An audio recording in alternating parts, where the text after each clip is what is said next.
Chapter 1. Stranded on a deserted island. The school bow tie sphere. Damn it, who splashed cold water on me? Yifeng suddenly sat up, realizing it was nighttime. The sky was dotted with stars, and he found himself lying on the beach, cold seawater occasionally splashing onto him. Where is this? Looking at the vast, endless ocean before him, Yifeng felt bewildered. A shipwreck. He recalled that he was a finance student at university. After graduation, all the faculty and students had gone on a trip abroad to attend a seminar by a financial master, but their cruise ship had encountered trouble, capsizing in a storm. He had no idea if his beautiful classmates or teachers had survived. Yifeng checked his pockets and found his phone and wallet were gone, but he still had a lighter in his pants pocket. The sound of waves crashing echoed around him. Ahead was the ocean, and behind him loomed a dark forest. He must have washed up on an island. He hadn't expected to end up stranded on a deserted island. It was cold. Yifeng shivered as the biting wind chilled him to the bone. He was hungry, thirsty, and cold. However, despite being stranded, he remained calm and composed, deciding to first focus on self-rescue while waiting for a rescue team to arrive. With a lighter in his pocket, he planned to gather some dry twigs from the edge of the forest to start a fire for warmth, and then he would figure out how to find food and fresh water. Suddenly, he noticed a person lying under a rock. In the pale moonlight, the person was wearing a loose white top, which was soaked and clinging to her body, revealing a slim waist. It looked like a girl. Yifeng approached slowly, hoping she was still alive. If she was a beauty, perhaps they could develop feelings for each other during their time on the deserted island and rely on one another. Wow! Just as Yifeng was about to walk over, the girl suddenly screamed and sat up. She looked around in confusion, shaking her head, her wet clothes clinging tightly to her body. As she shook her head, her figure swayed, and she seemed dazed, not fully aware of her surroundings. Ah, a shipwreck. I've been washed ashore. What should I do? Woo-woo. Recalling the disaster, the girl cried out in panic, feeling lonely and helpless. Her voice sounded familiar. Yifeng suddenly remembered she was Lu Ting, the campus beauty from the finance department. She came from a wealthy family. Her father was a shipping magnate, incredibly rich. She was beautiful, and with a wealthy father, Lu Ting was the princess in the hearts of countless boys. Many of the guys at school often talked about her, and some even kept her photos hidden under their blankets. They were truly a bunch of creeps. Yifeng couldn't believe he had ended up on a deserted island and encountered the goddess of his school. He quickly walked over and said, "Lu Ting, you're alive." Ah! Lu Ting was startled and quickly turned around. Upon seeing Yifeng, she stepped back in fright. "You? Who are you?" The campus beauty was like a frightened bird, hurriedly backing away. Although they were both students at the same school, they weren't in the same class, so she didn't recognize him. After all, there were hundreds of graduates in their year. It was impossible for her to know everyone. Yifeng. He introduced himself and took a cautious step forward. Yifeng. Lu Ting tried to recall, and she remembered him, though they weren't familiar with each other. "Is that really you? Are you a person or a ghost?" Lu Ting continued to back away, her fear evident. Many people had died in the shipwreck, and she suspected Yifeng might be a ghost. "I'm obviously a person. If you don't believe me, you can feel my chest. I have warmth and a heartbeat." Yifeng pulled up his shirt to show his chest. "Even if you were human, don't come any closer. We're both in disarray, and there's no one else on this island. If you try to take advantage of me, I won't be able to fight you off. You're stronger than I am." Lu Ting was still very afraid. She knew that many boys at school had secretly taken photos of her and hid under their blankets at night to look at them. Now, stranded on a deserted island with Yifeng, a lone man, she felt vulnerable. "Just stay back, don't come closer." Lu Ting tugged at her shirt, pulling it down to cover herself. Her figure was slim, with curves in all the right places, undeniably attractive. "Why should I stay back? This island isn't yours." Yifeng thought Lu Ting was overly confident, assuming every man would want to take advantage of her. In school, Yifeng had never liked Lu Ting. He was a practical person, and rather than fantasizing about a fairy, he preferred someone down to earth. "Yifeng, don't come any closer, or ill. Lu Ting was anxious, looking down at her wet clothes, which were disheveled and clinging to her. Yifeng stood a few meters away, quietly observing her. "What do you want to do? If you dare to approach, he'll hit you. I've practiced Taekwondo, am very strong, and can take you on." Lu Ting puffed out her chest and raised her small fists, which lacked any real intimidation. Her tight clothing highlighted her figure. "Uffed." Yifeng scoffed with her small arms and legs. Even if she practiced Taekwondo, it wouldn't help her. She couldn't even take down a rabbit. Yifeng continued to walk forward, unfazed. This island wasn't hers, so why should he be kept away? Yifeng, don't come closer, I really know Taekwondo, and I'm very skilled. Lu Ting assumed a fighting stance, but it didn't intimidate Yifeng at all. With your little strength, you couldn't even scare a chick, and you think you can deal with me? Yifeng sneered. Yifeng, I warn you, don't think that being stranded on this island means you can take advantage of me. I'd rather hit a rock or drown than let you have your way with me. Lu Ting bit her red lips, standing tall and staring defiantly at Yifeng. If she were to be violated, she would choose death over being someone's plaything on this deserted island. Since you don't need my help, then forget it. Yifeng turned to leave, but he was confident that Lu Ting would follow him. Chapter 2. Terrified beyond measure beneath the silvery glow of the moonlight, Yifeng hastened toward the forest, confident that Lu Ting would follow, albeit at a distance. In the dead of night, Lu Ting, alone, harbored a fear of darkness and phantoms, lacking the ability to fend for herself. Thus, escaping his presence was an impossibility. As she observed Yifeng's retreating figure, Lu Ting gradually unclenched her fists and withdrew her defensive stance. Casting a cautious glance around the enveloping darkness, she carefully approached him, her thoughts drifting to the souls lost in the maritime disaster and the unfamiliarity of this desolate island, anchoring her to Yifeng's side. A chilling breeze swept through, and Yifeng felt the cold seep into his bones as he curled himself tighter against the elements. Remembering the tumultuous waves that had engulfed the cruise ship, a shiver of dread still coursed through him. He hoped his parents remained oblivious to the calamity. Otherwise, their worry would be palpable. As the only son born in a remote village in the southern regions, Yifeng had been raised in a community steeped in martial prowess, which had endowed him with commendable skills. Upon reaching the forest's edge, Yifeng scoured the vicinity for dry twigs. The desolation of the area, devoid of human habitation, meant an abundance of timber lay at his disposal. He dared not venture too deeply into the woods, for the night concealed hidden dangers. Venomous snakes and wild beasts lurked within. After gathering a bundle of dry branches, he discovered a clearing and ignited a fire. Within minutes, a vibrant blaze roared to life, warming the air around him, dispelling the earlier chill. A few meters away, Lu Ting, adorned in white, stood hesitantly beside a rock, her luminous, captivating eyes fixed on the fire. She was cold and yearned to approach for warmth, yet fear held her back. Lu Ting, aren't you cold? Yifeng inquired, glancing at the school bell not far from him.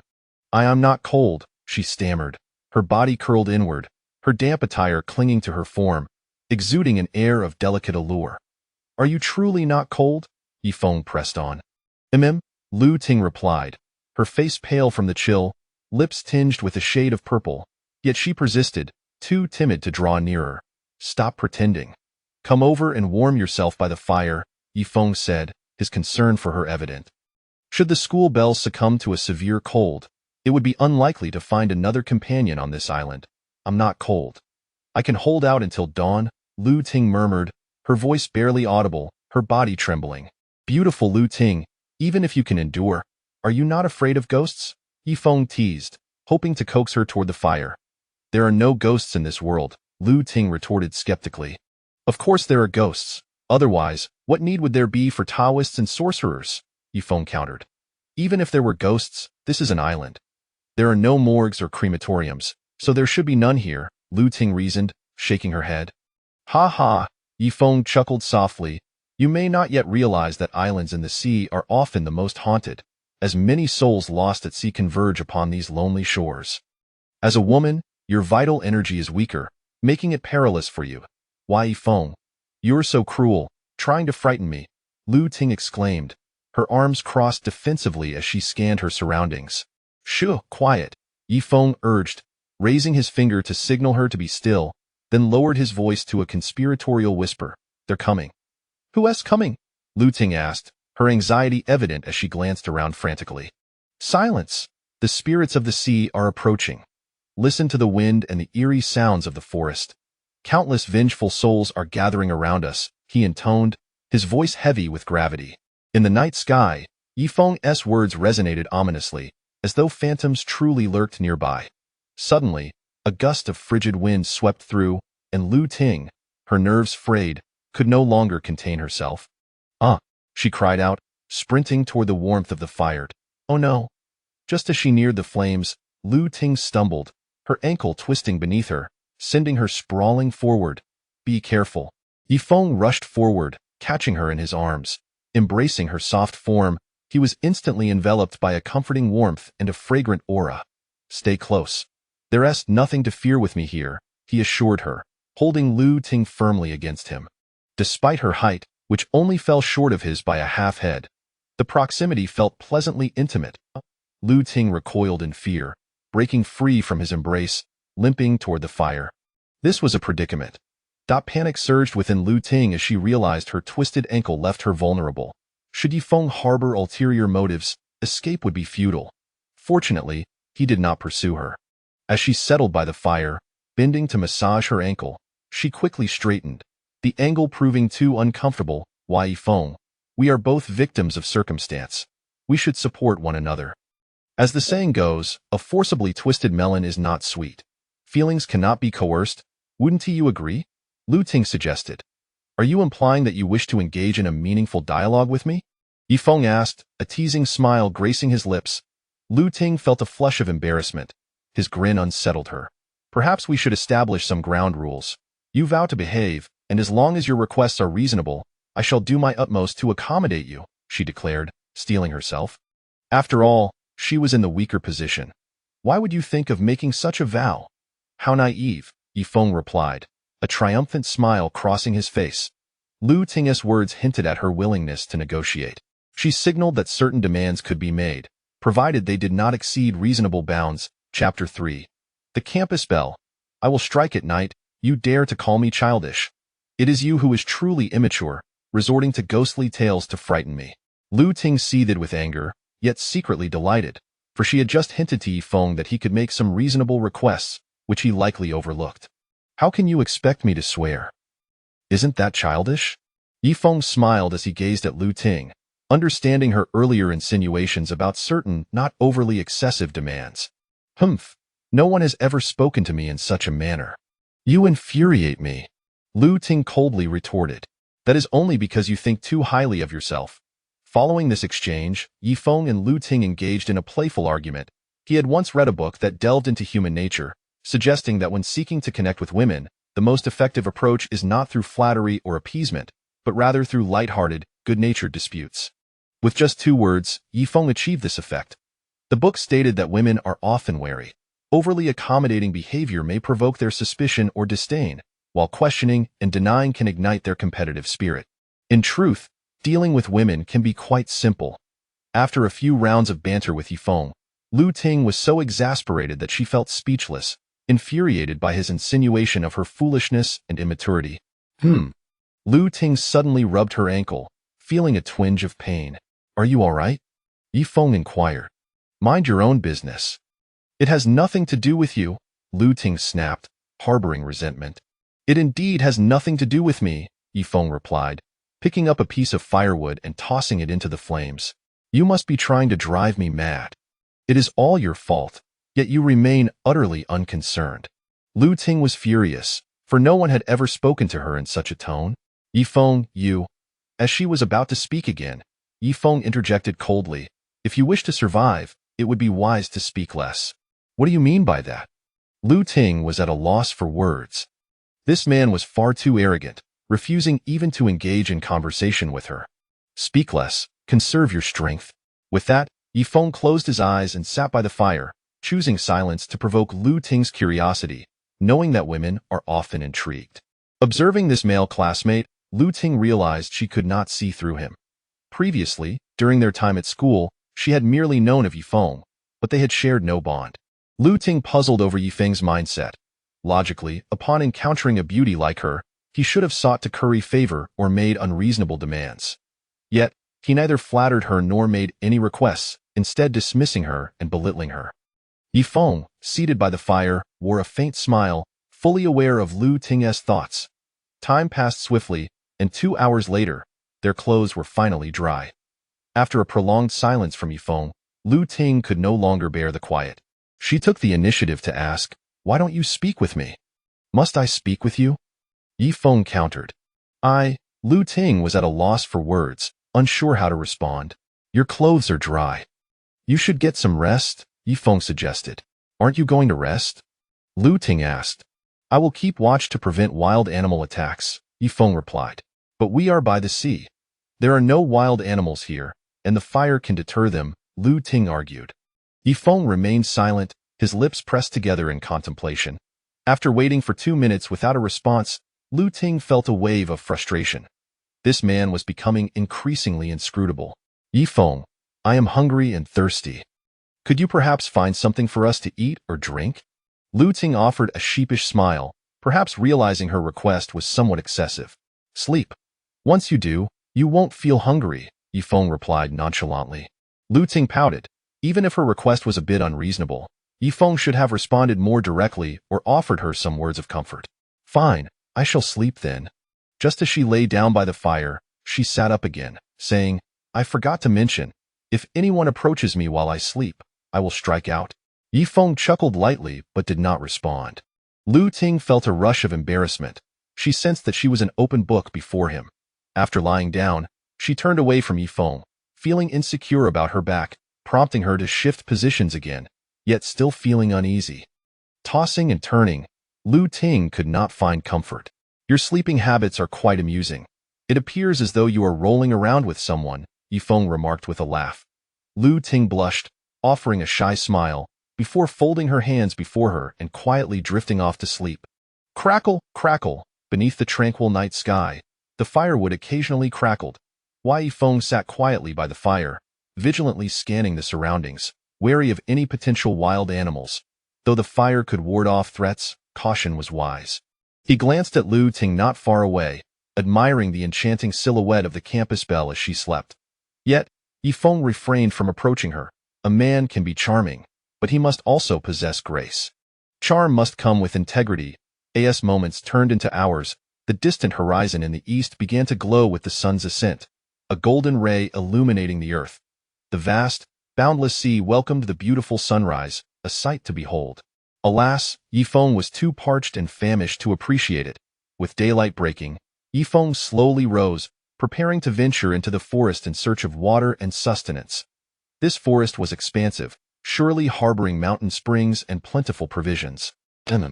Lu Ting, deeply asleep, rolled over, ending up beneath Yifeng, her body facing the sky, a sight to behold with her slender figure and graceful repose.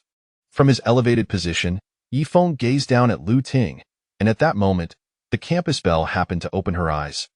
Chapter 4 She was furious. Weren't we supposed to refrain from overstepping boundaries?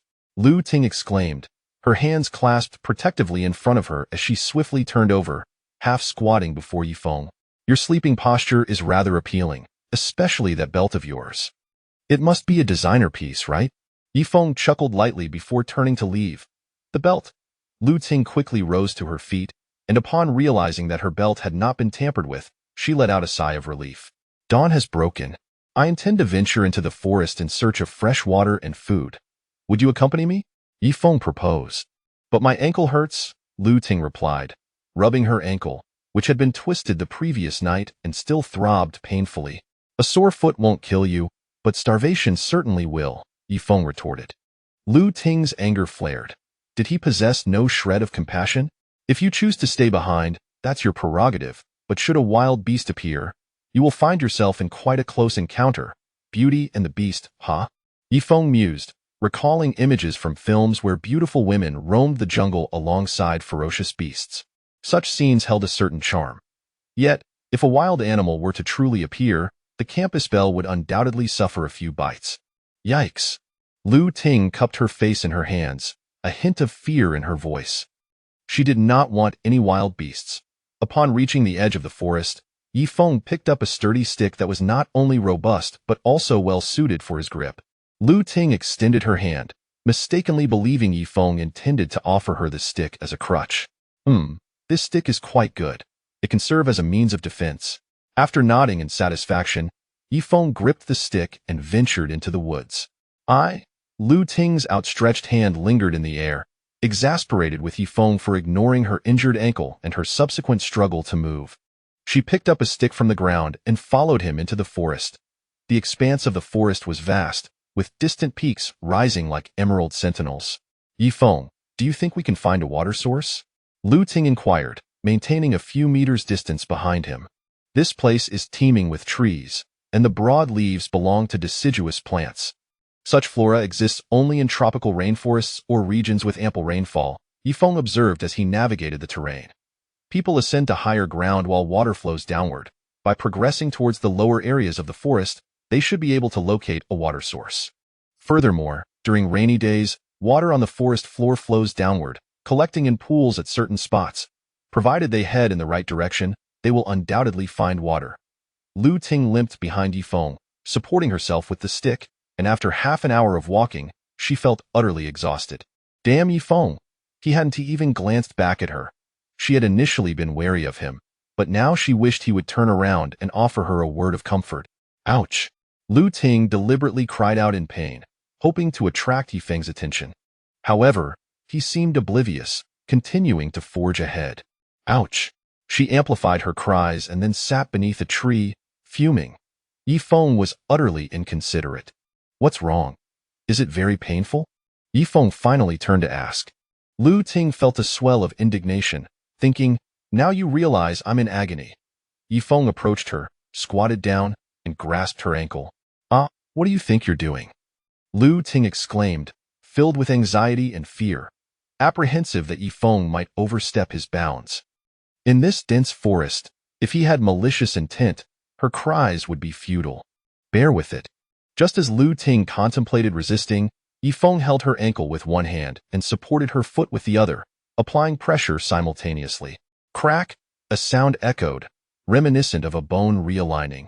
That hurts terribly. Yifeng, you are so cruel. You caused my injury and now you're inflicting even more pain. Tears streamed down Lu Ting's face from the agony. She felt an overwhelming urge to strike Yifeng with the stick, yet fear of retribution held her back. Try getting up and walking a few steps, Yifeng suggested. Suddenly, Lu Ting felt a relief from the pain and stood up to take a few steps, joyfully exclaiming, Hee, I can walk now. Thank you, Yifeng. No need for thanks. It was merely a trivial effort, Yifeng stated, retrieving the stick from the ground as he prepared to continue. I never anticipated you possessed such skills.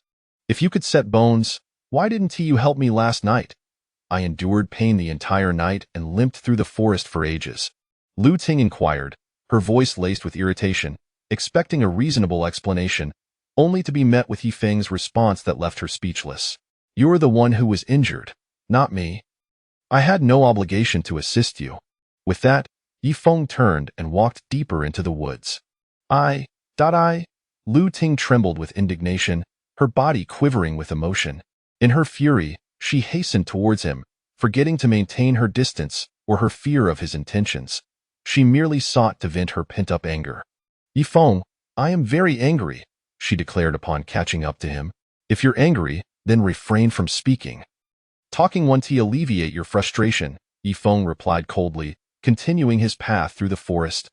Lu Ting rolled her eyes, nearly fainting from rage. That insufferable Yifeng would eventually pay for his insolence. As Yifeng descended further into the forest, he noticed a sudden increase in aquatic plants. The presence of such flora indicated a high level of moisture in the area, suggesting nearby water. Elated, he pressed onward. Lu Ting, seething with anger, remained silent, swearing that unless Yifeng spoke first, she would not utter a word. The sound of flowing spring water reached Yifeng's ears, prompting him to hasten his steps. Emerging from a thicket, he discovered a crystal-clear spring, its waters gathering into a brook, which in turn flowed into a pool, a tranquil body of water spanning several square meters. Splendid! Yifeng rushed over, placing the stick on the ground, washing his hands, and then cupping the spring water to drink deeply, refreshing, exhilarating. The sweet spring water cascaded down his throat, invigorating his entire being. After drinking, Yifeng felt revitalized, regaining considerable strength. Lu Ting, too, drank from the spring, feeling her energy restored. This fresh water is delightful. Drink more. Once we regain our strength, we can work together, Yifeng remarked, glancing at Lu Ting. Work? Lu Ting's heart raced in alarm as she cautiously regarded Yifeng, asking, What work do you have in mind? You mentioned I could make requests. I pondered through the night and concluded that we indeed need to accomplish something together, Yifeng said as he slowly approached. Lu Ting instinctively shielded herself, trembling, yet steeling herself mentally. As long as his demands were not excessively outrageous, she would reluctantly acquiesce to Yifeng's wishes. Chapter 5. The school beauty hangs from a tree. Yifeng, what do you intend to do? As long as it's not too excessive, I can assist you. Lu Ting forced a smile, her hands clasped modestly in front of her, concealing her most vital parts. She truly needed Yifeng. Without this man, her existence felt precarious. Yet she was acutely aware that Yifeng would not extend his help without some form of incentive. Observing the school beauty's flattering grin directed at him, Yifeng felt a sense of gratification. Yet, what was beauty worth in this desolate island? Here, strength held paramount importance. Suddenly, a cacophony of sounds erupted from the thicket ahead, an ominous indication of beasts in pursuit. Why Yifeng's heart raced. They had barely ventured into the forest when danger loomed. Quick, climb the tree. Yifeng commanded urgently. Lu Ting, taken aback, questioned his sudden insistence for her to ascend the tree. Did he wish to engage in some peculiar pastime up high? She had not anticipated Yifeng possessed such inclinations. There are beasts, hurry up the tree. Yifeng reiterated, his anxiety palpable. Realization dawned upon Lu Ting. It was a matter of seeking refuge, not a reckless, thrill-seeking endeavor. But I can't climb trees. What should I do? Panic surged within her, for she too had sensed the impending peril. Then find a vine, loop it around your neck, and suspend yourself from the tree, Yifeng suggested. Oh, Lu Ting responded, incredulously, as she snapped a vine, forming a noose to drape over her neck. Wait.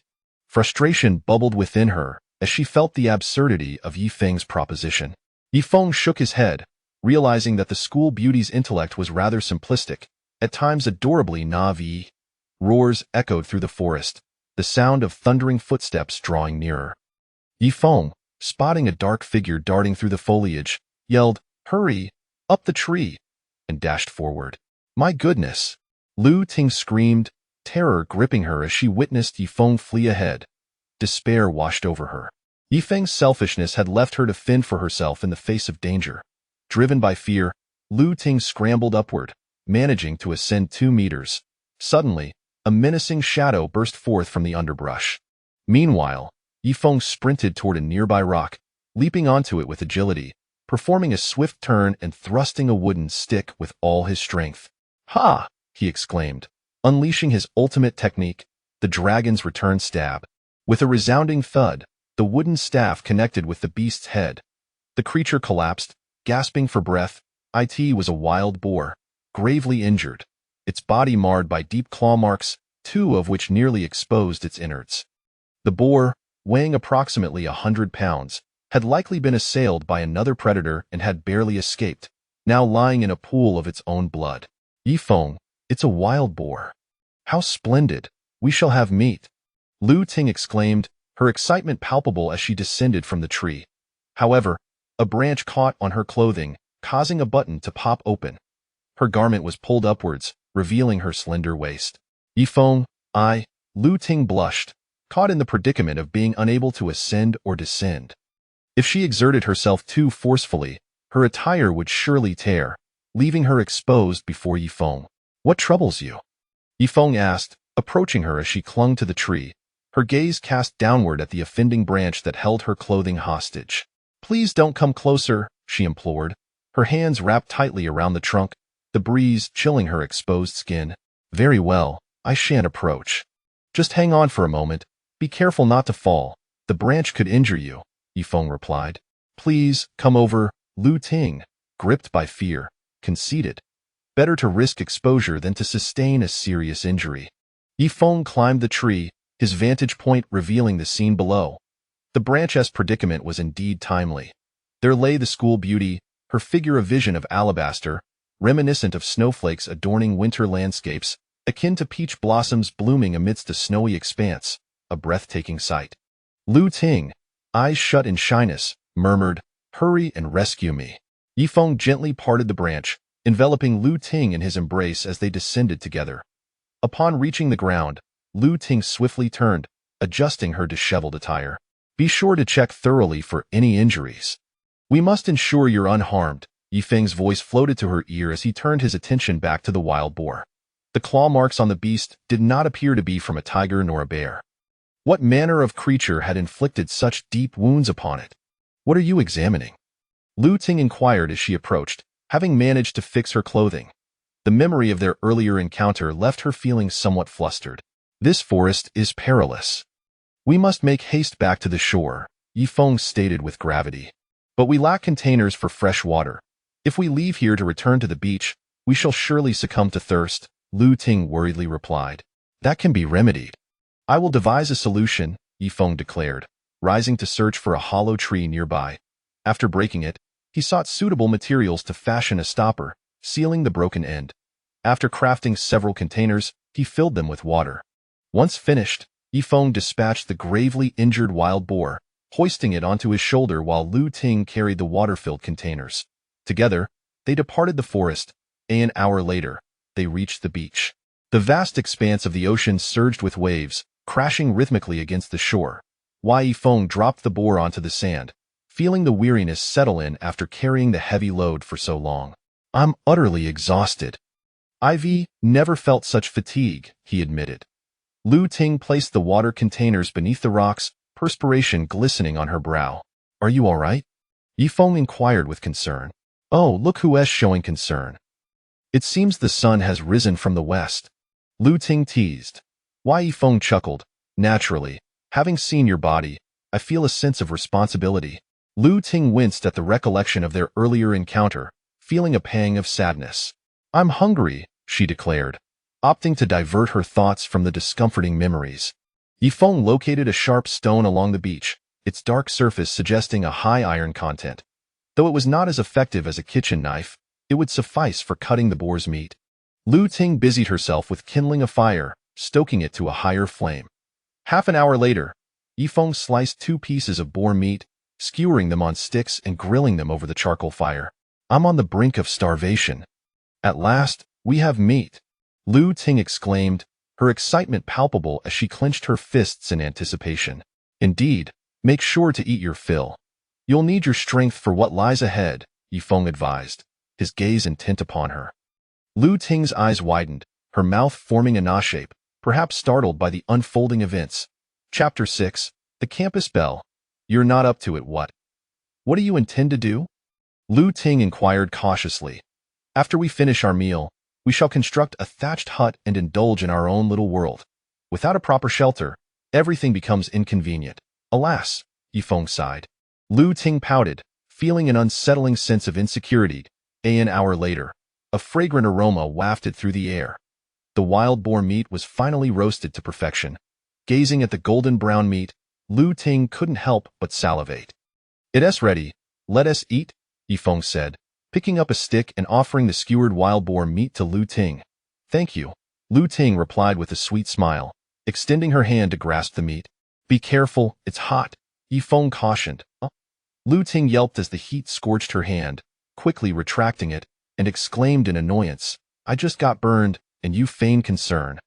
You did that on purpose. Who told you to grab the meat with your bare hands? You should have held the skewer. How foolish, Yifeng retorted. I was simply too hungry, which clouded my judgment. Lu Ting responded, her humor shining through, making her all the more endearing. After waiting a minute without any consolation from Yifeng, Lu Ting, still fuming, cautiously took a bite of the wild boar meat. It was indeed delicious, even without seasoning. Its texture was delightful, rich yet not greasy. The two devoured a considerable amount of wild boar meat, and once satisfied, Lu Ting stood up and asked, What shall we do next? We need to find a way to preserve this wild boar meat to prevent spoilage, and then build a thatched hut for shelter from the wind and rain, Yifeng replied. But we have no means to produce sea salt, and any rudimentary method would be highly toxic, Lu Ting expressed her concerns. Sea salt requires processing before consumption. Otherwise, it can be harmful. Moreover, methods like channeling water, filtering, and drying are labor-intensive, particularly since they are but 2 individuals. Let us extract some sea salt in small quantities for initial preservation, and then utilize sufficient smoking techniques to cure the meat.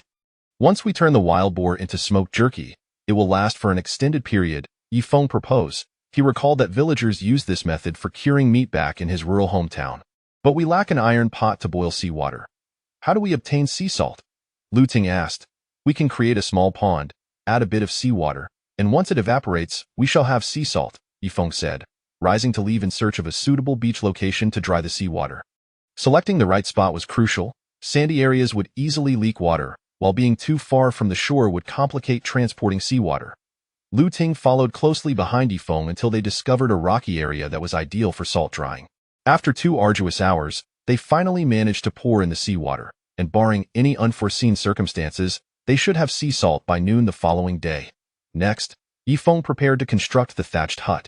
In their survival by the seaside, a hut was essential not only for protection from the elements, but also to safeguard against wild animal attacks. Why, Yifeng, I don't know how to build a hut. Do you? Lu Ting remarked apologetically as they reached the forest's edge, fearful that Yifeng would deem her inept or foolish. You grew up in a big city and come from a wealthy family, so it's understandable that you wouldn't know how to build a hut. But I do, Yifeng replied. Lu Ting had expected a disparaging remark about her intelligence, but to her surprise, Yifeng did not belittle her this time. Then I will gather the wood, and you can handle the construction of the hut, Lu Ting declared. Are you capable of that? Yifeng scrutinized her, questioning whether her frail physique could manage wood and thatched. Ha! You underestimate me, Miss Lu. I am quite formidable, but you simply do not realize it, Lu Ting retorted, unwilling to let Yifeng look down upon her. She rolled up her sleeves and began searching for wood and thatch at the forest's edge, mindful of the dangers lurking within the woods. While Lu Ting gathered materials at the forest's edge, Yifeng busied himself on the beach, moving stones. He intended to build a hut constructed of both stone and wood, ensuring it would be sturdy enough to withstand the force of wild animals. The two worked in tandem. Although Lu Ting was exhausted, drenched in sweat, she persevered, unwilling to be scorned by Yifeng or seen as a burden. Despite her affluent upbringing, she possessed a resilient spirit that refused to concede. 3 hours later, Yifeng had constructed a stone shelter measuring 10 square meters and standing 1.5 meters tall. Beyond that height, he would need to use wood, as building several meters high with stone posed a risk of collapse. After Lu Ting transported a significant amount of wood and thatch, she was completely drained, devoid of even the strength to speak. Yifeng, is this enough? Lu Ting inquired. Yes, it's sufficient. If you still have the energy, you can look for some dry firewood on the forest's edge. After I finish building the hut, I'll smoke the wild boar meat and then use the sea salt to cure it tomorrow to prevent spoilage tonight, Yifeng instructed. The wild boar needed immediate attention. If left until tomorrow when the sea salt was ready, it would undoubtedly spoil. Oh? Lu Ting wiped her sweat and staggered toward the forest, but after taking just a few steps, she collapsed weakly onto the ground. What is wrong? Yifeng hurriedly asked. That I'm fine. Lu Ting shook her head. You should rest for a moment. Don't push yourself, Yifeng urged, concerned for the campus belle's well-being. You're the one who can't handle it, Lu Ting countered. Your legs are trembling, you're exhausted. Just take a break, he insisted. You're the one whose legs are weak, humph. Lu Ting retorted defiantly, yet she sat down on the beach, planning to rest for a brief moment. Wai Yifeng shook his head with a smile. This young lady was far too stubborn. Even in her state of fatigue, she remained obstinate. However, this experience only deepened Yifeng's fondness for Lu Ting. If she were an ordinary beauty, she likely wouldn't even be able to lift a piece of wood, or she would simply resort to tears and pouting. After resting for half an hour, Lu Ting rose, determined to search for dry firewood. Wai Yifeng, today I shall show you my prowess. Never underestimate women, for we are no less capable than men, Lu Ting declared triumphantly. I have never underestimated women, nor have I underestimated you, Yifeng replied, continuing his work on the hut. From your gaze, I can sense your disdain for me, humph.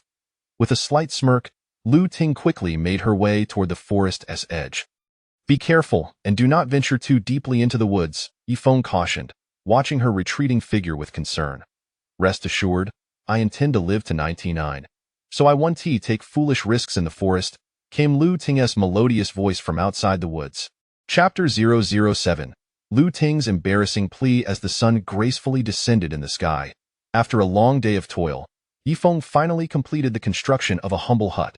This modest dwelling, a harmonious blend of stone and timber, spanned approximately 10 square meters, ample space for 2 inhabitants. Gazing at this sanctuary on the island, Lu Ting broke into a radiant smile, grateful to have a refuge from the elements.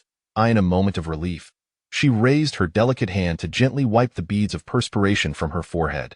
Stranded on this island and erecting this hut reminds me of a certain film, Yifeng remarked. What film? Lu Ting inquired. The Heaven Sword and Dragon Sabered Eye in it. Zhang Wuji's parents became a couple after being marooned on a deserted island, Yifeng jested.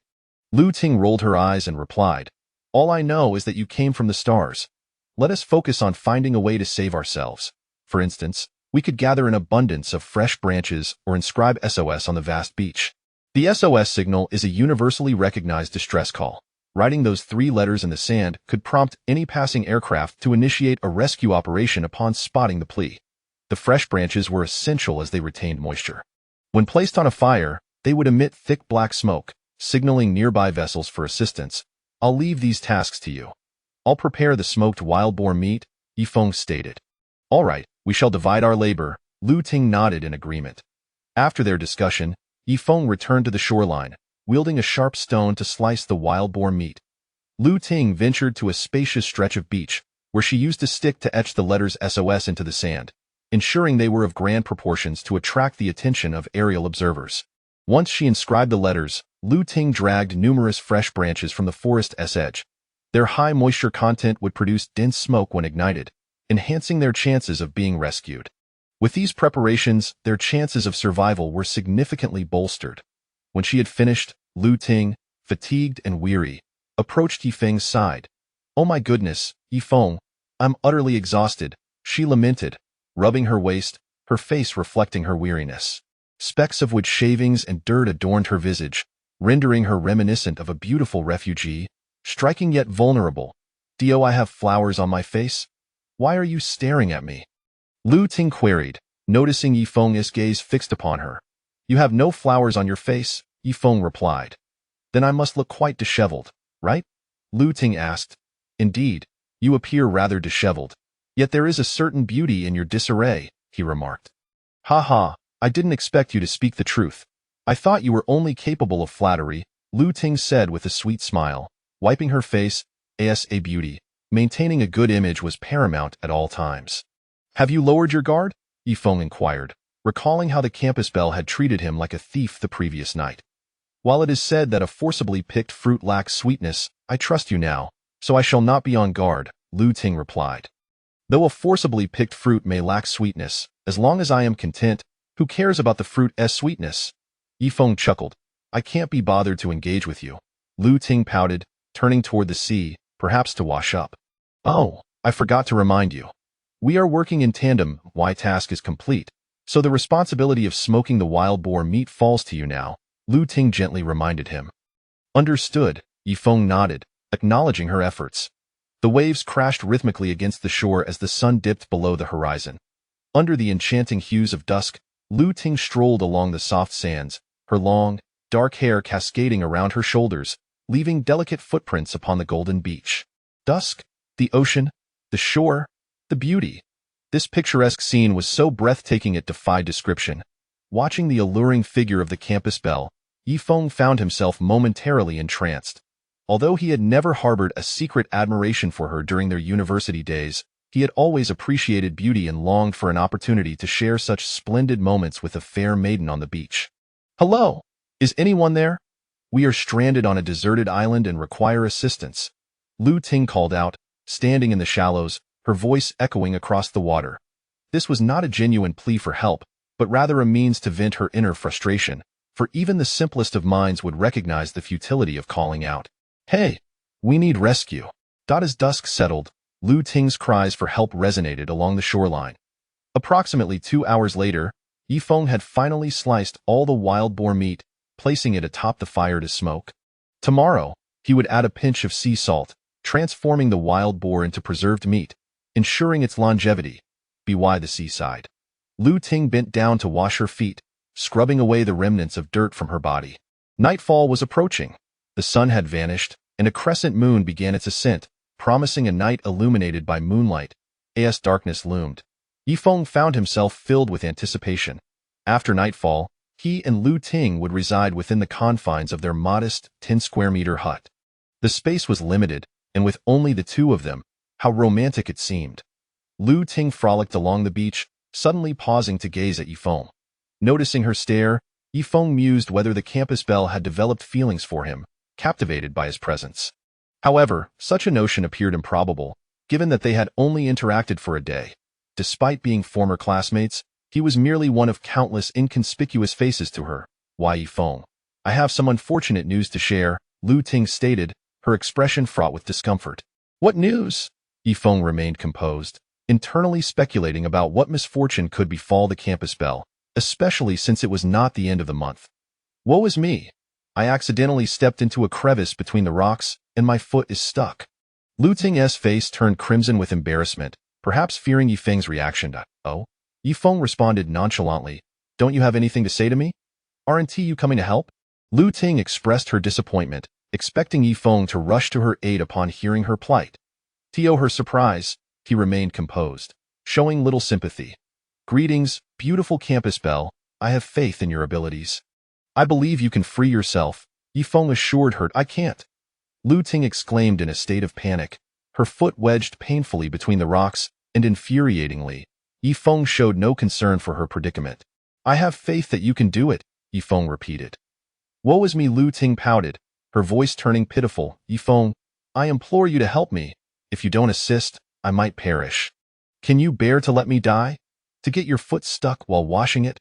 Truly, you are a remarkable talent," Yifeng chuckled, striding over to her, concerned for her discomfort. "What kind of logic is that? Even the most brilliant individuals can stumble," Lu Ting countered, defending herself. Chapter 8. You are so wicked. Always scaring me. The icy sea water continuously washed ashore as Yifeng approached Lu Ting, only to find her pale ankle trapped within the crevice of a rock. This area was a dark expanse of jagged rocks, and Lu Ting had inadvertently stepped into a palm-sized gap. If she were to forcefully extract her foot, it would undoubtedly be painful, and she lacked the courage to do so. "Yifeng, what should I do?" "It hurts terribly," Lu Ting whimpered, suppressing tears while fearing Yifeng's reaction. "This crevice consists of solid rock. If I were to break it open, it would surely injure your foot," Yifeng contemplated aloud. "No, we cannot smash it." "It will definitely hurt my foot," Lu Ting replied anxiously, shaking her head in refusal. "However, apart from breaking the rock, I cannot think of any other solution," Yifeng admitted, feeling somewhat distressed. Please, you must find a way," Lu Ting pleaded, clasping her hands together in a pitiful manner. "Rescuing you is quite feasible, but the method may not be pleasant." "I hope you won't be angry," Yifeng remarked. "As long as you can get me out, I will be immensely grateful and won't be angry at all," Lu Ting insisted, eager to free her foot before darkness fell, for she did not wish to remain stranded all night. "Hee." Yifeng squatted on the beach, suddenly lifting his gaze toward Lu Ting with a mischievous grin before reaching for her jeans. In an instant, her jeans were tugged down a few inches, revealing her fair skin. "Ah!" Lu Ting shrieked in shock, hurriedly stepping back with indignation. "Yifeng, what are you doing? If you dare to act recklessly, I will never speak to you again, nor will I ever forgive you." Yifeng shrugged, saying, "I knew you would get angry." It was at this moment that Lu Ting realized she had misunderstood Yifeng. Without this method, her foot would not have been freed in her panic. "Humph, you rogue. I will not express my gratitude." Lu Ting feigned anger, then touched her ankle, which was slightly scraped and painful, yet she was safe now. "I never intended for you to be grateful, but you could remain stuck there and witness the ocean all night," Yifeng quipped before returning to the fire pit, intensifying the smoke to continue smoking the wild boar meat. Lu Ting pouted as she approached the crevice where she had been trapped, lifting her slender, fair foot to test it, only to immediately retract it, muttering to herself, "How foolish of me. After finally escaping, I certainly do not wish to get stuck again." Night fell. The sun vanished at the horizon where the sea met the sky, and a crescent moon slowly ascended. At the seaside, the chilly ocean breeze continuously swept in as Lu Ting stood outside the thatched hut, gazing into the distance. The pale moonlight enveloped her, as if draping her in a mysterious veil. Beneath the moonlight, she appeared exquisite, truly breathtaking. Yifeng approached Lu Ting and inquired, "What are you thinking about?" "I am worried about our classmates and teachers. I wonder how many of them are still alive and when the rescue team will arrive," Lu Ting replied glumly, her voice tinged with melancholy. "We cannot afford to dwell on such matters now. Our only option is to ensure our own safety while we await the rescue team," Yifeng stated. "Yes, It seems that is all we can do, Lu Ting nodded in agreement. It is dark now, Yifeng pointed toward the moon in the night sky. Lu Ting looked up at the moonlight. Her eyes sparkled brightly, and her long eyelashes framed her eyes, resembling vibrant black gemstones. It is dark. We should rest, Lu Ting remarked, feeling uneasy as she glanced at the sky. The thatched hut was small, and the thought of spending the night alone with Yifeng made her somewhat anxious and frightened. Indeed, we should rest. I will sleep in the hut, and you can stay outside, Yifeng suggested. Lu Ting's eyes widened in disbelief. She had not anticipated such shamelessness from a man who would leave her to sleep outside, exposed to the wind. Why should I sleep outside while you remain in the hut? I contributed to building it too, Lu Ting retorted, her stomach churning with indignation. Because I am not well. I am frail and susceptible to the wind. If I were to be blown by it, I could easily catch a cold, Yifeng replied. Lu Ting nearly spat blood. Looking at Yifeng's innocent smile, she wanted to scream to the heavens, "Oh heavens, strike him with lightning and put an end to Yifeng." Forget it, I'm not going to argue with you. Chivalry dictates that men go first. I will take my leave and rest. Yifeng waved his hand before entering the hut. Yifeng, I have discovered you are utterly shameless. Why should men go first? I refuse to stay outside, Lu Ting huffed as she stormed into the hut, taking a seat on a pile of hay in the corner, growing angrier by the moment. Wai Yifeng smiled faintly, sitting by the door of the hut, clutching a steel piece to ward off any beastly attacks. The bright flames from the fire pit illuminated the interior of the hut, revealing Lu Ting's body rising and falling with her anger, her face now flushed with irritation. You seem exhausted from being upset. Come sit beside me and rest early, Yifeng said with a smile. Humph. Lu Ting huffed coldly, turning her head away in annoyance. Yifeng always knew how to provoke her. If I hadn't angered you, would you have had the courage to come in and rest? Would you have felt at ease? Yifeng inquired. Lu Ting recognized the truth in his words. She had initially hesitated to enter, but her anger had propelled her inside. She also sensed that Yifeng was different from others. In school, many boys sought to curry favor with her, their intentions clear. But Yifeng interacted with her in a different manner, often catching her off guard and lowering her defenses. Do not cower in the corner. It is best to stay close to me. Otherwise, it is unsafe, Yifeng advised. Do not think you can scare me.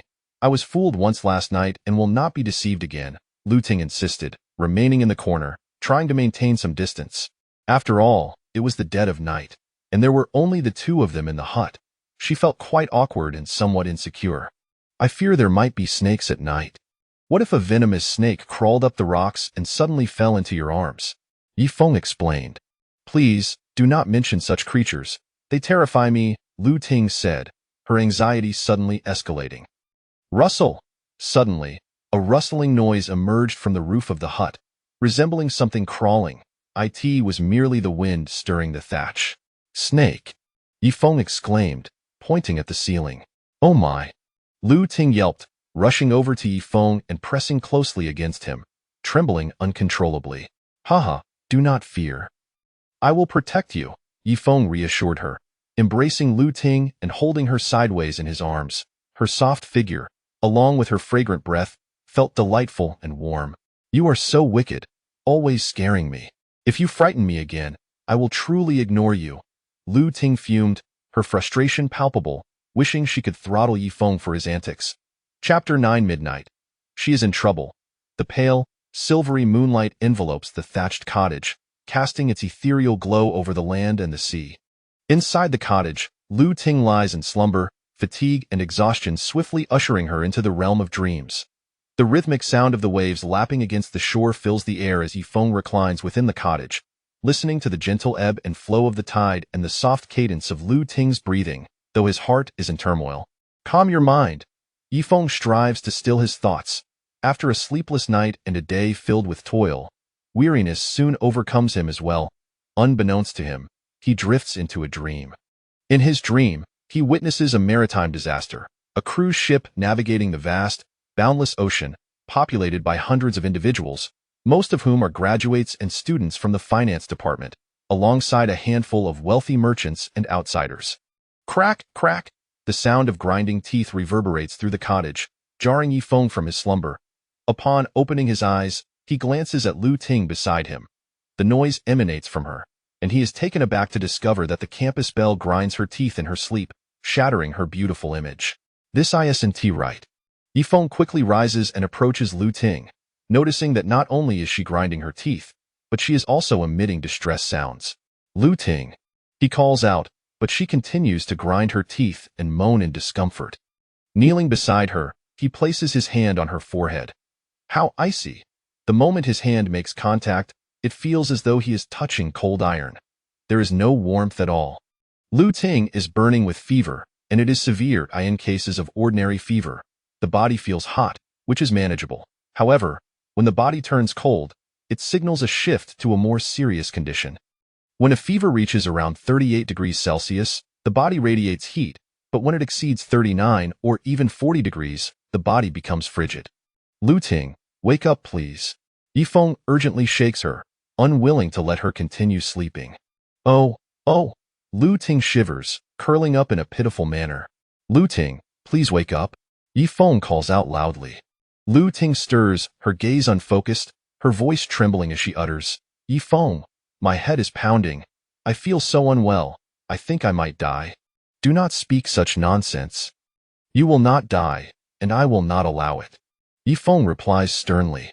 Yifeng, I truly feel terrible, in so much pain that I've never suffered like this before. I may not be able to hold on. If I do die, please take my ashes back. I do not wish to be buried alone on this desolate island, for I fear the darkness, I fear solitude. Her voice is weak and sorrowful. Yet one's psyche often falters when illness strikes, especially in their dire circumstances. Do not say that. I will not let you die. Even if you were to perish, it would be from my anger, not from illness. Yifeng says, his heart aching. Lu Ting, curled up and trembling in discomfort, responds, You always make me angry. I am on the verge of death, and you still want to infuriate me. Do not speak. Sit up and stay awake. I will go out to find some herbs for you. Yifeng swiftly removes his outer garment and drapes it over Lu Ting, but she is so weak that she cannot sit up. He positions her against the stone wall of the cottage, where the structure is a mix of wood and thatch above 1.5 meters and stone below. Lu Ting, remember my words. Do not sleep. Keep your wits about you. I will search the forest for herbs. Yifeng gently pats her face to keep her alert, aware that her fever could worsen during sleep, and should she fall into a coma, she would be oblivious to any approaching beasts, which poses a grave danger. Yifeng, do not go. The forest is perilous at night. Lu Ting struggles to open her eyes, feeling as though the surroundings are spinning, as if the earth is swirling in the air. Your condition is dire. I must procure herbs for you. Remember, wait for me, I will return. Yifeng continues to pat her cheek, striving to rouse her further. Just be careful. Return swiftly. If you cannot find the herbs, wait until dawn to seek them. Lu Ting's voice is intermittent and feeble. I will return as quickly as possible. You must sing to stay awake until I come back. Yifeng fears allowing Lu Ting to remain seated, as it might lead to her fainting. I lack the strength and do not know what to sing. Leaning weakly against the stone wall, Lu Ting has not the energy to even open her eyes, suffering greatly and feeling faint, her consciousness clouded, leaving her unsure of what to sing. Just repeat, Yifeng is the most handsome, my beloved, 1,000 times, until I return. Yifeng instructs. Lu Ting, though her mind is muddled, begins to chant, Yifeng is the most handsome, my beloved. Yifeng is the most handsome, my beloved. Remember, 1,000 times, stay alert, fend off beasts, and await my return. Yifeng hands Lu Ting a stick, then seizes another sturdy branch before hastily departing. Once outside the cottage, he barricades the entrance, picking up a torch from the ground and swiftly making his way toward the forest. Yifeng is the most handsome, my beloved. Behind him, Lu Ting continues her mantra. If she awakens tomorrow and recalls this moment, one can only wonder what her thoughts will be under the moonlight.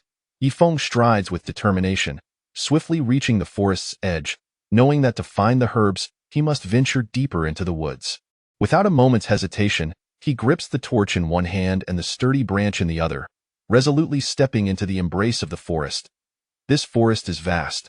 Even in daylight, its boundaries remain unseen, and at night, It is shrouded in an impenetrable darkness, resembling an endless abyss, leaving him uncertain of its nature. There are countless herbs capable of treating a fever, at least hundreds. As the saying goes, there are 400 types of ailments and 800 flavors of medicine. Having grown up in the countryside and frequently traversed the mountains, Yifeng is familiar with many medicinal plants. In the shadowy forest, he braves the dangers, enduring solitude, anxiously searching for remedies. The dense vegetation reveals an abundance of flora, and after approximately half an hour, Yifeng discovers several herbs effective against fever. Acaranthes bidentata, Glycyrrhiza urulensis, and Plantago asiatica, among others. Not only does Plantago asiatica alleviate fevers and detoxify, but it can also serve as wild greens to stave off hunger. After gathering a few medicinal plants, Yifeng prepares to return, but suddenly, an unsettling noise pierces the stillness. Rustle! Crash! A large tree behind him abruptly shakes, as if someone is shaking it. What is that? Yifeng anxiously turns around, his heart racing with fear, certain that a large beast is responsible for the commotion. Chapter 010. Nighttime. Ambushed in the forest, Indiana, the depths of the forest, Yifeng anxiously glanced behind him, convinced that a formidable beast was responsible for the cacophony that had erupted. Yet, when he turned, he was met with an eerie silence. Not a sound could be heard. The stillness enveloped the woods as if it had never stirred at all. Is it merely an illusion? Yifeng murmured to himself, shaking his head in disbelief. It could not be a figment of his imagination, for the earlier commotion had been too significant to dismiss. Whoosh, rustling. A gentle breeze swept through the forest, causing the trees to sway lightly. Yifeng began to retreat cautiously, intent on making a swift escape. This place was far too perilous. Suddenly, a shadow darted forth with astonishing speed, akin to a fleeting gust of wind. Yifeng was taken aback and swiftly evaded the oncoming threat. The shadow, propelled by a fierce gust, zipped past him, then concealed itself among the grass ahead. What on earth is that? Yifeng's heart raced. The shadow moved with remarkable agility and swiftness, certainly not a tiger, nor a black bear.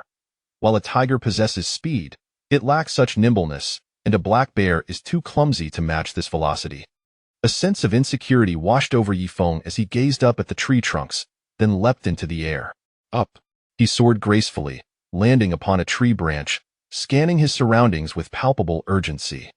Growing up in a family village, a community steeped in martial traditions, had honed his agility and skills. Show yourself, whatever you are.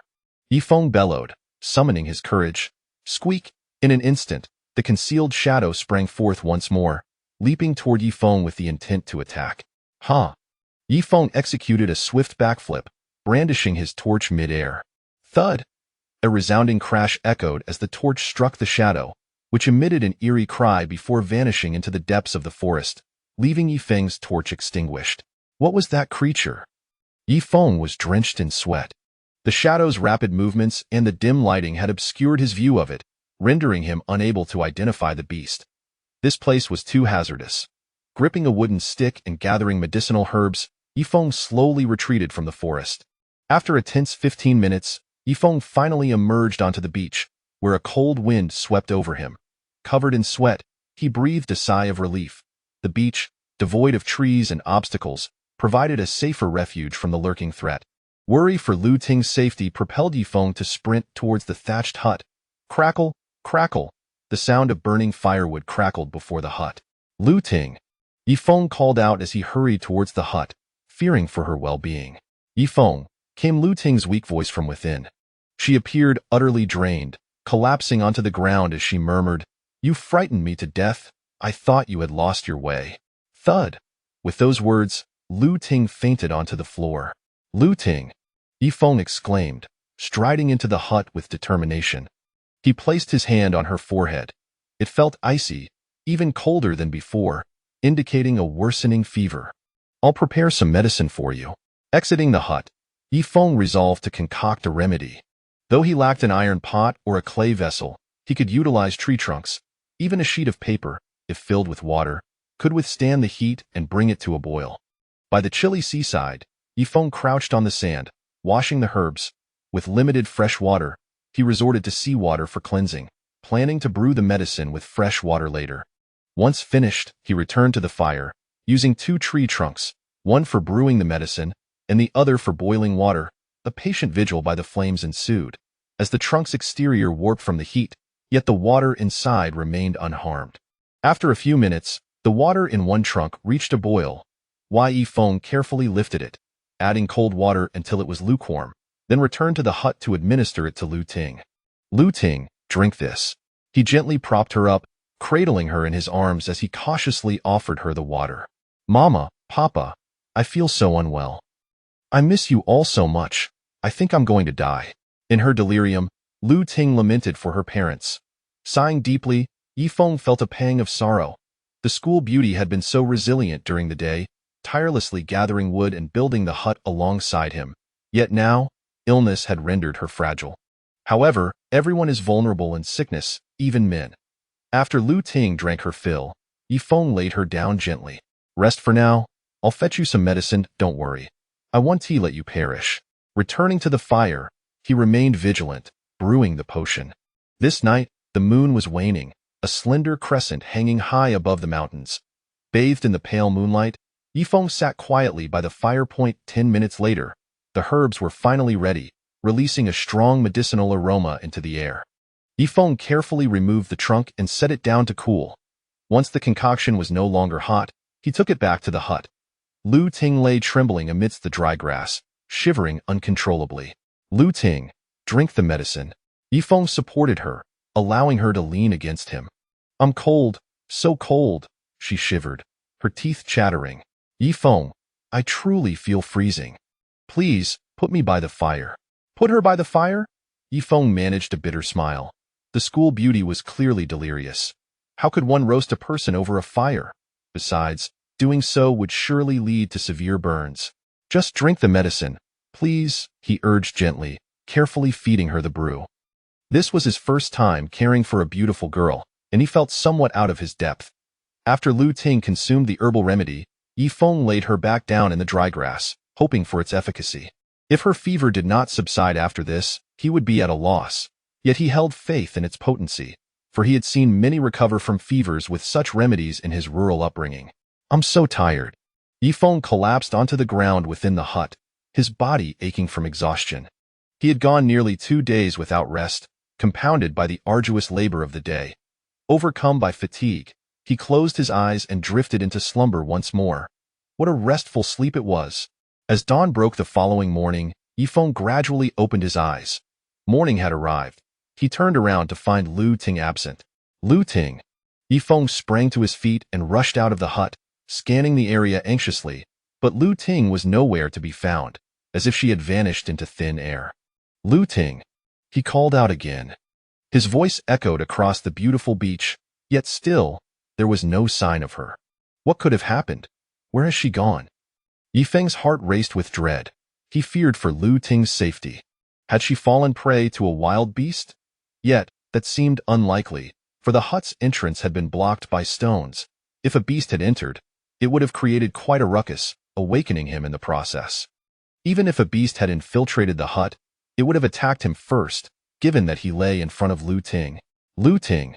Yifeng continued calling out, frantically searching his surroundings. He was consumed by fear for the school beauty, for on this island, they might very well be the only 2 living souls. If something had befallen Lu Ting, he would be left utterly alone, and solitude was the most terrifying fate of all. Chapter 11. By the seaside, she wept in despair. Lu Ting. At the boundless seashore, Yifeng called out anxiously, worried that something had befallen Lu Ting. The campus bell had inexplicably vanished. Upon awakening, her absence was starkly apparent. Yifeng, I'm here. Lu Ting hurriedly approached, her expression filled with contrition. I apologize. I had an urgent need and had to leave the hut. Relieved to see Lu Ting safe, Yifeng exhaled a sigh of relief. Do not stray far from the hut in the future. This deserted island is perilous. Yifeng cautioned earnestly. All right, I understand. Lu Ting smiled as she approached, her vitality restored, reflecting her improved health. Have you recovered from your fever? Yifeng inquired. I am well now, thank you. Lu Ting expressed her heartfelt gratitude. Had it not been for Yifeng's care, she likely would have faced dire consequences from her high fever, as prolonged illness poses a risk to the brain and life itself. No need for thanks, Yifeng replied. I didn't expect you to be so caring, Lu Ting remarked with a smile, feeling completely at ease with Yifeng after the events of the previous night, knowing he bore no ill intentions. I was merely fearful for your safety. Being alone on this island is rather dull, Yifeng admitted. You are quite stubborn, Lu Ting responded with a gentle smile, perceiving a distinction between Yifeng and other men. Unlike others who would boast of their efforts and subtly seek rewards, Yifeng remained selfless even after saving her. Toot! Suddenly, a horn sounded across the vast expanse of the sea. It was the unmistakable sound of a ship. A ship! Yifeng and Lu Ting exclaimed in unison, turning with excitement towards the horizon, where indeed, a large vessel emerged on the seemingly infinite waters. Yifeng, there's a cruise ship? We are saved. Lu Ting cheered, her hands waving exuberantly. Quick, send out a distress signal, Yifeng urged with elation. Right. Lu Ting rushed to the fire, tossing branches onto the flames. The dampness of the branches caused thick smoke to billow upward. Yifeng quickly joined her, and together they heaped bundle after bundle of branches onto the fire, the dense black smoke rising like a dragon into the sky, spreading across the atmosphere. Hey, help us, save us. After casting all the branches onto the fire, Lu Ting sprinted to the shore, standing on the sand and waving her arms fervently. Yifeng seized a branch, shaking it vigorously in an effort to attract the ship's attention. Unfortunately, the vessel continued on its course, drifting further from their sight. Hey, hey! Lu Ting called out desperately from the beach, her voice hoarse, yet the cruise ship sailed farther away, oblivious to their plight. Yifeng intensified the smoke from the fire, believing that such a thick plume would be visible from miles away, yet the ship remained unresponsive, ultimately vanishing from view. Hey, help us, save us. As the cruise ship disappeared, Lu Ting sank to the shore in despair, tears streaming down her face. The crushing blow of fleeting hope left her profoundly sorrowful. If despair was the conclusion, it would have been better never to have hoped at all, for the agony of being given hope only to have it snatched away was unbearable. Wu, Lu Ting wept, her voice resonating with desolation and helplessness. The gentle sea breeze caressed her, carrying the sorrowful tones of her lament. By the beautiful seaside, the weeping maiden resembled a homeless wanderer. Despite Yifeng's own disappointment, he summoned his strength and approached Lu Ting, offering comfort. Do not cry. We still have a chance. Yifeng, will we be trapped here forever? I miss my parents at home. I fear they are worried about me. Lu Ting's eyes brimmed with tears, her sorrow palpable. We will not perish here. The rescue team will arrive soon. We live in an age of technology, and the authorities must have dispatched helicopters and ships to search for us, Yifeng reassured her. Really? Lu Ting questioned. I would not deceive you. Consider the situation. If a cruise ship were to encounter disaster, with hundreds at risk, it would undoubtedly draw global attention. Someone will come for us, Yifeng continued to comfort her. Thank you for your reassurance, Lu Ting said, wiping her tears and coming to terms with reality, for the ship had indeed vanished. The cold sea surged onto the shore, and as Yifeng gazed at the vast ocean, worry etched across his face. He pondered why the cruise ship had not spotted their distress signal. It seemed improbable, given the dense smoke that rose like a serpent into the sky. Such a substantial plume should have been visible from miles away. Yet the vessel continued to drift away. Why was that?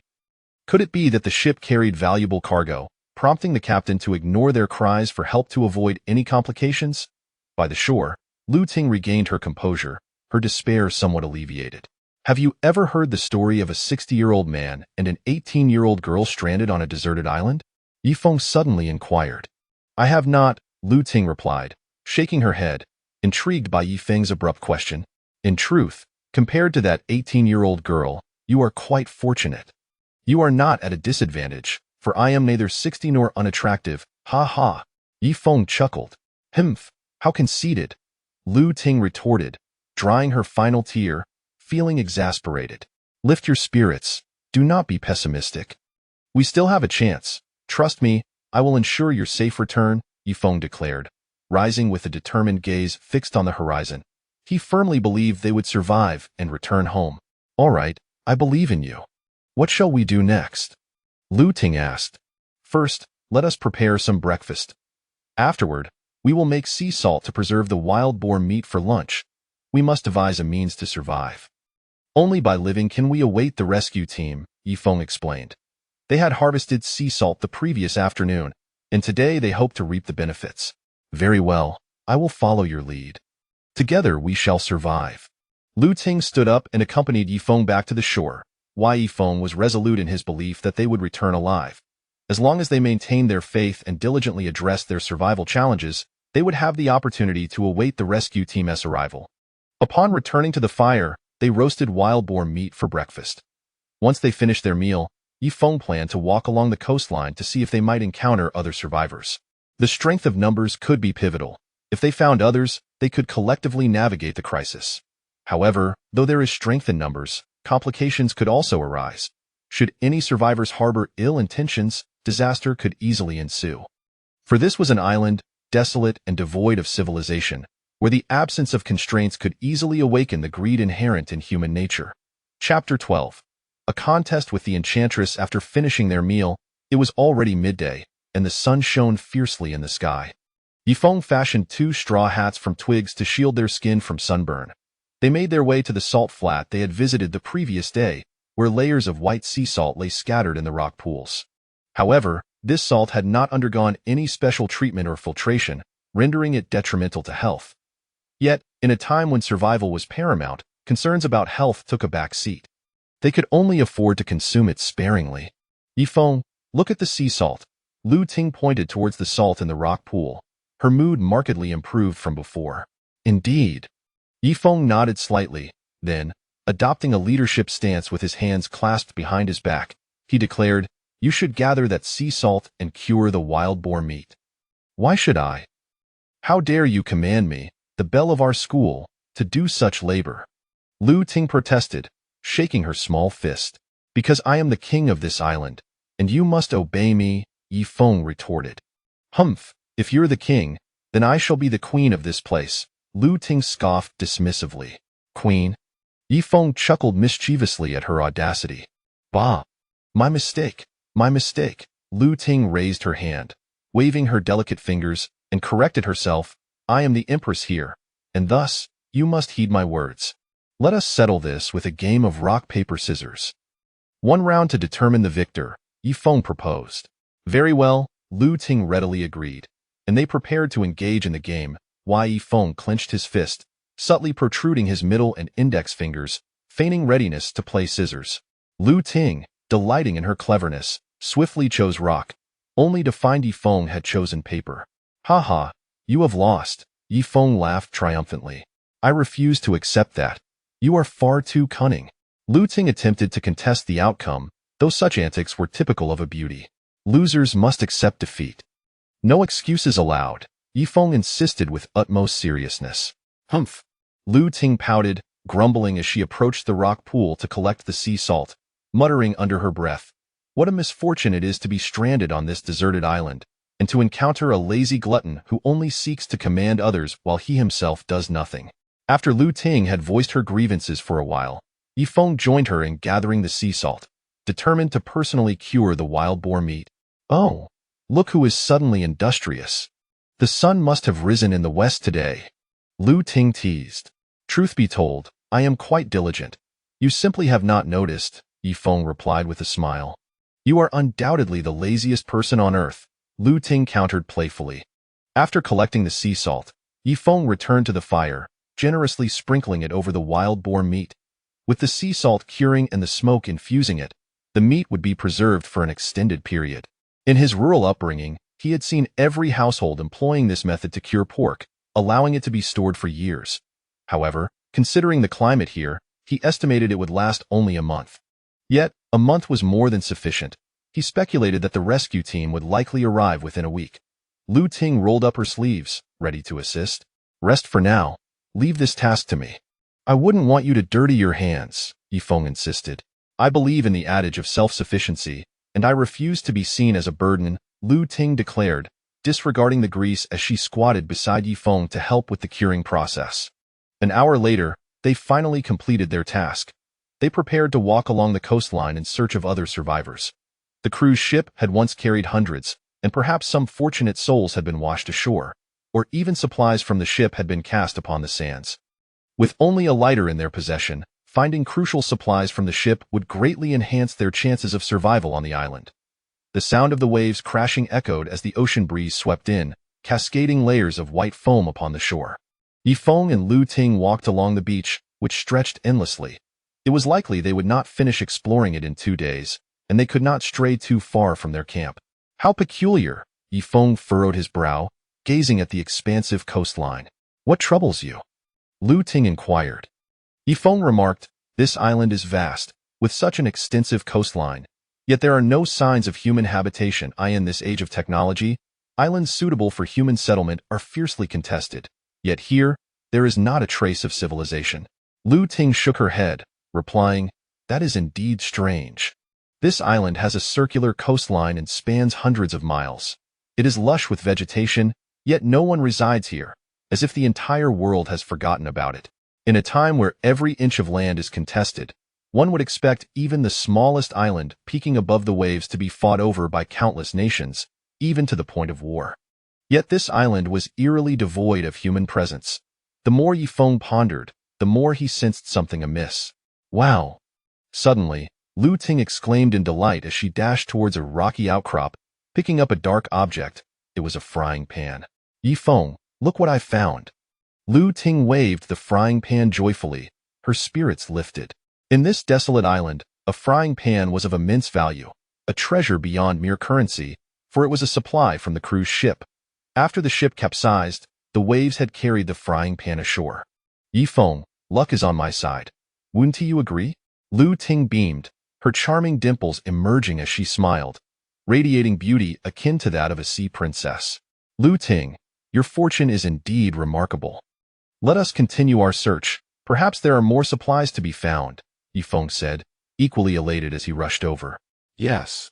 Lu Ting nodded enthusiastically, asserting, but this frying pan is mine. Yours indeed. Everything is yours, Yifeng replied dismissively, unwilling to argue, as her possessions felt as good as his. With this frying pan, our lives will be much more convenient. Lu Ting flashed her bright smile, resembling a joyful princess. Besides making life easier, you can also use the frying pan to hit me, Yifeng jested. Why would I use the frying pan to strike you? Lu Ting tilted her head, gazing at him with her captivating eyes. Because Red Wolf frequently uses a frying pan on Grey Wolf, Yifeng laughed. Lu Ting rolled her eyes in exasperation and retorted, such a precious frying pan. How could I possibly bear to use it against you? I would rather strike you with a stick or a stone. You are exceedingly ruthless. Yifeng placed a hand over his heart, feigning pain.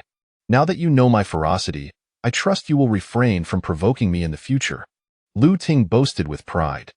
Having found a frying pan, the school beauty seemed to float in delight, treating the slightest token as a royal decree. The two continued their quest along the shoreline, searching for supplies and other survivors. However, after an hour of walking, they found no further resources, as if the only item washed ashore from the cruise was that frying pan. Yifeng, Lu Ting, is that you? Just as they were about to return to their camp, a girl's voice called out from behind them. Chapter 13. Encountering a female classmate. Again, Yifeng and Lu Ting turned around to find a girl standing beneath the dark rocky outcrop. The girl stood about 1.70 meters tall, with wavy hair dyed a striking golden hue, and she was dressed in vibrant, eclectic attire that exuded a sense of trendiness. Yifeng, is that you? Lu Ting exclaimed in surprise upon recognizing the girl, astonished that she was still alive. Yifeng, so it's you, Yifeng added, equally taken aback by the unexpected encounter with their classmate. Yifeng, Lu Ting, it's so wonderful to see you.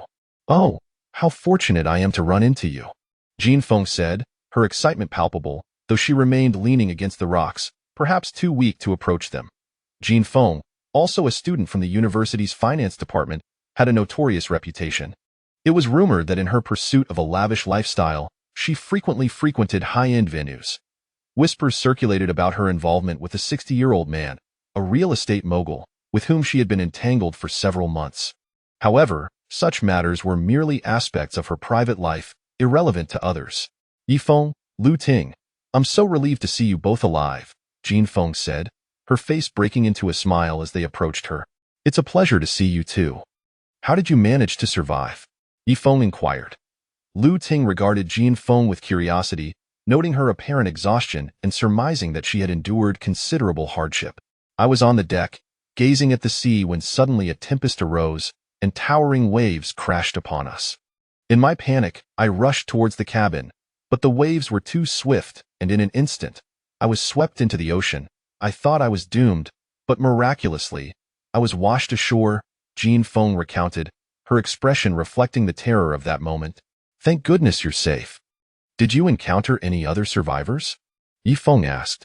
None, Jin Feng replied, her voice weak. When I regained consciousness, I was utterly drained, famished, and parched that I ventured into the forest in search of food. But then, what happened next? Yi Feng pressed. Jin Feng's eyes widened with fear as she continued. Just hours after entering the forest, I came across a massive python. It terrified me so much that I fled back to the sandy beach. It turned out that after waking up, Jin Feng, desperate for sustenance and water, had entered the forest only to encounter a python, which sent her running back to the beach. The oppressive heat had driven her to take refuge beneath the rocky outcrop, where she later encountered Yi Feng and Lu Ting, a frail woman. The sight of a python in the forest must have been utterly harrowing for her. Yi Feng, Lu Ting, there are pythons in this forest, and they are enormous, Jin Feng exclaimed, gesturing dramatically to convey the python's size. Indeed, the forest harbored dangers. Yi Feng himself had faced a dark beast while searching for medicinal herbs the previous night, an entity whose identity remained unknown, yet it moved with alarming speed and agility. Had it not been for Yi Feng's years of training, he might have met with a dire fate. I'm glad you're all right, Lu Ting reassured her. Yi Feng, Lu Ting, how did you two come together? Are there any other survivors here? Jin Feng inquired. Aside from you, we haven't encountered any other survivors. Yi Feng briefly recounted the circumstances of his meeting with Lu Ting, omitting certain details. I wonder how the other classmates, the teachers, and the outsiders are faring. How many of them have survived? Jin Feng panted, clearly fatigued. Among the hundreds aboard the cruise ship, not all were members of the school. Some were outsiders. You must be hungry and thirsty. Come back to our camp with us. We have fresh water and food, Lu Ting offered. You have fresh water and food? Jin Feng exclaimed, her excitement palpable, her throat parched and her hunger unbearable. We have both in our camp, Lu Ting confirmed as she and Jin Feng slowly made their way back to the campsite. Yi Feng followed behind, carrying a frying pan and a wooden stick. The addition of a survivor, especially Jin Feng, was welcome. Despite her unsavory reputation, she posed little threat being a woman. If a man had appeared, Yi Feng would have had to be more vigilant, as one can never truly know a person's heart. Approximately an hour later, the trio returned to the camp. Wow, water, fresh water, and wild boar meat, Jin Feng exclaimed, her eyes lighting up as she spotted the water stored in a hollowed-out tree trunk. She eagerly grabbed one and began drinking heartily, oblivious to the waste she was creating. Yi Feng shook his head disapprovingly, lamenting her lack of conservation, but seeing her dire thirst, he chose to overlook it, knowing there was a water source in the jungle. Ah, this is so refreshing. It quenches my thirst perfectly, Jin Feng said, wiping her mouth after finishing her drink, despite having wasted a considerable amount. Wow, there's food too, Jin Feng exclaimed as she approached the fire pit, ravenously tearing into the roasted meat. Much of the meat was ribs, making it difficult to chew, so she discarded the bones carelessly as she ate. Jin Feng, please eat more slowly, and don't waste what you haven't finished. Try to eat as cleanly as possible, Lu Ting reminded her, concerned about the wastage. Yes, I'm just so hungry. This wild boar meat is delicious. Yi Feng, Lu Ting, you are truly impressive for having hunted a wild boar. Jin Feng praised as she devoured the food, though she carelessly tossed aside some unfinished bones. Jin Feng, do not waste the wild boar meat. It is a shame to throw away what you haven't eaten, Yi Feng said, visibly displeased. Yi Feng, you're being too stingy. We're classmates, after all. Once I'm full, I'll pay you back once we leave this place, Jin Feng retorted, mistaking Yi Feng's concern for stinginess, believing that there was more than enough meat to go around. It's not about being full. It is about the waste. It's a pity to squander it, Yi Feng replied coldly, knowing that if they continued to waste food, the wild boar meat would soon be depleted. All right, I'm full now. Yifeng, Lu Ting, thank you so much. I want to forget your kindness, Jin Feng said, rubbing her hands together in gratitude. Then she looked at the makeshift hut with surprise. Wow, there's a place to rest and sleep. I am so tired. May I sleep in the hut? You may rest in the hut, but once you've regained your strength, you must join us in our tasks, Yifeng replied, intending to allow Jin Feng a few hours of rest before they set out to forage for wild vegetables. Jin Feng stretched and yawned before heading towards the hut. Chapter 14. Matters that money cannot resolve. Jin Feng retreated to the thatched cottage for some rest, while Yefeng and Lu Ting busied themselves, diligently reinforcing the structure by moving stones. The cottage had been erected hastily the previous day, and the stone walls were not yet sufficiently sturdy to withstand the assaults of wild beasts. A powerful predator could pose a grave danger. However, after their efforts today, the 1.5-meter-high stone walls stood firm. Above that height, wooden materials were employed, as relying solely on stone posed a significant risk. Should they collapse, it could prove fatal.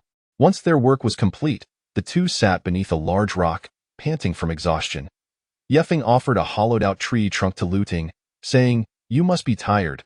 Have some water." "Thank you," Lu Ting replied with a gentle smile, accepting the trunk and cautiously sipping the water, wary of wasting any. After quenching her thirst, she inquired, "Yefeng, do you have some reservations about Jin Feng?" "Indeed, I find her quite selfish, squandering both fresh water and food," Yefeng responded with an icy tone. "I share your sentiments. She does come across as rather self-centered," Lu Ting concurred. As they conversed, Jin Feng emerged from the cottage, stretching languidly before gazing up at the sky. "Wow, what time is it? The sun is nearly setting. How long have I been asleep?" "You have been resting for several hours? Did you sleep well?" Yefeng asked. "I did sleep for a few hours, and it was quite comfortable," Jin Feng yawned as she approached. Initially intending to drink water, she hesitated upon noticing Yefeng holding the tree trunk, opting instead for another one, perhaps disdaining Yefeng's offering. "That's the last trunk we have. Drink sparingly and do not waste it," Yefeng cautioned. He had observed her previous actions and the implied disdain, yet chose not to dwell on it, acknowledging that no one wished to drink from a used vessel. "Understood. It's merely fresh water, not a matter of life and death. Why must you keep reminding me? Aren't we classmates?" Jin Feng complained, seemingly perceiving Yefeng as overly frugal. "Jin Feng, you misunderstand Yefeng's intentions. He merely wishes to convey that while there is fresh water in the forest, procuring it can be troublesome, so we should conserve it and avoid waste," Lu Ting explained. "Got it," Jin Feng replied, somewhat displeased, muttering, "It's just a bit of fresh water. Back in school, I wouldn't even drink domestically produced mineral water. I only consumed imported brands." Yefeng frowned, irked by Jin Feng's remarks. Her frequent visits to affluent establishments and associations with wealthy individuals had fostered a sense of superiority, leading her to live a life akin to that of a privileged heiress. "Jin Feng, this is an island. Many things cannot be measured in monetary terms," Lu Ting remarked. "We're not stranded here indefinitely. I'm certain that a rescue team will arrive within 3 days at most." With that, Jin Feng tilted her head back, continuing to drink water, inadvertently wasting some in the process due to her posture. Yefeng felt a surge of frustration. Jin Feng's self-centeredness was exasperating, disregarding the feelings of others. Lu Ting, too, harbored anger at Jin Feng's selfishness.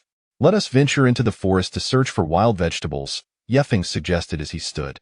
"Yes, that sounds good," Lu Ting agreed, smiling as she rose to her feet. "Why should we forage for wild vegetables? We have plenty of wild boar meat. There's enough to last us 10 days or more, and the rescue team will surely find us within 3 days," Jin Feng questioned. "The wild boar meat is preserved with sea salt, which has not been filtered, and combined with the greasy nature of the meat, we must incorporate vegetables into our diet. Otherwise, our bodies will struggle to digest it," Yefeng explained. Despite the dangers in the forest, they had to go.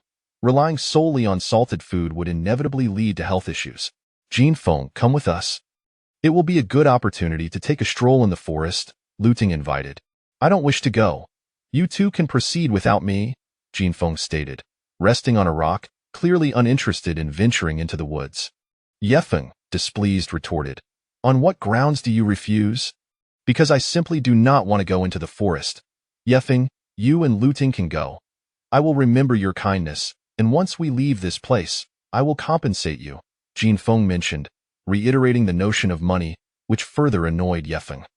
In this desolate setting, financial resources were of little consequence, especially considering her promise seemed nothing more than an empty gesture.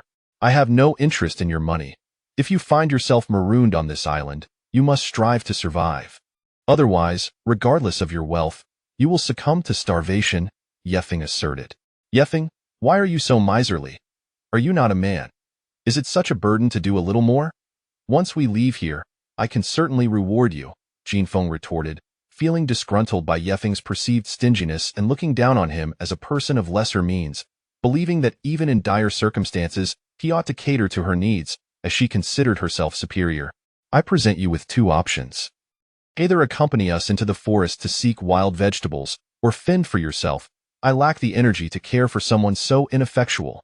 Yefeng's voice turned frigid, emphasizing that caring for her was a courtesy, while neglecting her was merely a matter of principle. How absurd it was for her to think everything could be resolved with money. This was not the city. Chapter 15. Incomprehensible. Yifeng felt a surge of irritation. Jin Feng was exceedingly selfish, always attempting to resolve matters with money. Yifeng, we are classmates. It is only right for me to take care of you for a few days. Once we leave this place, I will give you 100,000 yuan. Besides, the rescue team will arrive in a few days, Jin Feng stated arrogantly, looking down upon Yifeng. Given his impoverished state, she would hardly have bothered to converse with him if it weren't for their predicament on the deserted island. Jin Feng, do you genuinely believe you are wealthy enough to solve everything with money? Yifeng retorted. Yifeng, I didn't expect you to be so stingy. Are you even a man? Doing a little more work won't kill you. Jin Feng was incensed, perceiving Yifeng's reluctance to assist as a sign of his meanness. She believed that as a girl and a classmate, he ought to care for her and not expect her to toil. Alas, go fend for yourself, Yifeng replied impatiently, unwilling to engage further with Jin Feng. Yifeng, I have misjudged you. I never imagined you to be this kind of person. I cannot take care of you. Leave now, and may you find your own fortune, Yifeng asserted, dismissing any further conversation. How absurd it was for someone to think they were impressive merely because they had a bit of money. Lu Ting, standing nearby, interjected, Jin Feng, not everything on this deserted island can be resolved with money. My family is quite affluent as well, yet I still have to work. What do you mean by that? Are you trying to humiliate me? Jin Feng exclaimed angrily, interpreting Lu Ting's words as an insult. In truth, she had long envied Lu Ting, a genuine heiress in school. The men around her would incessantly praise Lu Ting's beauty and wealth, which always left Jin Feng feeling disgruntled. I am not humiliating you. I merely wish to convey the reality of our situation, Lu Ting replied coldly. You are indeed belittling me. You feel superior, hence you speak to me in such a condescending manner. Jin Feng stood up in fury. Lu Ting's words had struck a nerve, making her feel belittled. You are utterly incomprehensible. Lu Ting, now exasperated, found it impossible to reason with such a woman. Forget her. Let her go wherever she pleases, Yifeng remarked, dismissing Jin Feng with a wave of his hand. He proceeded to stack several large stones, securing the wild boar's head within their confines. Arranging them into a square and covering them with a heavy stone slab, each weighing several hundred pounds, ensured the safety of the boar's meat, as Jin Feng lacked the strength to steal it. Moreover, she had no lighter on her. Jin Feng understood Yifeng's intention. However, the stones were too massive for her to budge, and she had no genuine desire to leave him, as she feared surviving alone. Ultimately, she was simply too lazy to work. Let us search the forest for wild vegetables, Yifeng suggested after securing the boar's meat. All right, Lu Ting agreed, accompanying Yifeng towards the forest, preferring his company to Jin Feng's, who was unreasonable and lazy, full of self-importance. Seeing Yifeng and Lu Ting depart, Jin Feng ground her teeth in frustration, believing Lu Ting was looking down on her and undermining her worth due to her wealth. The dense forest loomed like an ocean. Within the woods, Yifeng wielded a wooden stick, diligently searching for wild vegetables alongside Lu Ting.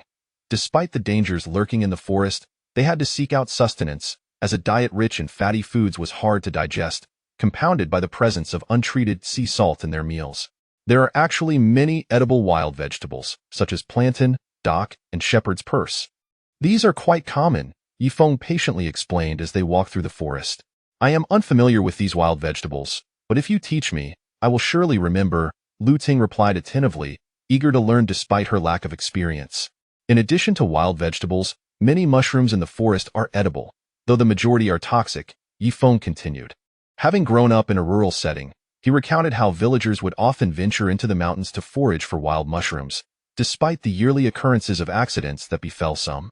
How can one discern whether a mushroom is poisonous? Lu Ting inquired. Wild mushrooms can generally be categorized into two types. Those that grow from the ground, including grassy areas, and those that sprout from trees. However, 90% of toxic mushrooms originate from the ground. Yifeng meticulously instructed Lu Ting on how to identify mushrooms. Note: never consume wild mushrooms without certainty. Poisoning is often irreversible. Lu Ting listened intently, eager to absorb knowledge of survival skills that could prove vital. Yifeng, I just had a thought. Could we search for wild vegetable seeds and cultivate some land to plant them? The soil here is excellent for growing vegetables, Lu Ting suggested. You are quite astute to consider that.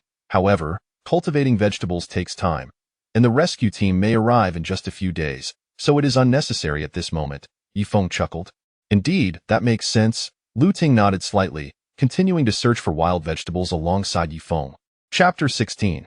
Letting go of dignity in the lush forest, Yifeng carefully searched for wild vegetables alongside Lu Ting, ever vigilant of his surroundings, wary of potential beasts lurking nearby. This forest was not entirely safe, but since they had not ventured too deep, daytime should pose no immediate danger. A gentle breeze swept through the trees, causing Lu Ting's raven locks to dance gracefully in the wind. Yifeng observed that the beauty of her flowing hair was indeed captivating and alluring. What are you staring at? Am I beautiful? Lu Ting asked sweetly, noticing Yifeng's gaze upon her. I'm merely admiring your hair. It holds a beauty that surpasses even you, Yifeng replied with a chuckle. Humph. Lu Ting scoffed, feigning indignation. You really know how to bring a girl down. Are you truly upset?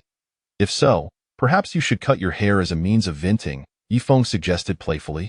Am I foolish enough to ruin my own hair out of spite? Lu Ting laughed, her smile radiant. The two continued their banter as they navigated through the woods. After an hour, they had gathered a substantial amount of wild vegetables, predominantly drumstick leaves.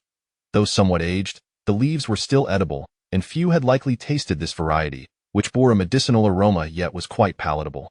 Yifeng crafted a wicker basket, and once it was filled, he handed it to Lu Ting to carry. Time to wrap up and head back, Yifeng announced, clapping his hands together in finality.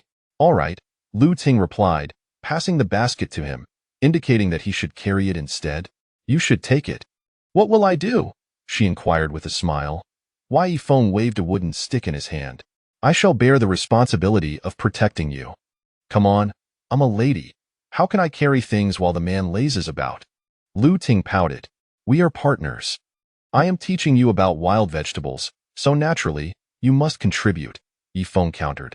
Fine, considering your contributions, I shall exert myself a little, Lu Ting said, raising her hands in mock surrender. Pleasure in our collaboration. Yifeng extended his hand for a shake. Pleasure in our collaboration. Lu Ting reciprocated naturally, their hands lightly clasping. Amidst the verdant forest, the two chatted amiably, momentarily forgetting the troubles of being stranded on a deserted island. Upon exiting the forest and reaching the beach, they spotted Yifeng still standing at the campsite. Upon seeing Yifeng return, her expression appeared somewhat awkward, perhaps tinged with regret. Why? Yifeng feigned ignorance of her presence. Yifeng, I was wrong. Yifeng mustered the courage to approach, bowing slightly. I apologize. It was my fault earlier, and I wish to make amends. Yifeng remained impassive, unwilling to acknowledge the woman he deemed insufferable. Yifeng, I truly made a mistake. I hope you can forgive me. After a moment of calm reflection, Yifeng regretted the conflict, recognizing that with only 3 of them alive on the island, and Yifeng being the sole man, her survival depended on his protection. Just go. Let us each fend for ourselves, Yifeng replied coldly, harboring no affection for her. Yifeng, Yifeng attempted to continue her apologies, but Yifeng turned away, denying her the chance. Watching his retreating figure, Yifeng clenched her fists, her teeth gritted, her eyes betraying a mix of disappointment and sorrow. Back at the fire, Yifeng instructed Lu Ting. You handle adding firewood while I wash the wild vegetables by the sea.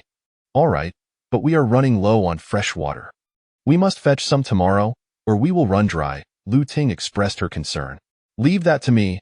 I will get the water tomorrow, Yifeng stated as he took a portion of the drumstick leaves to wash by the shore, mindful of the waste involved in using fresh water for that purpose. Seeing Yifeng and Lu Ting engaged in conversation, Jin Feng's resentment deepened, suspecting that Lu Ting was speaking ill of her or inciting Yifeng against her. The boundless seashore sparkled as the icy, crystal-clear waters gently lapped at the shore, the shimmering waves creating a mesmerizing sight. Thud, thud, thud.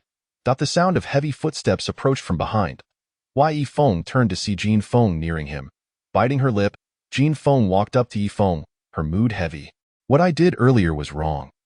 I apologize and I hope for your forgiveness. Yifeng remained silent, seemingly oblivious to her contrition.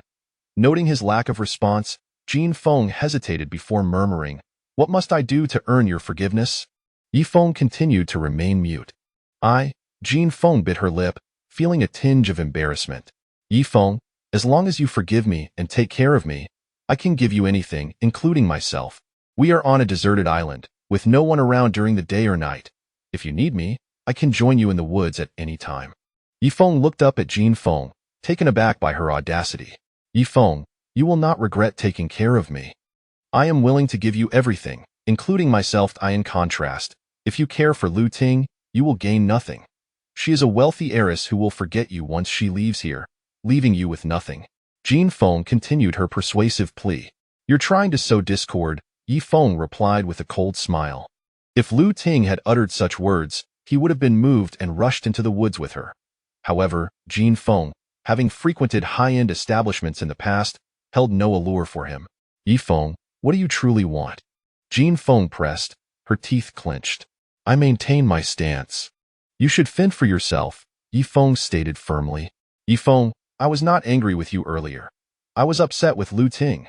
She insinuated that I am less wealthy, and that was humiliating, Jin Feng explained, fearful of Yifeng misunderstanding her intentions. Yifeng had no desire to engage in their petty grievances. Yifeng, if you keep me with you, I will give myself to you. I have set aside my dignity to plead with you. Please forgive me, and I promise to no longer be lazy or selfish, Jin Feng continued. If Yifeng agreed, she would not mind sacrificing her virtue, as she had never truly held on to it, having been with men of all ages for the sake of wealth. Fine, stay, but I will not engage in those activities with you. Just follow my lead from now on.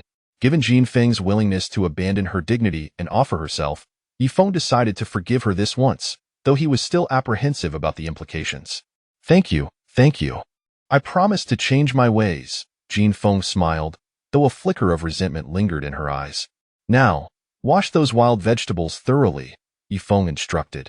Of course, thank you for this opportunity, Jin Feng replied, squatting by the sea to cleanse the vegetables, all the while vowing to sever ties with Yifeng and seek retribution for the humiliation she felt once she encountered other survivors or returned to civilization. Chapter 17. I am not inflatable. As the sun began to set, the day swiftly transitioned into dusk.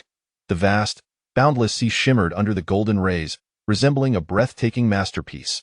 Lu Ting squatted beside the fire, fervently blowing air as if she were a bellows, attempting to stoke the flames into a vigorous blaze. Aha! Lu Ting resembled a toad lying on the ground, her cheeks puffed out as she relentlessly blew at the campfire. Ahem. Yifeng approached and cleared his throat.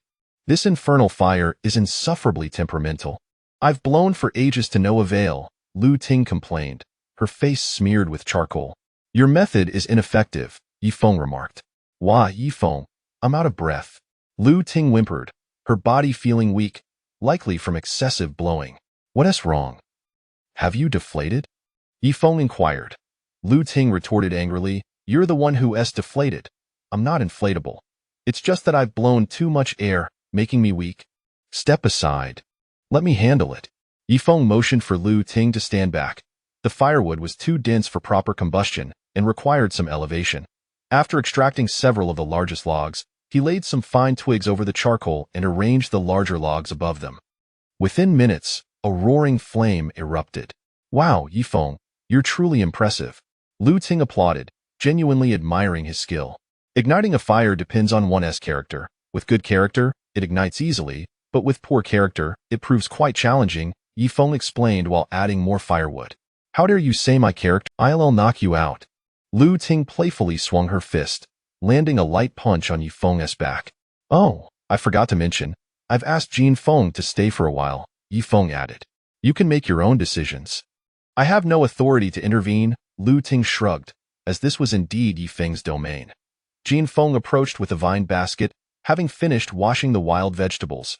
Upon seeing Yifeng and Lu Ting sharing laughter, jealousy and resentment brewed within her, feeling as though Yifeng was targeting her and that Lu Ting was reveling in her misfortune.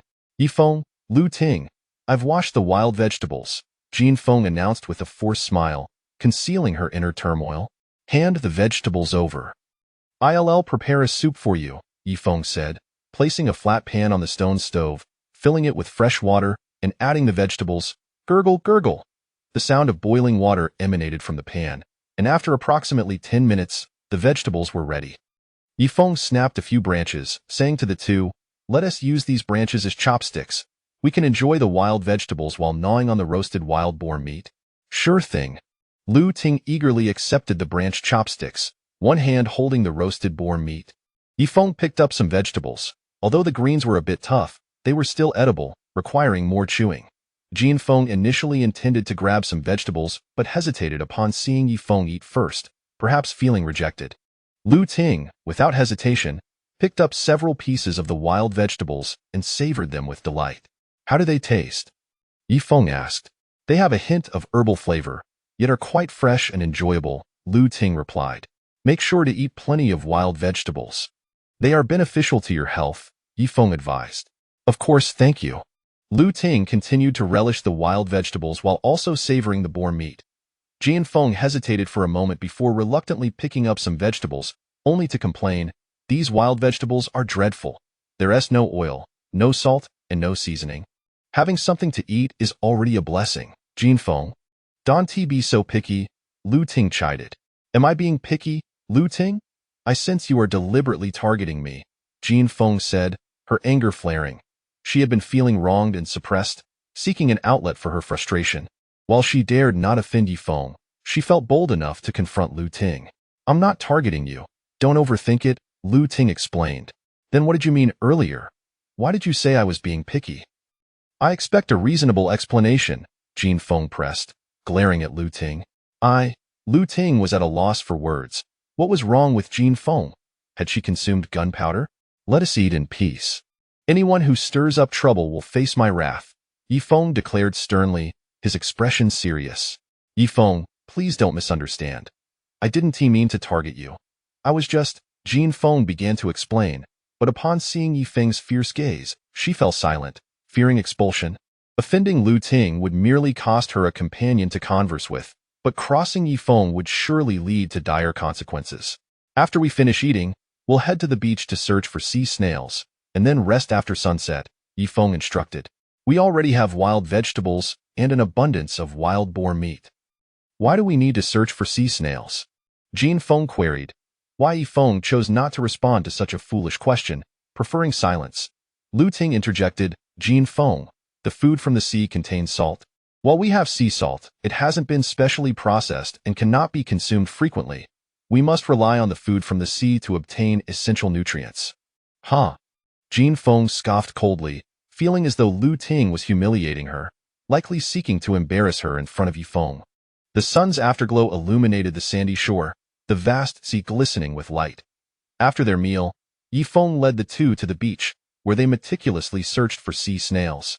Sea snails typically inhabit shallow waters, often found beneath coastal rocks and are generally small in size. They are not substantial sources of sustenance due to their limited meat and sandy contents. As for why they weren't fishing, the answer was simple. The ocean is vast, and catching fish weighing several pounds near the shore is improbable without a fishing boat or large nets. Under a dark rock, Yifeng discovered two sea snails. The shape of these snails resembled that of land snails, though some were larger.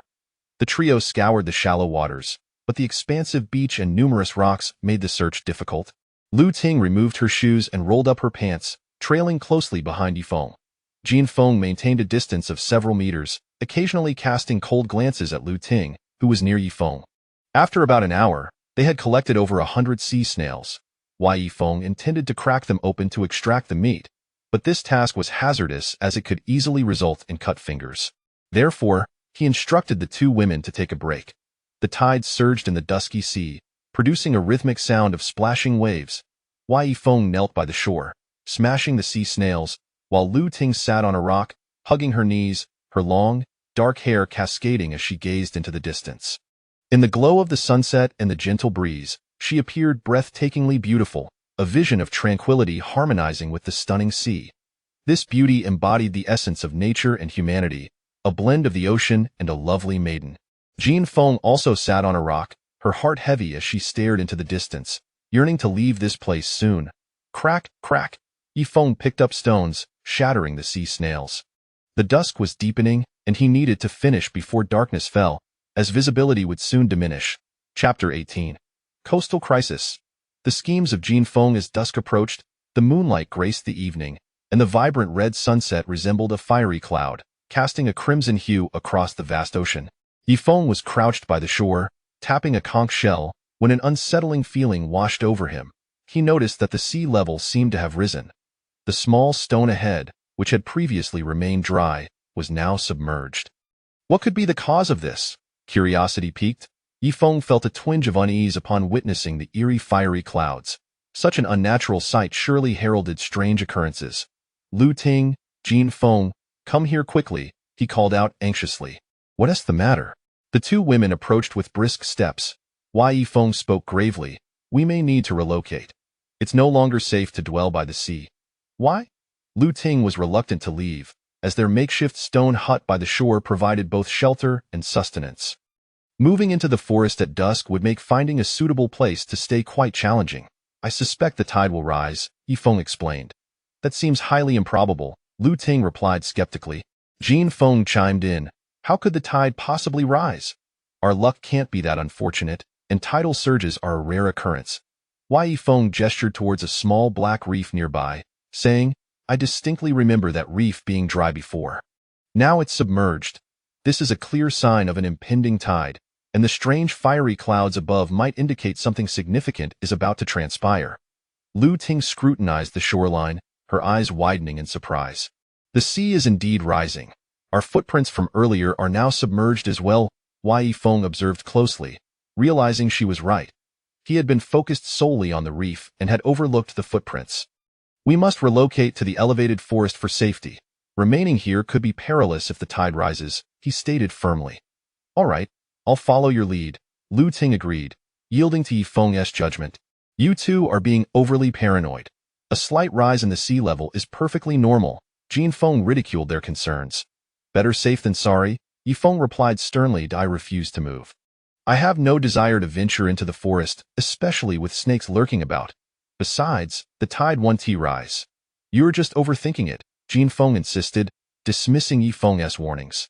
Let us go to the forest, Yifeng declared, turning away with Lu Ting. As for Yifeng, she could choose to stay or follow. Yifeng had no inclination to explain further. Hey, wait for me, Yifeng called out, exasperated at being ignored. Upon returning to the fire, Yifeng grabbed the frying pan and some wild boar meat, while Lu Ting collected wild vegetables and more meat. Yifeng carried several tree trunks, though only one contained water. The others were empty. We must reach the high ground in the forest before it's completely dark. Otherwise, we risk getting lost, Yifeng advised as they walked. Although the moonlight illuminated the night, the dense foliage would obscure it once darkness fell. The trio hurried towards the forest at a brisk pace. The woods were expansive, stretching endlessly before them, with hills and mountains suggesting this was a pristine part of the island's wilderness, the full extent of which remained unknown. Yifeng led the way, parting the grass and foliage to avoid startling any snakes hidden within. Ahead, a mountain loomed, approximately 200 to 300 meters high. After an hour, they finally reached the summit, which was relatively flat and spacious. Night had fallen. Standing atop the mountain, they gazed at the vast, dark sea, its boundless expanse swallowing the moonlight. The gentle yet oppressive sound of waves echoed in the stillness, creating an atmosphere of tranquility laced with tension. I am exhausted, Lu Ting exclaimed, placing her belongings on a stone and wiping the sweat from her brow after their arduous trek. "It's all your fault for insisting on moving," Jin Feng complained. "Let us refrain from complaints. Yi Feng is only looking out for our safety," Lu Ting replied. "I'm not complaining. You simply misinterpret my words. I don't know what you're thinking. Always assuming the worst of me," Jin Feng retorted coldly, her resentment towards Lu Ting evident. In school, she had always envied Lu Ting, the school's belle and the wealthiest heiress, possessing both beauty and riches, which kindled Jin Feng's jealousy. "Jin Feng, I don't think of you as a bad person. I believe you're just overly sensitive," Lu Ting said, feeling frustrated by Jin Feng's demeanor. "How dare you suggest I have issues? You're crossing the line." Jin Feng was about to lash out when Yi Feng's authoritative voice interrupted. "Silence. From now on, if anyone dares utter another word of nonsense, I'll throw them off this mountain." It was infuriating, especially considering their predicament on this deserted island. Jin Feng fell silent, though her discontent simmered beneath the surface, unwilling to provoke Yi Feng. "Apologies for causing you distress," Lu Ting offered contritely. "It's nothing." Yi Feng replied nonchalantly. "You're under immense pressure, caring for our safety, I assure you. I won't let you down from now on," Lu Ting promised earnestly. "It's fine," Yi Feng said with a slight shake of his head. "You two rest here. I will gather some firewood from the forest." During their hasty relocation, they had neglected to bring any wood, opting only for the frying pan and their food supplies. Once Yi Feng entered the woods atop the mountain, Jin Feng let out a disdainful huff at Lu Ting before quickly following him. Lu Ting had intended to join Yi Feng in the woods, but with Jin Feng trailing, she opted to stay behind and organize the wild boar meat, laying everything out on the rocks. The mountaintop had few trees, as the soil was poor. However, aided by the moonlight, Yi Feng searched for firewood in the thicket. This area was uninhabited, offering an abundance of fallen branches. Suddenly, a crackling sound of dry twigs snapping reached his ears from behind it. Yi Feng turned to see Jin Feng approaching. "Yi Feng, Lu Ting is always targeting me. You must help me," Jin Feng implored upon entering the grove. Yi Feng was taken aback. He hadn't anticipated such a request. "How do you want me to assist you?" he inquired. "Lu Ting looks down on me because she is a rich girl. If we ever leave this place, she'll continue to disdain you," Jin Feng elaborated. "Do you want me to drive her away?" Yi Feng asked. "Not necessarily drive her away, but she should experience some hardship. If you assist me, if you let me vent my frustrations, I will be loyal to you here. And you won't have to bear any responsibility for me in the future," Jin Feng declared, positioning herself uncomfortably close to Yi Feng. "Have you treated others like this in the high society circles you frequented?" Yi Feng queried. Jin Feng responded with irritation. "Yi Feng, you underestimate me. I'm not that easy, however, you are quite handsome, and I do find you appealing." Yi Feng dismissed her advances, thinking that if he were to seek companionship, it should be with someone like Lu Ting, pure and beautiful. Men prefer their own private vehicles. No one desires a public bus. Chapter 19. A narrow escape from maritime peril under the moonlight. In a small grove, Jin Feng awaited Yi Feng's response, yet he remained silent. "I understand that in your heart, Lu Ting is the best, so you will undoubtedly choose her. Every man would, for she is not only beautiful but also comes from a wealthy family. However, you are not from the same world. Once you leave this place in a few days, she will surely forget you," Jin Feng reiterated, having mentioned this before. "Ha ha," Yi Feng chuckled, finding the notion rather ludicrous. "What are you laughing at? Do you think what I say lacks reason?" Jin Feng inquired. "If you continue to spout such nonsense or sow discord, I will not hesitate to cast you aside. I seek no reward. All I desire is for us to survive together, to overcome our hardships, and to return safely," Yi Feng stated earnestly, his sole focus on surviving. His parents had nurtured him for 25 years, guiding him to graduate from a financial university, and he could not afford to die here. When weighed against life, these trivial matters paled in significance. Of course, a connection with the pure and beautiful schoolgirl would be delightful, but one must not rush into things. "Very well, forget I said anything."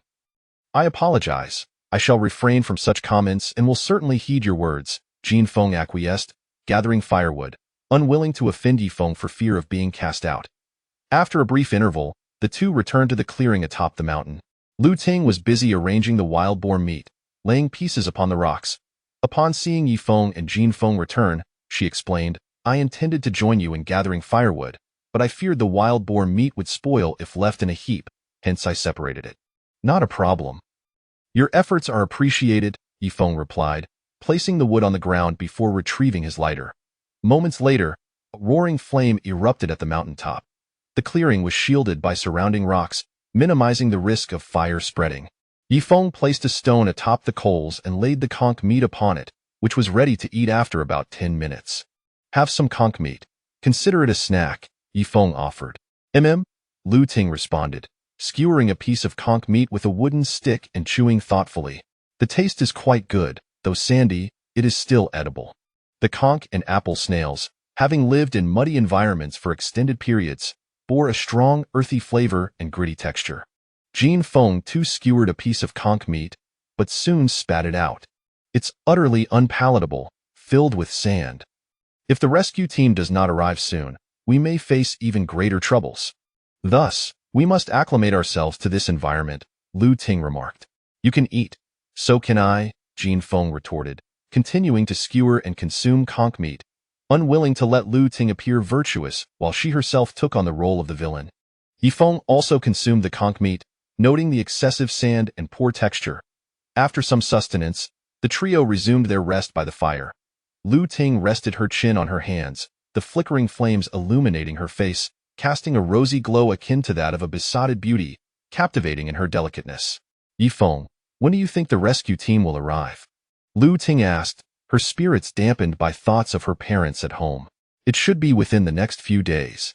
We must patiently await their arrival, Yifeng assured her. I miss home and fear for my parents' worries, Lu Ting lamented, her beautiful eyes gazing longingly into the distance. Since the day she became aware, she had never been apart from her parents for more than 3 days. However, this maritime disaster had severed their communication, and she feared the toll such news would take on her parents. Wai Yifeng fell silent, sharing her concerns for his own parents. As an only child, he knew they would be engulfed in worry upon hearing the news, perhaps even leading to undue distress. This wretched place, I can scarcely bear another minute. I yearn for city life, with coffee, succulent lobsters, and exquisite cuisine. Yet here, there is nothing, Jin Feng sighed, her frustration palpable. Rest now. We must conserve our strength and care for ourselves. Only by remaining resolute can we hope to endure until the rescue team arrives, Yifeng advised, reluctant to delve further into the heavy topic.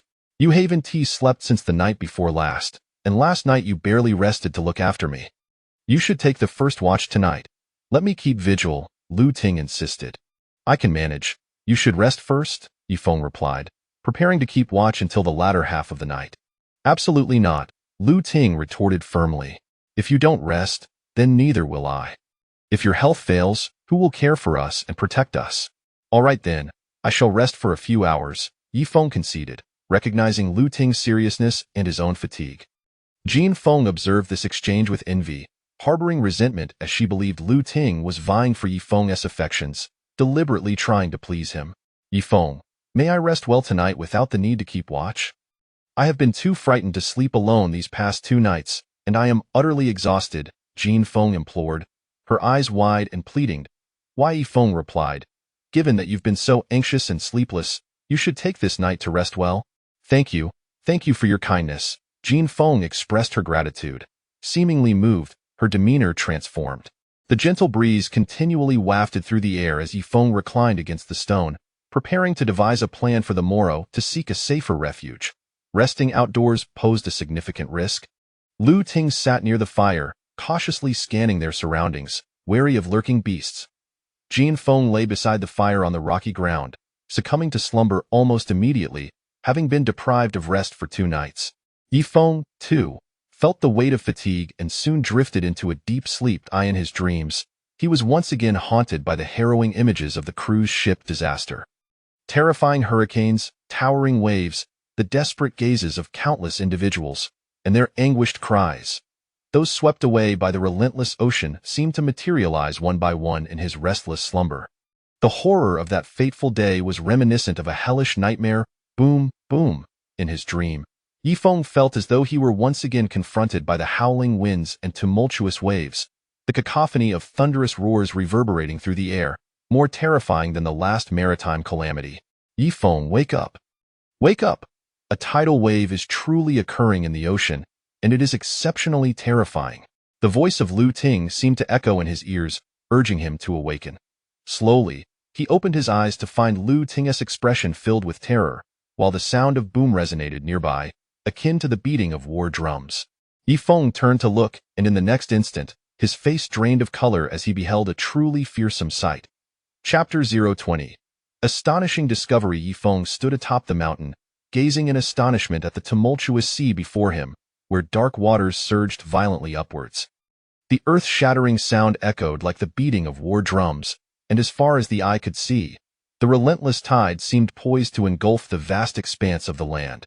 With a resounding crash, the mountaintop trembled beneath the ferocity of the rising tide. The nearby forest, close to the shoreline, was swiftly submerged as the sea poured in like a hurricane, leaving devastation in its wake. This, Jean Feng, having awakened at some point, stared in terror at the tumultuous waters below, her voice quivering. This is utterly terrifying. There truly is a tide. Fortunately, we relocated our dwelling, or we would have perished. Indeed, it was fortunate that Yifeng discovered it in time. Otherwise, our fate would have been sealed. Lu Ting expressed her gratitude towards Yifeng, recognizing that without his timely warning, the consequences would have been dire. Yifeng, thank you. You have saved us. Jean Feng expressed her heartfelt gratitude. I merely speculated. I never anticipated the tide would actually occur, Yifeng replied, a heavy weight in his heart, feeling insignificantly small beneath the terrifying onslaught of the tide, akin to mere ants. A suffocating dread enveloped the three of them, rendering their breaths labored. Will the water rise to this point? Jean Feng inquired. Not at all. We are quite safe here, Yifeng reassured her. Why does a tide occur? Jean Feng continued her inquiries. Yifeng explained, it is due to the gravitational pull of the moon. Lu Ting, her gaze fixed ahead, spoke with trepidation. We must keep our distance from the coastline in the future. Should another tide arise, or if monstrous waves appear, it would be perilous. Indeed, Yifeng nodded, secretly relieved that they had narrowly escaped disaster this time. Boom! The relentless tide surged forth, engulfing everything in its path, the salty scent of the sea wafting through the air. The ground below transformed into a swamp, but fortunately, the tide came swiftly and receded just as quickly. Approximately half an hour later, the dark waters rapidly flowed back into the sea. Calmness returned. After the tide, the night sky regained its tranquility. Having witnessed the overwhelming power of the tide for the first time, Yifeng remained deeply shaken. Even in the stillness that followed, he felt lingering apprehension. Oh my goodness, that terrified me. Thankfully, we are fortunate. Otherwise, we would have surely perished in the ocean, Jean Feng exclaimed, patting her chest, her face pale with fear. Yifeng, from now on, we will heed your every word, Lu Ting declared, resolving to follow Yifeng's lead in all matters, although she had always been inclined to do so. Let us continue to rest. We shall venture to the shoreline in the morning to seek food, Yifeng suggested. Go to the beach? I dare not. Jean Feng shook her head, wishing to distance herself from the coast. After the tide, many fish and shrimp will be washed ashore. We are sure to find a bounty in the morning, Yifeng assured her. I can hardly wait. Lu Ting beamed, eager at the thought of discovering large lobsters, anticipating a delightful feast, for even without seasoning, the succulent flesh of lobsters is delectable. Yifeng looked up at the sky. The moon was nearing the horizon, indicating it was already late at night, with only a few hours remaining until dawn. Lu Ting, you should rest. I will keep watch, Yifeng offered. Please, continue your rest. I am not yet tired, Lu Ting insisted, though she too felt fatigue, wanting Yifeng to rest a few more hours, knowing he was vital for their survival. I need only a few hours of sleep. You must rest now, do not refuse, Yifeng stated firmly. Very well, then I shall sleep, Lu Ting replied, stretching and yawning before lying down on the rocky ground by the fire. The conditions were rudimentary, leaving her no choice but to rest on the stone. Jean Feng continued to sleep, her soft snores betraying her exhaustion from the previous days without proper rest. In the dead of night, Yifeng sat by the fire, gripping a wooden stick, his attention fixed on the surroundings, ensuring the safety of the two women. Beneath the moonlight, the solitary fire blazed brightly, with Yifeng embodying the essence of solitude, enduring the night alone, his heart heavy with thoughts of those lost in the maritime disaster. As he contemplated the yet-to-arrive rescue team, uncertainty gnawed at his heart, accompanied by an unsettling sense of dread. Given the duration since the disaster, the absence of any search and rescue efforts was disconcerting. If a search aircraft had been dispatched, it should have already appeared by now. Time slipped away, and dawn arrived. On the following morning, as the first light of day broke, Lu Ting was the first to awaken. Rubbing her eyes, she apologized. Yifeng, I'm so sorry. I slept too soundly last night and forgot to take my turn. Have you forgotten? You did take your turn, Yifeng responded. You were so concerned for me, yet you claim I was asleep? I should have let you rest for another couple of hours. You mustn't overexert yourself, Lu Ting remarked. Are you truly so concerned about me? Are you plotting something? Yifeng teased, adopting a defensive stance, as if a girl were wary of a man. Lu Ting rolled her eyes. I might indeed have ulterior motives, for you are exceedingly handsome. Like Pan, are you satisfied now? I am not so easily swayed, Yifeng replied with mock seriousness.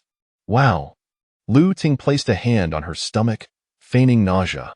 Enough of this nonsense. Wake Jin Feng, we are heading to the beach, Yifeng declared, preparing to venture down to the shoreline, where the previous night's tide would surely have left a bounty of seafood. Delaying too long could result in the fish and shrimp dying and rotting. Perhaps you should wake her, Lu Ting suggested, reluctant to call Jin Feng, sensing hostility from her, as Jin Feng had often spoken ill of Lu Ting during their school days, accusing her of feigning modesty and innocence. Rise and shine. We are heading to the beach, Yifeng urged, nudging Jin Feng to awaken.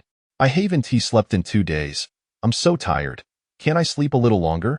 Jin Feng mumbled, her eyes still heavy with slumber. We're going to the beach.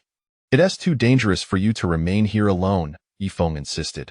Rubbing her eyes, Jin Feng finally stood, weary but compliant. The morning breeze was chilly, especially by the sea, where the morning air felt even colder due to the ocean winds. Yifeng led the two women down the slope, observing how many trees in the nearby forest had been bent under the tide's force, with the ground damp and low-lying areas still holding remnants of seawater. The previous day's tide had been substantial, inundating the surrounding woods, but the dense foliage made it challenging to search for seafood.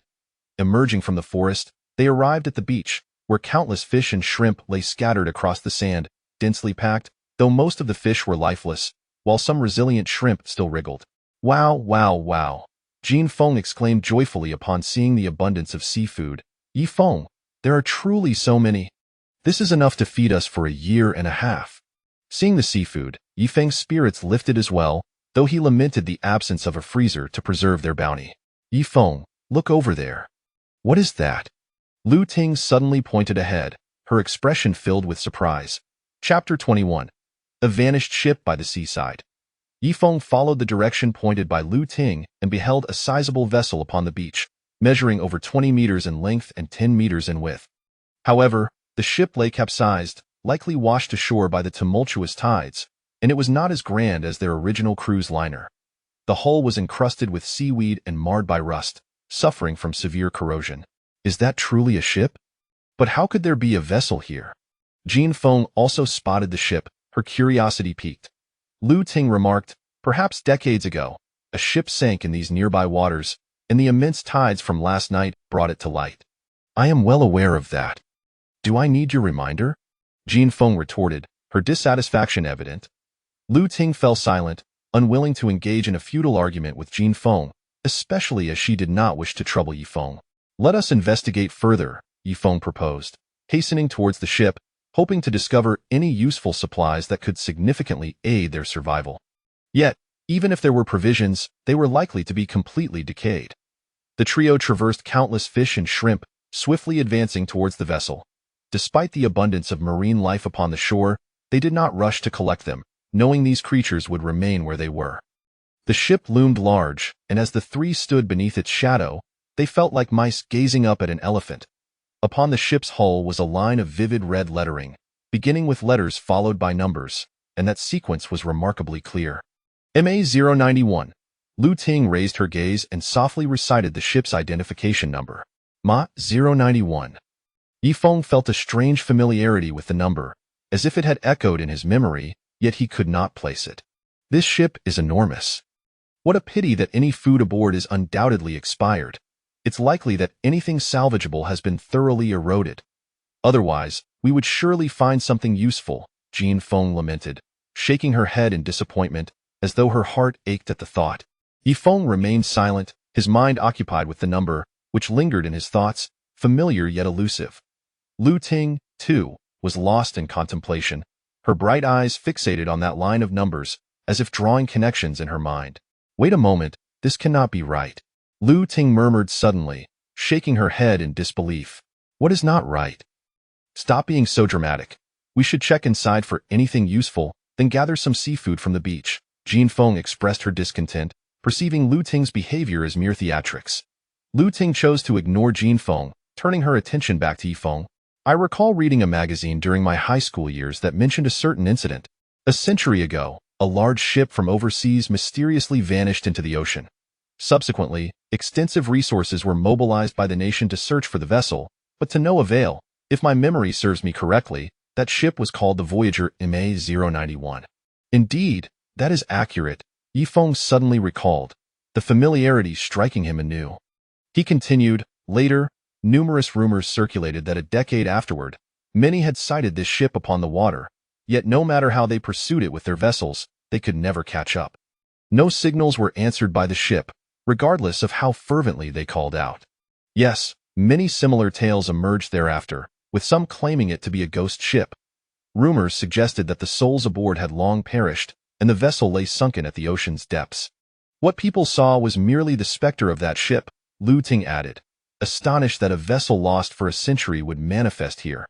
Had it not been for the super tides from last night, this ship would have remained hidden from the world forever. There are no such things as ghost ships. You ought not to frighten yourselves, Jean Feng scoffed, finding the notion amusing. Ghost ship? Ghost ship? Yifeng's thoughts drifted back to the events of the previous day, when he and Lu Ting had encountered a ship and desperately signaled for help. A thick fog had enveloped the beach, visible for miles. Yet that vessel too had gradually receded from sight, ultimately vanishing completely. Lu Ting seemed to recall the events of yesterday as well, turning to Yifeng with a bewildered expression. Could it be that the ship we saw yesterday was also a ghost ship? Yifeng inquired. I share that sentiment, Lu Ting replied, her voice subdued and her expression grave. What nonsense about ghost ships. I never anticipated that you both would fall for such tales, Jean Feng dismissed. Silence. Yifeng and Lu Ting spoke in unison, urging Jean Feng to refrain from interrupting their train of thought. Jean Feng felt a pang of exclusion, as though her presence was insignificant. Yifeng, the more I observe this ship, the more it resembles the one we saw yesterday. Lu Ting expressed her dismay, perhaps grappling with the incredibility of the situation.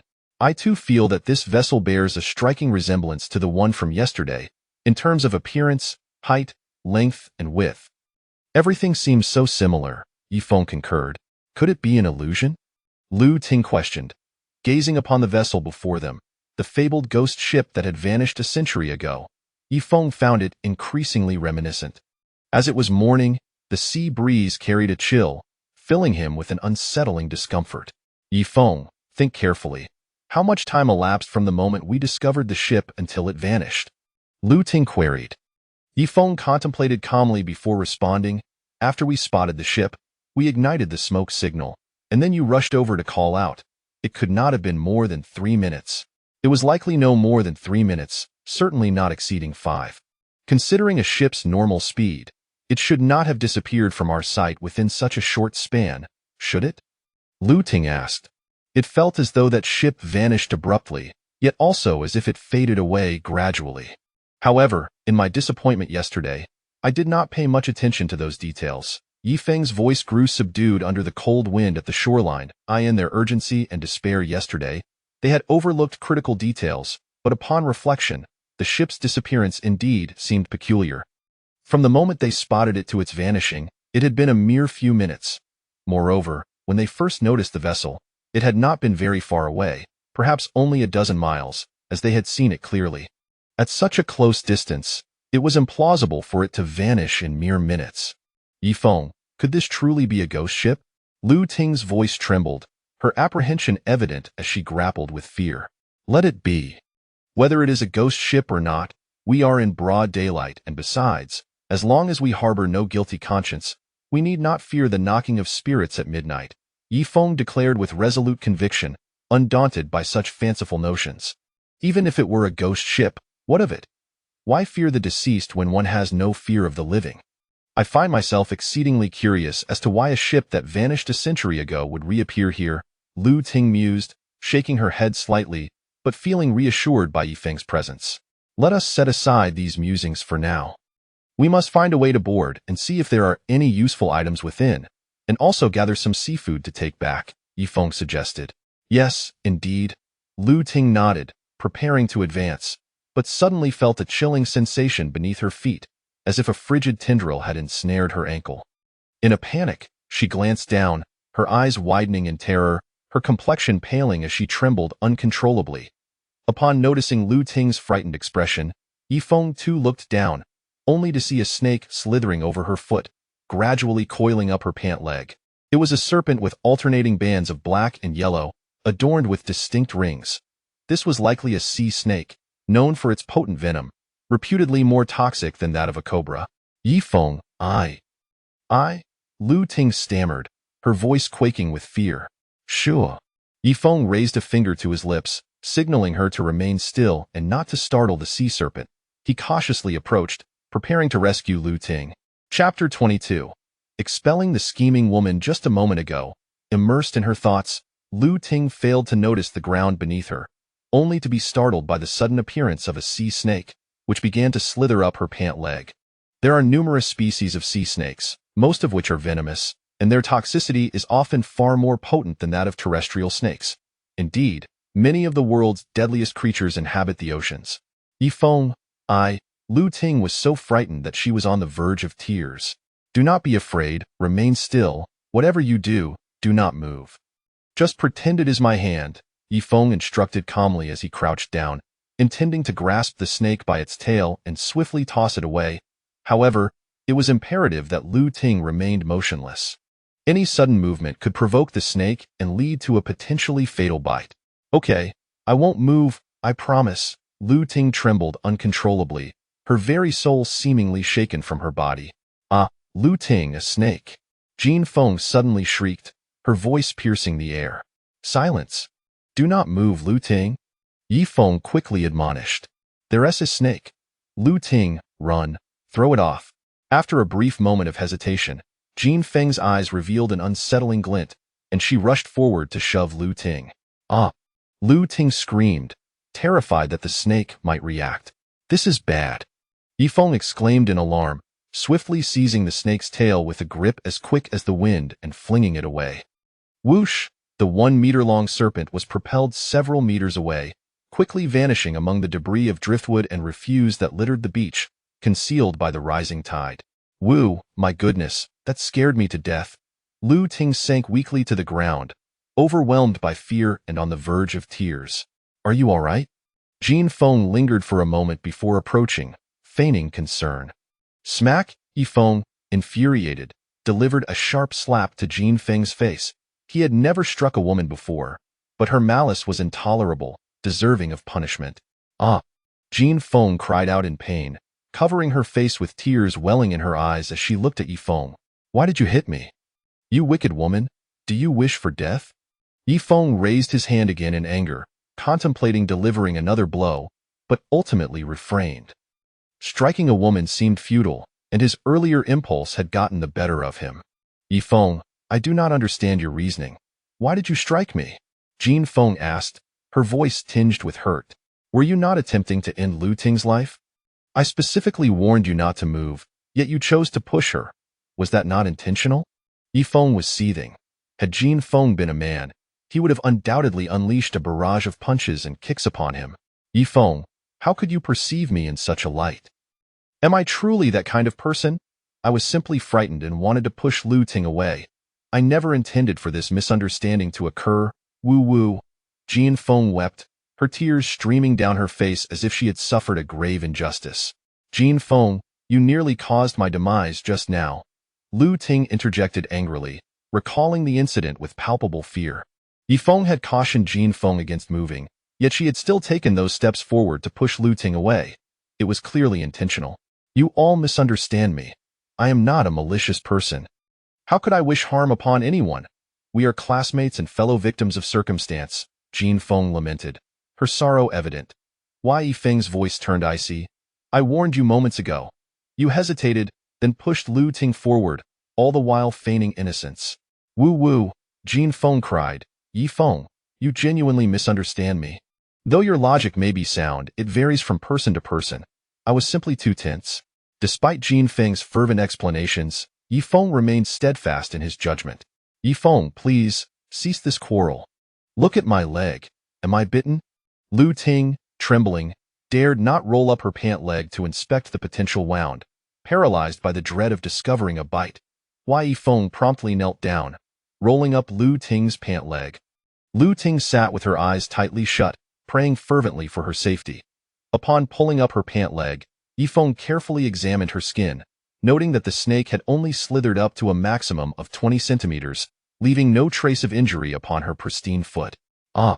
Yifeng exhaled a sigh of relief, grateful that no harm had come to her.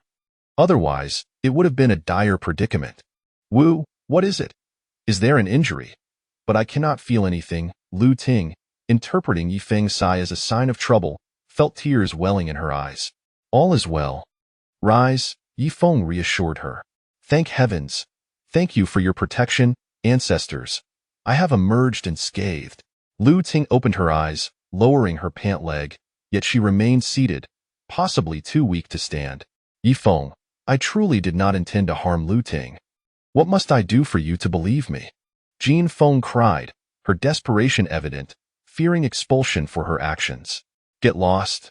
Yifeng waved his hand dismissively, unwilling to tolerate the scheming woman any longer. He had cautioned her repeatedly, yet at the critical moment, she had still pushed Lu Ting. Had he not acted swiftly, Lu Ting's life could have been in jeopardy. Such a manipulative individual could not be trusted to remain. Jin Feng, I am profoundly disappointed in you. Lu Ting's voice turned frigid. She had not anticipated Jin Feng's cruelty. This woman was undeniably dangerous. Yet, Jin Feng possessed a cunning nature. Otherwise, she would not have attracted the attention of so many affluent individuals during her university years. Yifeng, your lack of faith in me stems from Lu Ting's beauty, does it not? She is more attractive than I, and her family is wealthy. This is utterly unfair. Jin Feng asserted, her anger palpable. Ha ha, Yifeng chuckled lightly, responding, no matter Lu Ting's allure, it bears no relevance to me. She is not my wife. Her family's wealth is of no concern to me.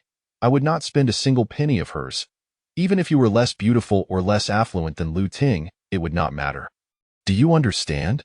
Then why the disparity in treatment? Why cast me aside? Jin Feng queried.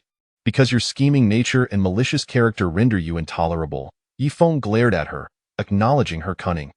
Had Lu Ting been poisoned, Jin Feng could have easily distanced herself from the incident. Even upon returning to the city, she would bear no responsibility, for Lu Ting would have merely been a victim of a snake bite, while her own negligence would only be seen as an unfortunate mishap in rescue. Yifeng, you truly misunderstand me. I never intended to harm Lu Ting, Jin Feng pleaded, striving to explain herself, unwilling to part ways with Yifeng, the man she believed could protect her. I will count to 3. Should you leave, I shall grant you a distance of 100 meters from us, perhaps assisting you in the future. But if you do not go, we shall never meet again. Yifeng raised his fingers, beginning to count. 1. Jin Feng, sensing the gravity of the situation, pleaded pathetically, I will go, I will go. I shall even distance myself by 100 meters, if that is your wish. With that, Jin Feng hurriedly turned to leave. Watching her retreating figure, Lu Ting felt a surge of anger and indignation, relieved that she herself had escaped unscathed. Chapter 23. A ship full of bones, rusty cutlass by the seaside. Jin Feng departed with a heavy heart, yet she dared not venture too far. After walking approximately 100 meters, she cast her gaze towards Yifeng and Lu Ting, the distance set by Yifeng himself. Observing Lu Ting and Yifeng standing together stirred deep resentment within her. However, Lu Ting was indeed fortunate to have escaped the venomous grasp of the sea serpents. I never expected Jin Feng to be such a person. It infuriates me. Lu Ting recalled the earlier incident, shivering with trepidation. She is a malicious woman. We must keep her at bay in the future, Yifeng declared, wishing to avoid any further encounters with Jinfeng. Indeed, she is exceedingly wicked. The mere thought of her sends chills down my spine, Lu Ting replied anxiously. Reflecting on Jinfeng's recent actions, Yifeng's anger remained unresolved, for her cunning was too pronounced. He resolved to search the ship's cabin for items of value. Although it had sunk nearly a century ago, there might still be useful treasures to uncover. Wait here for me. I will investigate the cabin, he instructed. Be careful, Lu Ting cautioned. Yifeng looked up at the ship, then began to ascend using both hands and feet. The vessel had capsized, making the climb rather arduous. Be cautious, Lu Ting called from below, her heart filled with apprehension for Yifeng's safety. Minutes later, Yifeng finally reached the deck. After nearly a century submerged in the ocean, the ship was covered in rust, with numerous marine organisms clinging to its hull. Peering through the cabin's doorway, he was struck with horror, his face paling as he involuntarily trembled. Inside the cabin lay countless corroded skeletons. The extensive decay rendered it nearly impossible to discern the anatomical structure of the remains, yet it was clear that when the ship sank, there had been at least 100 souls trapped within. Bones were scattered haphazardly, some strewn about the floor, while others were heaped together. This, Yifeng gasped, a chill running down his spine. The scene was profoundly tragic. He could only imagine the sheer desperation of those aboard when calamity struck. The relentless sea breeze howled, waves crashing rhythmically against the hull, and amidst the ceaseless roar, Yifeng fancied he could hear the anguished cries of the doomed. It was as if the very air reverberated with the lamentations of those who perished in despair. In one corner, two relatively intact skeletons remained seated. The adult's skeletal form clutched tightly to that of a child, as if the mother had fiercely protected her offspring during the maritime disaster. This scene evoked memories of an archaeological expedition that had uncovered a similar tableau, where a mother and child were encased in volcanic ash, the woman's body contorted as she held her child close. Maternal love knows no bounds, a fierce protector in the face of peril. Yifeng beheld this heart-wrenching sight. Tears welled in his eyes, a single droplet cascading onto the deck. Despite the calamity that had befallen the cruise ship and their subsequent plight on the deserted island, he had never shed a tear until now. Yifeng, did you find anything in the cabin? Lu Ting inquired from below. There are countless skeletons, he replied. Skeletal remains. Lu Ting felt a wave of discomfort wash over her, her mood darkening. Be cautious. Please be safe. Do not worry. I will exercise caution. Remain here and do not wander off, he instructed. Lu Ting nodded gravely, anxiously awaiting his return below. Yifeng meticulously examined the cabin, undeterred by the remains, yet wary of any living creatures that might lurk within, such as serpents. Given the ship's resting place beneath the island's waters, it was likely to be home to numerous inhabitants. Suddenly, he heard a rustling sound. Peering closely, he spotted a vividly colored sea snake slithering from within a skull. After surveying his surroundings, Yifeng grasped the cargo rack with both hands, using his arms to navigate the space. A chill enveloped him, as if he were submerged in a frigid abyss. Esteemed souls, I apologize for the intrusion. Should I survive this ordeal, I shall surely honor you with offerings, Yifeng uttered solemnly. He was solely intent on retrieving items of value, and had not considered the question of whether to lay the skeletons to rest. The ship was vast, and clearing away such a multitude of remains would take considerable time. The cabin was a disarray of bones and various marine life. In a corner, he noticed a skull adorned with a hat, remarkably well preserved despite the decay surrounding it. Beside the skeleton lay an elongated wooden box. Yifeng swiftly approached, gripping the edge of the cargo shelf as he maneuvered towards the remains. Upon reaching the skeleton, he leaped down. Thud! The moment he landed, he crushed numerous decayed bones beneath his feet. He reached for the elongated object, curious to discover its nature. He had no fear of contamination from the remains, as they had long since decayed beyond the point of posing any threat. Seizing the 1.5-meter-long wooden box, Yifeng found it surprisingly heavy. Intrigued, he pondered how it had remained intact after a century underwater. Could it be crafted from a rare wood? The box featured a lock, rusted and brittle, which fell away with a mere tap. Upon opening the wooden box, Yifeng's heart soared with elation. A cutlass. A 1.5-meter-long cutlass, remarkably preserved within the confines of the box, though it was heavily rusted. Casting aside the box, he grasped the cutlass and lightly tapped it against the ship's hull. Thud, thud, thud. The sound of metal resonated, as layers of rust flaked away. Though the blade had yet to reveal its sharpness, the weapon remained functional. Excellent, quite satisfactory. Yifeng nodded in approval, astounded to have discovered a cutlass aboard the ship. Yet, he pondered why such a weapon was found here. Upon noticing the undeteriorated round hat nearby, the pieces fell into place in the centuries past. While many nations had transitioned to firearms, the people of the overseas XX country still revered swordsmen and cutlass wielders. Thus, the nobility adorned themselves with blades, crafting their identities as knights or rangers, often donning round hats when venturing forth. Brother, I am grateful for your cutlass. Yifeng expressed his gratitude to the skeleton adorned with the hat, then continued his search. However, half an hour later, he had found nothing else of note aside from the cutlass. Nevertheless, he felt content with his acquisition. This weapon would significantly enhance his chances of survival on the deserted island.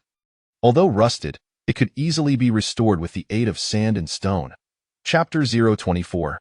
The terrifying sea storm. Lu Ting stood anxiously beneath the ship, awaiting Yifeng's return. However, after more than half an hour had passed, he still had not emerged.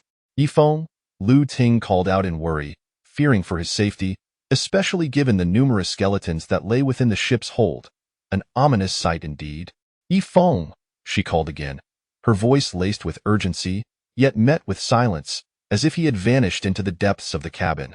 The wind howled relentlessly, and the waves crashed upon the shore, sending a chill through the air. Listening to the rhythmic sound of the surf, Lu Ting felt a rising sense of unease, a panic that gripped her heart in the absence of Yifeng. She feared solitude, feared being left alone. Suddenly, a head tumbled out of the ship's hold, grotesquely decayed, with only half its skull remaining and a hollow eye socket that sent shivers down her spine. Ah! Upon witnessing this macabre sight, Lu Ting screamed, horrified at the sight of human remains. Lu Ting, are you all right? Yifeng leaped down from the cabin, concern etched across his face. Wow, Yifeng, you scared me to death. Lu Ting exclaimed, rushing towards him, her heart racing fervently. Wah, there's nothing to fear. I'm here, Yifeng reassured her, gently patting her back in a comforting gesture. Lu Ting was still fraught with anxiety. Yet, despite the gentle touch of his hand, she felt a warmth envelop her, a sense of security that eased her fears. It's merely a head. It's nothing to worry about. We are not afraid of the living, let alone the dead, Yifeng consoled her. I am not afraid, Lu Ting declared, striving to maintain her composure, bolstered by Yifeng's presence.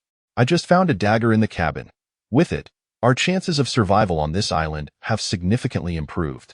Yifeng brandished the dagger with a triumphant grin. This dagger is quite rusted. Will it even be useful? Lu Ting inquired. The beach is strewn with sand and stones. As long as we polish it using the materials here, it will serve us well, Yifeng replied. What material is this dagger made of? It appears remarkably preserved despite the decay surrounding it. Lu Ting was intrigued, noting that a steel dagger should have succumbed to rust long ago, especially on a vessel in such disrepair. Yifeng explained, this dagger was sealed within a wooden box, likely crafted from precious gold and silk nanmu, which has preserved it relatively well. Gold and silk nanmu? Why didn't you bring the box along? Lu Ting asked, realizing the value of such a treasure, which would be worth more than gold once they returned to civilization. It is a useless burden. I am not interested in riches. My sole desire is to survive, to return home alive. Even if surrounded by gold, Yifeng remained unmoved. For him, life far outweighed material possessions, especially considering the eerie nature of the ship they had encountered, which might indeed be a ghost ship. Thus, aside from the dagger, he had no inclination to claim anything of value. You are truly unique, Lu Ting remarked, noticing how different Yifeng was from others. Most people would have eagerly seized valuable items, yet he remained unaffected. However, the more he behaved this way, the more reassured she felt, knowing that his singular focus on survival might grant them a sliver of hope. Craft a wicker basket and search for seafood along the beach, particularly for large lobsters and fresh fish, Yifeng instructed. All right, I shall do that, Lu Ting nodded. Why do you not inquire about my tasks? Yifeng asked. We shall work in tandem. Since you have assigned me the task of gathering seafood, it is evident that you have something of importance to attend to, Lu Ting replied with a smile. You are quite astute, Yifeng complimented her. Lu Ting rolled her eyes, feigning annoyance. Are you praising me or intentionally mocking me? Haha, go on, but do take care, Yifeng chuckled, reminding Lu Ting to remain vigilant. The two set about their tasks. Lu Ting wove a basket while searching for seafood and lobsters, while he sought suitable stones for polishing the dagger. The beach was abundant with sand and stones, and Yifeng found a fine grain of sand, diligently working to sharpen the blade. In his rural upbringing, villagers often sought stones by the river to sharpen their knives and sickles. Such practices had become rare in the current prosperous times. As the waves crashed, Yifeng crouched at the water's edge, the rust peeling from the blade as it soaked in the sea, the water within a meter's radius turning murky from the rust. Meanwhile, Lu Ting traversed the sandy shore with her wicker basket, determined to find seafood. Although the ocean teemed with life, most creatures had succumbed to dehydration, and even those that could survive a few days out of water were often swept away by the tides. Yifeng, I found a large lobster. Lu Ting exclaimed joyfully, raising her hands to display a vibrant red lobster, still alive and weighing several pounds. Yifeng, I must be quite lucky, she beamed, her smile radiant and beautiful. Be careful not to get pinched, Yifeng cautioned. What did you say? Lu Ting asked, unable to hear him clearly. Be careful of being. Yifeng began to repeat his warning, but it was too late. The lobster clamped down on Lu Ting's hand. Ouch, ouch, Yifeng, the lobster is pinching me, she cried, hastily releasing her grip and dropping the lobster onto the ground. Alas! Yifeng sighed, shaking his head in exasperation. How could she be so naive as to not know that lobsters could pinch? Yifeng, you lack compassion, laughing at my predicament. Your expression clearly shows you find my folly amusing, Lu Ting pouted, her lips forming a cute frown. Yifeng continued to focus on sharpening the dagger. The blade was riddled with rust. Without proper sharpening, it would be ineffective against beasts, let alone birds. An hour later, the dagger was finally sufficiently sharpened, albeit retaining some rust, but it was considerably more lethal. Swish, swish, Yifeng wielded the dagger with both hands, slicing through the air with rapid motions before nodding in satisfaction. Had it not been for that wooden box, the dagger would have long since decayed. Yifeng stood up, intending to call Lu Ting, but as he glanced toward the sea, his expression turned grave, eyes widening in alarm. Dark clouds loomed ominously on the horizon, swiftly approaching the island like an impending avalanche, threatening to engulf the ocean. This is a sea storm. Yifeng trembled slightly, a chill coursing through him. Storms were terrifying, heralding not only fierce winds, but also the potential to sweep seawater onto the shore. Lu Ting, hurry. A storm is brewing, Yifeng shouted urgently as he rushed toward her. Upon hearing his call, Lu Ting looked up at the ocean, her face blanching in fear. Oh my goodness, those clouds are ominously dark and moving rapidly. The hurricane must be tremendous. We need to leave this place at once and find shelter from the storm. Quickly, let us go. With a swift motion, Yifeng dashed towards her, gripping the dagger in one hand and grasping Lu Ting's hand with the other, leading her into the embrace of the forest. Chapter 25. The storm approaches. Jin Feng is missing. Yifeng grasped Lu Ting's hand and swiftly darted into the forest, in the distance. Dark clouds rapidly advanced towards the island, an interminable expanse of ominous shadows resembling the surging waters of a celestial river. Hand me the food, Yifeng requested, taking the wicker basket filled with several kilograms of seafood, which Lu Ting found cumbersome to carry while running. Yifeng, we must quicken our pace. The storm is approaching with alarming speed. If it makes landfall on the island, we will be in grave danger, Lu Ting urged anxiously. Indeed, the tempest moves swiftly. We must seek out a cave for refuge. Otherwise, we are at great risk, Yifeng replied as they ran. But where can we find a cave? Lu Ting fretted. They were unfamiliar with the island, and it would be challenging to locate shelter in such a short time. If they failed to find refuge, the storm's arrival could spell doom for them. Let us search beneath that great mountain. If we cannot find a cave, we can take shelter behind the mountain, where the storm's fury will be somewhat mitigated, Yifeng shouted as they continued their flight. All right, I will follow your lead, Lu Ting responded, keeping pace with Yifeng, surprisingly quick and agile, her stamina commendable. Most girls would struggle to keep up after just a few minutes of running. Where is Jin Feng? Upon reaching the forest's edge, they found no trace of her. Yifeng's heart raced as he scanned the surroundings, desperately searching for Jin Feng, who had vanished after being sent away 100 meters prior. Let us first find a place to evade the storm. If she is lost, it is simply fate's decree, Yifeng stated. Lu Ting nodded. She had no desire to dwell on Jin Feng, nor the energy to expend on her. That woman was far too venomous, more dangerous than a serpent. Suddenly, a gust of sea wind swept through, causing the surrounding trees to sway violently. The air was thick with the brine of the ocean, a harbinger of the tempest's imminent arrival. Yifeng glanced back to see dark clouds racing toward them from miles away. He was taken aback by the sight. The endless, oppressive clouds surged forth like a vast, dark river, casting the two of them as mere specks, akin to ants gazing up at a deity. The menacing clouds seemed capable of blotting out the sun, threatening to engulf the very earth beneath them. Yifeng, Lu Ting trembled slightly, fear evident in her voice.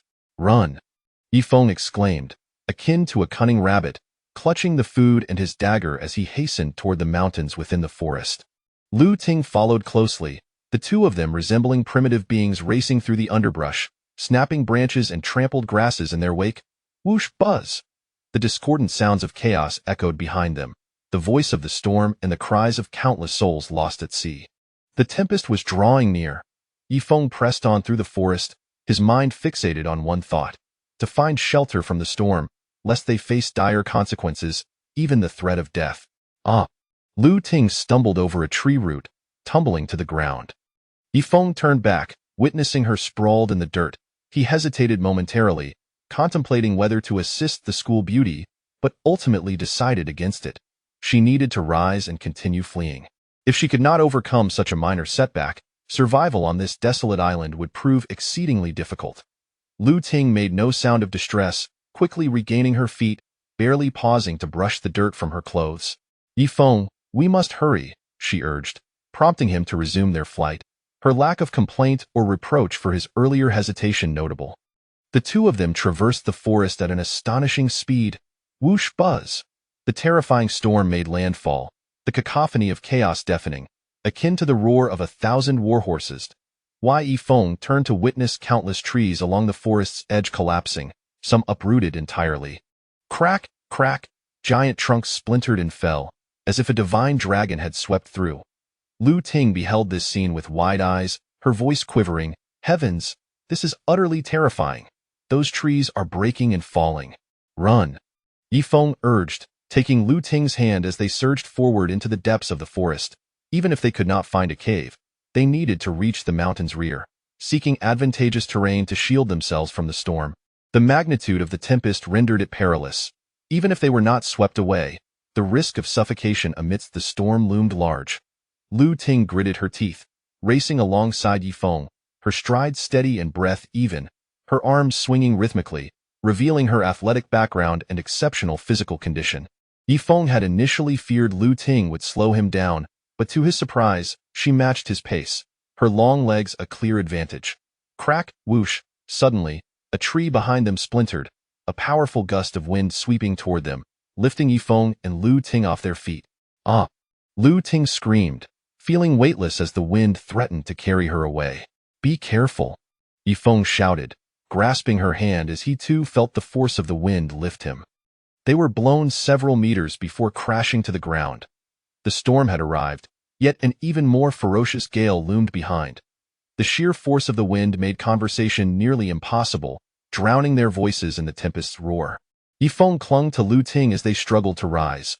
The howling winds grew louder, as nature lay dormant in the wake of the hurricane. Yifeng glanced ahead and spotted a cave at the base of the mountain, its dark entrance gaping like a lion's maw. There is a cave. Let us hurry, he began to speak, but a sudden gust of wind rushed into his mouth, causing him to cough. Lu Ting too attempted to communicate, but the storm rendered her words inaudible. Chapter 26. You almost crushed me as the tempest approached. Yifeng and Lu Ting hurriedly made their way down the mountain, seeking refuge in a nearby cave. The entrance to the cave was modestly elevated from the ground, standing at little more than a meter, and before it lay a clearing where the rocky terrain stifled any significant growth of vegetation, leaving behind only sparse weeds. The howling wind and the ominous buzzing of the storm roared like the wrath of a sea deity, yet the true ferocity of the tempest had yet to descend. Once the most powerful gusts unleashed their fury, the peril would escalate. They had to enter the cave before the full force of the storm struck. With great effort, the two stumbled, using both hands and feet, until they finally reached the cave's entrance. It was not large, measuring approximately 2 meters in width and 3 meters in height, but it was sufficient for both to enter. "Quickly, up you go!" Yifeng shouted above the cacophony of the wind, gesturing toward the steps for Lu Ting to ascend. Although his voice boomed, Lu Ting could barely hear him, relying instead on his gestures. Standing at the base of the step, over a meter high, she struggled against the fierce winds. Climbing such a height was already a challenge without the gale, and now it seemed nearly impossible. Seeing her plight, Yifeng swiftly scooped her up from behind and tossed her upward. "Yifeng, come up quickly." Lu Ting called out anxiously once she reached the top, but as she opened her mouth, a strong gust rushed in, making her feel uncomfortable. She quickly shut her mouth and extended her hand to pull Yifeng up. Grasping her hand, Yifeng sprang into the cave. Whoosh, crack! The sound of countless trees snapping and toppling outside heralded the arrival of the storm.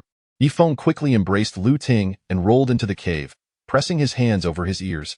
He intended to warn Lu Ting, but the wind's roar engulfed his voice, rendering him mute. In a moment of desperation, he could only gesture to signal her. Upon seeing his gestures, Lu Ting covered her ears, and together they crouched low in the cave. It was imperative to protect their eardrums, for the storm would surge into the cave, creating turbulent air currents that could inflict significant harm. With their ears covered, they anxiously lay on the ground, yet the echoes of the storm's wrath and the sound of snapping trees still reverberated in their ears. Buzzing boom. The terrifying roar of the tempest resonated like the clash of 1,000 armies, saturating the atmosphere with its dreadful sound. Yifeng pressed his hands to his ears, lying as close to Lu Ting as possible, hoping the storm would soon pass, yet it felt as though an eternity had elapsed without any sign of reprieve. As they anxiously awaited, time dragged on, each second stretching interminably. It felt as if an hour had passed, or perhaps 2 or 3. Indeed, time felt agonizingly slow. Amidst the storm's clamor, Yifeng sensed Lu Ting trembling beneath him. He slowly shifted, half his body resting on hers, reassuring her to remain calm, to not tremble, that he would always be there for her. Feeling Yifeng's presence and warmth enveloping her, Lu Ting's heart swelled with comfort and security. Buzzing! In the midst of the furious winds, myriad thoughts swirled in Lu Ting's mind. With Yifeng's body pressed against hers, it was her first experience of such close proximity to a man. He was the first to draw near to her, shattering her preconceived notions that all men were inherently malicious, seeking only to exploit women. Yet, Yifeng was different. He defied all her expectations. Time felt interminable. Each passing moment seemed to drag on. After what felt like 2 or 3 hours, the storm finally subsided. In the wake of the hurricane, the forest lay in disarray. Yifeng sat up, shaking his head as a persistent buzzing echoed in his ears, reminiscent of waterlogged sensations, and his mind felt hazy. Lu Ting remained motionless on the ground, as if lifeless. Could the school beauty truly have perished, perhaps crushed beneath him? Yifeng gently nudged Lu Ting to ascertain her condition. She sat up, vigorously shaking her head. "Are you all right?" Yifeng inquired. Lu Ting opened her mouth, though no sound emerged. Yet Yifeng understood she was attempting to communicate, hindered by the turbulent air in her ears. "What did you say?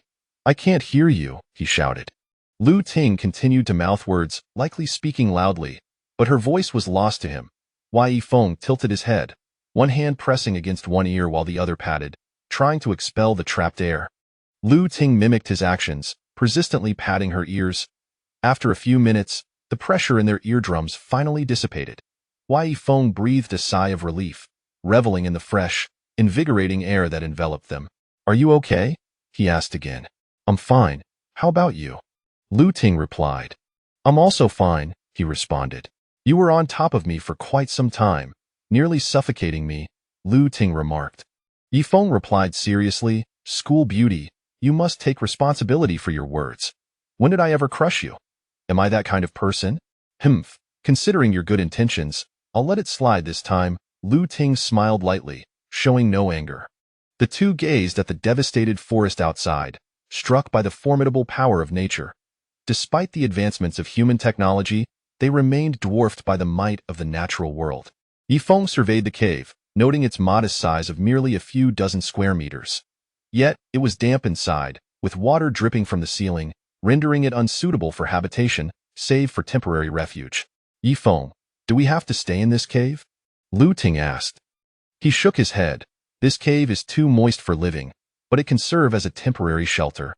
Agreed. Lu Ting nodded slightly, acknowledging the cave's uninhabitable condition. Yifeng looked up at the sky. After the storm, dark clouds loomed ominously overhead. If my estimations are correct, we are likely to face heavy rain tonight. We need to head to the mountaintop to retrieve the frying pan and the cured wild boar meat from yesterday, and gather some dry firewood to place in this cave for temporary shelter, after which we can devise a plan. All right, I'll accompany you to the mountaintop to retrieve yesterday's items, Lu Ting replied, following closely behind Yifeng, leaving the lobster and the few fish in the cave for now, as they intended to return. As they traversed the ravaged forest, they encountered numerous hollow and insect-ridden trees that had been uprooted, while others leaned precariously, testament to the storm's overwhelming power. Chapter 27. The python devours. The forest lay in disarray after the tempest, with broken branches scattered everywhere and countless disheveled twigs strewn across the ground. Yifeng severed a branch with his machete and handed it to Lu Ting, saying, "Grip this stick firmly and use it to rustle the grass, for there may be lurking serpents in the woods." "Thank you," Lu Ting replied, taking the branch and tapping it as she walked, her fear of snakes still lingering from the haunting memory of that sea serpent. The two trudged through the forest, one following the other with great difficulty. "Yifeng, when do you think the rescue team will return?" Lu Ting inquired. "They should be back in a couple of days," Yifeng replied casually, though he too was uncertain about the exact timing of their arrival. He estimated that since the maritime disaster had occurred 2 or 3 days prior, they would likely locate the area within the week, given the speed of the cruise ship search and rescue operations. "I'm worried that the frying pan might be gone. The storm was so fierce. What if it blew away?" Lu Ting expressed her concern.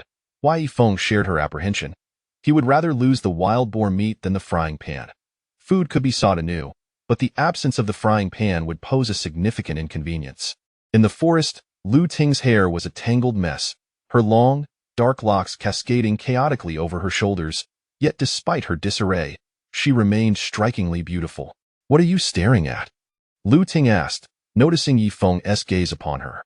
"Your hair is a bit unruly," Yifeng remarked. "Oh." Lu Ting touched her tousled strands and said, "It's quite normal for hair to be disheveled in a forest filled with branches. Perhaps you should tidy it up a bit. Otherwise, if someone sees you, they might think I've been bullying you," Yifeng chuckled. "But there's no one around." Lu Ting shot him a look, pretending to be annoyed. "And besides, you wouldn't bully me. I might consider it, but I fear you might bump into a rock," Yifeng laughed. Lu Ting widened her eyes, recalling that fateful evening by the sea when she had threatened Yifeng out of fear he might have ulterior motives. "I feel quite embarrassed right now," Lu Ting said with a shy smile, raising her delicate hand to smooth her hair, yet the memory of that night caused her some discomposure. After walking for approximately 2 hours with the school beauty, Yifeng and Lu Ting finally reached the mountaintop. There, they discovered the frying pan wedged between the crevices of the rocks, a stroke of good fortune, for it had been secured by the tumultuous winds. However, the wild boar meat was nearly gone, with only a few pieces remaining, weighing around a dozen pounds. "Yifeng, the frying pan is still here, but the wild boar meat is almost gone, and our tree trunk is missing," Lu Ting lamented. "Not to worry. As long as the frying pan is intact, we can manage," Yifeng reassured her as he gathered the remaining wild boar meat and extracted the frying pan from the rocks. The absence of the tree trunk was not a significant concern, as hollow trees were plentiful in the woods, and with the machete at hand, procuring another trunk would be much easier. The wind howled atop the mountain, sweeping across them with a chill that carried the briny scent of the Yifeng gazed up at the sky, still shrouded in ominous clouds, indicating that rain was imminent. Lu Ting stood at the summit, her gaze distant and melancholic.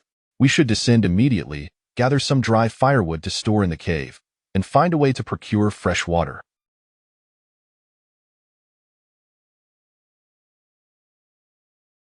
If it rains today, igniting the wood will be quite a challenge, Yifeng urged. With the frying pan and their meager provisions in tow, Yifeng and Lu Ting began their descent, racing against the impending rain to collect dry wood for their shelter. Although the cave was damp and unsuitable for habitation, it was preferable to being exposed to the downpour, and staying in the cave was merely a temporary solution. The path down was treacherous, rugged, and winding, resembling a serpentine trail. Help! Help! A sudden cry for assistance pierced the air from halfway down the slope, filled with urgency and fear, and it was a woman's voice. However, it was not Jin Feng's voice, but that of another woman. Yifeng, did you hear that cry for help? Lu Ting asked. Someone is in distress, and it's a female. She must be a survivor, Yifeng replied solemnly. Help, ah! The cry escalated into a desperate scream. This is bad. We must hurry to rescue her. With a swift motion, Yifeng took Lu Ting's hand and dashed towards the source of the sound. Yifeng, hand me the supplies. You go ahead. You can't run fast while carrying them, Lu Ting urged from behind, realizing that the burden would slow him down. Absolutely not. You must stay with me. We cannot separate, Yifeng insisted, quickening his pace but unwilling to leave Lu Ting behind, fearful for her safety in case danger lurked within the forest. As they reached a bend in the path, they noticed a large tree violently shaking within a thicket, indicating the presence of a substantial creature. Although they could not identify the beast, Yifeng felt compelled to act without hesitation, knowing the woman was undoubtedly in peril. Yifeng, the beast is over there. Lu Ting pointed towards the quaking foliage, her heart racing as she too sensed the danger, though she could not discern the nature of the beast.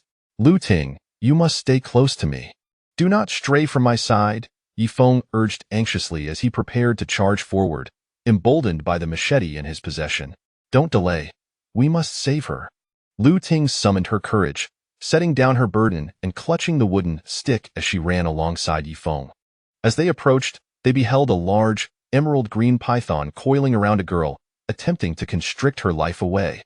The woman lay motionless, as if already lifeless. Ah, a python!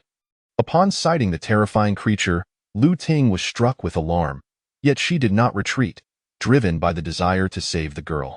The python hissed ominously as Yifeng and Lu Ting appeared, its menacing gaze fixated upon them, though its vision was poor, relying on sensing the disturbances around it. Beast, release her! Yifeng shouted, gripping his machete as he charged forth, resolute in his mission to rescue the girl. Chapter 28. The Great Battle with the Python. Rescuing a life in the heart of the forest, Yifeng charged forward in a fit of rage. The girl was ensnared tightly by the python. It was uncertain whether she was alive or dead, but it was presumed she still drew breath. However, Yifeng did not recognize her, unaware if she was a classmate or an outsider. On the cruise ship, 80% of the passengers were graduates of their school, while only 20% were external individuals. Even if she were from his school, Yifeng was unfamiliar with her, for this year's graduating class numbered in the hundreds, and he was not well acquainted with many. Beast, release her. With a fierce roar, Yifeng grasped his saber and dashed forward. The python, coiling around the girl, raised its massive head as if to taunt Yifeng, silently challenging him. Why should I release the damsel I have captured? Yet, the python's interest lay not in the girl's beauty. In its eyes, she was merely a delectable meal. Yifeng, be careful. From a short distance behind, Lu Ting called out anxiously. The cold wind howled as Yifeng sprinted, wielding his 1.5-meter-long saber, striking fiercely towards the python's vulnerable neck. The python swiftly retreated, moving like a gust of wind. After a half-meter withdrawal, it elevated its head, preparing to bite down, its gaping maw lined with long, sharp fangs emanating a foul stench. Ha! Yifeng swiftly stepped back, then leapt into the air, bringing his saber down with force. With a thunderous crash, the python's sinister head was struck, a long gash appearing as blood gushed forth. The python, writhing in agony, extended its body like a conveyor belt, lunging towards Yifeng. The girl ensnared in its coils was flung several meters away, crashing into a thicket. Enraged and pained, the python abandoned its grip on her, intent solely on eliminating Yifeng. As Yifeng descended from his leap, the sound of rushing wind filled his ears. Upon landing, he found the python pursuing him with alarming speed, akin to an eel gliding through water. Retreat! Yifeng sprang up, swinging his saber in midair, then grasped a tree trunk to swiftly evade behind its massive trunk. His agility was remarkable, honed from years of training, bestowing him with exceptional martial prowess. Yifeng. Seeing him hide behind the tree, the python adeptly coiled and dashed towards him, on the verge of catching up. Lu Ting, in a fit of anxiety, rushed forward. Die! With a furious cry, Lu Ting swung a wooden stick, striking down upon the python with a flurry of blows. You've gone mad. Get away!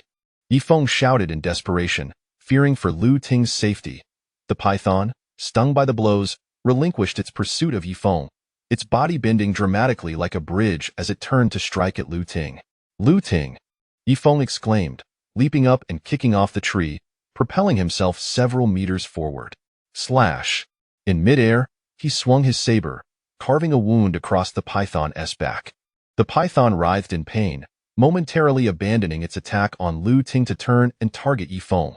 However, as it pivoted, its lengthy tail struck Lu Ting. Ah! She screamed in pain, sent flying into the grass, crashing down and breaking a decayed branch in the process. Lu Ting, are you all right? Yifeng asked urgently, but she remained silent.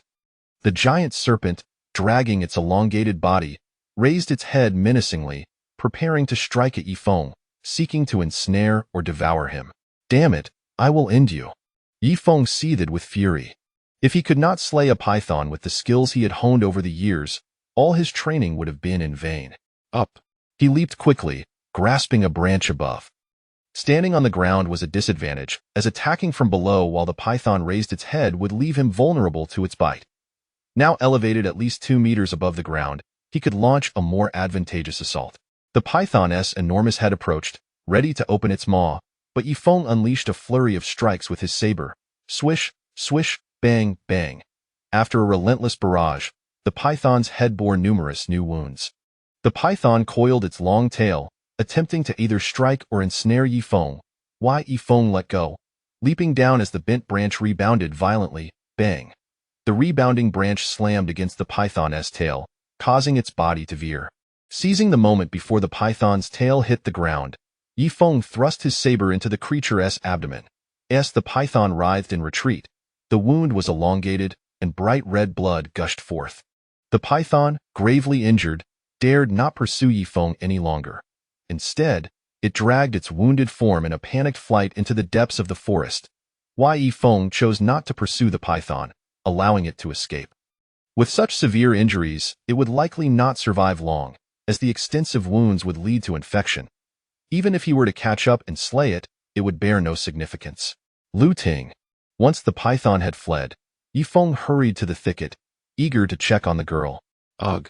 Lu Ting emerged from the grass, spitting out the dirt from her mouth, saying, Yifeng, you scared me to death.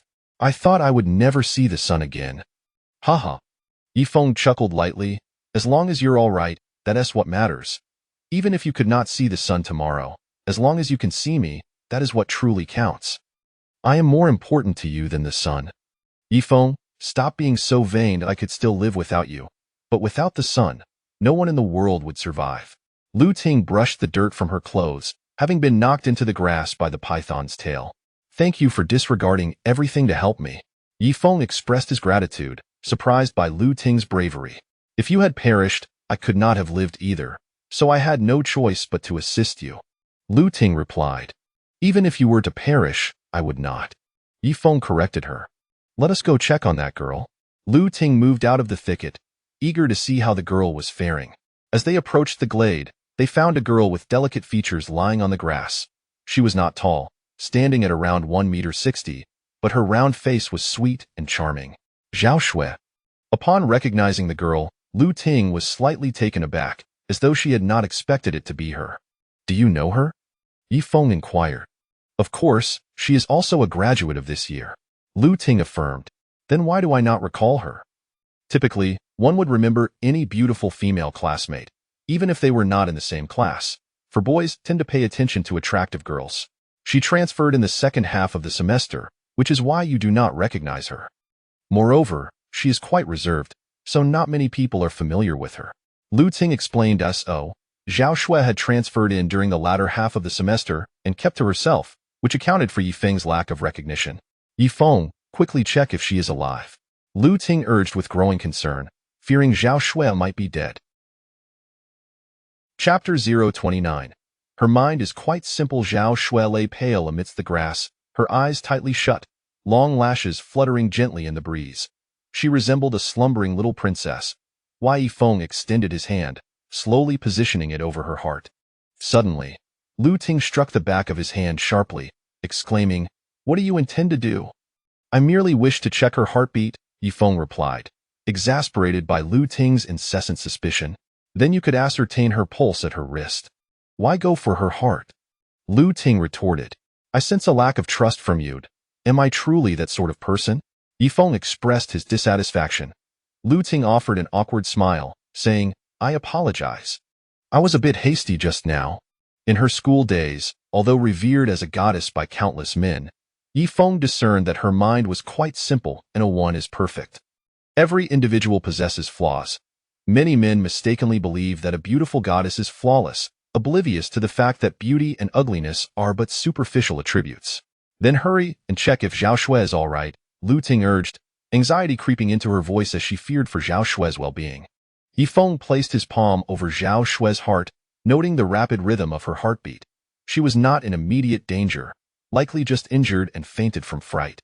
"She is fine, no life-threatening conditions, but she does seem to have some injuries," he announced while examining her body, feeling one of her legs limp. Upon rolling up her pant leg, he observed that her foot was quite red and a tad swollen, suggesting a dislocation. Thankfully, they had arrived in time to prevent a snake from biting her. "What is her condition?" Lu Ting inquired. "Fortunately, she is not in danger of death.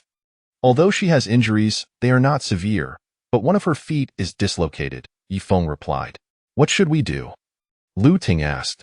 "I can set the bone, but she is currently unconscious, so I cannot proceed carelessly."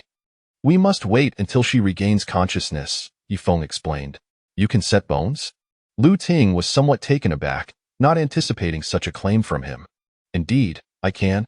However, for now, I will use 2 sticks to stabilize her dislocated limb and carry her back to the cave for her to rest until she awakens," Yifeng stated. Lu Ting snapped a branch and tore off a vine. Yifeng utilized the root and vine to secure Zhao Shui's dislocated leg, then dusted off his hands and declared, "All done." Zhao Shui's external injuries were minor, and her internal state was stable. The reason for her unconsciousness was merely due to excessive fright. "Since she is fine, let us return," Lu Ting said, rising to prepare for their departure. "Who said you could leave?" Yifeng questioned. "You are being utterly nonsensical. If I do not return, am I to stand guard here until dawn?" Lu Ting pouted, visibly displeased. "Carry her. Quickly bring her back," Yifeng instructed. "What?" Lu Ting's eyes widened in disbelief, thinking she had misheard. "Please, she is a girl. Is this how you treat a lady? Why should I carry her? As for me, I shall enjoy the scenery while keeping a watchful eye on you both," Yifeng chuckled. Lu Ting felt frustrated, perceiving Yifeng's audacity, yet she was left with no other choice. Alas, what misfortune! To encounter someone who lacks compassion for a girl, she lamented, bending down to attempt to carry Zhao Shui, only to find Yifeng already lifting her away. "Hey, didn't you tell me to carry Zhao Shui? Why are you not allowing me to do so?" Lu Ting asked. "Consider it a moment of conscience. I cannot bear to see you suffer," Yifeng replied. "Oh heavens, you actually have a conscience," Lu Ting remarked, lifting the wild boar meat and grabbing a frying pan, following closely behind Yifeng. The two ambled through the forest, the aftermath of the hurricane leaving the woods in disarray, making their passage arduous as they passed by a tree. Yifeng noticed it was entwined with vines bearing clusters of small red berries. "This is Schisandra. It can soothe the mind and treat restlessness, particularly for those who have experienced shock. Please gather these medicinal herbs.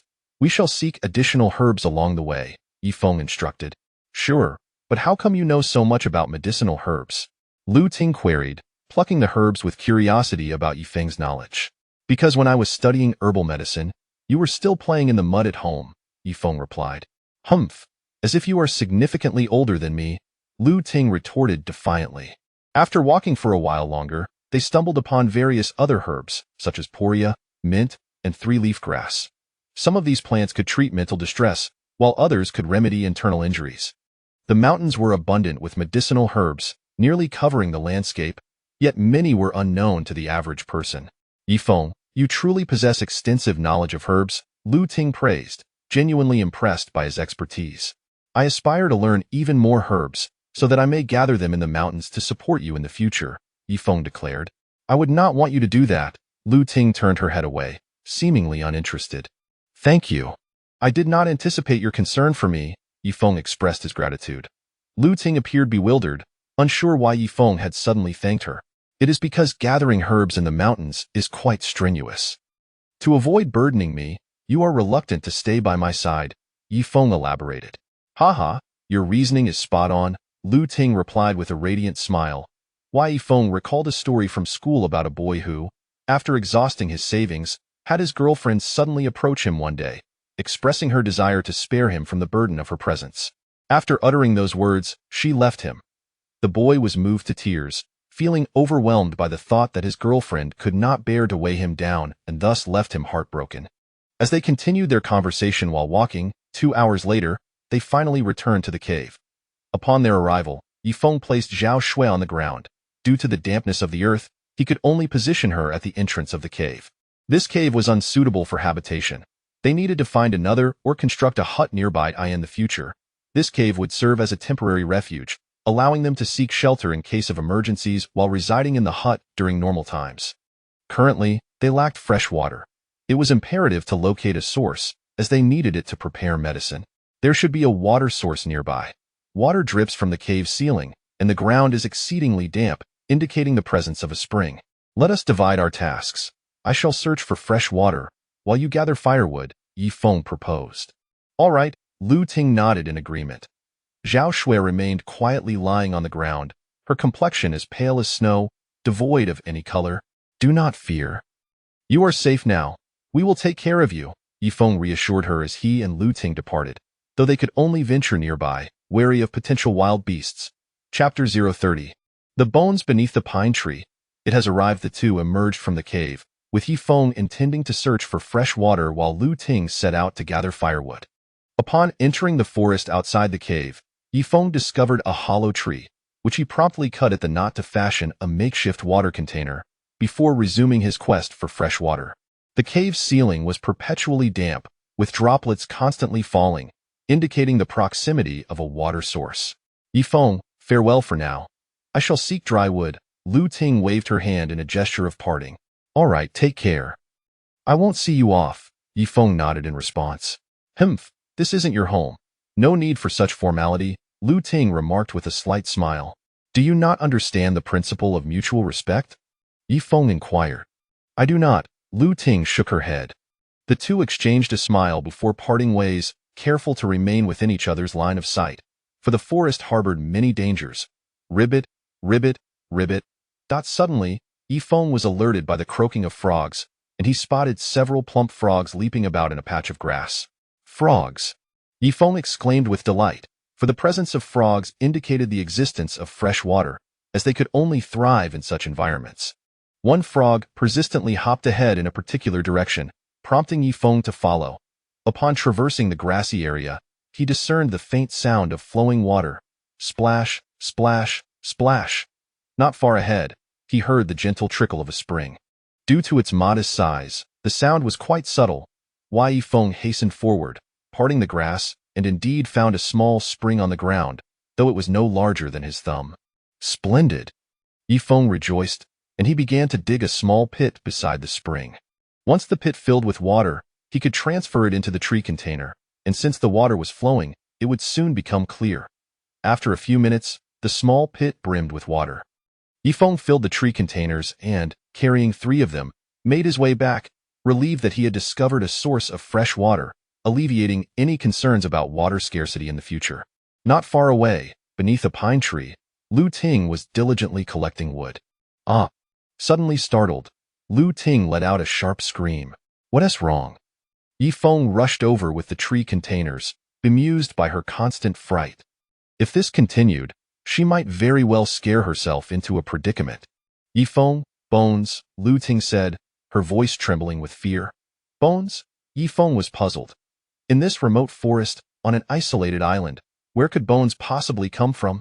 As he approached hastily, he indeed found a skeletal remains beneath the pine tree, though the bones were nearly decomposed and unrecognizable, revealing only half a skull and some scattered fragments. The remains appeared to be decades, if not centuries, old. But how could there be bones on this island?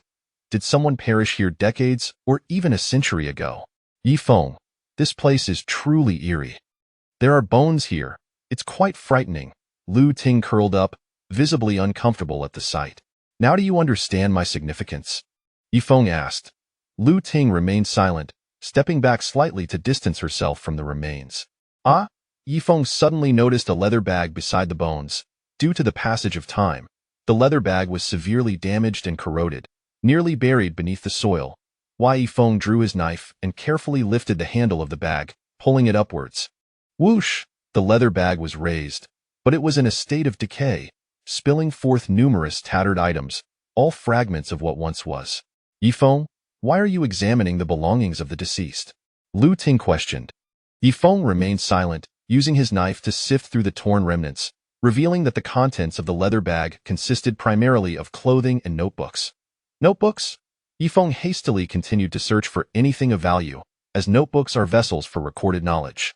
A small, yellowed piece of paper emerged, which he picked up to find 3 words inscribed upon it. It has arrived. It has arrived, Yifeng repeated, utterly perplexed by its meaning. Who has arrived? Lu Ting inquired. Yifeng handed the yellowed paper to Lu Ting, noting that among the many items, this was the only remnant that remained, while the rest were in tatters and severely decayed. It has arrived?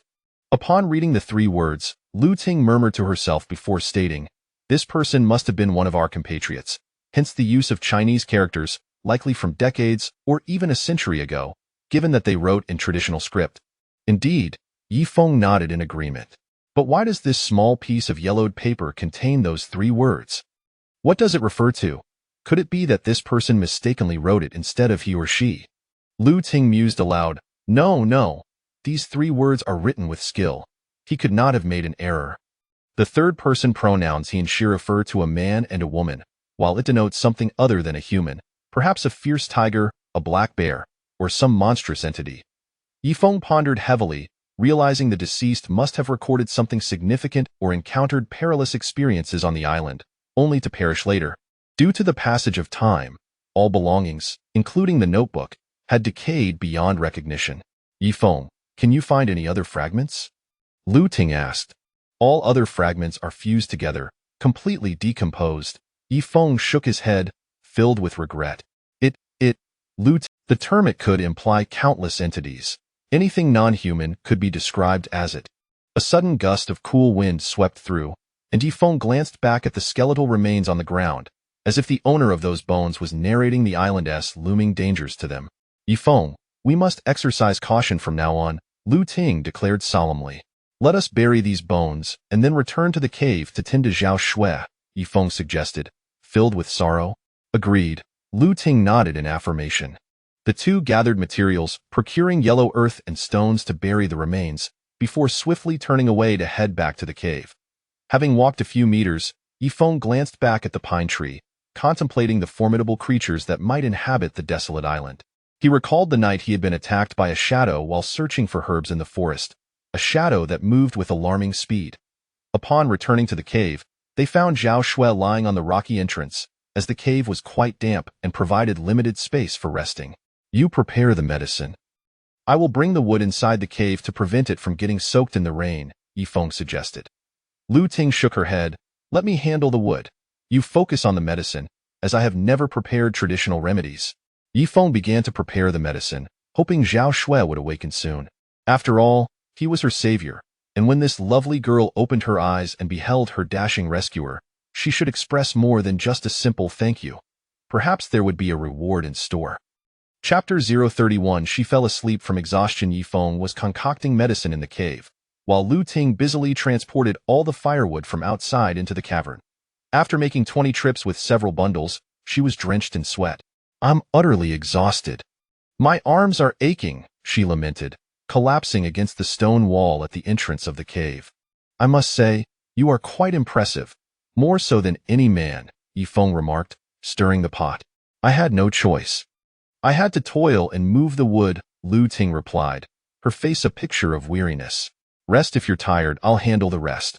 Once the medicine is ready, I shall prepare a sumptuous lobster feast for you, Yifeng assured her. All right, that sounds delightful, Lu Ting responded, reclining on the stone to ease her fatigue.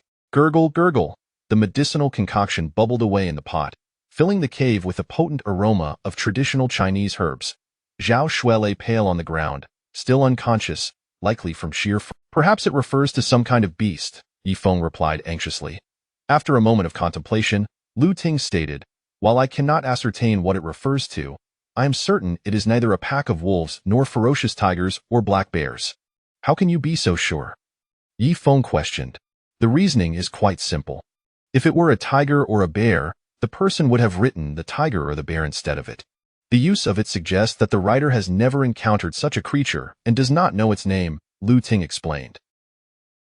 Yifeng suddenly gazed at Lu Ting, as if attempting to penetrate her very soul. Why are you looking at me like that? Lu Ting felt uneasy under his scrutiny. I find you remarkably astute all of a sudden, Yifeng complimented. Humph, I have always been clever. You just failed to notice, Lu Ting retorted, rubbing her sore shoulders. Why Yifeng recognized the validity of her analysis. The use of it indicated that the writer had not seen the creature before, hence the notation it has come.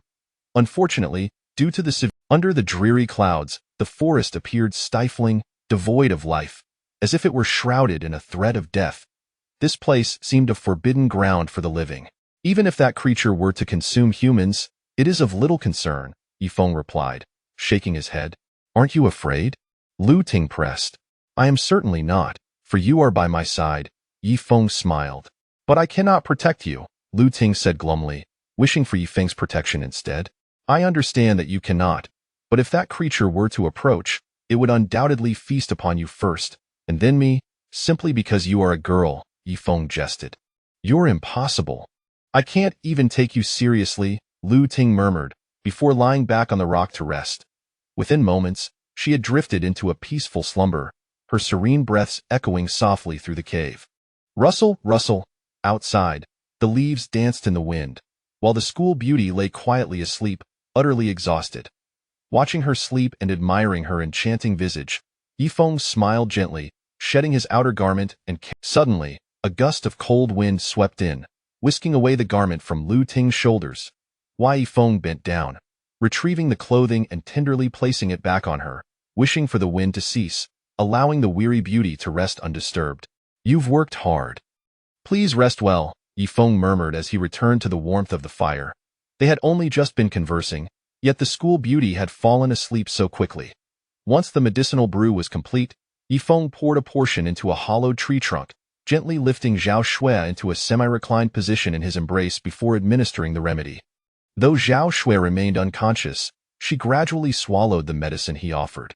Drink well, awaken soon, for caring for an unconscious person is quite taxing, Yifeng spoke to himself, hoping she would regain consciousness swiftly. On this isolated island, tending to someone in a state of unconsciousness was a laborious task. He fervently hoped that when Zhao Shui awoke, she would not become a second Jin Feng. However, Yifeng surmised that Zhao Shui would not meet the same fate. After administering the medicine, Yifeng allowed Zhao Shui to rest by the fire. Finally, having completed his tasks, he set about preparing a meal, selecting 2 large lobsters to place in the pot, opting for a simple boiling method. Though this might yield a bland flavor, it would at least stave off hunger. Suddenly, rain began to pour through the forest, pitter-patter. The forest was suddenly drenched, with raindrops falling like yellow beans. Fortunately, there was no wind. If it were to rain and blow simultaneously, the droplets would invade the cave. This cave was unsuitable for prolonged habitation due to its dampness, with water dripping from the ceiling. They would stay here for a day, seeking solutions tomorrow.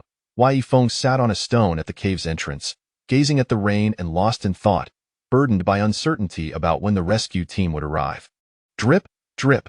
The raindrops fell upon the rocks above, the sound clear and tranquil. Listening to the soothing rhythm of the rain, Yifeng sat alone, his worried gaze fixed on the forest ahead.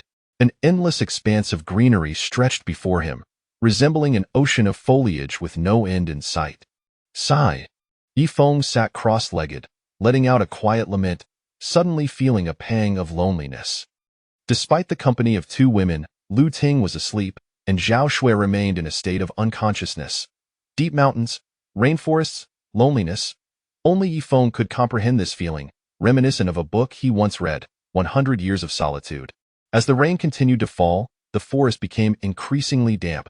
Fortunately, they had prepared in advance, with firewood stored in the cave. Otherwise, it would be challenging to ignite a fire after the torrential downpour. Pitter-patter. Listening to the incessant drumming of raindrops, Yifeng felt a growing sense of agitation. He longed for the rescue team to arrive swiftly, yearning to reunite with his family, uncertain of how many survivors remained on the cruise ship, praying that as many as possible had made it through. Yifeng. Just as he was mired in thought, a familiar voice called from behind. Turning around, he saw Lu Ting awake, the captivating school beauty, her dark hair cascading elegantly, her bright and gentle gaze fixed upon him. Amidst the gloomy clouds and rain, Lu Ting appeared ethereal, exuding a rare beauty and grace. Lu Ting, Yifeng called with a smile. His heart lightened as he approached her. What is it with you? Why are you so elated to see me? Lu Ting asked curiously, sensing a change in Yifeng's demeanor. Am I really so joyful? Yifeng inquired. I can certainly tell that you are, Lu Ting replied, her radiant smile illuminating her face. After her nap, her energy had been replenished, and the fatigue had vanished. Chapter 032. Zhao Shui awakens within the cave. Yifeng sat upon a stone, gazing at the forest ahead as twilight approached, deciding to rest here for the night. I apologize. I was just so exhausted that I fell asleep, Lu Ting expressed regret, acknowledging her fatigue. It's quite all right, if you're tired, you may continue to sleep, Yifeng replied. No more sleep for me. I shall keep you company instead, lest you feel lonely, Lu Ting said as she settled beside Yifeng, gently arranging her lovely hair. Yifeng noted the gracefulness of her movements. Your hair is truly beautiful, he complimented. Why not praise my beauty instead of my hair? Lu Ting laughed cheerfully, revealing her charming dimples. You are already aware of your beauty, so I need not mention it, Yifeng remarked. May I ask you something? I hope you will answer truthfully, Lu Ting suddenly inquired. Feel free to ask whatever you wish, Yifeng responded. Though he was uncertain of her question, he braced himself. Do you have a fondness for beautiful women? Lu Ting asked. Yifeng was somewhat taken aback. He had not anticipated this question. Every man appreciates beauty, myself included, yet I hold a greater admiration for those whose inner beauty shines. Some may be strikingly beautiful, but only seek wealth and status. However, where are all the affluent and handsome men? Such women, regardless of their beauty, are ultimately of little value. Yifeng mused, recalling many women in reality who, despite their ordinary looks, only sought rich and handsome partners. Your reasoning is indeed sound, Lu Ting replied, resting her chin on her hands as she gazed into the forest. And do you fancy wealthy and handsome men? Yifeng queried. Humph. Lu Ting scoffed. I am already a woman of privilege. Why would I seek out one of that sort? Her response was undeniably bold, reminiscent of a statement made by a renowned actress. I am already from a prestigious family, why would I need to marry into one? Let us not dwell on such matters. I wonder when the rescue team will arrive, Lu Ting said anxiously, hoping for their swift arrival. Yifeng shared her concern, feeling as though time dragged on interminably. Despite being in the company of two beautiful women, his thoughts were with his parents at home. Suddenly, Zhao Shui, lying on the ground, cried out, Ah, a snake! A python! Don't eat me! It seemed she was having a nightmare. Yifeng turned to see Zhao Shui lying near the fire, her head shaking in terror, her entire body trembling. Zhao Shui, do not fear. You are safe. Lu Ting quickly rose, pressing down on Zhao Shui to prevent her from rolling into the fire. The embers were perilous. Should Zhao Shui roll into them, she would surely suffer burns and grievous disfigurement. Help! Help! There's a snake. The snake wants to eat me. Struggling against Lu Ting's hold, Zhao Shui was likely convinced she was ensnared by the python. Yifeng, you must find a way to wake Zhao Shui. This is a dire situation, Lu Ting urged, sensing that she could no longer restrain Zhao Shui, who was thrashing more violently. Yifeng hurried over and pinched Zhao Shui's philtrum with force. Ah, a snake! Zhao Shui let out one final terrified scream before her eyes flew open, discovering Yifeng and Lu Ting beside her. Lu Ting, beautiful one. Yifeng, how is it you too? Zhao Shui exclaimed with surprise, though her confusion was evident. Her consciousness seemed still hazy. You know me? Yifeng was taken aback, not expecting Zhao. After driving away the python, he had not known her, but thankfully Lu Ting did, recognizing Zhao Shui as a classmate who had transferred in the past 6 months. Yifeng, of course I know you. You are one of us, a child of humble beginnings, and among us, the most outstanding student, Zhao Shui stated. Why Yifeng smiled, pleased to discover his reputation. How did you end up here? Have you also perished? Zhao Shui presumed she was dead, perhaps encountering them in the afterlife. Indeed, we have passed on. This is the underworld, Yifeng replied. Wah! Zhao Shui cried sorrowfully, tears streaming down her face as she lamented. I do not wish to die. If I were to die, who would care for my parents? They have worked so hard to send me to finance university, moving several times for my education. I have yet to repay them. How could I possibly die? Yifeng was taken aback to learn of the sacrifices Zhao Shui's parents had made for her education, reminiscent of the tale of Meng Mu's 3 migrations. Yifeng, how could you be so cruel as to frighten Zhao Shui? Lu Ting scolded him angrily before comforting Zhao Shui. Do not be afraid. We are not dead, nor are you. This is not the underworld but merely a cave. Wah! Zhao Shui wept despairingly. Lu Ting, please do not comfort me. I know we are dead. This must be the underworld, for it is so eerie here, and the sky is so dim. Zhao Shui, do not fear. We are indeed alive. The python has been driven away, and we saved you. If you doubt me, feel my hand. It is warm, and you can also check your own heart for a pulse. Lu Ting reassured her, casting Yifeng a disapproving glance, perhaps contemplating a reprimand for scaring Zhao Shui. Yifeng shrugged his shoulders in resignation, not having anticipated Zhao Shui's timidity. Are we truly not dead? Zhao Shui inquired. Yes, we are most certainly alive. As are you, and if you doubt it, place your hand on your heart and see if it beats. Lu Ting gently patted Zhao Shui's small hand, soothing her. Zhao Shui, though skeptical, cautiously pressed her other hand against her heart, and upon feeling its rhythm, her face lit up with joy. Wonderful! We are truly alive. I am still here, Zhao Shui exclaimed, tears of joy streaming down her face, having thought she would never get the chance to repay her parents' nurturing. Now realizing she was alive, her excitement knew no bounds. We are indeed alive. Do not fear. The python has been driven away, and we 3 must unite our efforts to overcome these challenges and await the rescue team. Lu Ting spoke softly, her voice imbued with patience as she comforted Zhao Shui. Thank you, Lu Ting.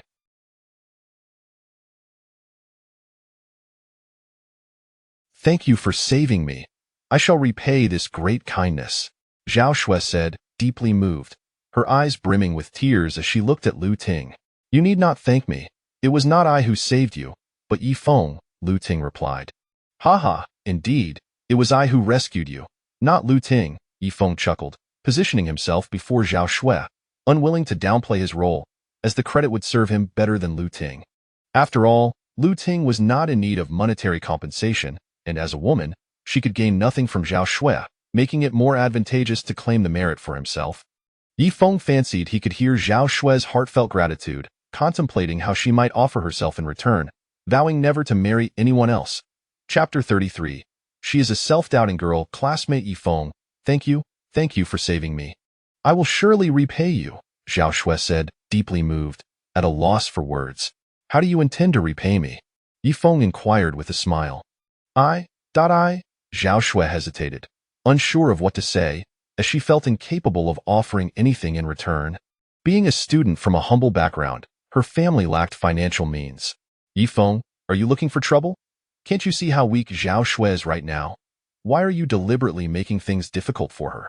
Lu Ting exclaimed angrily, wanting to punch Yifeng in the face. Haha, I was just joking, trying to tease her, Yifeng replied casually. Classmate Yifeng, thank you for saving me. Rest assured, I will repay you.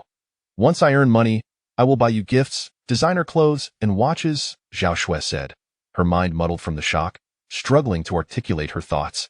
Don't pay him any mind. He's not serious at all. Just focus on resting, Lu Ting reassured Zhao Shui, casting an irritated glance at Yifeng. Yifeng sat nearby with a smile, though he felt somewhat dejected. Now that Zhao Shui had a good friend, Lu Ting seemed to have forgotten about him. Classmate Yifeng, I truly mean what I say. Once I have a job and earn money, I will buy you clothes and gifts to express my gratitude for saving my life, Zhao Shui said, her voice weak and her breaths labored. I was merely teasing you. I didn't expect you to take it seriously. Just rest and don't overthink it, Yifeng comforted Zhao Shui, though he mused to himself that in ancient times, a girl in her situation would typically offer herself in gratitude, promising to serve him. Had Zhao Shui never watched television dramas to know such plotlines? Zhao Shui, how are you feeling? Lu Ting asked with concern. I feel pain all over, especially in my left foot, which is very hot and uncomfortable, Zhao Shui replied while lying on the ground. Lu Ting turned to Yifeng, seeking clarification on the situation. She has some internal injuries, but it's not serious, so the discomfort and pain are quite normal. Her left foot is dislocated, causing restricted blood flow, hence the burning sensation, Yifeng explained.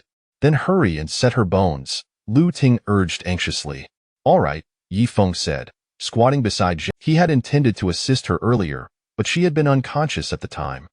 Classmate Zhao Shui, your foot is dislocated. I'm going to reset it now. I hope you can endure the pain. Are you able to hold on? Yifeng asked.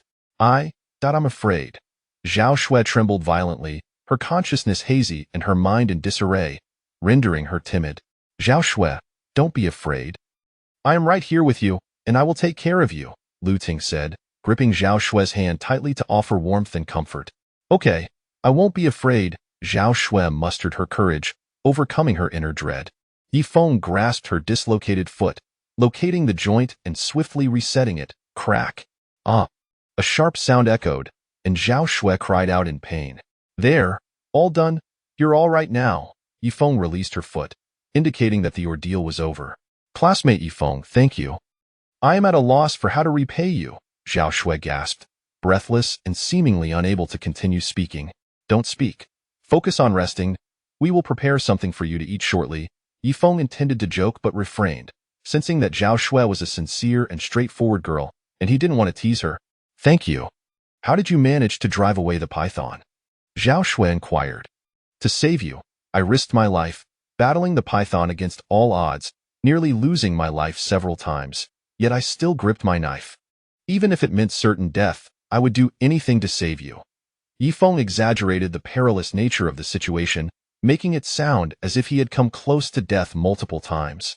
Lu Ting widened her eyes, thinking Yifeng was quite the braggart. While it had indeed been dangerous, it was not as exaggerated as he claimed. Tears streamed down Zhao Shui's face as she said, Classmate Yifeng, I had no idea you were so kind. I cannot fathom how to repay you for risking your life to save me. For your safety, I would not hesitate to face even greater peril, even if it meant losing my own life. Your safety is all that matters to me. Saving you is my greatest joy, Yifeng continued. Woo woo woo, Zhao Shui was deeply touched, crying uncontrollably as she expressed, Classmate Yifeng, thank you. I had never experienced such kindness before. Once I recover, I will surely repay you. I will take care of you and express my gratitude for saving my life. I do not require repayment. Your safety is sufficient, Yifeng replied with a smile. Slap. Lu Ting, furious, smacked Yifeng on the back, exclaiming, If you continue to deceive classmate Zhao Shui with your sweet words, I will make you pay. Weren't the circumstances I faced dangerous? Yifeng countered. Lu Ting shot him an exasperated glance, too irate to respond. Suddenly, Lu Ting realized that she was getting angry on behalf of Yifeng. It was a strange feeling. Thank you both. You are my saviors, and I will never forget you, Zhao Shui murmured, her voice weak and fragmented. Don't speak, just rest easy. When you wake up, we will prepare delicious food for you. Lu Ting gently stroked Zhao Shui's forehead, aware that a person's consciousness is most fragile when they are weak. Zhao Shui slowly closed her eyes and soon fell asleep. Observing her pale face, Lu Ting felt a twinge of sadness. Yifeng also felt sympathy for Zhao Shui, a beautiful and gentle girl who had nearly been devoured by a python. She must have been terrified at the time. She has fallen asleep, Lu Ting said while continuing to stroke Zhao Shui's forehead. Her consciousness is quite fragile and she needs rest, but she should regain her strength by tomorrow, Yifeng added. Lu Ting halted her actions, glaring angrily at Yifeng.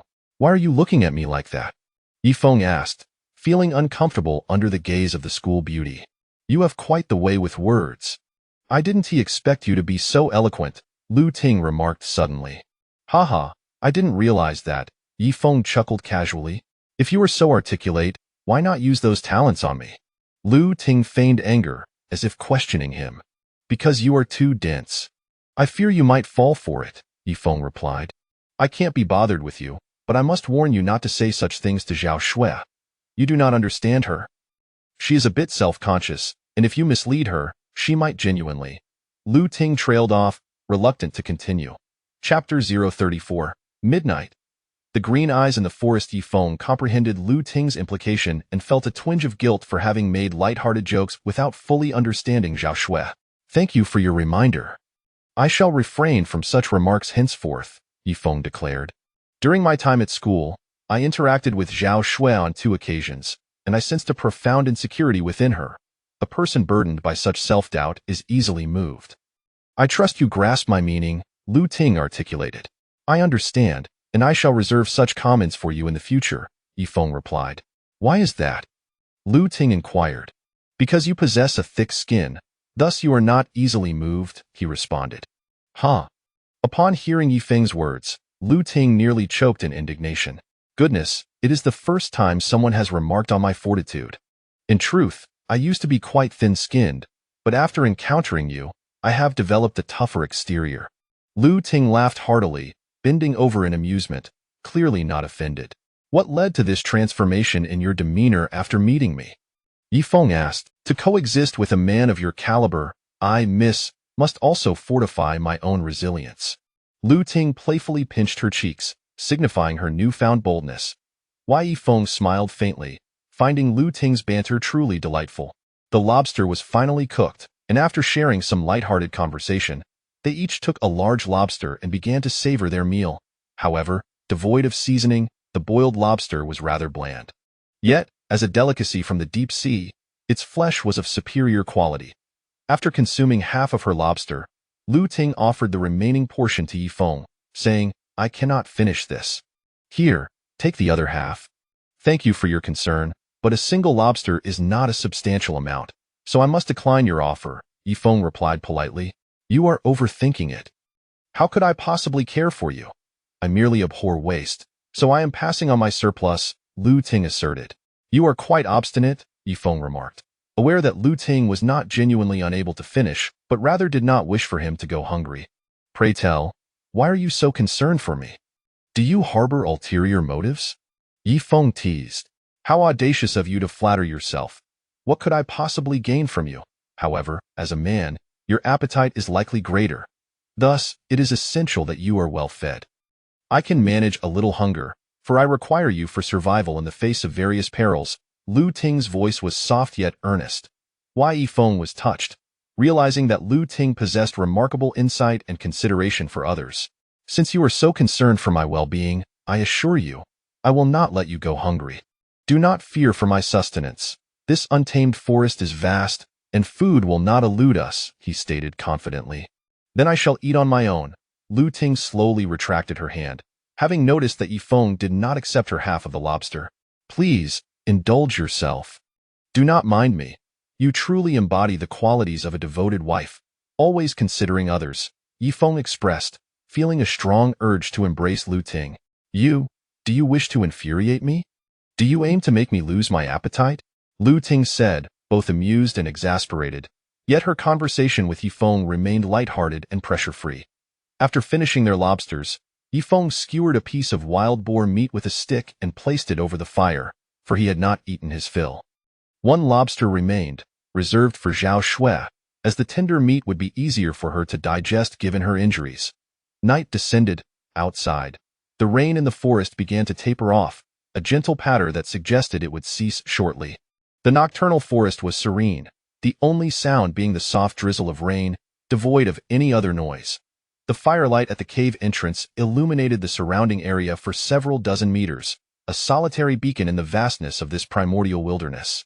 This night was void of moonlight. Save for the flickering flames, it felt as though the entire world was enveloped in darkness. The two sat quietly by the fire, as Yifeng shared a piece of wild boar with Lu Ting, and they slowly consumed their meal. Observing the diminishing rainfall, Lu Ting expressed her concerns. I wonder how Jinfeng is faring at this moment. Why concern yourself with that venomous woman? Yifeng dismissed any worry for Jinfeng, as her fate held no bearing on him. Very well, let us not speak of her. What plans do you have moving forward? Lu Ting queried, while Yifeng glanced outside at the illuminated forest, where raindrops fell like countless tiny needles. Tomorrow the rain will cease. I intend to establish a camp here, he declared. Yet the cave is too damp for habitation, Lu Ting countered.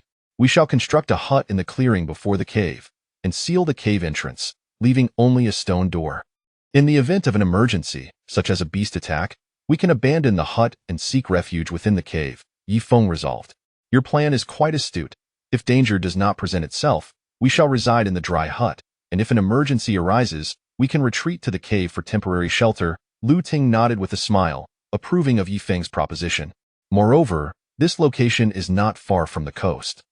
Once the rescue team arrives, they will surely find us. Yifeng had chosen not to search for another suitable cave, primarily due to its proximity to the sea, which would facilitate any rescue efforts. Venturing deeper into the forest might yield a habitable cave, but it would be too distant from the shore, hindering the search party's endeavors. The hour grows late. You should rest early. I will take the night watch, for I have had ample sleep during the day and am not weary now. Lu Ting gazed sorrowfully into the distance, where darkness prevailed. Very well, I too am feeling fatigued. You shall keep watch and tend to Zhao Shui, Yifeng yawned, preparing to rest, hoping that the night would pass without incident. The previous night had been disturbed by the rising tide, preventing them from resting adequately, but he believed they would be safe this night, as they were positioned higher and away from the shoreline. Here is the dagger for your protection. Do exercise caution. If anything stirs, awaken me immediately. Yifeng entrusted the dagger to Lu Ting, confident in her capabilities. In this isolated island, women typically did not pose a threat to men, as they required their protection, unless driven by deep-seated animosity. I will ensure my safety. Lu Ting was about to accept the dagger when, suddenly, she gazed at the forest in astonishment, her complexion paling. What is it? Yifeng inquired, intrigued, as he turned to face the woods, only to be startled himself. Not far away, beneath a tree, a pair of luminous green eyes were watching them, eerie and round, reminiscent of ghostly orbs in the darkened forest. Yifeng, what is that creature? Lu Ting trembled, hurriedly pointing at the glowing green eyes. Chapter 035. The forest supergiant mouse. In the nocturnal forest, a gentle drizzle fell like countless embroidered needles. Beneath a tree ahead, a pair of glistening green eyes fixed upon the cave. A chill ran down their spines, for those eyes exuded an eerie aura. Yifeng, what on earth is that? Could it be a wolf? Lu Ting trembled with fright. It doesn't appear to be the eyes of a wolf. They are too round and glossy, Yifeng replied solemnly, shaking his head. Then what could it possibly be? Lu Ting inquired. I have no idea. If it doesn't approach us, we should remain cautious and avoid danger. Yifeng turned back to look at Lu Ting, noticing her pale complexion and rapid breathing. We must drive it away. Otherwise, we won't be able to rest, and I certainly do not wish to spend the night in its company. Armed with a dagger and possessing formidable skills, Yifeng was audacious. What if it's a ferocious beast? Lu Ting questioned. It is unlikely to be a fierce creature, for such beasts do not remain hidden for long, Yifeng reasoned. What if something happens to you? What about Zhao Shui? Lu Ting clutched Yifeng's sleeve, refusing to let him venture outside. Rest assured, I will be cautious. Yifeng gently pried her hand away, picked up a stone, and hurled it swiftly. Whoosh! The stone flew and landed beneath the tree. The pair of round, green eyes seemed to shift slightly, yet soon remained motionless, as if a specter. Damn it! Yifeng fumed, seizing a burning stick from the fire, wielding it in one hand while gripping his dagger in the other.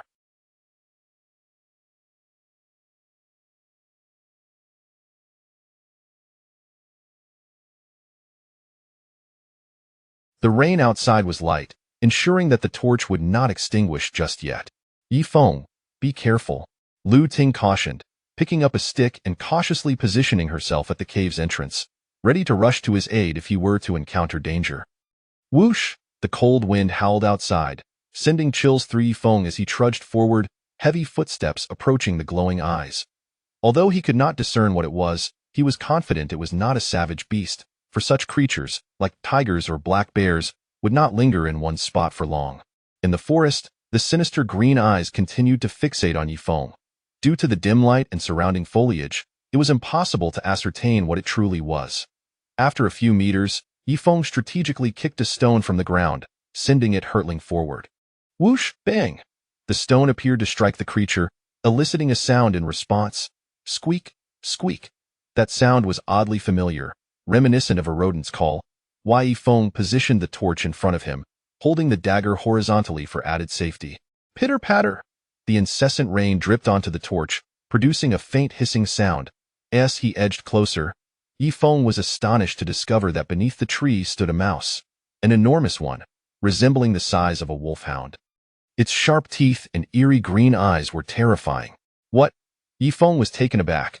How could there be such a colossal mouse? In his recollection, mice were typically no larger than a fist, although he had heard tales of some being as big as a cat. Yet, to find one the size of a wolfhound in this jungle was utterly alarming. Squeak! Squeak! The super mouse had noticed Yifeng, emitting a series of squeaks as it lumbered forward, baring its sharp teeth as if to issue a challenge or prepare for an attack. Damn it! I thought it was something serious, but it's just a mouse. Get lost! Yifeng shouted in anger, swinging the torch and striking the mouse. Hiss! The burning stick's intense heat produced a charred odor as it made contact. Squeak! The giant mouse let out a pained shriek before hastily retreating into the forest. Yifeng had intended to finish it off with a few swift strikes, but its speed was astonishing, and the darkness of night hindered his vision. Yifeng, what was that? Lu Ting called from the cave entrance, gripping her stick. Nothing to worry about. It was merely a mouse, and I have driven it away. Yifeng reassured her as he returned to the cave, his clothes damp, despite the light rain that formed a thin layer of moisture. Don't be frightened. It was just a mouse, albeit a rather large one, probably the size of an ordinary wolf cub, Yifeng stated, placing the torch back in the fire and sitting down to dry his garments. How could there be such a large mouse?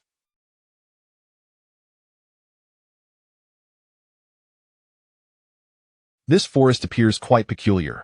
We must be more cautious in the future, Lu Ting remarked anxiously, for in a normal forest, such a giant mouse would be an anomaly.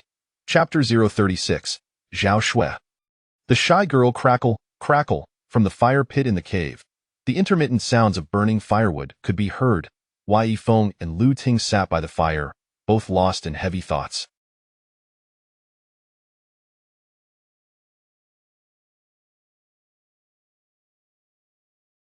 The emergence of super mice in the forest had left them feeling unsettled. Such enormous rodents were simply not a feature of a typical forest. Do not be afraid. With me here, I can handle anything, be it a mere mouse or even a ferocious tiger, Yifeng reassured Lu Ting, wishing to alleviate her fears. Do you really think so highly of yourself? Are you a reincarnation of Wusong? Lu Ting retorted. In ancient times, mighty men could slay tigers with their bare hands. With a blade in my grasp, I too can contend with a tiger, Yifeng declared, lightly waving the knife in his hand to emphasize his strength. Even if he were not truly formidable, he felt compelled to project an air of power. In such moments, women seek the protection and courage of men. It is getting late. You should rest, and I will keep watch, Lu Ting suggested. Very well, I shall take my leave for slumber, and I entrust this watch to you, Yifeng replied, handing his dagger to Lu Ting before lying down by the fire to rest. Exhaustion soon overtook him, and he quickly succumbed to sleep in the tranquil night. Amidst the solitude of the forest, Lu Ting sat quietly by the fire, anxiously scanning her surroundings. As she gazed at the gentle drizzle outside, her heart grew restless. Yet the sight of the peacefully sleeping Yifeng offered her some comfort. Beside the flickering flames, Lu Ting glanced at Yifeng, who was lost in slumber, and a tender smile graced her lips.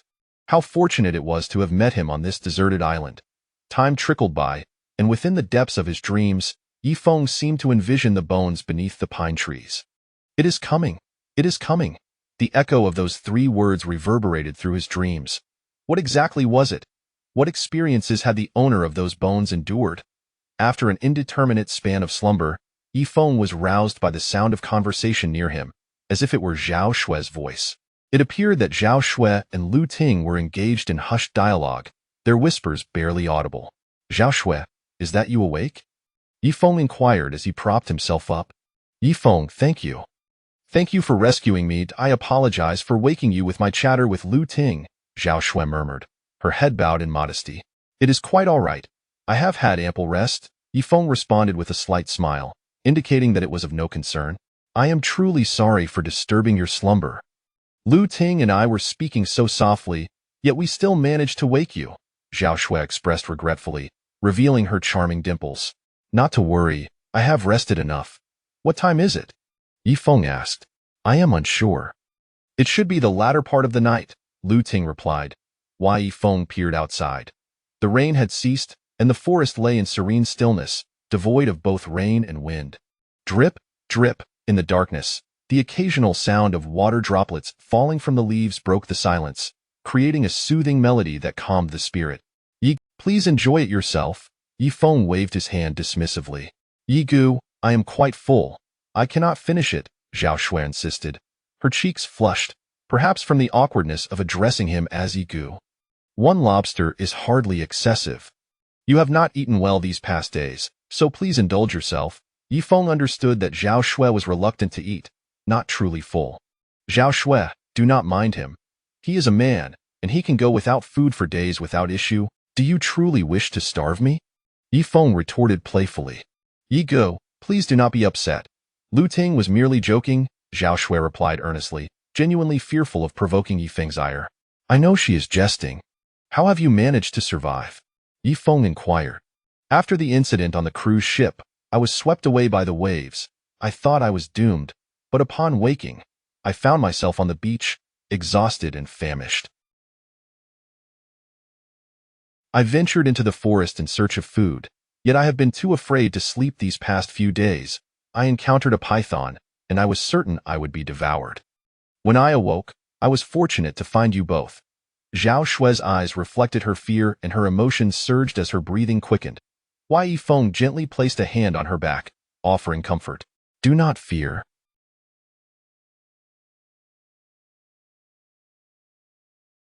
You are safe now.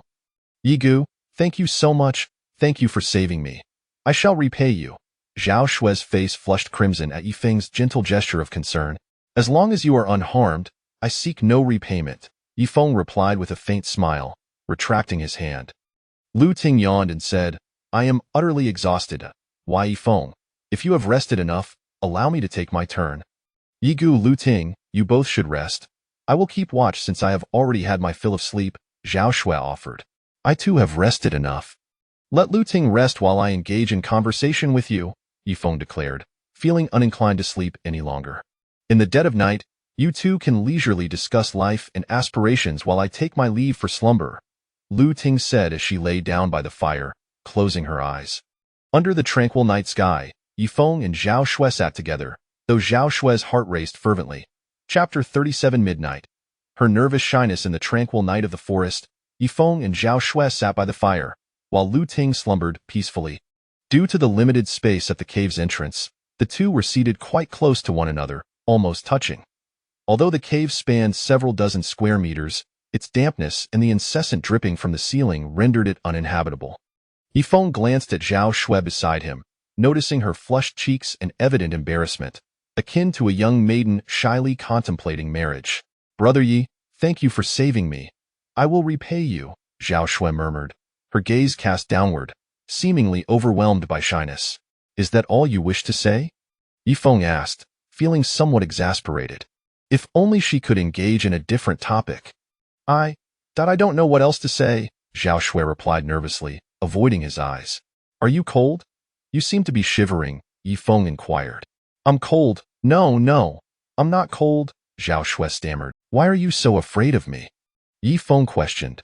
No, I'm just a bit nervous, Zhao Shui admitted, perhaps unaccustomed to social interactions, especially in the dead of night, sitting close. Typically, after the male lead rescues the female lead, how does she respond?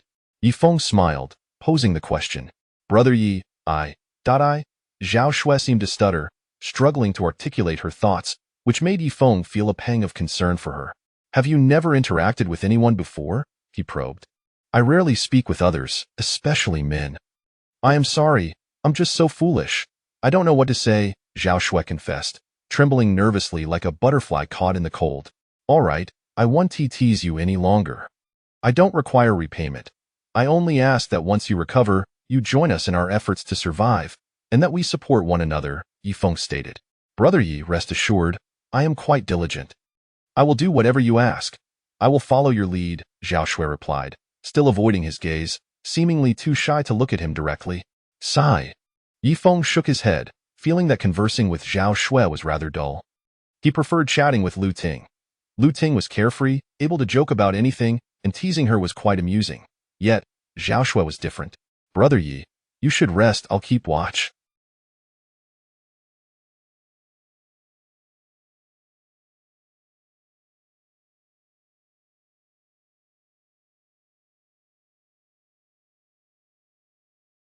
Ive had enough sleep and don't wish to sleep any longer, Zhao Shui said, her head bowed.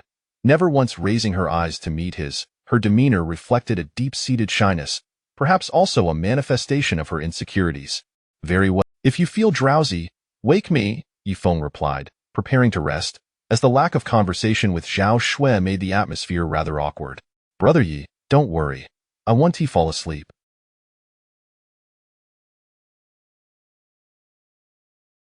I will keep a close watch, Zhao Shui assured him. After instructing her, Yifeng leaned against the rocky wall to rest. Zhao Shui sat by the fire, secretly watching Yifeng. She felt a mix of fear and tension, unsure of how to engage with him, particularly after he had saved her, leaving her at a loss for how to express her gratitude.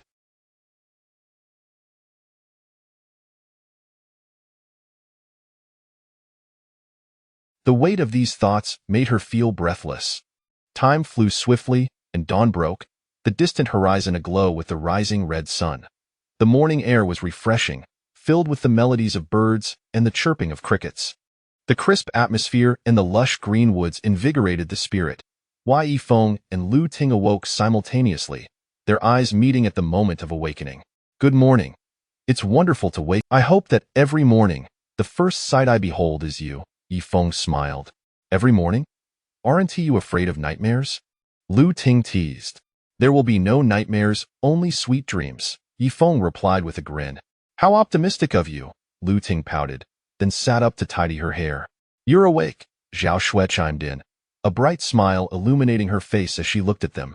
With Lu Ting awake, the tension dissipated as she no longer felt the pressure of being alone with Yifeng. Yes, we're awake, Lu Ting said, suddenly recalling something and tilting her head to look at Yifeng. Why did you let Zhao Shui keep watch last night? Were you slacking off? She couldn't sleep anyway, so I took the opportunity to rest, Yifeng explained. Zhao Shui quickly interjected, Please don't misunderstand, Brother Yi. It was I who couldn't sleep, and I insisted that you rest. Yifeng anticipated Lu Ting would express some discontent, yet to his surprise, she suggested, From tonight onward, let us take turns keeping watch. We'll do our best to spare Brother Yi from sleepless nights. All right, Zhao Shui agreed readily, nodding obediently without questioning further. Lu Ting, I didn't realize you were so considerate. Are you worried that my late nights will be detrimental to my health? What if it affects the baby in the future? Yifeng teased. Lu Ting rolled her eyes, retorting, I'm more concerned about you becoming destitute and aged without a wife. Ha ha, Yifeng chuckled, yet he understood staying up at night would leave him drained during the day. Lu Ting wished to ensure her own energy levels remained high. With the dawn breaking, Yifeng prepared to make breakfast, intending to construct a thatched hut and block the cave's entrance with stones, leaving only a small stone door.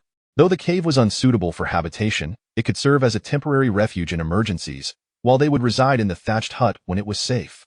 Upon sharing his decision with the two women, Lu Ting and Zhao Shui readily agreed, knowing they would not oppose any of Yifeng's choices. Brother Yi, allow me to prepare breakfast. You should rest for a bit, and we can take action after we eat, Lu Ting offered. I'll venture into the nearby forest to gather suitable wood. After all, breakfast will take some time to prepare, Yifeng replied, eager to begin his tasks rather than wait until after breakfast. Brother Yi, I'll accompany you to find wood, Zhao Shui insisted, wanting to help. You need to rest and recover from your injury for 2 more days. You mustn't exert yourself, Yifeng advised gently. But Brother Yi, I would feel embarrassed doing nothing, Zhao Shui confessed, uncomfortable with the idea of idleness. Stay here and assist Lu Ting with breakfast, Yifeng suggested, and after saying this, he picked up his dagger, descended the stairs from the cave, and swiftly made his way toward the forest. Lu Ting gathered firewood, pans, and food, moving everything to a clearing outside, as the cave was too cramped for cooking. Upon entering the forest, Yifeng was cautious not to stray too far, fearing danger might arise, leaving him unable to assist the two women. However, as he ventured deeper into the woods, a pungent scent of blood wafted through the air. What could possibly cause such a scent in the forest? Intrigued, Yifeng followed the trail of the odor. Chapter 038. The return of Jin Feng. Yifeng swiftly traversed the forest when he suddenly detected an unusual scent of blood wafting through the air. After walking for a few minutes, he stumbled upon a stone surrounded by a pool of fresh blood. The enormous rat from last night had evidently met its demise at the hands of a wild beast, with half of its body missing, presumably consumed. Remarkably, even in its mutilated state, the rat was still larger than an ordinary domestic cat. Gazing at the blood-soaked creature, Yifeng felt a wave of nausea wash over him. He pinched his nose and scanned the area for any clues. Unfortunately, the ground was hard and predominantly rocky, leaving no trace behind. What manner of beast could have slain this monstrous rodent? It was likely one of the predators lurking in the forest. This place was perilously dangerous. Yifeng decided to return to the cave, where he had noticed an abundance of timber suitable for constructing a hut.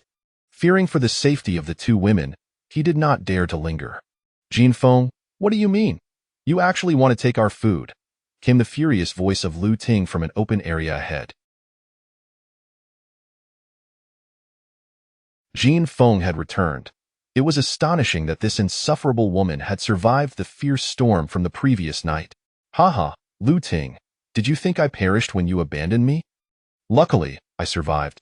Otherwise, you would have been the murderers, Jin Feng boasted with a triumphant laugh. Your survival is of no concern to us, Lu Ting retorted coldly.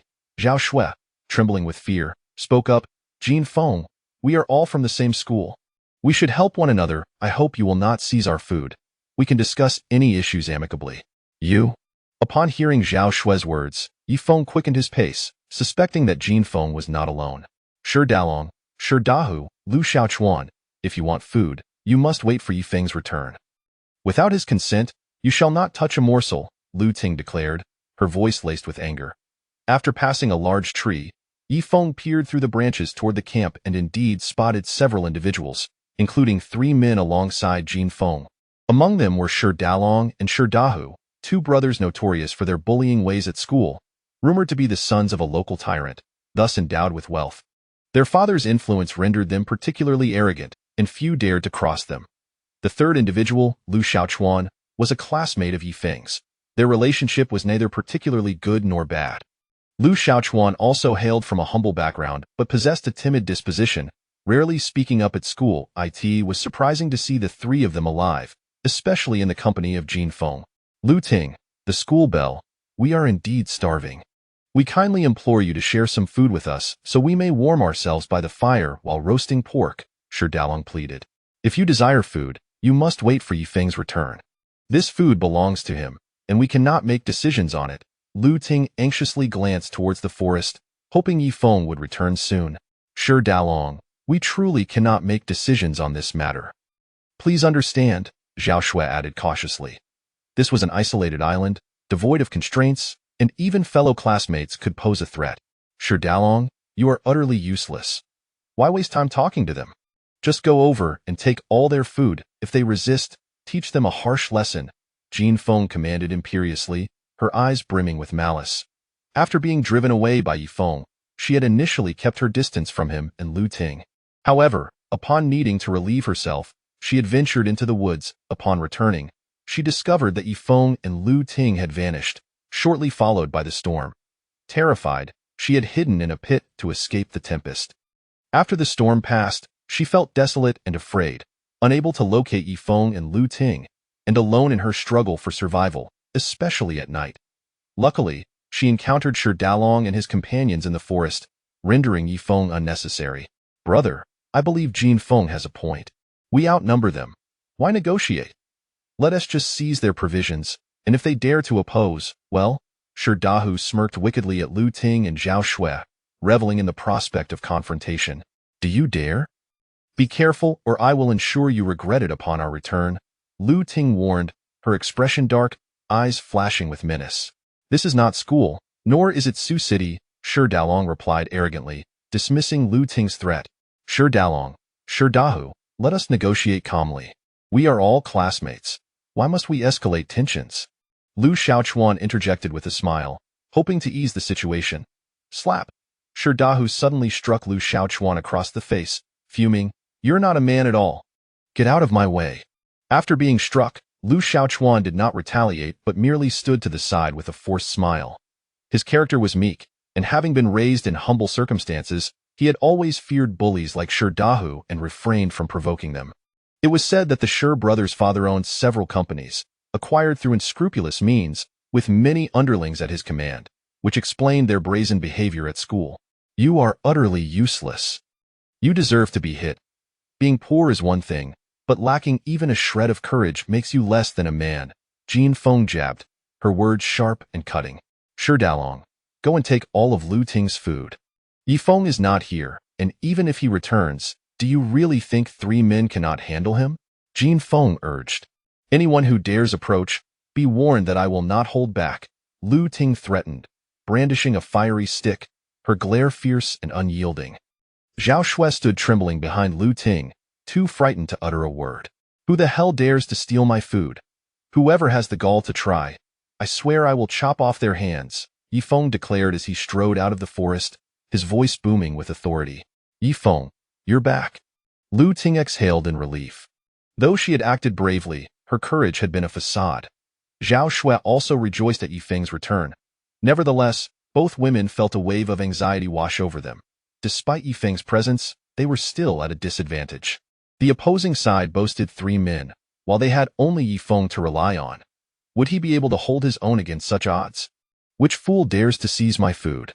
Yi Feng advanced purposefully, his voice resonating with power. Yi Feng, Jin Feng and her companions looked up, momentarily taken aback at the sight of the weapon in Yi Feng's hand. Where had he procured such a formidable blade on this island? Yi Feng's luck was indeed extraordinary, and they could only wonder where he had acquired such a weapon. Shi Dalong's eyes glinted with greed as he cast a covetous glance at Yi Feng's blade, though a flicker of wariness crossed his features, for a weapon could prove perilous. Chapter 039. Treating her like a non-human outside the forest, Yi Feng, wielding his saber, advanced slowly, his gaze as frigid as ice, fixating on several individuals who dared to covet food. How impatient they seemed to be with life. With heavy steps, he dragged the saber along the ground, embodying the essence of a cold-hearted swordsman. The atmosphere fell into a profound silence, with none daring to utter a word. Yi Feng, you've arrived, Lu Ting said, her radiant smile revealing charming dimples, feeling the formidable aura emanating from him. The stronger Yi Feng's presence, the more secure she felt. Zhao Shui also felt a sense of safety. She had been at a loss moments ago, but Yi Feng's appearance steadied her considerably. Which scoundrel dares to steal my food? Yi Feng's icy gaze brimmed with murderous intent. In the past, during their school days, he had refrained from provoking the Shi brothers for the sake of his studies. However, the circumstances had changed. This was an island, and weakness was not an option.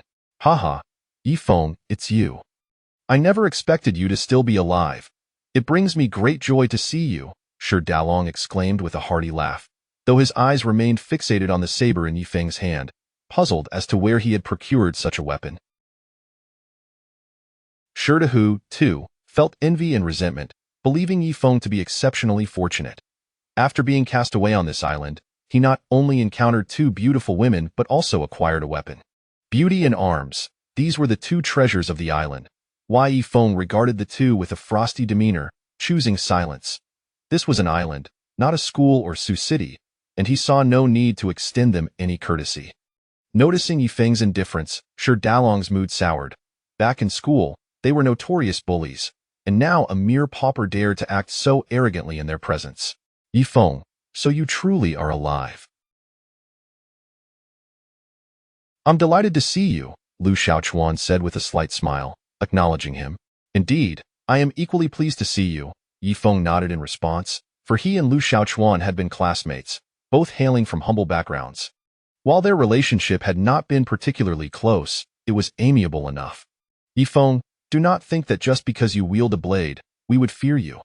You must be quite disappointed to see that I am still alive, Jin Feng retorted. Recalling how she had been driven away by him the previous day, her anger still simmering. Your existence is of no concern to me, Yifeng replied coldly, dismissing Jin Feng with a contemptuous glance. Her irritation grew at the sight of his disdainful expression. Do not assume that possessing a knife renders you formidable. Even if I were to hand you a blade, would you dare to kill? Back in school, you wouldn't even dare to breathe in the presence of the Shi brothers, Jin Feng boasted, feeling triumphant as if she had found a powerful ally. Previously, without the Shi brothers around, she had sought to rely on Yifeng, but the dynamic had changed. Yifeng, you slapped me yesterday and drove me away. I demand an apology and compensation for my emotional distress. I want all your food and belongings, or I will not let this go, Jin Feng asserted, marching up to Yifeng with her hands on her hips. Smack! Yifeng retaliated with a swift slap, turning his back and continuing forward without a glance back. Ah! Jin Feng cried out in pain. Her teeth clenched as she seethed. Yifeng, I will not let this go.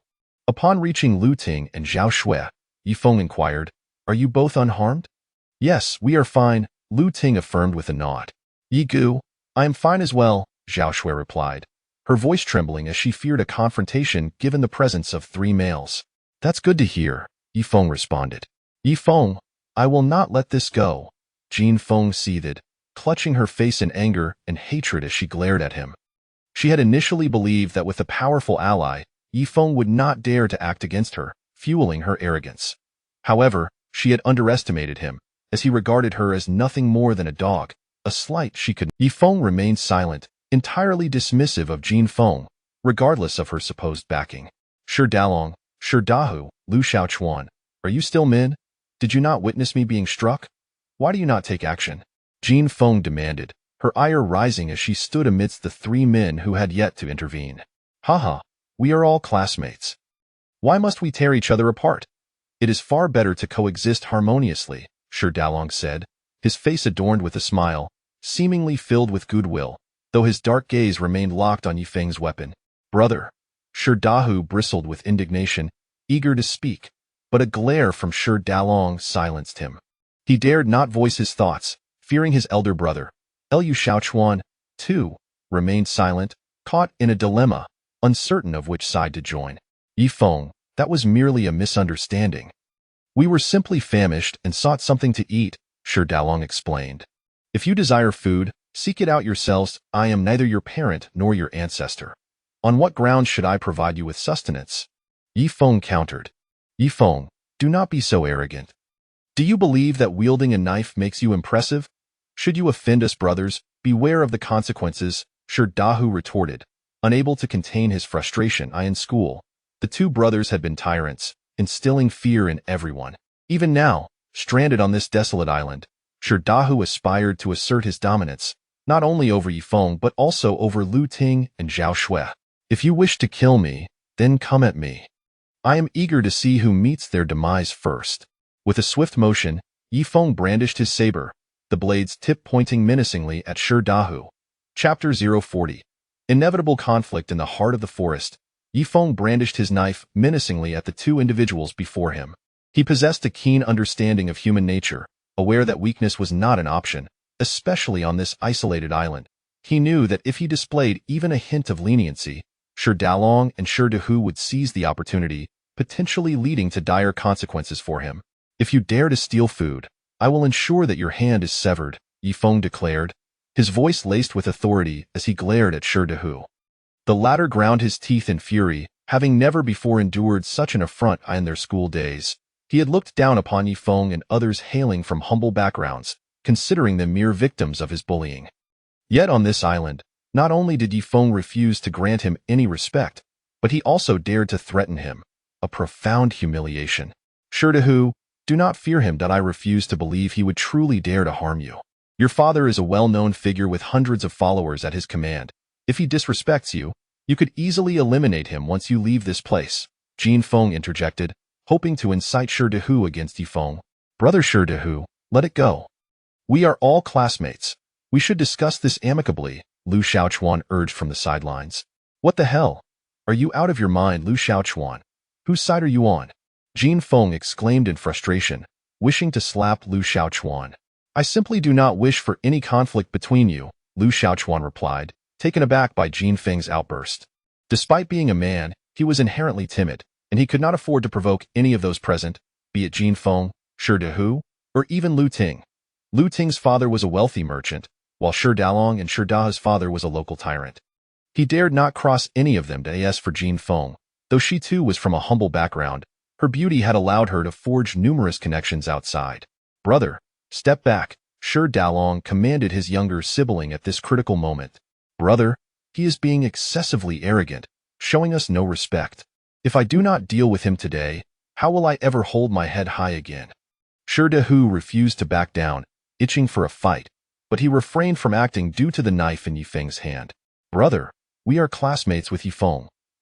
Since we have survived this calamity, we should support one another rather than tear each other apart, Shi Dalong said with a kind smile, though his gaze remained fixated on Yifeng's knife. Humph! Shi Dehu scoffed coldly, grinding his teeth as he stepped aside. Brother Yifeng, perhaps you could sheath your knife. There is no need to escalate tensions, Shi Dalong continued with a smile. Wai Yifeng complied, but he was prepared to take swift action should either of them harbor ill intentions. We are all classmates. We should unite and not engage in infighting, Zhao Shui spoke up, her face pale with fear, having never witnessed such a scene. She was genuinely concerned for Yifeng's safety. TCH, Jin Feng dismissed her concerns, clearly disappointed in the two brothers. Back in school, they had been tyrants, and anyone who dared to oppose them would surely face terrifying retribution. Yet their behavior today had left her disheartened. Brother Yifeng, we are indeed very hungry. Could you spare us some food? Shi Dalong asked, bowing deeply and behaving courteously. I am willing to provide food, but you must first gather wood from the forest. I need to construct a hut here. Once you have finished collecting the wood and had your fill, you will then gather stones for me to build a cave entrance, Yifeng stipulated. What the hell? Shi Dehu exclaimed in anger. I have never done manual labor in my life. You expect me to toil like a laborer? Whether you have worked before concerns me not. You are neither my son nor my grandson. Why should I cater to you? Yifeng retorted. You? Shi Da's eyes widened in fury, contemplating picking up a stone to hurl at Yifeng, but Shi Dalong quickly interjected, Brother Yifeng, we will heed your instructions.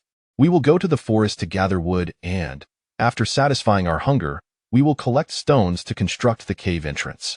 Brother, am I hearing you correctly? When did you become so submissive? We, as brothers, hold status and dignity. How can we take orders from a country bumpkin? Shi Dehu protested vehemently, exuding an air of defiance. Brother, we have just arrived here and have not earned any merit. We do not possess the right to consume Brother Yifeng's provisions. Therefore, we can only exchange our labor for food, Shi Dalong stated, turning to stride toward the forest. Brother, Shi Dehu chased after him anxiously, feeling disappointment towards his elder sibling. Jin Feng, unwilling to concede, gritted her teeth and departed as well. Lu Xiaochuan hesitated, glancing between Yifeng and the retreating figures of Shi Dalong and Shi Dehu. Ultimately, he decided to follow Shi Dalong. Brother Yi, why did you not drive them away? Why agree to let them exchange labor for food? Zhao Shui inquired curiously after the group vanished into the forest. Because they will not leave. If we were to force them, it would only push them to desperation, Yifeng explained. Moreover, even if we did manage to drive them away, do you truly believe they would leave? They would undoubtedly linger in the shadows, posing an even greater threat to us, Lu Ting added. Lu Ting's reasoning was sound. Even if Yifeng insisted on expelling them, they would not genuinely depart but remain hidden, watching. It was far better for everyone to be in the open. Yifeng, I sense we may encounter trouble, Lu Ting expressed her concern, detecting an impending crisis. Trouble is but the beginning. Danger looms as well, Yifeng replied with a cold smile. Yet he was unafraid of peril or complications. Should the two dare to entertain ulterior motives, he would not hesitate to eliminate them. Chapter 041. The deceived Lu Xiaochuan. Yifeng was acutely aware that these two little tyrants were far from being compliant individuals. They were bound to cause trouble. However, Yifeng remained unperturbed. In his previous school days, he had refrained from instigating conflict to avoid impacting his studies and to spare his parents from worry. But the situation had changed. It was no longer merely a matter of seeking trouble, but rather a question of survival. Brother Yi, Lu Ting. I sense that Shi Dalong seems quite amiable, but Shi Dahu appears rather fierce, Zhao Shui remarked. Heh, do you genuinely believe Shi Dalong is kind-hearted? What you see is merely a fade, Yifeng replied. Those who conceal their true selves are often more perilous, for you never know when they might strike you with a fatal blow, Lu Ting added. What should we do then? Zhao Shui asked, fear evident in her voice. They had only Yifeng as their sole male companion, while their adversaries boasted 3 men. Should conflict arise, she feared that Yifeng might not be a match for all 3. Let us observe the situation for now. We shall act with caution. Once they procure the timber and finish constructing the cave's entrance, I will tentatively attempt to send them away, and then we shall proceed according to the circumstances, Yifeng suggested. They will not leave, Lu Ting asserted confidently, certain that Shi Dalong and Shi Dahu would not depart. I am aware they will not leave, but I shall offer them a warning. Nonetheless, the 3 of us must remain vigilant and never separate, Yifeng expressed, his primary concern being Lu Ting and Zhao Shui, as they were both young women and undeniably attractive. You are classmates with Lu Xiaochuan. You should have some rapport with him. Can you persuade him to join us? Lu Ting inquired. If they could win Lu Xiaochuan over, their influence would certainly grow. He is merely a weak and ineffectual individual. Even if he were to join us, it would be of little consequence. However, if he is willing to ally with us, I would not oppose, Yifeng replied, showing little regard for Lu Xiaochuan, fully aware of his character, weak and inept, hardly more capable than a woman. Be exceedingly cautious of those 2.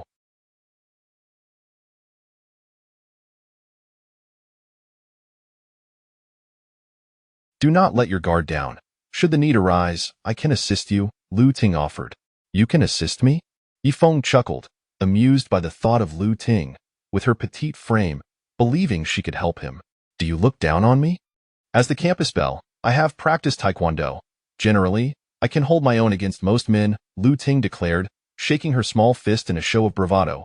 Why Yifeng smiled, finding the campus belle quite endearing, as she seemed to think that a few days of taekwondo training equipped her to contend with men. Meanwhile, in the forest, Shi Dalong and his companions were gathering timber, while Shi Dahu seethed with pent-up frustration, growing increasingly irate. Brother, why did you stop me earlier? Why follow Yifeng's plan? Who does he think he is? Shi Dahu fumed, looking down upon Yifeng. Brother, you are too impulsive, Shi Dalong cautioned. Back in school, we never regarded someone like Yifeng as a threat. A mere glance was enough to eliminate him. Shi Dahu reminisced about their glorious days on campus. In truth, the 2 brothers were not young, nearing 30, and older than many of their peers. They remained in school not out of necessity, but because they relished the abundance of female companionship and the power they wielded, while their families were financially secure. Additionally, a more significant reason for their extended stay was that even if they committed egregious acts, being students would afford them leniency in punishment. Unless it involved murder or arson, they would generally face light consequences. Brother, you acted too rashly earlier. Had we clashed with Yifeng, we would have been at a disadvantage, for he wields a knife, Shi Dalong recalled with a hint of trepidation. That fool's luck is astonishing. Stranded on an island, he not only encounters 2 beautiful women but also acquires a dagger, Shi Dahu declared, clenching his fists, determined to seize everything Yifeng possessed, believing he was unworthy of such possessions. Shi Dalong, Shi Dahu, how glorious were you 2 brothers in the past. Surely, you would not allow yourselves to be trampled underfoot by Yifeng merely because he possesses a blade, Jin Feng interjected, stoking their animosity. How dare you underestimate us? Yifeng is nothing more than a fool with a broken knife. If he provokes me, I could crush him with a stone, Shi Dahu retorted, lifting a rock and smashing it against a tree. With a resounding crash, the tree trembled violently, bark splintering from the impact. On this desolate island, that broken knife is only fit for slicing vegetables. Should a confrontation arise, I can easily dispatch him with stones and sticks, Shi Dahu boasted. Shi Dahu, you are indeed remarkable, true to your namesake, Jin Feng praised, pleased that Shi Dahu was undeterred by Yifeng's weapon. Yet I believe we should unite as classmates and avoid conflict whenever possible, Lu Xiaochuan interjected. How dare you? Slap. Jin Feng raised her hand and struck Lu Xiaochuan across the face. Although she was a woman, she had long since abandoned any semblance of innocence. Why did you hit me? Lu Xiaochuan inquired, anger boiling within him, but he refrained from retaliating, knowing that Jin Feng had connections with affluent individuals from their time at school. Lu Xiaochuan, I advise you against aligning yourself with Yi Feng. He is a pauper, just like you. What success can two destitute individuals achieve together? Jin Feng warned. Pauper. The word struck Lu Xiaochuan like a dagger, igniting a deep sense of pain within him. He was unwilling to accept a life of poverty. He was determined to alter his fate. Yet, he understood that even with a degree from a prestigious financial university, his prospects remained grim, likely resulting in a meager salary in the thousands.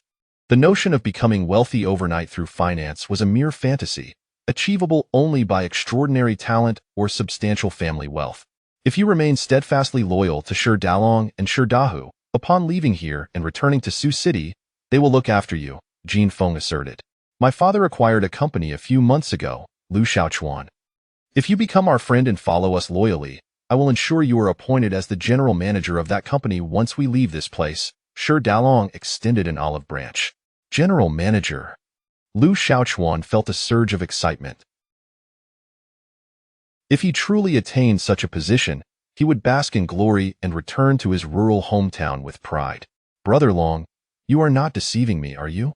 Lu Xiaochuan asked. Why would I deceive you? Shi Dalong replied with a smile. But I fear I may not be capable of fulfilling the role, Lu Xiaochuan admitted, his heart racing with a mix of trepidation and yearning for such an opportunity. Are you out of your mind? What a fool you are! Shi Dahu exclaimed angrily. As long as you have backing and connections, competence is irrelevant. With the right relationships, even a dog can become a celebrated figure with millions of fans. Though in this age, possessing connections could elevate even the most incompetent individuals to wealth. As long as you remain loyal to us, we will ensure you are well taken care of, Shi Dalong reassured, patting Lu Xiaochuan on the shoulder. And I will assist you. Once you become the general manager at Shi Dalong's father's company, I can introduce you to numerous influential people. After all these years, I have befriended many wealthy individuals, Jin Feng continued. Lu Xiaochuan was exhilarated, envisioning himself as the general manager, adorned in designer clothing, driving a BMW, and returning home in a blaze of glory. He could almost see the remote mountains of his hometown, the villagers lining the road to welcome him. This was the life he yearned for, the dream he had longed to achieve. After successfully deceiving Lu Xiaochuan, the group returned, carrying the timber. Damn it, I am starving. Once we return, I will feast and then deal with that scoundrel Yi Feng, Shi Dahu cursed as they made their way back. Chapter 42. Denying him sustenance beneath the cave. A considerable pile of timber lay, brought by Shi Dalong and his companions, sufficient for Yi Feng to construct a thatched hut. Damn it, I'm utterly exhausted, Shi Dahu gasped, having never engaged in such labor before. Today was indeed taxing. Yi Feng, we have transported a substantial amount of wood as per your request. What about the food you promised us? Shi Dahu inquired. Why Yi Feng gestured towards a nearby rock, stating, your sustenance is over there. Why so little? Do you take us for cats? Upon seeing the meager provisions resting on the stone, Shi Dahu's fury ignited, for there was merely a single piece of wild boar meat, weighing no more than 4 pounds at best. Yet, with 4 individuals in total, such scant fare was insufficient. In truth, while the food was not abundant, it was nearly enough to satiate their hunger. Yi Feng refrained from providing them with more, as his own reserves were limited. The seafood along the shore had likely spoiled, given the island's dismal weather. Fish and shrimp could rot within a day. If you don't want it, then don't take it, Yi Feng replied coldly. He bore no goodwill towards Shi Dahu. Had the latter been of a more amiable disposition, Yi Feng might have offered assistance, but alas, that was not the case. Yi Feng, do you think you can toy with us? Shi Dahu seethed, yet his gaze softened upon seeing the stunning Lu Ting and Zhao Shui, causing a flicker of desire within him, for they were indeed beauties. Although Jin Feng was not unattractive, the two brothers held her in disdain, deeming her unrefined. If you wish to leave, feel free. I shan't compel you, Yi Feng stated. Just as Shi Dahu's temper was about to boil over, Shi Dalong hurried over, saying, Brother Yi Feng, I apologize. My brother has a rather volatile temperament. Please disregard his outburst. My temper is equally fierce, and it is not every fool who can raise their voice at me, Yifeng retorted.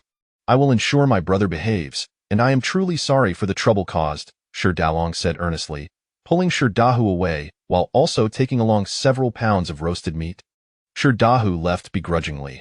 Had it not been for his brother's intervention, he would have surely confronted Yifeng, a mere country bumpkin. What right did he have to possess a fine blade and associate with two beautiful women? Such privileges should belong to him, who was truly deserving. Brother Yifeng, let us eat first. After we are full, we can return to moving stones for the cave, Shi Dalong said with a smile as he departed. Yifeng sat by the fire with the two women, remaining unfazed throughout. They were merely nuisances, hardly worthy of his concern. Nevertheless, caution was prudent. One must be aware, for even the great Guangong fell victim to underestimation and met his demise at the hands of lesser beings. Zhao Shui was visibly anxious, beads of sweat forming on her brow, while Lu Ting clutched a wooden stick, vigilantly on guard. Shi Dalong placed the roasted meat on a stone, then returned, politely addressing Yifeng. Brother, I have a humble request. What is it? Yifeng inquired. Could you use your dagger to divide our roasted meat into 4 portions? I understand you cannot lend me your blade, nor would I ask. I merely hope you can assist us by cutting our piece into 4. Shi Dalong smiled, yearning to snatch the dagger from Yifeng's grasp for himself. Certainly, that poses no problem, Yifeng replied, rising and taking the dagger in hand. Lu Ting followed closely behind, wary of any unforeseen incidents. Beautiful Lu Ting, it is evident you care deeply for Yifeng. Your relationship must surely be quite close, Shi Dalong inquired with a smile. What business is it of yours? Lu Ting retorted coldly. Haha, none at all, Shi Dalong responded awkwardly, a shadow passing over his eyes. Upon glimpsing Lu Ting's exquisite features, jealousy pierced him. Such a stunning campus beauty, stranded on this island, had fortuitously encountered Yifeng. Why Yifeng approached? Shi Dahu squatted on the ground, his gaze fixed on the dagger in Yifeng's hand, also eyeing Lu Ting beside him. After returning to the fire, Yifeng and the two women consumed their food, and once sated and their shelter established, he prepared to store provisions. Survival on the island hinged upon sustenance. At that moment, Shi Dalong's group prepared to distribute the food. There were 4 pieces of roasted meat, each weighing a pound. Lu Xiaochuan swallowed hard and reached out for one of the pieces. Slap! Jin Feng's hand struck Lu Xiaochuan's wrist, glaring at him in anger. I'm starving. I merely wish to eat my rightful portion, Lu Xiaochuan stated. Are you a reincarnated starving ghost? Do you not understand the need to care for us? Jin Feng snapped. How am I supposed to care for you? Lu Xiaochuan asked. Stranded on this island, our food is scarce. You ought to share part of your portion with us. If you lack this basic awareness, how can you expect to be a general manager in the future? Jin Feng admonished. Haha. Sure, the rescue team will surely arrive in a couple of days. We will not forget your kindness, and upon our return, we will repay you 1,000-fold. Though Lu Xiaochuan felt somewhat reluctant, reason prevailed. After just a couple of days, the rescue team would undoubtedly come.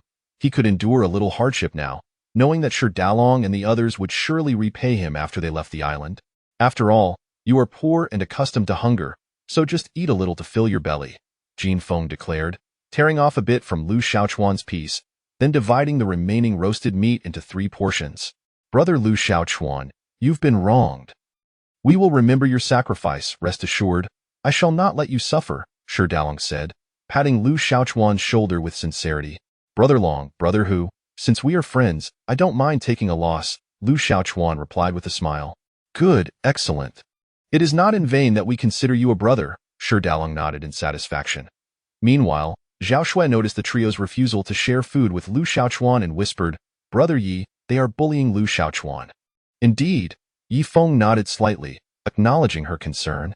I never expected Jin Feng to be so despicable, Lu Ting remarked, her anger evident, perceiving Jin Feng as both malicious and domineering. Brother Yi, will you not assist Lu Xiaochuan? Zhao Shui inquired. He is an adult. He does not require my assistance. Yifeng had no intention of helping Lu Xiaochuan. For one who willingly embraced servitude and sought to curry favor with the powerful was beyond anyone's aid. However, Jin Feng is far too arrogant. We should temper her arrogance, Lu Ting suggested. I concur. She must be made to understand her true standing, Yi Feng affirmed. After finishing their meal, Shi Dalong approached with his group, yet Yi Feng stood, gripping his dagger, as Lu Ting immediately positioned herself at his side, her bright eyes fixed on the group. Chapter 043. Tension in the air in the cavern's desolate expanse, Shi Dalong approached with a few companions, extending his courtesy. Brother Yi Feng, we are profoundly grateful for your generous provisions. Your kindness shall not be forgotten, and when we depart from this place, we shall certainly reciprocate. There is no need for repayment. I do not require your gratitude, Yi Feng replied, his tone devoid of pleasantries, dismissing any pretense of cordiality. Brother Yi Feng, even if you refuse our offer of gratitude, we are determined to repay you, Shi Dalong insisted with a polite demeanor. Now that you are satiated, you may take your leave. This space is too confined to accommodate so many. Each of you must seek your own survival, Yi Feng stated matter-of-factly. Lu Ting immediately turned her gaze towards the group, eager to gauge their reactions. Zhao Shui was filled with trepidation, fearing an abrupt shift in Shi Dalong's demeanor. The atmosphere felt as though it had solidified, the moment of truth hanging precariously in the air. Shi Dalong's expression darkened, while Shi Dahu displayed a menacing glare. Jin Feng wore a face of disdain, and Lu Xiaochuan appeared caught in a web of indecision. The oppressive silence thickened, as if a storm were brewing in the mountains. Yi Feng thrust his dagger into the ground, resting his hands on the hilt, his imposing gaze fixed upon them. Brother Yi Feng, our promise remains unfulfilled. We still need to transport stones to construct the cave, Shi Dalong continued, maintaining a facade of friendliness.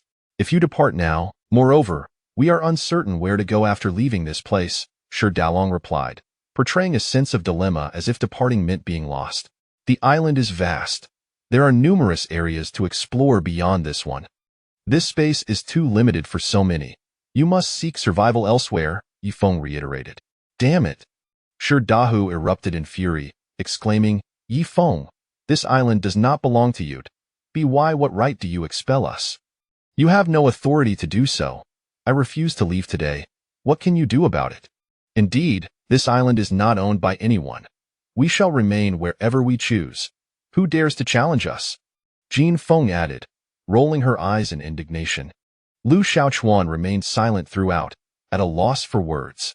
Silence. Cease your chatter. Shi Dalong shouted, his voice resonating with authority.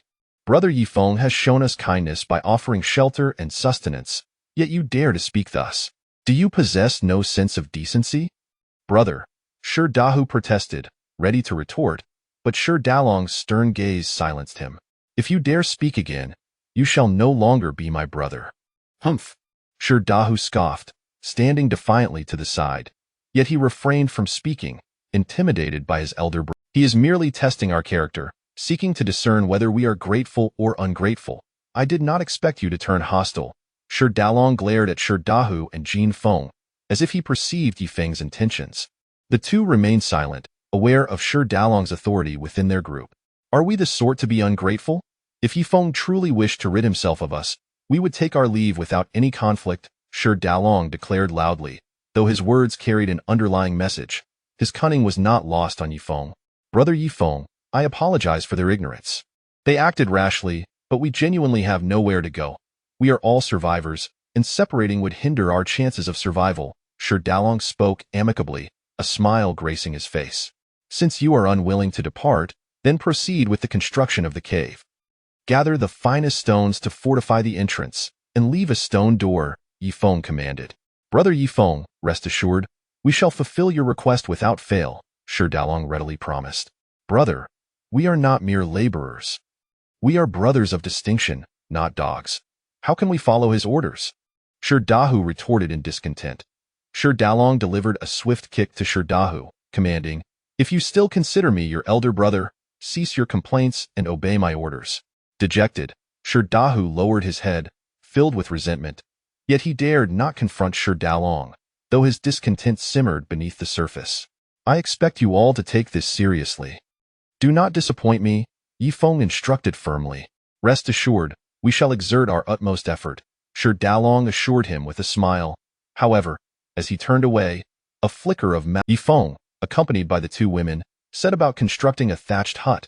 With an abundance of timber at their disposal, time was saved significantly. Having free labor proved advantageous, alleviating him of much toil. After 2 to 3 hours, Yifeng had erected a thatched shelter, while Shi Dalong and his companions were still occupied with stone transportation. Liu Shaochuan, however, was too famished to muster strength, yet he persevered, unwilling to provoke Shi Dalong and Shi Da's ire. Yifeng, our hut is completed.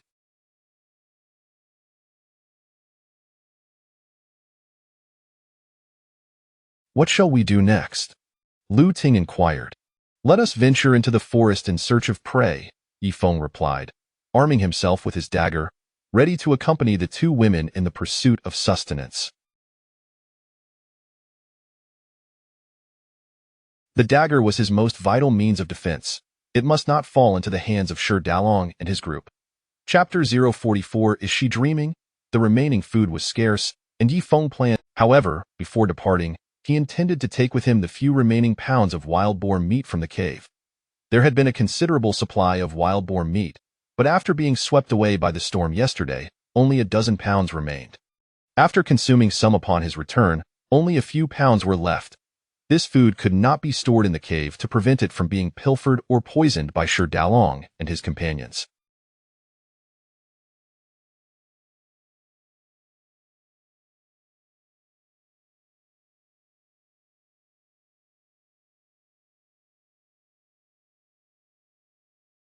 Although there were no poisons on the island, acquiring venom was not particularly challenging, such as from snakes or other creatures. The dense forest loomed like an ocean. Yifeng traversed the woods with two companions, Zhao Shui, whose health was still compromised due to her injuries, but Yifeng was reluctant to leave her behind at the camp.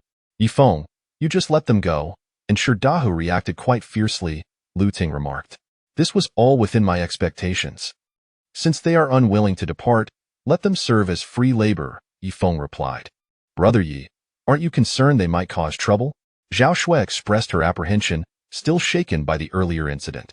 If they dare to misbehave, I will ensure they pay the price, Yifeng asserted, gripping his blade tightly. If Shi Dalong and his cohort behaved, it would suffice, but should they act otherwise, he was prepared to send them straight to hell. Shi Dalong is more cunning than we anticipated. Lu Ting's expression darkened as she recalled Shi Dalong's scheming. Their concern was not for Shi Dahu, who, though temperamental, was merely a brute unworthy of worry. Shi Dalong, on the other hand, was a different matter altogether, possessing a deep cunning. Humph! Yifeng scoffed, viewing Shi Dalong as nothing more than a jester. Alas, it's a pity that Liu Shaochuan is utterly— They had initially hoped to win Liu Shaochuan over to bolster their ranks, but he proved to be too incompetent and weak. Whoosh! Suddenly, a plump gray rabbit darted from a thicket, weighing an estimated 6 to 7 pounds. Ah, a rabbit! Zhao Shui exclaimed with delight, her eyes sparkling at the sight of the creature. Yifeng, quickly catch that rabbit, we mustn't let it escape. Lu Ting urged anxiously, fearful of losing their chance. Stay here and don't wander off, Yifeng instructed. Whoosh! Like a bolt of lightning, Yifeng surged forward with remarkable speed, relentlessly pursuing the frightened rabbit. Die! He leapt swiftly, propelling himself off a sturdy tree, shooting through the air like an arrow. Whoosh! The thrown knife pierced the rabbit's body with lethal precision. Thud! The rabbit thrashed on the ground, lifeless. Done, Yifeng announced, dusting off his hands with a smile as he approached to retrieve the rabbit and return to the two women. Yifeng, you truly are incredible, Lu Ting applauded, genuinely impressed. Brother Yi, you are amazing. Zhao Shui echoed her admiration, recognizing that it typically required several people to catch a rabbit in the forest due to their swift speed. Yet Yifeng had managed it alone. Let us return. We shall have a delightful meal tonight, Yifeng said with a grin. Brother Yi, but we only have one rabbit, which is insufficient for 7 people, Zhao Shui fretted, considering the 3 of them plus Shi Dalong's group made 7 in total. A single rabbit would not suffice. Why should 7 divide it? Do they even deserve it? Yifeng responded coldly. Oh, Zhao Shui understood, realizing that Yifeng had no intention of sharing with Shi Dalong's group, yet she still worried about the potential. The daylight was fading quickly, and the day had passed in the blink of an eye. Meanwhile, at the clearing beneath the cave, Shi Dahu lay on a rock, panting, I'm utterly exhausted. That scoundrel Yifeng dares to make us work. Damn it. I will eventually make him pay. That pauper has no right to command us.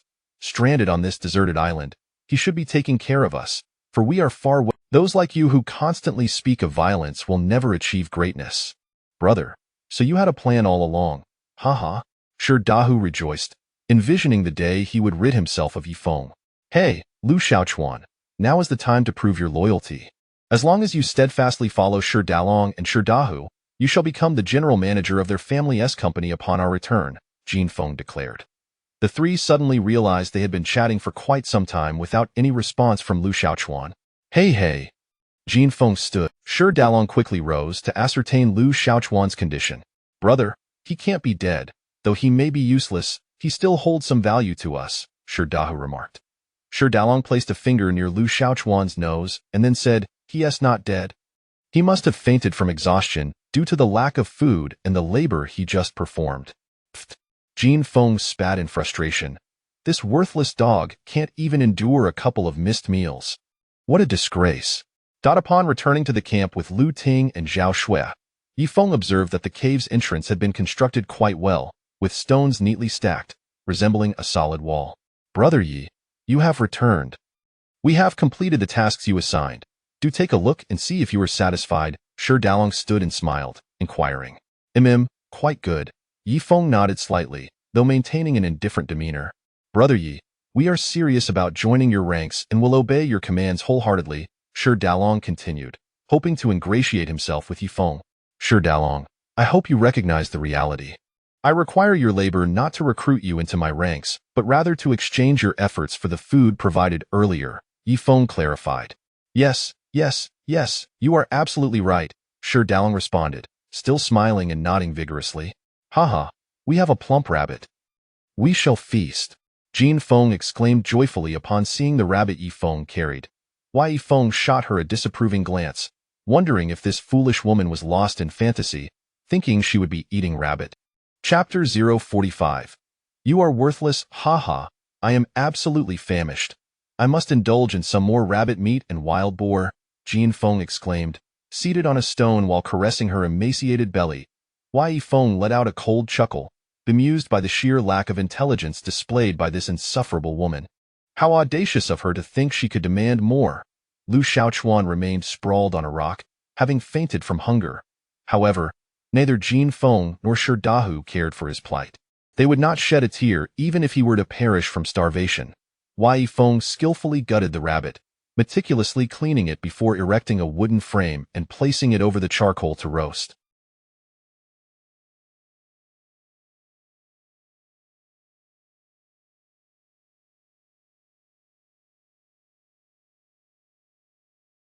Lu Ting and Zhao Shui sat beside him, eagerly awaiting their share of the grilled rabbit meat.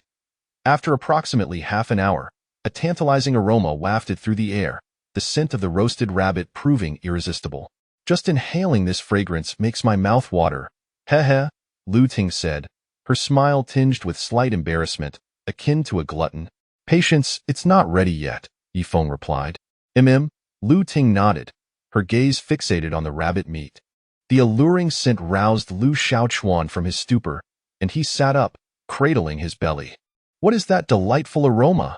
He inquired, bewildered. Why are you up? Just lie back down, Jin Feng snapped.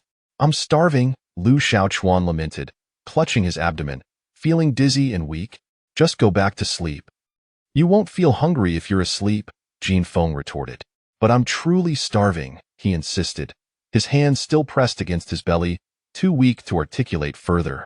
Can you not exhibit some ambition? Would skipping a few meals lead to your demise? Do you still aspire to be the general manager? Jin Feng seethed, her teeth clenched, wishing she could slap Lu Xiaochuan into silence. To her, this pauper could afford to skip a few meals as long as she herself was not left hungry.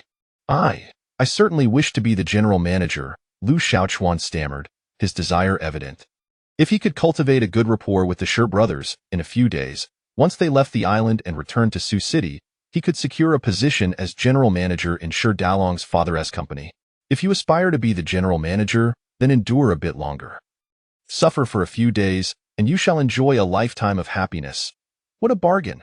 Some impoverished souls, even after graduating from university and laboring their entire lives, never attain the position of general manager, Jin Feng proclaimed, her brows furrowing as she regarded Lu Xiaochuan with disdain. Haha, brother, Jin Feng makes a compelling point. Endure for a couple of days, and after we leave here, you shall lead a blissful life. Shi Dahu chimed in with a grin. Lu Xiaochuan's eyes dimmed. He was indeed ravenous and yearned for food, yet he dared not offend Shi Dahu. Moreover, he believed that perhaps in just a couple more days, the rescue team would arrive, and if he could persevere for that short duration, he would save himself decades of struggle. Within the camp, the enticing aroma of rabbit meat wafted through the air. Finally, the meat was readied. Yifeng skillfully sliced off the most succulent leg of the rabbit and handed it to Lu Ting, saying, "It's ready. You must be hungry, so eat up." "Thank you," Lu Ting replied, relishing the meat with delight. Yifeng then offered another rabbit leg to Zhao Shui, saying, "Eat it while it's hot." "Yigu, the hind leg of the rabbit is too fatty. I prefer the foreleg," Zhao Shui remarked. Yifeng understood her intentions. She sought to reserve the better portion for herself. "Go ahead. Apart from these two legs, there are other delectable parts, so you need not worry about me," Yifeng replied sternly. "Oh." Zhao Shui nodded and accepted the food. The three of them sat by the fire, savoring their meal. The others watched enviously, their mouths watering as they observed Yifeng and the two women enjoying their feast. After a moment of hesitation, Shi Dalong slowly approached Yifeng's fire pit and said, "Brother Yifeng, could you spare us some rabbit meat? We are quite hungry as well." "Are you disabled? Don't you know how to hunt for yourselves?" Yifeng retorted, gnawing on the rabbit leg. Lu Ting rolled her eyes at Shi Dalong's audacity. Zhao Shui ate cautiously, fearing a confrontation between Shi Dalong and Yifeng. She was timid, akin to Lu Xiaochuan, but her timidity was understandable as she was a gentle girl.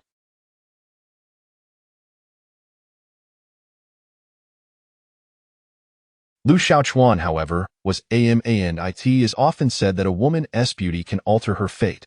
As long as she is lovely, she will not fare poorly. Conversely, a man's character shapes his destiny. A timid and cowardly individual like Lu Xiaochuan will never have a promising future. Brother Yifeng, I sincerely apologize. We were occupied today moving timber and constructing the cave entrance, which prevented us from hunting. However, I assure you, we will hunt for ourselves tomorrow, Shi Dalong said with a courteous smile. Yifeng found his reasoning valid, as they had indeed been busy all day without time for hunting. Yifeng, you are being unreasonable. Today you had us hauling timber and building the cave entrance. How could we possibly find time to forage for food? Shi Dahu interjected angrily. Very well, considering you were all quite busy today, I shall grant you another portion of food. With that, Yifeng took his knife. Thus, there is no share of rabbit meat for you, Yifeng asserted. I am a girl. It is only natural that I exert less effort, Jin Feng replied softly. By that reasoning, you admit to your lack of contribution. Since you did not contribute, you are indeed worthless, and if you are worthless, what use do I have for you? Yifeng declared, his gaze sternly fixed upon Jin Feng. He had long found her insufferable, and how dare she still wish to partake in food? You insult me, Yifeng, Jin Feng seethed, her fists clenched in anger. I only recognize you as worthless. The worthless have no right to eat. Be gone. Yifeng's expression remained icy, showing no mercy towards Jin Feng, for she was a selfish and vindictive woman with no dignity to uphold. Jin Feng felt the urge to explode, yet she refrained, as Shi Dalong and his brother were a mere 10 meters away, enjoying their meal. She lacked the confidence to confront him. Yifeng, could you spare me some food?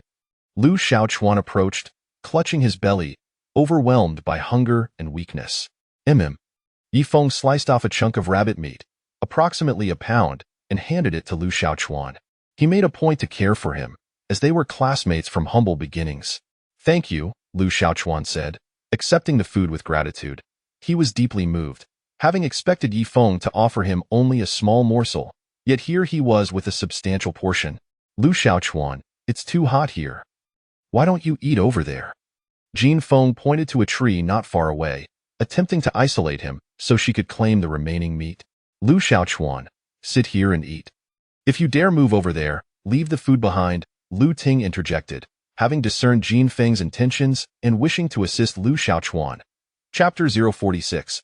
She collapsed from hunger. Jin Feng initially intended for Lu Xiaochuan to eat beneath the tree, only to seize his food for herself, but Lu Ting forbade it. You might as well eat here, she asserted, aware that if Lu Xiaochuan ventured there, he would undoubtedly be deprived of his meal by Jin Feng. Lu Xiaochuan hesitated, clutching his food with indecision. Do you still aspire to be the general manager at Shidalong's father's company? If you do, you must heed my words, Jin Feng declared. Lu Xiaochuan yearned for the position. Having been raised in a destitute household, he was terrified of poverty. He longed to earn money, to return home in glory, envisioning the scene where he drove a luxury car, clad in designer attire, greeted by the entire village at the entrance. That was his ultimate dream. If you dare to go over there, leave the food behind, Lu Ting warned, seething with anger as she rose to snatch the food from Lu Xiaochuan's hands. I won't go. I will eat right here, he insisted, holding onto his food tightly, indifferent to the heat, fearing it would be snatched away. Very well, then, sit down, Lu Ting commanded. With no other choice, Lu Xiaochuan resigned himself to eating by the fire. Lu Ting, what does it matter where he eats? Jin Feng inquired, her voice laced with irritation. You have no right to speak to me, Lu Ting retorted, dismissing Jin Feng entirely. You think you're in a position to talk down to me? Jin Feng scoffed coldly. Don't assume that just because you have a bit of money, you're remarkable. To me, you remain a pauper. I'm weary of Lafite wine. But if you desire a bottle of such fine wine, you'll likely have to mingle with the wealthy and engage in unsavory dealings, Lu Ting suddenly exclaimed. Though she typically refrained from boasting about her wealth, she could not tolerate Jin Feng's arrogance. Humph! Jin Feng rolled her eyes in disdain, furious and humiliated, yet unable to counter Lu Ting's factual claims. Delicious, absolutely delicious, Lu Xiaochuan exclaimed, relishing the food by the fire, having been starved. Witnessing his enjoyment, Jin Feng's anger flared as she clasped his hands, demanding, Give me the food, you poor wretch. Missing a few meals won't kill you. No way, I'm starving, Lu Xiaochuan replied, clutching his meal tightly, lacking the courage to respond with anger or defiance, fearful of offending Jin Feng or Shidalong, as he fantasized about becoming a general manager after leaving this place. Yi Feng frowned, signaling to the others to teach Jin Feng a lesson. Zhao Shui, head bowed, dared not strike Jin Feng due to her timid nature. Understanding Yi Feng's intent, Lu Ting stood up, seized Jin Feng by the hair, and delivered a fierce slap. Smack! Ah! Jin Feng shrieked, her face flushed from the blow. Lu Ting, you wretched woman, how dare you strike me? I will fight you to the death. Jin Feng seethed, attempting to grab Lu Ting's hair to engage in a tussle, as women often do. Lu Ting retaliated with a kick, followed by a series of swift strikes to Jin Feng's lower body. Yi Feng was taken aback, astonished that Lu Ting truly had experience in Taekwondo. He had previously been skeptical when the campus belle claimed to have trained in it. Zhao Shui stood agape, awestruck by Lu Ting's prowess. Dalong Dahua, this wretched Lu Ting has struck me. I command you to come and make her pay, Jin Feng seethed, her temper flaring. Not far away, Shidalong and Shidawa merely observed in astonishment, unwilling to intervene on behalf of Jin Feng. After all, one was a mere wild hen while the other was a phoenix. Who would fight a phoenix for a wild hen? Lu Xiaochuan, are you blind? Can't you see I'm being attacked? Jin Feng barked. Delicious, absolutely delicious. Lu Xiaochuan continued to savor his food, seemingly oblivious. Jin Feng rose, kicking Lu Xiaochuan in frustration before storming away. Lu Xiaochuan, akin to a famished ghost, appeared unaffected by the blow, accustomed as he was to being bullied. After finishing his meal, he inquired, Brother Yi Feng, could you spare me some more food? I am still not full. There's none left. You'll have to fend for yourself, Yi Feng replied, unwilling to continue feeding someone so timid. Thank you, Lu Xiaochuan acknowledged before slowly making his way back to Shidalong and Shidawa. Lu Ting, you were so impressive just now. I truly admire your courage and strength, Zhao Shui praised. Yes, anyone who dares to offend me will find themselves on the ground, Lu Ting declared proudly, casting a triumphant glance at Yifeng as if to showcase her might. Lu Ting, I feel sorry for Lu Xiaochuan. Your family is so wealthy, your father owns a company. Why not offer him a position and bring him on board? Zhao Shui suggested, if they could recruit Lu Xiaochuan, their power would increase. He is utterly useless. Do you think he would willingly endure bullying just for the title of general manager? Lu Ting questioned. Isn't that the case? Zhao Shui replied. Lu Ting responded, he merely seeks a pretext to justify his willingness to be bullied.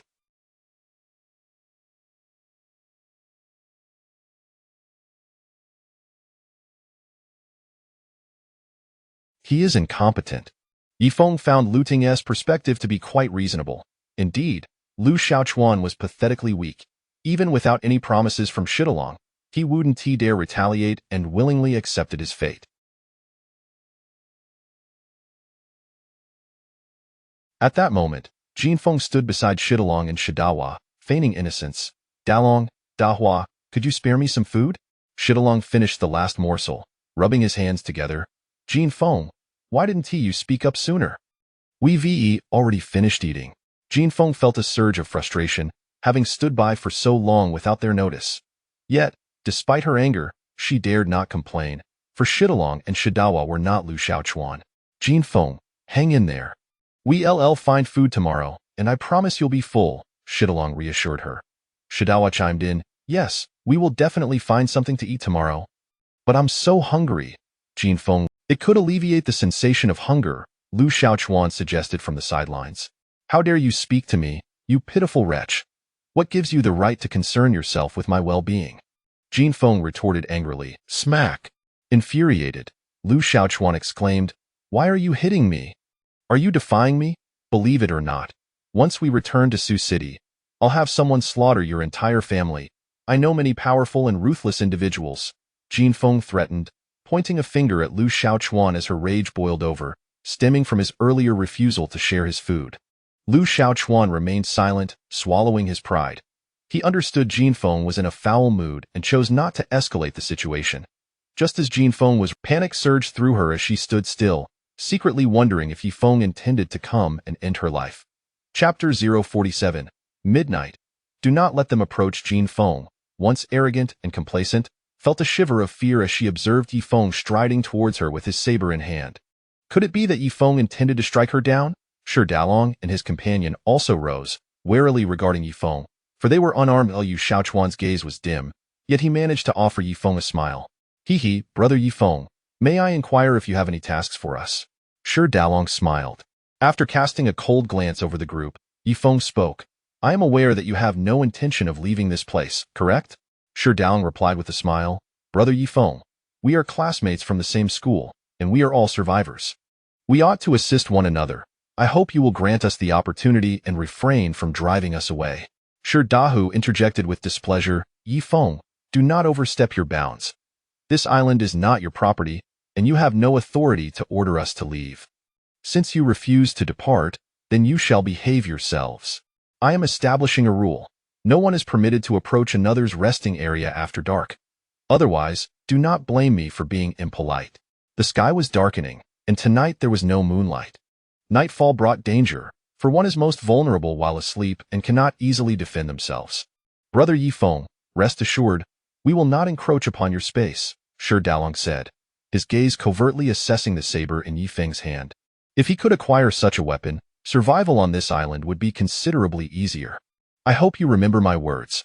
Under no circumstances are you to approach our resting area at night, or I shall show no mercy. After warning them, Yifeng turned on his heel and departed. Bah! Jinfeng was incensed, but only dared to voice her grievances after Yifeng had left. Big brother, we transported the materials for the thatched hut. What right does he have to deny us residence there? Shi Daha's expression was grim, radiating an aura of menace. Shi Dalong shot him a warning glance, signaling him to be silent. Shi Dahu was too furious to speak, yet he understood that his elder brother would not tolerate such indignities forever. Night fell. In the clearing beneath the cave, a bright fire blazed. Although there was no moonlight tonight, the flickering flames illuminated the surroundings. Lu Ting and Zhao Shui sat by the fire, preparing to rest. Tonight, We must all remain vigilant, taking turns to keep watch. The one on watch must not fall asleep. We must be wary of Shirdahu and his companions, Yifeng said seriously upon returning to the fire. Understood, we will remember, Lu Ting replied earnestly, her concern for the others evident. Beyond the reach of the firelight, darkness enveloped all. Yifeng entered the thatched hut, which, though modest in size, was spacious enough at 10 square meters to accommodate 3 people. The firelight streamed into the hut, and upon entering, Zhao Shui kept her head bowed, seemingly bashful. Noticing her shyness, Yifeng teased, "Why do you keep your head down? Am I so unappealing that you wish to avoid looking at me?" "No, not at all." "I am not looking down," Zhao Shui replied in a faint voice, despite clearly averting her gaze. "Lift your head and look at me," Yifeng prodded, wanting to playfully tease the bashful beauty.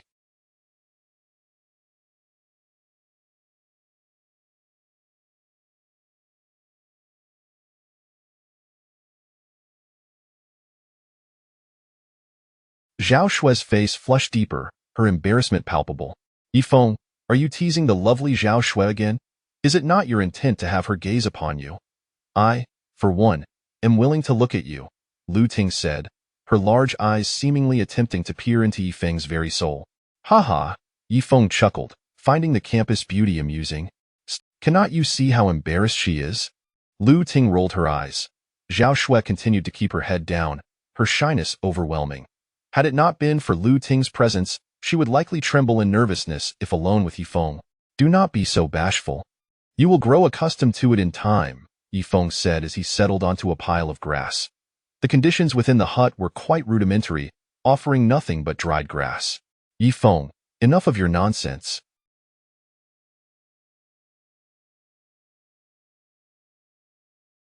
Get some rest, or I shall be forced to punch you. I am proficient in Taekwondo," Lu Ting declared, shaking her fist before him as if to demonstrate her prowess. "Please, rest first." "I shall keep watch," Yifeng insisted. "Absolutely not," Lu Ting responded sternly.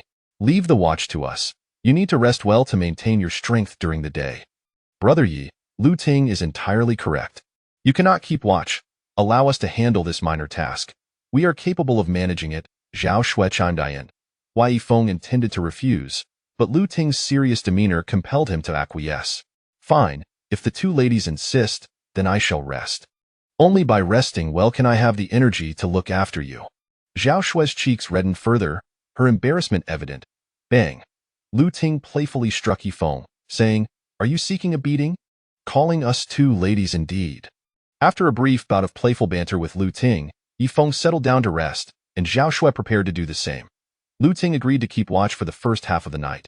Before resting, Yifeng cast a glance at Shi Dalong and his group not far from the thatched hut, instructing, "Lu Ting, you must prioritize safety. Do not allow them to approach. If they come near, wake me immediately." "Understood, I will remember," Lu Ting nodded. Chapter 48.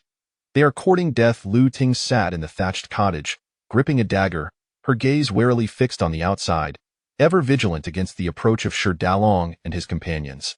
With Yifeng asleep, she had taken on the responsibility of guarding their safety. In addition to warding off Shi Dalong and his crew, she also had to be on guard against the potential emergence of wild beasts, for this forest harbored dangers, especially at night when predators roamed. Not far from the clearing, a fire crackled. This was the campfire of Shi Dalong and his associates. Beneath the night sky, the cold wind occasionally swept through, chilling the air. "They dwell in the cottage while we are left to brave the elements outside." The thought of Yifeng and the 2 lovely women resting within the shelter filled him with envy and resentment. He longed to storm in and eliminate Yifeng, claiming the 2 girls for himself. "Enough of your complaints," Shi Dalong interjected. "Brother, you can't be so spineless. Why should we let Yifeng ride roughshod over us? That pauper has no right to such privileges." The bitterness in Shi Dehu's heart grew as he recalled Yifeng's favorable treatment. "Dalong, are you truly afraid of Yifeng?" Jin Feng pressed, her hands clasped over her stomach, which rumbled with hunger. "Hee." Shi Dalong chuckled sinisterly. "Yifeng is indeed unscrupulous. We must show him what we are made of. Brother, I await your command. Just give the word, and I shall take him down," Shi Dehu said. impatience seeping into his tone.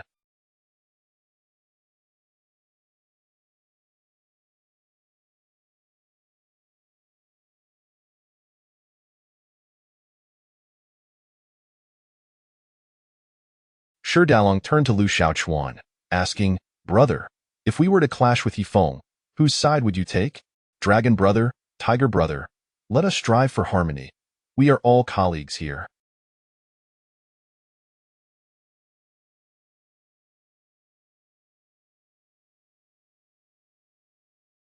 "There is no need to create discord," Lu Xiaochuan replied, timid as a mouse, wishing to avoid enmity with Yifeng. "You foolish fool, do you still aspire to be the general manager? If you wish to ascend to that position, you must heed our commands. Otherwise, what right do you have to claim such a title?" Jin Feng glared, her eyes ablaze with anger, wishing she could swat Lu Xiaochuan into silence. "I cannot bring myself to kill, especially not Yifeng, who is a classmate." Lu Xiaochuan trembled, shaking his head in fear. "Brother, you are overthinking this. We have no intention of taking such drastic measures. We merely wish to teach Yifeng a lesson, to seize an opportunity to pin him down and make him aware of our strength," Shi Dalong asserted. "Dragon brother, is that genuinely your intent? You only wish to discipline Yifeng and give him a mild scolding?" Lu Xiaochuan inquired. "Of course it is true, my brother and I are of status and means, and we lack for nothing.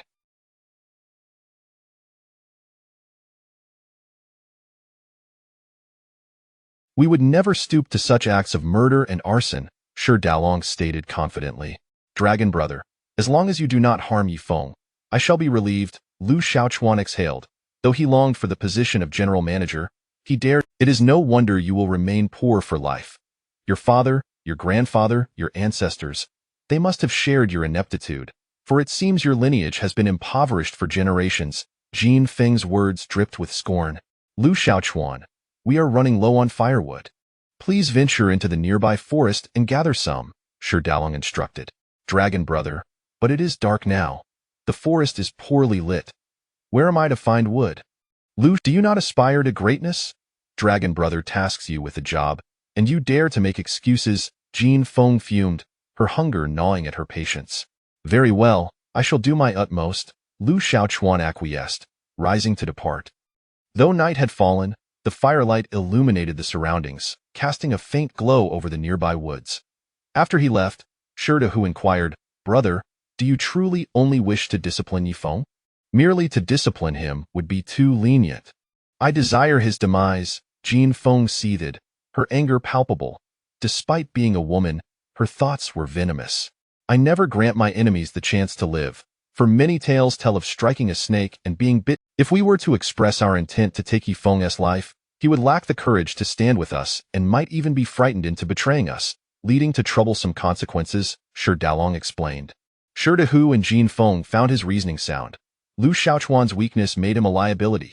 If he were to learn of their deadly intentions, he would likely panic and expose them. "Brother, then why did you say those things to him?" Shi Dalong asked. "Because I was deceiving him. Once we subdue Yifeng, I will force him to carry out the act himself, haha." Shi Dalong chuckled with excitement, reveling in his cleverness. "Brother, you are truly astute," Shi Dalong praised, raising his thumb in admiration of his elder sibling's intellect. "Dragon brother, you are indeed clever. If your plan succeeds, the one to eliminate Yifeng will be Lu Xiaochuan, and he will subsequently fall under our control," Jin Feng commended, equally impressed. "First, we must eliminate Yifeng, and then Lu Ting and Zhao Shui will belong to us," Shi Dalong declared. "Who, brother, do not fixate solely on those two. I am not lacking in appeal myself," Jin Feng feigned jealousy, though it was merely a tactic to entice men. "Haha," Shi Dalong chuckled, playfully squeezing Jin Feng's arm. "She merely This is an island. Even if we eliminate Yifeng, it matters not. As for Lu Ting and the other beauties, we shall attend to them before we leave the island." Shi Dalong gestured conspiratorially, a triumphant smile spreading across his face. Lu Xiaochuan returned, clutching a bundle of firewood, oblivious to the scheming laid against him. Lu Ting remained within the thatched cottage, ever vigilant against the threat of wild beasts and the approach of Shi Dalong's group. After several hours, Zhao Shui stirred from her slumber. "Beautiful Lu Ting, what time is it?" Zhao Shui asked, rubbing her eyes. "I have no phone," How could I possibly know the time? But it must be the latter part of the night, Lu Ting replied. You should rest. I will keep watch, Zhao Shui offered, as they took turns guarding through the night. Be cautious. I sense something is off with Shi Dalong and Shi Dahu. It's the dead of night, and they are still awake, bouncing around like lunatics, Lu Ting cautioned. Zhao Shui glanced outside, observing that Shi Dalong and his companions were indeed still awake, pacing around the fire, their spirits seemingly high. These individuals, who had toiled like dogs during the day, appeared full of energy at night, clearly harboring ulterior motives. Chapter 049. Let them salivate. Shi Dalong and his companions wandered restlessly around the fire. However, after meandering for much of the night, fatigue overcame them, and they eventually collapsed onto the ground to sleep. The night passed swiftly, and before long, the dawn of a new day arrived. As the first rays of sunlight broke through, Yifeng opened his eyes to behold the splendid morning light. The weather was delightful, with golden sunlight bathing the lush expanse of the primordial forest, which stretched out like a vast azure sea.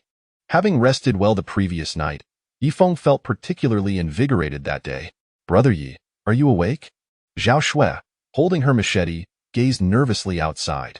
Thank you for your vigilance. Shi Dalong and his group lingered by the fire for a long time before finally succumbing to sleep in the late hours, Zhao Shui replied.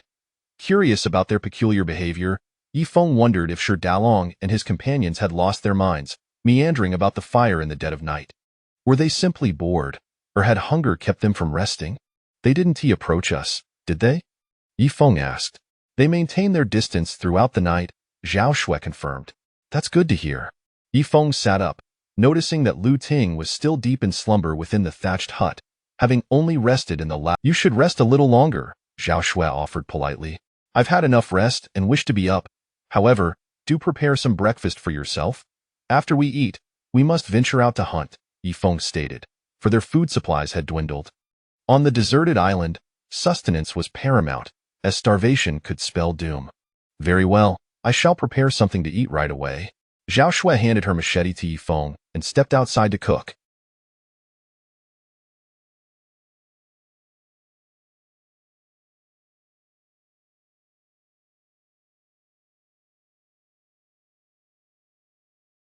Yifeng took the machete and stepped out into the refreshing breeze, instantly feeling rejuvenated. The morning air was invigorating, and the scenery was enchanting. Shi Dalong and his three companions lay asleep by another fire, seemingly oblivious to the danger of wild beasts, as none had taken turns to keep watch. They were undoubtedly aware that Yifeng posed no threat to them. Zhao Shui was busy grilling wild boar meat by the fire. They had only a few pounds left, and once it was consumed, they would need to seek out more food. Oh my goodness, it hurts so much. Jin Feng suddenly screamed, leaping up in distress. In her slumber, she had unwittingly placed her hand in the embers, waking her in pain. What happened? Shi Dalong and Shi Dahu awoke, concern etched on their faces as they looked at Jin Feng. I burned my hand, she exclaimed, blowing on her injury. Fortunately, she had not been in a deep sleep, so the burn was not severe. Are you all right? How could you be so careless? Shi Dalong asked. Don't worry, I'm fine, Jin Feng replied, her eyes brimming with tears. Jin Feng, are you okay? Lu Xiaochuan stirred awake, scrambling to his feet with urgency. Smack, Jin Feng, incensed, struck Lu Xiaochuan across the face with her other hand. Do I need your concern? You, a pauper, what right do you have to worry about me? After receiving the slap, Lu Xiaochuan hung his head, silenced. Yifeng, what is going on outside? It is so noisy. Lu Ting emerged from the hut, her hair disheveled and her eyes still heavy with sleep. She had been in a deep slumber, but the commotion had roused her. It's nothing. You may continue to sleep, Yifeng replied. Zhao Shui chimed in with a smile. Jin Feng accidentally burned her hand in the embers, which is why she was making such a racket. Ha ha ha. Lu Ting laughed heartily. That is poetic justice. A fitting end for someone with such poor character. Who are you calling of poor character, Lu Ting? Are you looking for trouble? Jin Feng glared angrily at Lu Ting. I'm not Lu Xiaochuan. I want to let you bully me at will. Why don't you come over and try? Lu Ting retorted coldly, dismissing Jin Feng entirely. Humph. Jin Feng scoffed in frustration. Though angered, she dared not approach Lu Ting, as her only target was Lu Xiaochuan.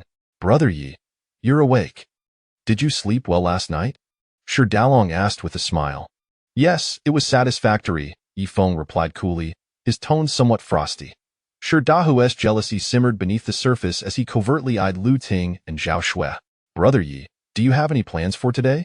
Shi Dalong continued his inquiry. I have no plans.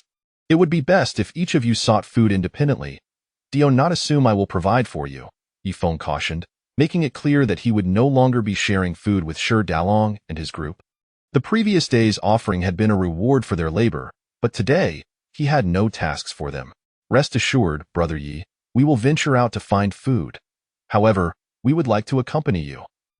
Strength lies in numbers, and we can face dangers together, Shi Dalong suggested with a smile. That won't be necessary. Let us part ways, Yi Feng replied, his expression cold as he dismissed the proposal. Brother Yi, Lu Ting, breakfast is ready. Come and eat, Zhao Shui called cheerfully, having completed the meal. The breakfast was rather simple, consisting solely of grilled wild boar meat. Yi Feng and Lu Ting sat by the fire, slowly savoring their meal.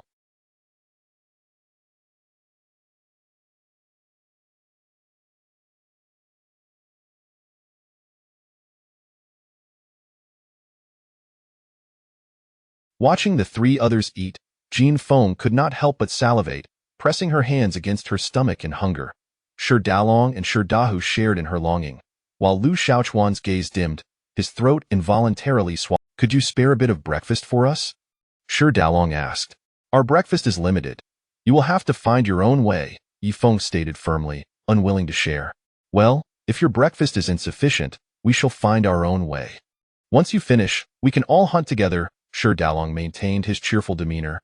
However, Shi Dahu was unusually quiet today. Under normal circumstances, he would have threatened Yi Feng, yet he remained silent. Yi Feng's wariness only heightened at Shi Dahu's uncharacteristic behavior. Yi Feng, could you share a little with me? I haven't eaten since yesterday afternoon, Jin Feng implored, her eyes wide with longing as she watched them eat. Missing a few meals won't kill you.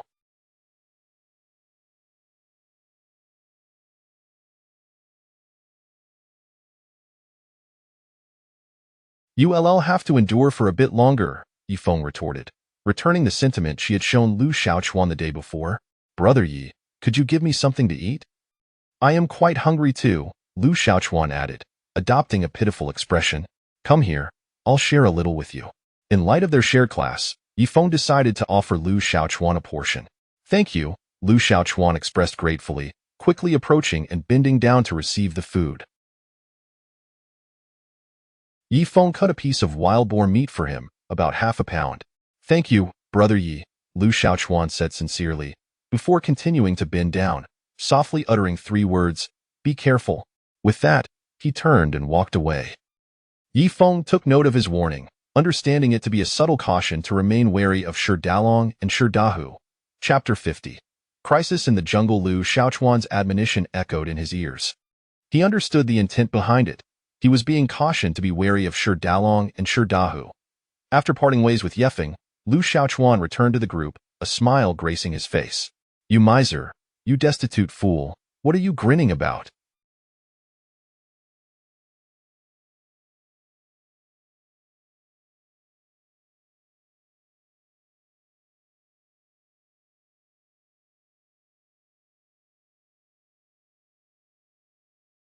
Do you believe that getting some food makes you remarkable?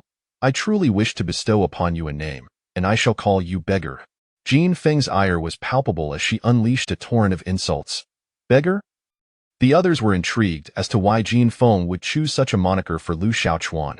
She continued, when you seek something, you appear like a beggar, extending your hands towards Yefeng for food. Thus, this name suits you well. You deserve to be poor for all eternity. Though her words were venomous, there seemed to be a grain of truth nestled within. I wish to share this breakfast with all of you, dividing it equally, Lu Xiaochuan declared, unwilling to indulge alone. He portioned the morning meal into 4 equal shares, distributing it amongst them. Yefeng sat by the fire, consuming his breakfast while reflecting on Lu Xiaochuan's warning. Yefeng, Did you hear Lu Xiaochuan's warning just now? Lu Ting inquired in a hushed tone. I did.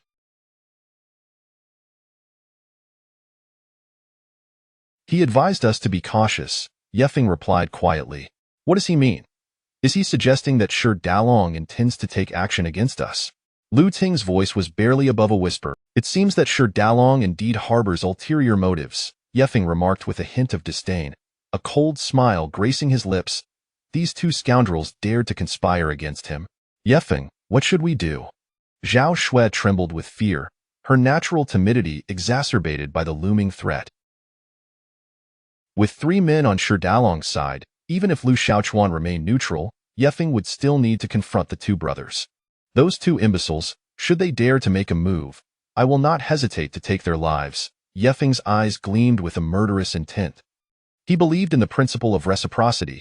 If one did not offend him, he would not offend them, but if they did, he would retaliate accordingly. However, do not let your guard down.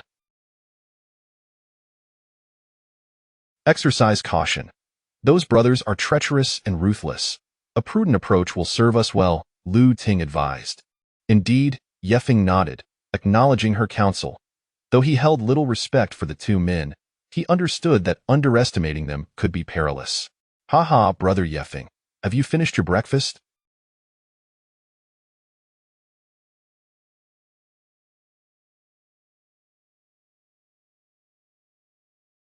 Are we ready to set off?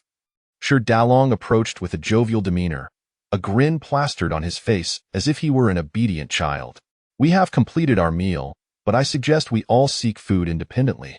It would be more convenient that way, Yefeng proposed. Lu Ting chimed in, Shi Dalong, if we all venture out together, any food we find will need to be divided among everyone.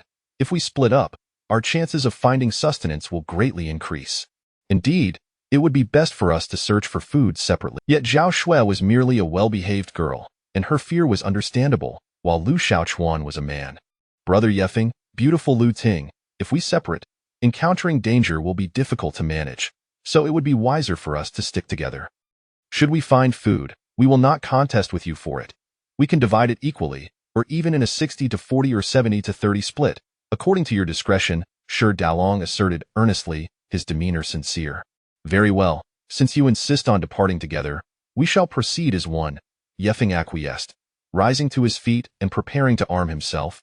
Lu Ting grasped a wooden stick, following closely behind him, determined to keep Shi Dalong at bay.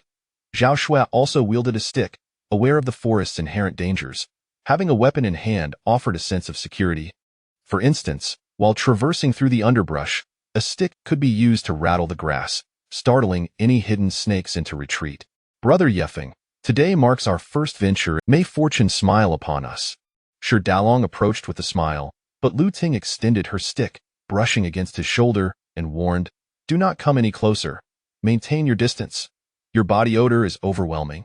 Shi Dalong merely chuckled awkwardly, retreating a few paces, while Shi Dahu exhibited an unusual silence. In the past, he would have likely roared in anger and resorted to violence, but today he resembled a sickly little tiger. Beautiful Lu Ting, rest assured, I shall keep my distance, Shi Dalong replied with a smile. Lu Ting exchanged glances with Zhao Shui, signaling her to remain close behind Yefeng, ensuring they did not stray apart. If Shi Dalong and Shi Dahu intended to attack, their first target would undoubtedly be Yefeng. As long as he remained safe, the two women would be secure as well. Zhao Shui understood Lu Ting's intentions. Clutching her stick, she positioned herself behind Yefeng, though her hands trembled with fear.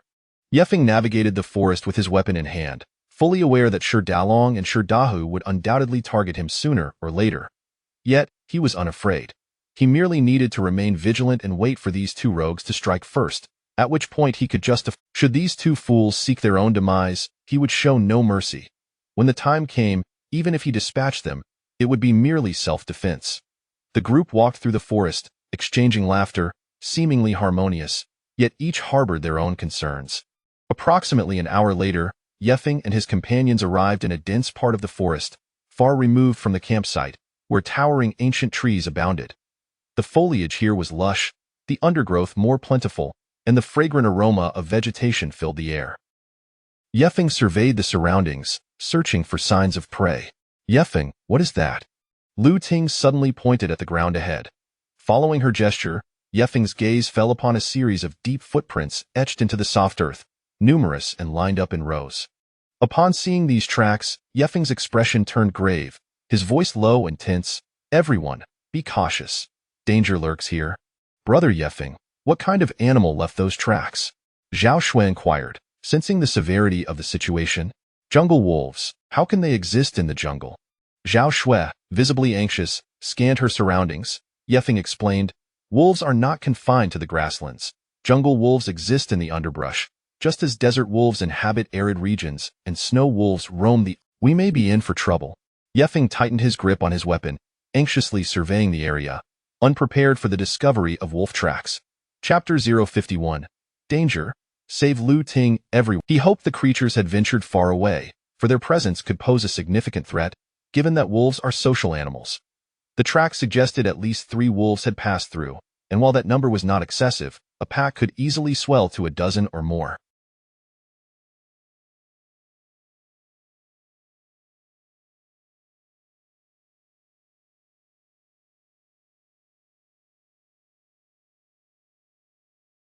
The prospect of facing such a formidable group was alarming, even for someone armed with a dagger. Yifeng, do you think those wolves have moved on? Lu Ting inquired, her voice tinged with concern. I cannot say for certain, Yifeng replied, shaking his head slightly as he examined the ground. However, Sherde, too, was visibly distressed. Despite his usual bravado, he found himself at a loss in the face of danger. Let us first vacate this area and seek sustenance elsewhere, Yifeng decided firmly.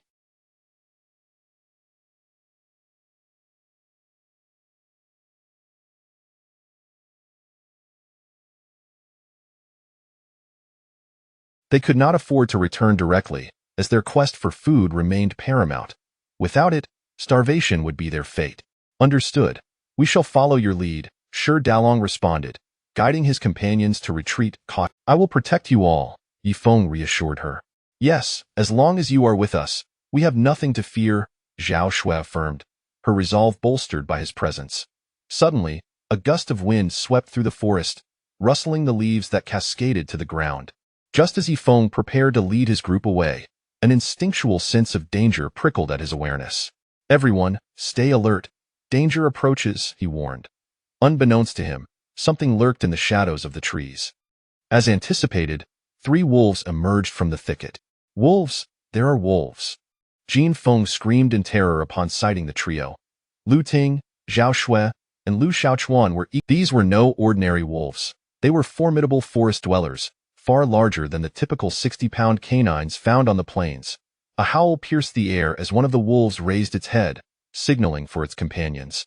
Wolves are pack animals, and the size of their group can vary depending on environmental factors and the availability of food. A well-fed pack could number as many as 20. The 3 wolves stared menacingly at the 7 humans, advancing slowly yet deliberately.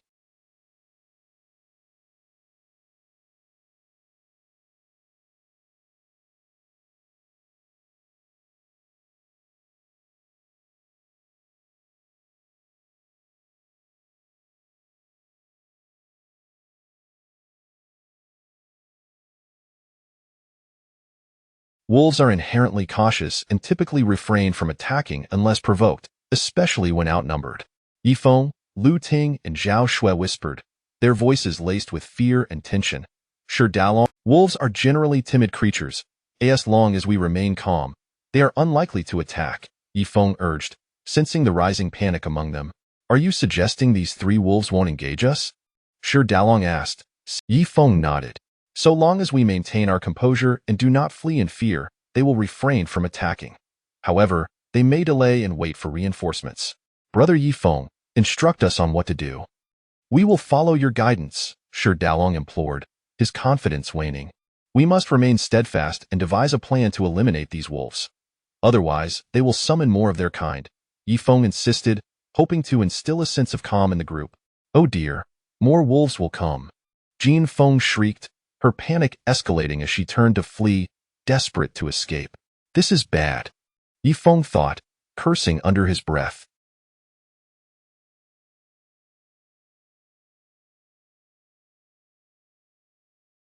Jin Feng's reckless flight could jeopardize their safety. He had repeatedly warned against fleeing, for such actions could provoke the wolves' predatory instincts. "Help! I'm scared. We have to run," Jin Feng cried out, and the moment she bolted, chaos ensued, fracturing their formation and scattering their resolve. Shide and Lu Xiaochuan, too, succumbed to panic and fled. The three wolves, sensing the disarray and fear, felt emboldened and surged forward with ferocity. "What do we do, Yifeng?" Lu Ting and Zhao Shui were paralyzed by fear, their faces drained of color. "Dodge! Find a place to hide," Yifeng commanded, brandishing his dagger, preparing to confront the wolves. With a swift motion, one wolf lunged at Yifeng and his companions, while the other two pursued Jin Feng and her group. "Get away!"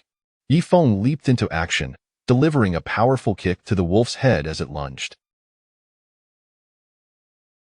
A resounding thud echoed through the forest as the wolf tumbled to the ground. Contrary to popular belief, wolves are not as fearsome as many imagine. A determined adult can often withstand their initial assault and fend them off.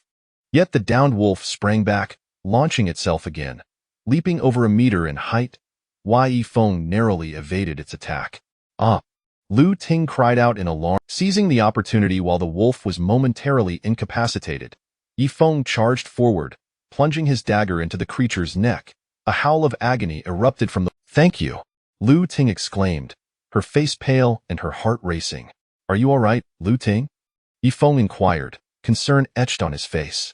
"I am fine, thank you," she replied, her gratitude sincere for his timely intervention. Zhao Shui interjected, "You weren't too frightened, were you?" "Of course I was terrified, and quite shaken, but thankfully, I emerged unscathed," she admitted. "That's a relief," Yifeng breathed, feeling a weight lift from his shoulders now that Lu Ting was safe. Meanwhile, Shi Dalong and Shide were fiercely battling the remaining two wolves with makeshift weapons, while Lu Xiaochuan had climbed a tree, his fear forgotten in his desperate bid for safety. Jin Feng, however, struggled to ascend, her lack of experience hindering her progress. "Lu Xiaochuan, you miser! Hurry and pull me up!" Jin Feng shouted.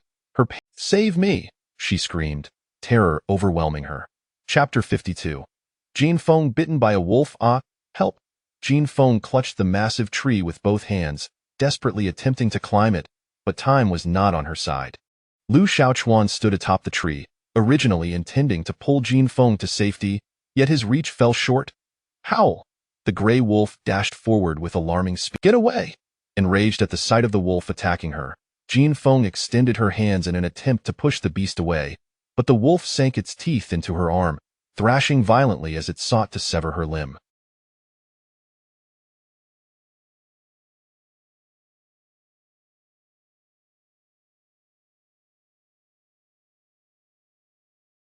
"Ah!" Jin Feng cried out in agony, urgently pleading, "Yifeng, save me! Shi Dalong, Shi Dahu, please help!" Despite her pleas and the severe bite she suffered, Yifeng feigned ignorance. This malicious woman deserved her fate, even if it meant being mauled to death by a wolf.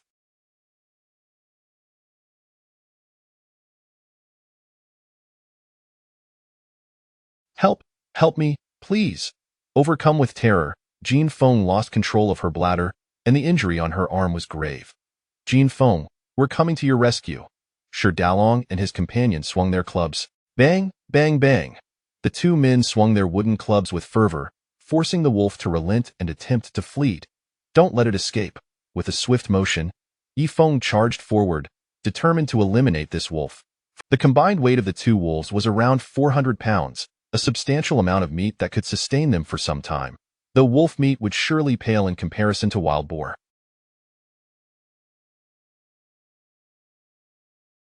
"Howl!" Upon seeing Yifeng approach, the wolf turned, baring its teeth in an attempt to bite him. "Die!" With a sudden movement, Yifeng gripped the hilt of his knife and slashed downward with great force. "Howl!" The wolf let out a pitiful cry as Yifeng's blade found its mark, ending its life in the hands of an adult wielding a sharp weapon. A ferocious wolf stood little chance.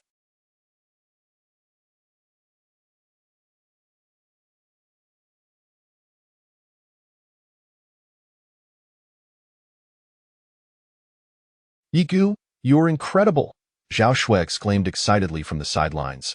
Meanwhile, Jin Feng grimaced in pain, her arm severely wounded, nearly losing a chunk of flesh. Witnessing Yifeng effortlessly, had he intervened sooner, that wolf would have been dead, and she would not have been injured. With venomous eyes, Jin Feng glared at Yifeng, vowing to find an opportunity to eliminate him. Jin Feng, are you all right? Sure, Dalong inquired. Dalong, thank you. I'm fine. If it weren't for your timely rescue, I would likely be dead. I am deeply grateful and shall repay your kindness, Jin Feng expressed, her voice laden with sincerity. Yet, despite Yifeng having once saved her and provided her with food, she remained ungrateful, believing that whatever he did for her was merely his obligation. Jin Feng, are you okay? Lu Xiaochuan scrambled down from the tree, his tone anxious. Damn you! Jin Feng cursed vehemently, her anger boiling over. You wretched pauper, you climbed the tree first. Why didn't you save me? Jin Feng. It's not that I didn't want to help, I was just as frightened, Lu Xiaochuan stammered, hastily attempting to explain himself. Go die, thud! Jin Feng bent down, seizing a stone from the ground and bringing it down heavily upon Lu Xiaochuan's head. Lu Xiaochuan cried out in pain, blood streaming from his head. Blood, blood, he clutched his head, feeling the sticky warmth of blood on his hands, panic seizing him as he beheld the crimson fluid. Damn it, why didn't you protect me from the wolf? Jin Feng's fury was unrelenting as she raised the stone again, striking Lu Xiaochuan's shoulder with force. Lu Xiaochuan yelped, still too afraid to retaliate. You cowardly wretch! Even a dog or a pig would make a better choice than you. Jin Feng continued her tirade, pointing accusingly at Lu Xiaochuan. Nearby, Lu Ting could no longer bear the sight and attempted to intervene. Stop, Yifeng commanded, blocking Lu Ting's advance. Why, Yifeng? Did you not see Jin Feng tormenting Lu Xiaochuan, even striking him with a stone? Lu Ting challenged. I did witness it, Yifeng replied. Then why do nothing? Why not assist Lu Xiaochuan? Yifeng responded calmly. Lu Xiaochuan is an adult. A man who allows a woman to bully him without retaliation is of little worth.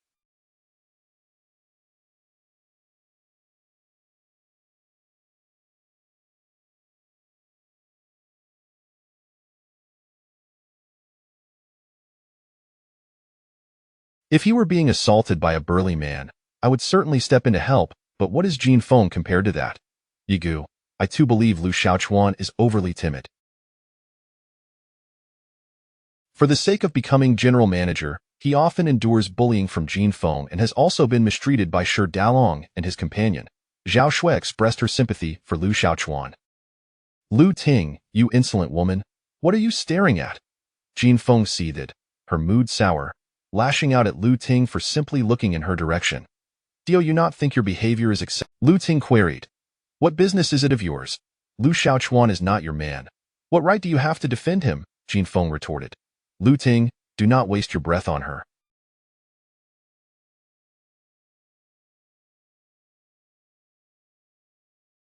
A dying person is not worth the effort, Yifeng remarked coldly. Why, Yifeng? Who are you calling a dying person? Jin Feng, in a foul mood, lashed out at anyone within range.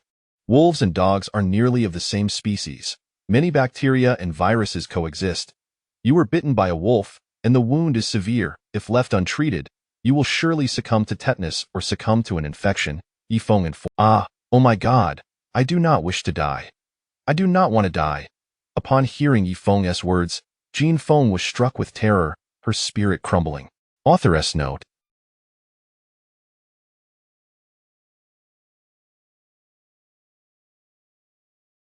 Haha, having silently written 100,000 words, this is my first time speaking out. I humbly request a 5-star rating and any form of support.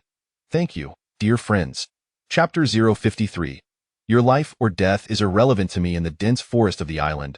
Upon learning that a bite from a ravenous wolf could lead to tetanus or a viral infection, Jin Feng was instantly engulfed in panic. Yifeng, you are not deceiving me, are you?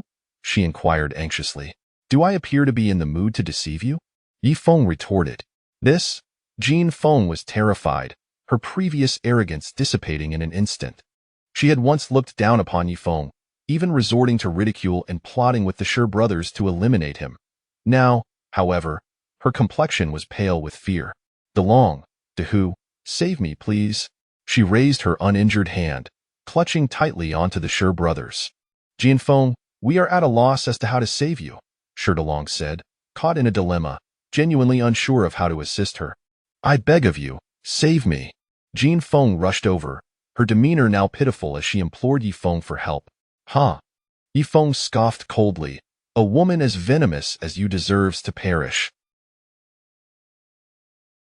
I once saved you, yet you repaid my kindness with malice, seeking to harm Lu Ting and plotting with the Shi brothers against me. Moreover, you brutally assaulted Lu Xiaochuan. Brother Yifeng, we never intended to confront you, Shi DeLong quickly clarified, asserting that they never aimed to oppose Yifeng.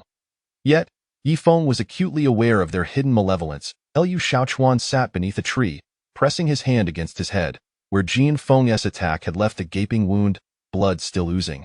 Sigh.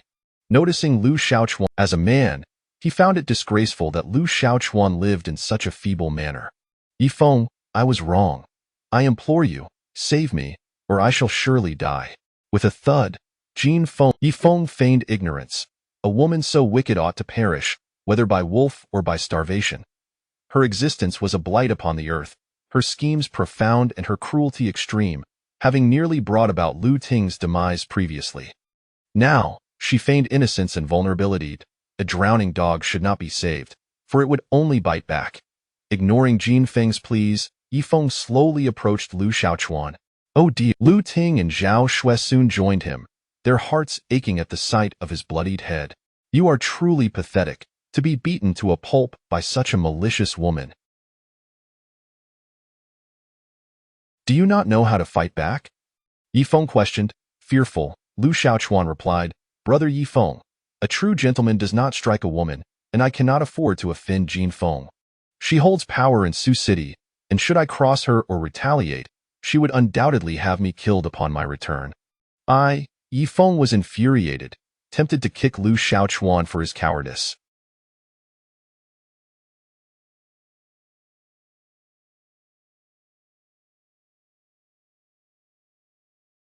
Lu Xiaochuan continued, moreover, Jianfeng and the DeLong brothers promised that should we leave this place, I would be appointed general manager at a company. If I can secure that position, the green grass behind you is a 5-leaf clover. It can staunch your bleeding.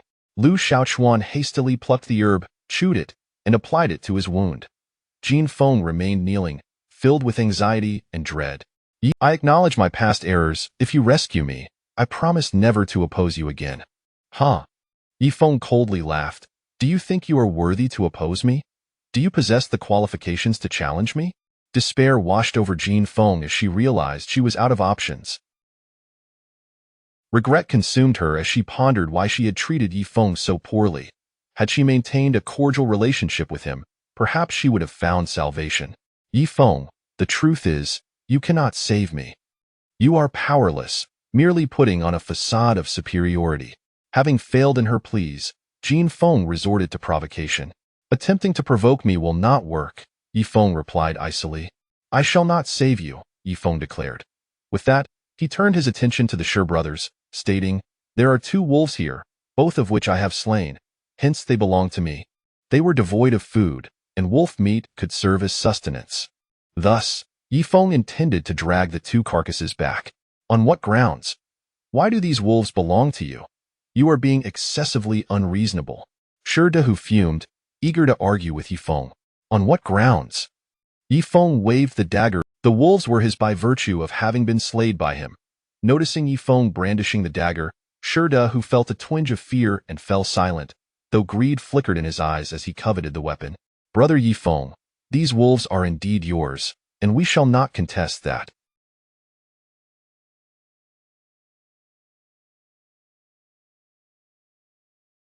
However, as fellow alumni, we share a bond of camaraderie. Given our current predicament on this deserted island, we ought to assist one another. We do not seek an equal share. We merely request a portion. Yet, he was but a smiling tiger, concealing his cunning nature beneath a veneer of friendliness. Do you desire wolf meat? Yifeng inquired. Of course, Shi Dalong nodded eagerly. I can spare you one, Yi Feng proposed. Yi Feng, you are being excessive. The campsite is far from here. Are you attempting to exhaust us? Shi Da, who exploded in fury, realizing that the trek back would take them over 2 hours. If you cannot manage such a task, then you are worthless. What right do you have to ask for food? Yi Feng challenged. You? Shi Da, who was seething, his eyes wide with rage, ready to confront Yi Feng. Da who, brother Yi Feng has been quite accommodating. Refrain from further disputes. Let us put forth some effort and haul these wolves back, Shi Dalong signaled to his brother, who suppressed his fury, contemplating a chance to eliminate Yi Feng. Do not waste time.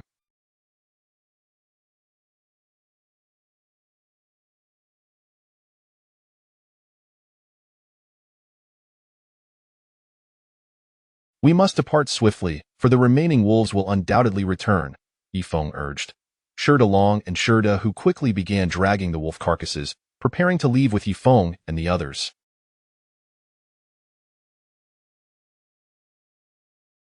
Jin Feng, who had been pitifully kneeling, now stood up, dejectedly trailing behind them. Liu Shaochuan, clutching his injured head, followed closely behind. Chapter 054. Only this way can you survive. 2 hours later, the 7 individuals returned to their encampment on the wolf weighed approximately 100 pounds, and he had dragged it for several miles, leaving him as fatigued as a dog. I am equally drained, Shi Dalong added, setting his wolf down beside the other. Both wolves had met their demise at the hands of Yi Feng.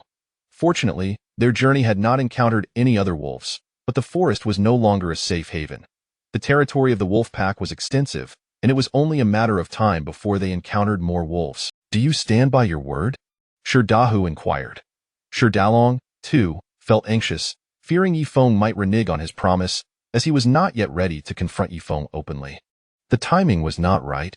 Rest assured, I keep my promises. That wolf is yours, Yi Feng replied, gesturing towards a smaller wolf, weighing around 70 to 80 pounds. Yi Feng, this is rather unreasonable.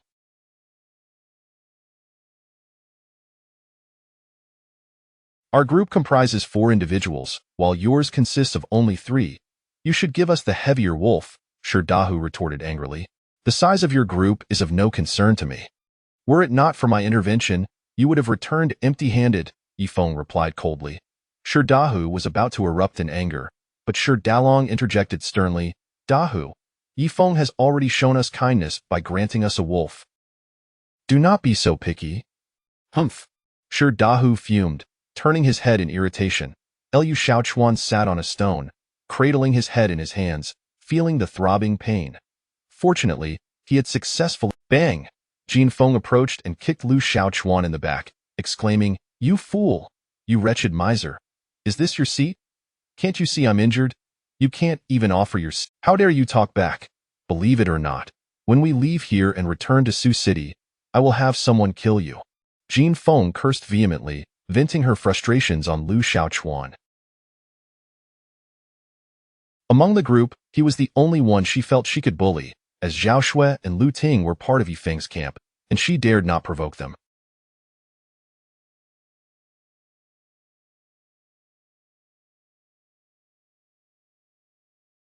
Yi Feng was a ruthless individual with a volatile temperament, and she certainly did not want to cross him. The Shi brothers had once been notorious bullies, so she did not wish to offend them either. Thus, Liu Shaochuan became her target. Jin Feng, please do not be angry. I will yield my place to you. Liu Shaochuan quickly stood up, unwilling to incite Jin Feng's wrath, as she had significant connections in Sioux City, mingling with various circles. Offending her could lead to severe repercussions once they returned from the island. You wretched fool, Jin Feng scoffed, rolling her eyes as she sat on the stone. You deserve to be poor your entire life. You aspire to be a general manager? Even a dog could be a better choice than you. Liu Shaochuan dared not retort, merely casting a furtive glance at Shi Dalong. Haha, brother. Jin Feng is merely in a foul mood.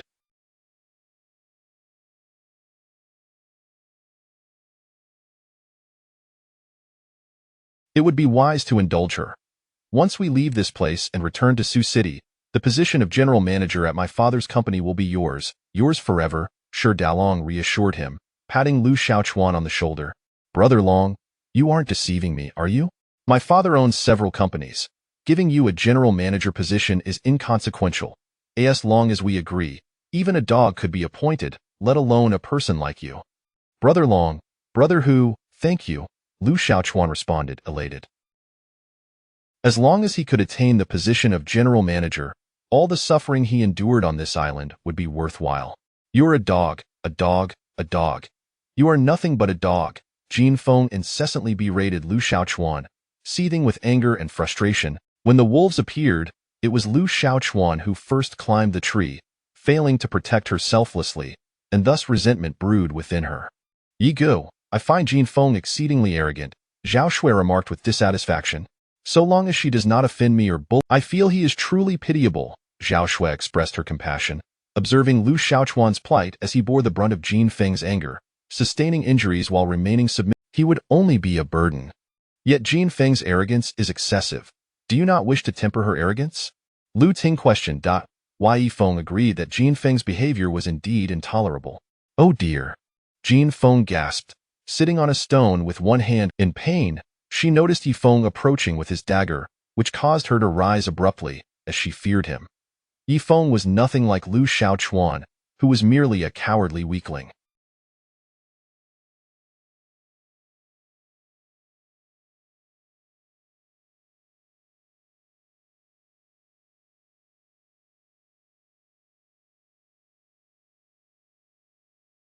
She dared not provoke Yi Feng.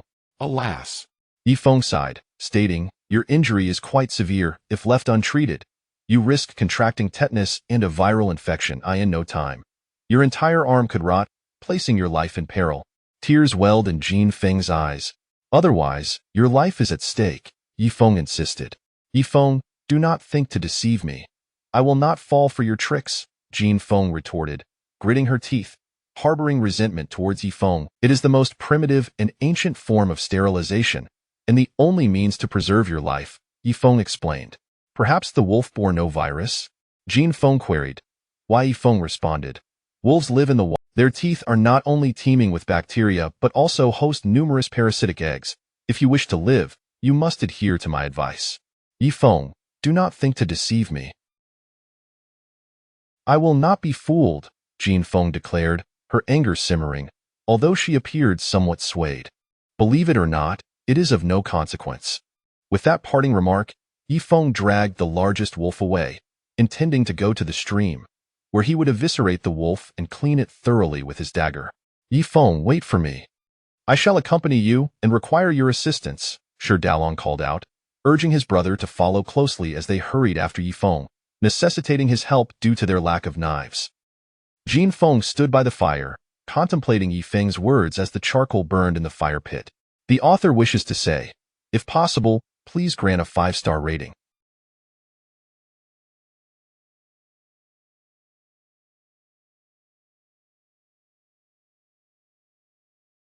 The popularity is truly dismal.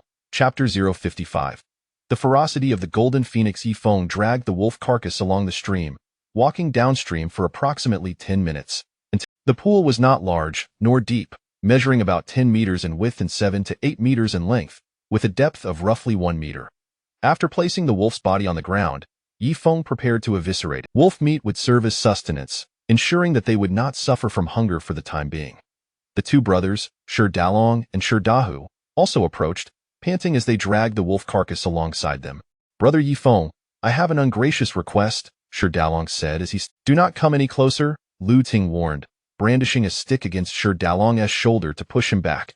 She sensed ill intent from the two and was wary of any sudden movements that might allow them to snatch Yi Feng's dagger. Heh, Lu Ting, you are far too distrustful of me. Shi Dalong chuckled awkwardly, retreating voluntarily, though his gaze lingered on Lu Ting's captivating figure.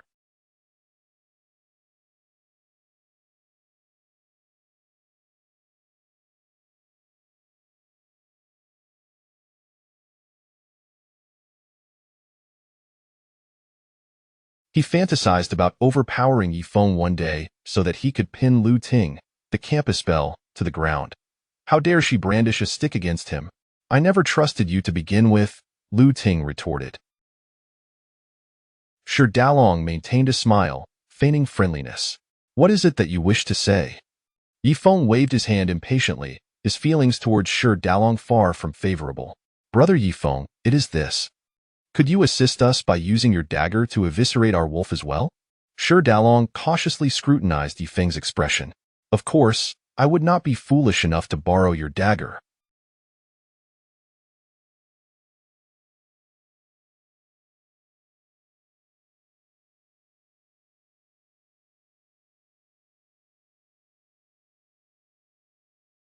As long as it is in your possession, you will feel secured. I only ask that you lend us a hand. Upon our return, you shall gather 10 bundles of firewood as my compensation for your labor, Yifeng stated.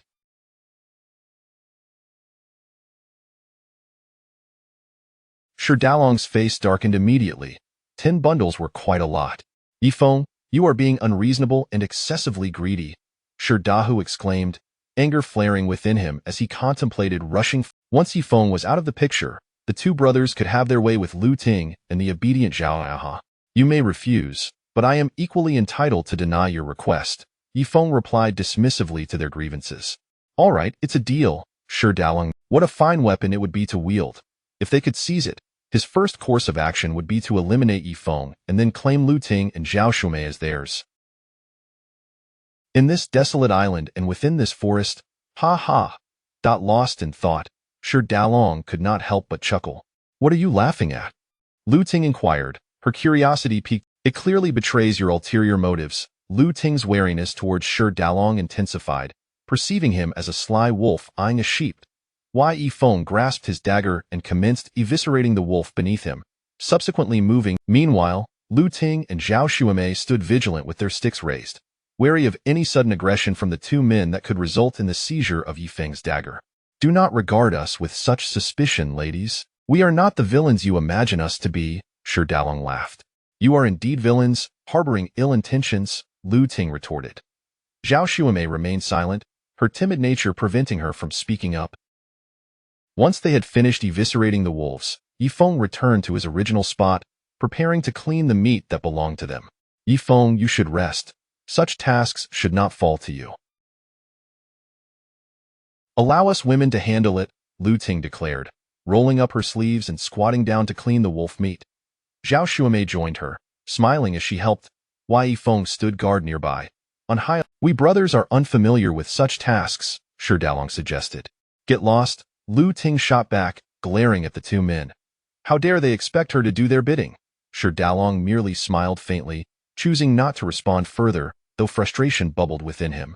If Jin Feng had not been injured, they would have had a capable ally. What irked them most was that Jin Feng, that wretched woman, had struck Lu Xiaochuan in the head with a rock.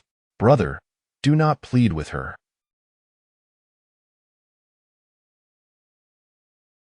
It is merely a trivial task, something we can manage ourselves, Shi Dahu insisted, rolling up his sleeves and kneeling by the water's edge to clean the wolf meat. After approximately 2 hours, Lu Ting and Zhao Shumei finally completed their task. The two brothers had also finished, albeit covered in dirt from head to toe.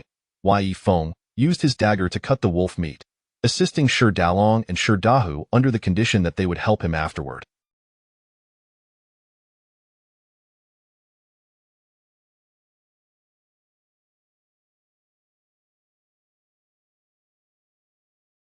Once everything was concluded, the group shouldered the wolf meat and made their way back to camp. With food now secured, they only needed to gather some sea salt from the shore and employ smoking techniques for preservation, though the untreated sea salt could not be consumed in excess. At the campsite, by the fire, Lu Xiaochuan sat on a stone, one hand pressed against his head wound. Although the bleeding had ceased, the pain remained intense. Jin Feng had gone too far, striking him with a rock just moments ago. You poor fool. It is no surprise that you will remain destitute your entire life. Clearly, poverty runs in your family. Jin Feng berated him continually, her anger. Lu Xiaochuan dared not respond, fearful of incurring Jin Feng's wrath, as he contemplated the possibility of becoming a general manager once they left this place. After mercilessly berating Lu Xiaochuan, Jin Feng wrapped a heated stone from the fire in her belongings, then retrieved the scalding stone and prepared to apply it to her wound. Yifeng had mentioned earlier that a wolf bite could lead to infection and disease, and in order to survive, she had no choice but to take drastic measures. As she pressed the stone to her wound, Jin Feng screamed in agony before collapsing to the ground. Jin Feng. Lu Xiaochuan stood up in alarm, yet he respected her bravery. This woman was indeed fierce. At that moment, Yifeng returned and witnessed the scene, feeling a deep admiration for Jin Feng's audacity, far surpassing that of many men. Yifeng, even if it means scalding myself to death, I refuse to seek. However, given her malicious nature, wishing harm upon her classmates, she had brought this upon herself. Chapter 56. She is in such a dire state. Jin Feng collapsed to the ground in a fit of rage. Such a treacherous and ungrateful woman deserved this fate. Jin Feng, are you all right? Lu Xiaochuan rose to his feet, initially intending to rush over, yet hesitated for a moment, unable to approach, perhaps haunted by the shadows of his past, most likely terrified by Jin Feng's previous assault. What a useless fellow he was, bringing shame upon manhood. Damn it, they were stranded on a deserted island.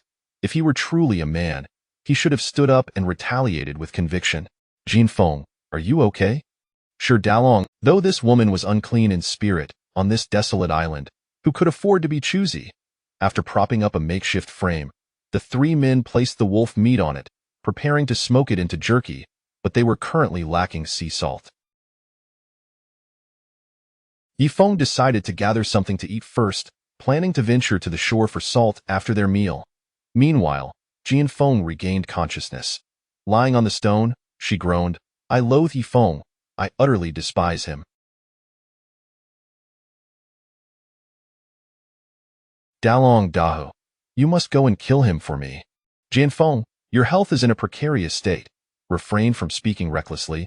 Sure Dalong immediately cautioned her, urging Jin Feng to remain silent. Such matters required patience, waiting for the right moment to ensure Yifeng would have no chance to retaliate. A barking dog does not bite, while a dog that will not bite barks incessantly. Dalong, you can do with me as you please, Jin Feng declared venomously. Beautiful Jin Feng, you are mistaken. We are classmates with Yifeng. How could we possibly harm him? Sure Dalong shot her a warning glance, signaling her to hold her tongue and avoid raising suspicions in Yifeng. As for Jin Feng's offer of gratitude, he had no interest. His father was a local tyrant in Sioux City, wielding considerable influence. During his university days, he had encountered countless women. Jin Feng had frequently associated with wealthy patrons, long having tarnished her reputation. Thus Sure Dalong found himself more attracted to Lu Ting and Zhao Shui, though both ladies held a strong aversion to him.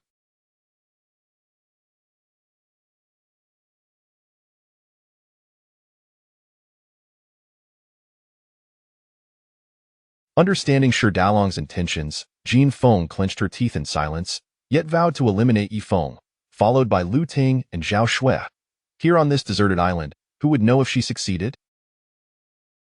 When the rescue team eventually arrived, they could easily claim ignorance. After all, given the recent cruise disaster, which likely claimed hundreds of lives, Yifeng and his companions would merely be a few among many who would truly care.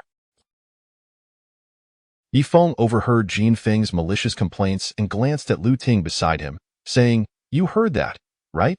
You were just feeling sympathy for her, yet she is plotting our demise. Sigh. Lu Ting, she is a bit delirious and speaks without thought. We are classmates. How could I ever wish you harm? Sure Dalong quickly clarified, though his smile was unsettling, and his demeanor was somewhat forced. Indeed, we are all classmates. Mutual slaughter is out of the question, Sure Dahu added. Dalong, Dahu, I have every confidence in you both. Yifeng smiled slightly, fully aware of their deceitful nature. However, should they make a move, he would swiftly deal with them. Brother Yifeng, let us gather some wood to fulfill your request. Sure Dalong led his brother away, leaving Jin Feng and Lu Xiaochuan to rest at the campsite due to their injuries.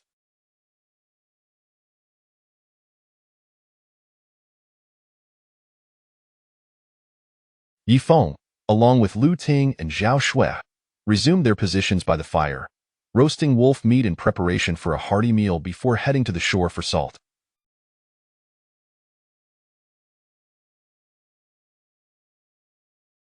As Shi Dalong and his brother entered the forest, they found an abundance of timber scattered about. "Brother, when will you make your move?" The sight of that scoundrel Yifeng grows increasingly intolerable. "I yearn to eliminate him post-haste," Shi Dahu queried. Once they were certain they were alone. "Dahu, the time is not ripe yet. We must wait for the opportune moment. Have you not noticed?"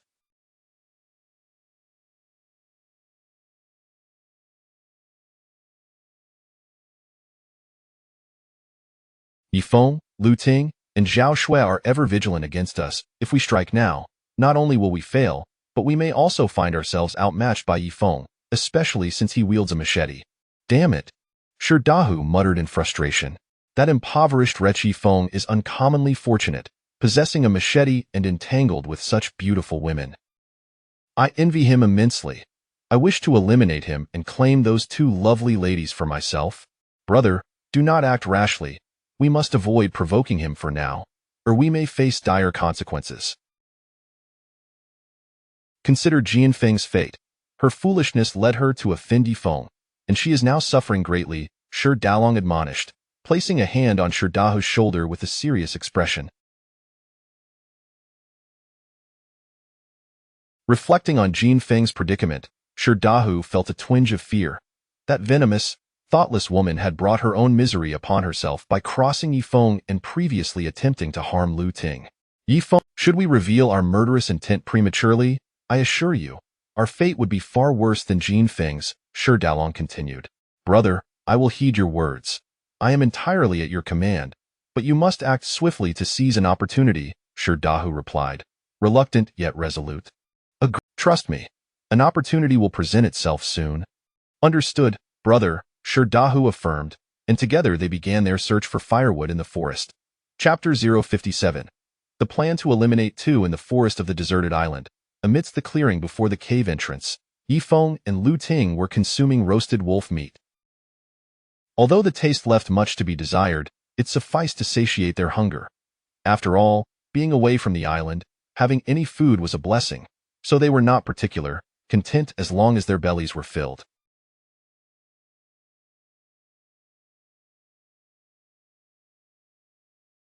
Nearby, the injured Jinfeng and Lu Xiaochuan were also roasting wolf meat, preparing a meal to share with Shi Dalong and Shi Dahu upon their return. Due to their injuries, their progress was somewhat sluggish. "Yifeng, I have sensed the murderous intent of Shi Dalong and Shi Dahu several times. I am certain they will eventually make a move against you. If you perish, Zhao Shui and I are doomed as well. Those scoundrels will treat us as mere playthings, and our fates will be sealed." Lu Ting spoke in a low, somewhat restrained tone. Zhao Shui immediately felt a surge of fear, for she dreaded the very thought of such an outcome. Being timid by nature, she had never encountered such perilous situations. Indeed, Yifeng nodded solemnly, fully aware. "Otherwise, if they strike first, your life will be in grave danger," Lu Ting continued earnestly. But Zhao Shui's voice was barely above a whisper, filled with trepidation. "Time is of the essence. If they strike first and harm Yifeng, both you and I will be in peril. Do you wish to be subjected to their vile intentions?" Zhao Shui lowered her head. Anxiety etched on her face. She certainly did not wish for such a fate. Yet the thought of taking the initiative to eliminate two individuals filled her with dread. "Yifeng, you cannot afford to be merciful. There are times when one must be ruthless. Do you understand?" Lu Ting admonished sternly. Turning to gaze into the distance, Yifeng spotted the two brothers, Shi Dalong and Shi Dahua, returning. Although they were still quite far away, he could perceive the murderous glint in their eyes. These scoundrels sought his demise. Thus, he would not hesitate to respond in kind, a cunning plan formed in Yifeng's mind. Should they truly wish for confrontation, he would not show them any mercy. However, if their intentions were benign, he would spare their lives. "Damn, I'm exhausted," Shi Dahua exclaimed as they returned to the campsite, tossing the wood onto the ground, breathless from fatigue.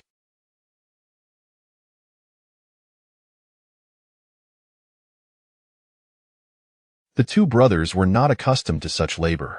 "Indeed, this is utterly exhausting," Shi Dalong added, dropping the wood and wiping the sweat from his brow. Dalong Dahua, you must be— Please, have something to eat, Jin Feng said with genuine concern. Lu Xiaochuan, smiling brightly, chimed in, Brother Long, Brother Hua, you must be worn out. Eat something first. Once you are re-energized, you truly have a knack for slacking off. While we toil away, you simply rest here. Dio, you still aspire to be the general manager? When we return, I would rather give that position to a dog than you. Shi Dahua retorted angrily.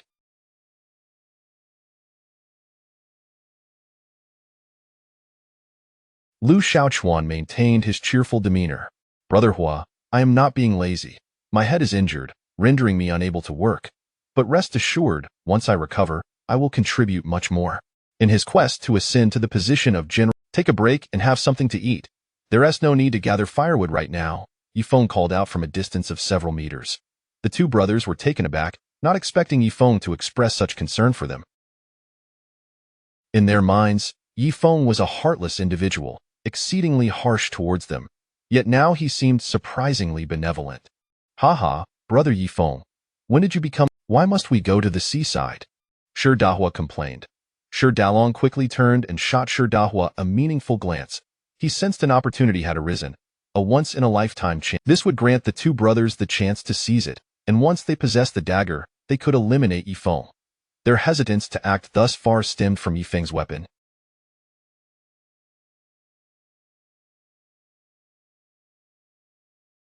With this thought, Shi Dalong's eyes gleamed with a sinister light as he covertly glanced at Lu Ting and Zhao Shui. Once Yifeng was gone, these two beauties would be theirs to command as they pleased. Yifeng discerned Shi Dalong's intentions and merely smiled coldly. These fools dared to plot against him. He would ensure they met their end today. This was an uninhabited island, and mercy was not an option. Since their hearts were impure, they should not expect any compassion from him. Chapter 058. The conflict finally erupts. These two individuals pose a significant threat, allowing them to make the first move would be perilous. Despite having practiced martial arts for over a decade and holding a dismissive view of their abilities, he recognizes that even the most skilled martial artists have fallen victim to treachery.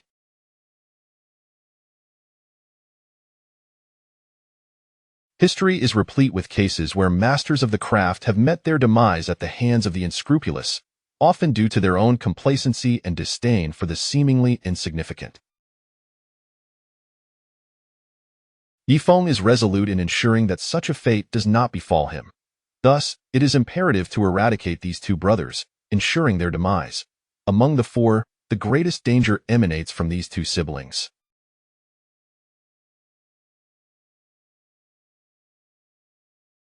As for Jin Feng, though she harbors ill intentions, she is merely a woman and thus poses a lesser threat. Lu Xiaochuan, on the other hand, is a coward, weak and ineffectual, bringing no real danger to the table.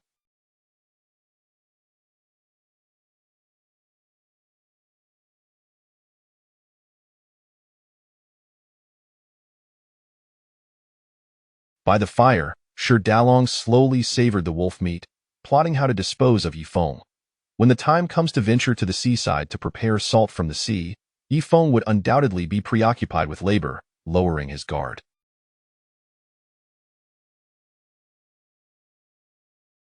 Shi Dalong intended to seize that opportunity, snatch the dagger from Yifeng's grasp, and subsequently eliminate him, and no matter how adept Yifeng might be, he would still fear the blade of a kitchen knife.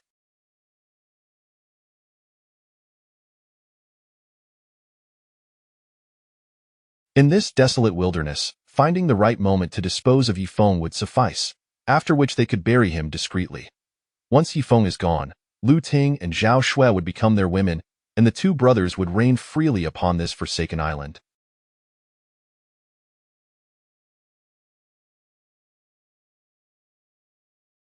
As for Lu Xiaochuan, they had countless methods to deal with him.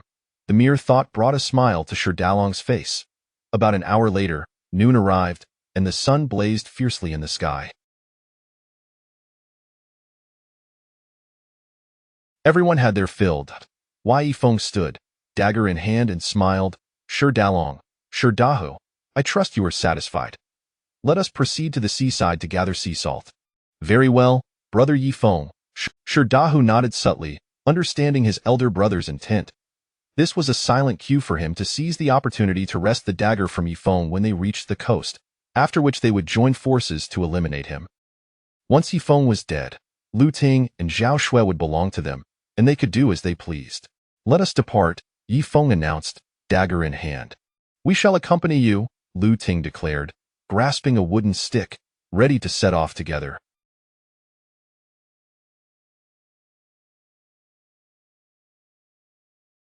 Zhao Shui, however, felt a sense of trepidation.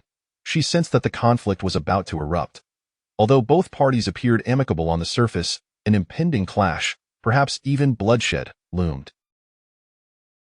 Zhao Shui, being timid and inexperienced in such matters, gathered her courage to accompany Yifeng. Lu Ting, Zhao Shui, you both should remain here and wait for me, Yifeng said firmly. I would rather go with you, Lu Ting insisted, worried for Yifeng's safety in facing the formidable Shi Dalong and his brother. Encouraged by his confidence, she relented. Very well, we shall stay here. Dio returned swiftly. Brother Yifeng, let us set off, Shi Dalong said, beaming with anticipation. Indeed, Yifeng, having overheard Shi Dalong's furtive whispers, she suspected they were plotting Yifeng's demise and wished to witness his downfall firsthand. Her bitterness toward Yifeng was profound. Believing had he drawn his weapon in her defense, she felt certain she would not have been harmed. Inwardly, Jianfeng vowed to retaliate against Lu Ting once Yifeng was no more. Haha, splendid.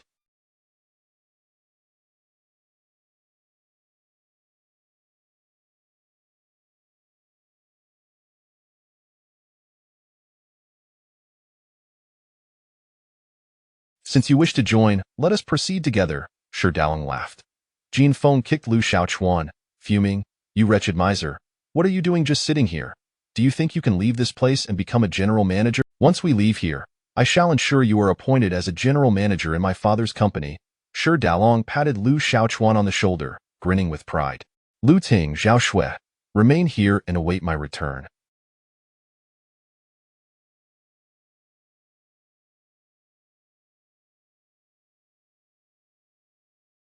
We will come back once we have gathered the sea salt, Yifeng assured them with a smile. Lu Ting replied, her heart heavy with concern. She had wanted to accompany him, but he had refused. As she watched Yifeng and the others depart, both she and Zhao Shui were filled with anxiety.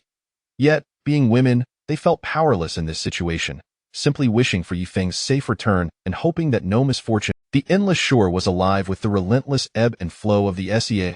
Yifeng and Shi Dalong's group arrived at the coastline, the sun beating down mercilessly, raising the temperature. Yifeng identified a low-lying area and declared, we shall dig the channel here and direct it towards the sea. Tomorrow, once the seawater has evaporated, we will harvest the salt. Haha, splendid. Shi Dalong nodded, a smile illuminating his face. Let us begin, Yifeng said, placing the dagger beneath a rock and deliberately bending down to start digging. Shi Dalong's heart soared. The opportunity had presented itself so effortlessly. With a resounding shout, he commanded, Dahu, act. With that, Shi Dalong swiftly bent down, intent on seizing the dagger. Chapter 059. The moment of life and death. The wolf approaches by the seaside. Shi Dalong hurriedly attempted to seize Yifeng's dagger, while Shi Dahu swiftly lunged forward as well. They had long harbored intentions to snatch the weapon. Lu Shaochuan was utterly terrified, standing pale and frozen at the side. As Yifeng and Shi Dalong finally confronted each other, he was at a loss for what to do.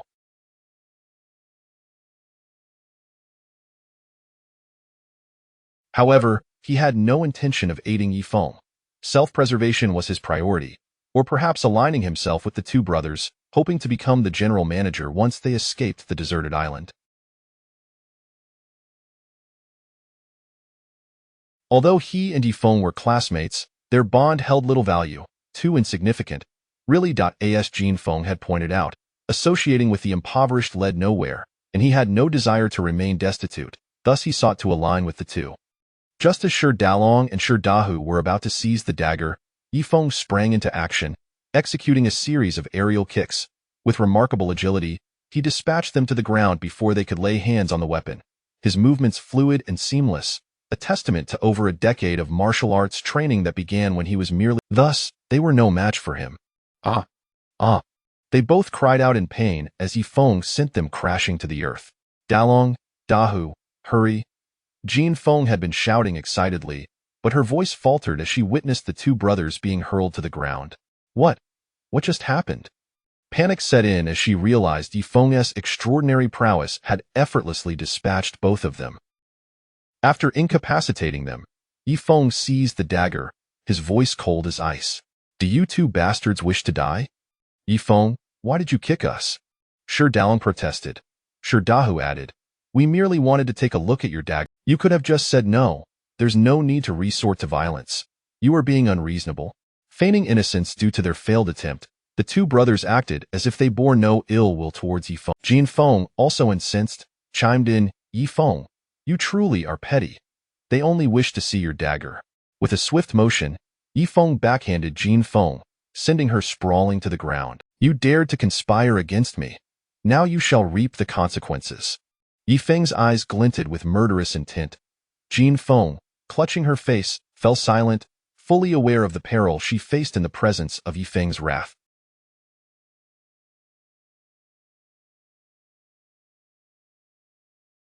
Lu Xiaochuan, flustered, stepped forward. Yifeng, my friend, do not act impulsively. Let us not ruin our camaraderie. We are all classmates. Get lost. Yifeng roared, the tip of his dagger pointed menacingly at Lu Xiaochuan. You coward, a spineless wretch, still willing to be their lackey? I once felt sympathy for you, but your recent behavior has left me utterly disappointed.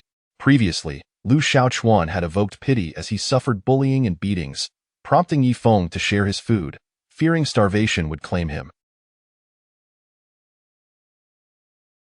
Yet, Lu Xiaochuan's passive stance now revealed his choice to side with the others, inciting Yifeng's disappointment. Yifeng, may you die a miserable death. With a furious shout, Shi Dahu charged forward, clutching a stone, intent. Yifeng, like a flash of lightning, soared into the air, delivering a powerful kick to Shi Dahu's chest. Ah! Shi Dahu screamed, propelled backward in a series of tumbling rolls. With a swift motion, Yifeng slashed the dagger across Shi Dahu's thigh. Ah! Shi Dahu howled in agony.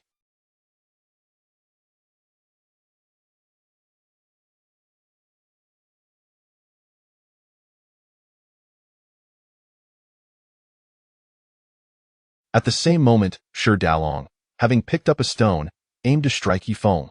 However, Yifeng's reflexes were lightning fast.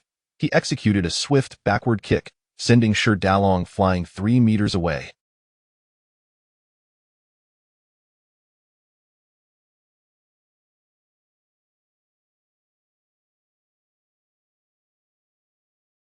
These two incompetents, with such paltry skills, dared to confront him.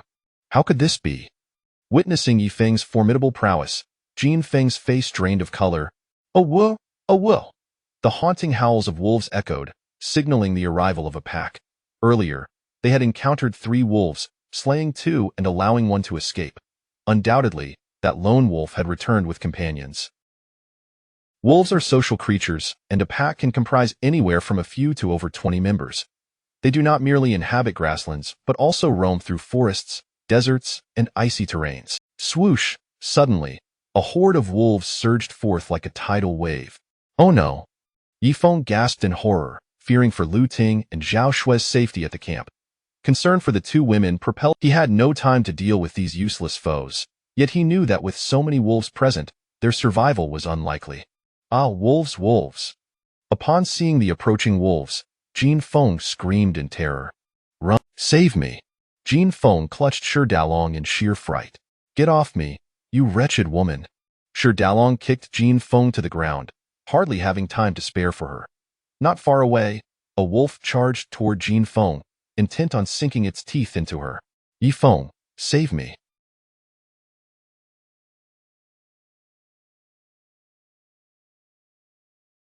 Please, save me! Jean Feng cried out in terror, but Yifeng had no intention of aiding her. With the dagger firmly in hand, Yifeng bolted forward at breakneck speed, determined to return to the camp and rescue the two women. He had to break through the encroaching wolves. Author's note, haha, is anyone reading this?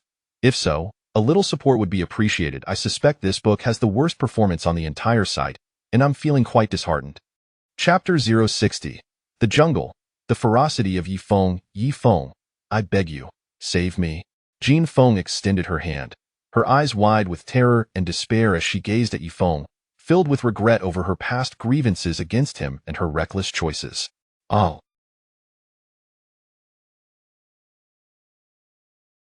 Help! Someone save me! Lu Xiaochuan screamed loudly, utterly frightened and disoriented. Yi Feng, please rescue us. The Shi brothers were also engulfed in despair. If only a few wolves had appeared, they might have had a chance, for while wolves are ferocious, they are not invincible and lack the sheer might of a tiger. Yet, the sheer number of wolves was overwhelming. Whoosh! The wild wind howled as Yi Feng swiftly plunged into the thicket, his mind consumed by thoughts of Lu Ting and Zhao Shui's safety, leaving no room for concern over those insufferable birdmen.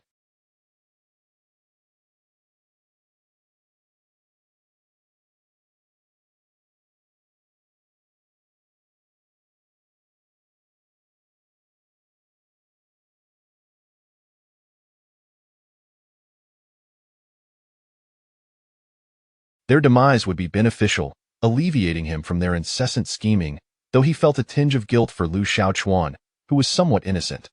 Yet, Yi Feng simply could not afford to dwell on him.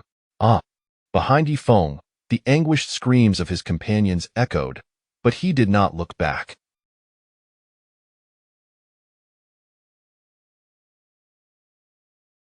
He had no time to witness their fates. Awu.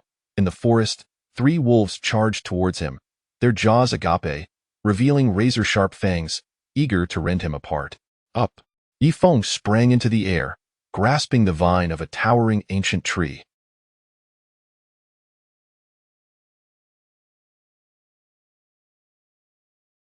The tree was magnificent, its canopy spreading wide, adorned with vines. Once he seized the vine, Yi Feng swung through the air like a pendulum, propelling himself several dozen meters away before landing on his feet.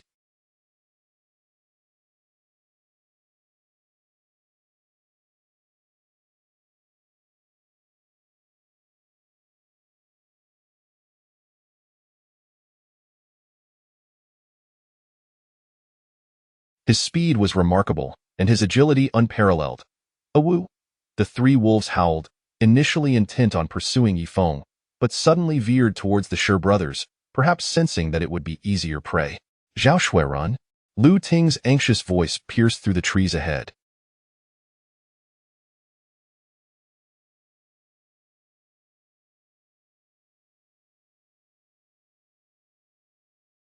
At this moment, Lu Ting and Zhao Shui dashed through the forest, 2 wolves frantically chasing them from behind.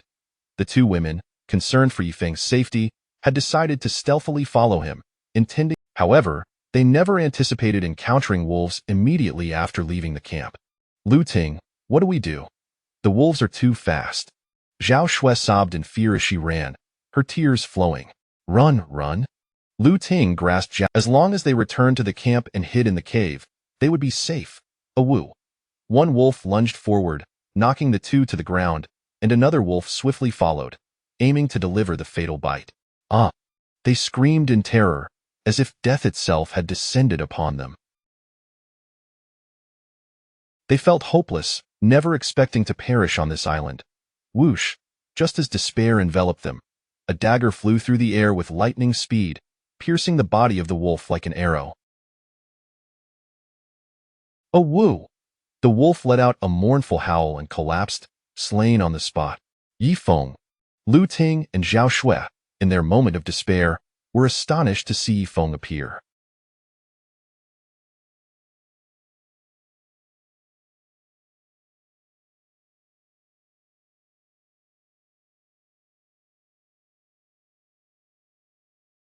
They had thought death was imminent, yet here was Yi Feng, who had thrown the dagger with such precision, vanquishing the wolf. Brother Yi! Zhao Shui exclaimed, her excitement palpable, for the strongest man on the island had come to their aid. Lu Ting, Zhao Shui, do not be afraid. I am here. Yifeng raced towards them like a gust of wind, for another wolf was approaching. He quickly dashed over and seized its tail. The wolf, intent on attacking the two women, found it. The gray wolf turned, revealing its sharp teeth, prepared to retaliate against Yifeng. Yifeng, be careful. Lu Ting urged anxiously. Brother Yi, watch out. Zhao Shui echoed her concern, as Yifeng was unarmed, intensifying their worry.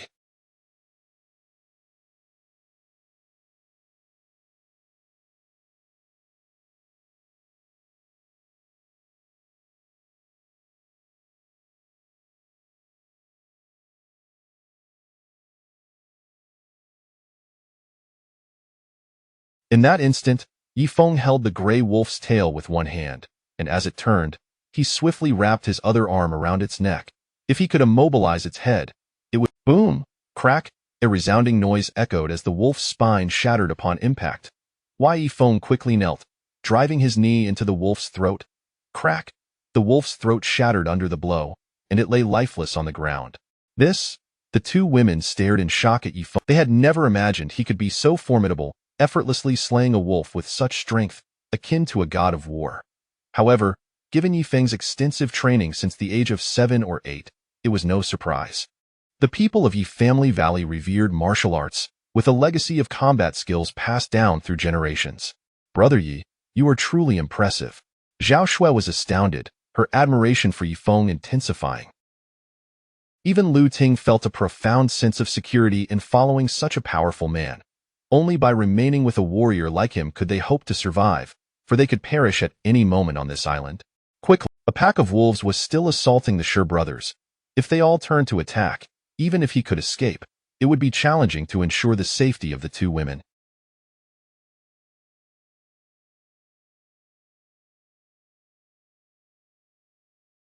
Chapter 061. He truly is remarkable. Quickly, to the cave. After vanquishing two wolves, Yifeng urgently commanded. If the pack charged, even his desire to rescue the two women, help. Outside the forest, Jin Feng's heart-wrenching cries pierced the air. Yet, Yifeng did not look back, nor did he entertain the thought of saving her. Yifeng, you will meet a terrible end for your indifference. Jin Feng's voice. After all, he had once saved this ungrateful woman, providing her with food and drink. Not only did she fail to show gratitude, but she also conspired to harm Lu Ting and allied with two worthless individuals against him. Awuh! Awuh! Two more wolves charged forth, their jaws stained with blood, likely from their assault on Jin Feng and her companions. Yifeng, the wolves are back. Seeing the return of the two wolves, I shall handle these two wolves, Yifeng declared, gripping his dagger firmly. Let's run together, Lu Ting insisted anxiously. That is not an option, Yifeng replied, shaking his head seriously. The wolves are far too swift.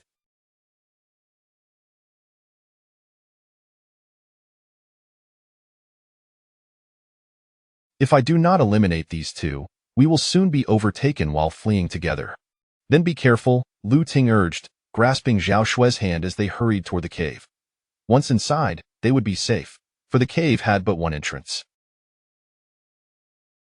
By pushing a stone slab to block the door, the wolves would be unable to breach their sanctuary. After the two women fled in haste, Yifeng positioned himself beside a rock, preparing to dispatch the wolves before returning to the cave. With a swift breath, Yifeng leaped over a meter high, landing atop the rock. This elevated position granted him an advantage against the wolves. A lower stance would hinder his efforts. Awuh! Awuh! The two wolves raced toward him, one after the other. Come, come.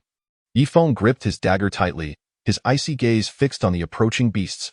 Born in Yajayagu, a community that revered martial prowess, he had trained in various. His parents had once aspired to see him become a martial arts film star, yet he later realized that such aspirations were mere illusions. True stars required connections and acting skills. However, those skills would now serve him well. Awoo! One wolf surged forward, leaping to bite Yifeng. Yet, with the advantage of height, he swept his dagger down, striking the creature. Awoo! The wolf fell, blood spraying as it succumbed to his lethal blow. The second wolf, equally swift, charged in, driven mad by the scent of blood. Die, beast!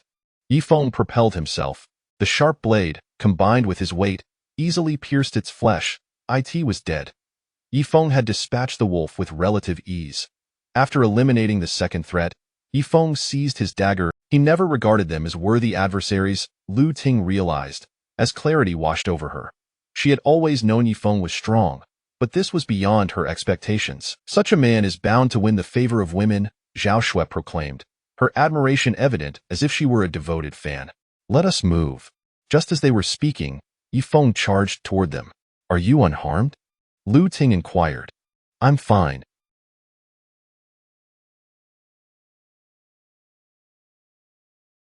Quickly enter the cave.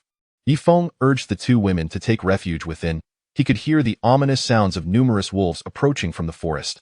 Indeed, a pack of over 10 wolves surged forth, likely having already claimed. Wolves are fiercely vengeful. Should one of their own fall, they will retaliate in droves. Into the cave, block the stone door. Yifeng hastily propelled the two women inside. Whoosh! As they entered the cave, Yifeng swiftly turned, hefting another stone to secure the slab further, ensuring the wolves could not breach their sanctuary. Yet, if the pack lingered outside, they would still be in peril, potentially trapped within the cave. Chapter 62. Yifeng. We cannot do without you. Yifeng swiftly barricaded the stone door, yet the wolves outside surged forward with alarming speed, numbering perhaps a dozen. Their jaws were a vivid crimson, smeared. However, they deserved their fate for daring to confront him. A howl erupted. Several wolves lunged at the stone door, attempting to force their way inside. Ah! Zhao Shui shrieked, exclaiming, Brother Yi, these wolves want to devour us. Damn it!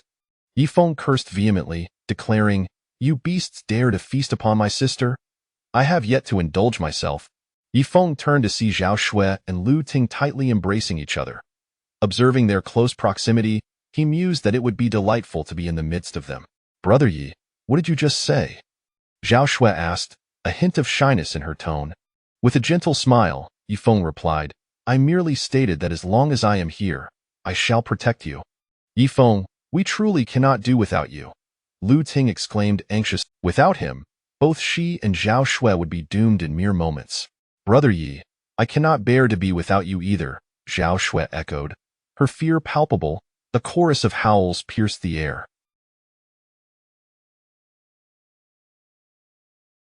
A cacophony of claws scraped against the stone door, producing a crack, crack, crack sound. One wolf even managed to thrust its head through a crevice in the stone, its head wedged in an awkward position, resembling a dog. A howl! The wolf's head was pierced, blood gushing forth as it recoiled in agony. Swish, swish, swish! Yifeng continued to wield his dagger, rapidly stabbing through the crevice. However, due to the barrier of stone, the blows lacked lethal force, leaving the wolves merely wounded. Howling in pain, the wolves retreated to regroup. Yifeng gazed outside, discovering that a pack of over a dozen wolves had gathered on the grass, among them one notably larger wolf with white fur on its head. It was likely the alpha. Wolves are creatures of discipline, and within a pack, there is always a leader, larger and more formidable than the rest. These wolves sat upon the grass, their heads. Yifeng scrutinized the scene and counted 15 wolves, not including those he had previously slain. This was indeed a formidable pack. Yifeng, why aren't they leaving? Why are they just sitting? Perhaps you should go out and speak with them, Yifeng suggested. I refuse. If I step outside, I will surely perish. Lu Ting shook her head in defiance, feeling that Yifeng's suggestion was utterly unreasonable. Brother Yi, do they intend to eat us? Zhao Shui's face drained of color, her heartbeat quickening. These wolves do not seek to consume us. Rather, they wish to exact revenge for their fallen comrades. If they were hungry, why would they not feast upon Shi Dalong and the others? They killed them, then turned their attention to us, Yifeng explained. Revenge? Zhao Shui was incredulous, unable to fathom that wolves could harbor such sentiments. Lu Ting shared her disbelief. Yifeng elaborated. Wolves possess considerable intelligence and cunning, surpassing even that of tigers and bears. Their capacity for vengeance is profound. If this pack refuses to disperse, are we to be trapped here indefinitely? Lu Ting's worry was evident. Zhao Shui echoed her fear. Alas, the most pressing issue is that in our hasty retreat, we left behind food and fresh water. Now, We are left with only firewood in the cave. Their provisions lay outside, with the only food available being the smoked wolf meat left on the rack.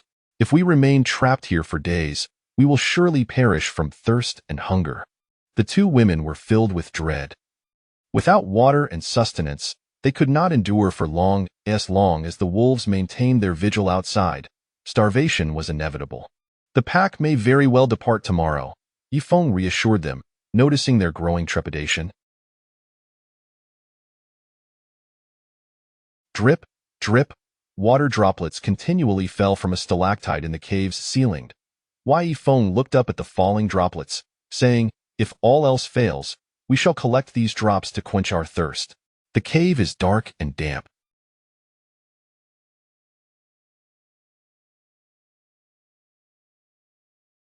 Those droplets are likely unsanitary, teeming with bacteria," Lu Ting remarked.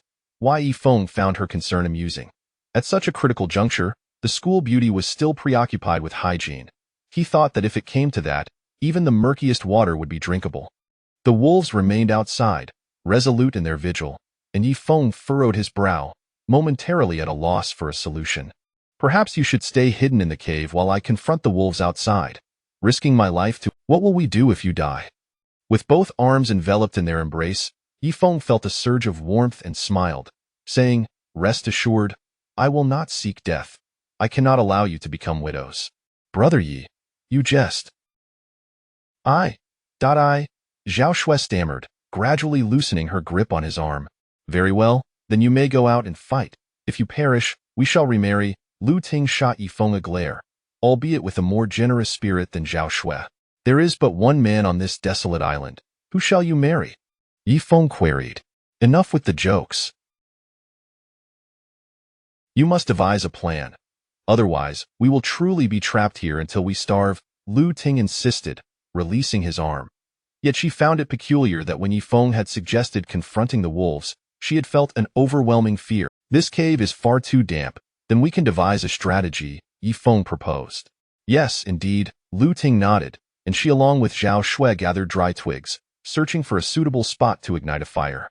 Previously, to guard against rain, they had stacked some firewood inside the cave, and now it proved fortuitous. Yifeng handed Lu Ting a lighter, a possession he had brought aboard the cruise ship, as he was a smoker. Though his cigarettes had been lost to the sea, the lighter remained intact.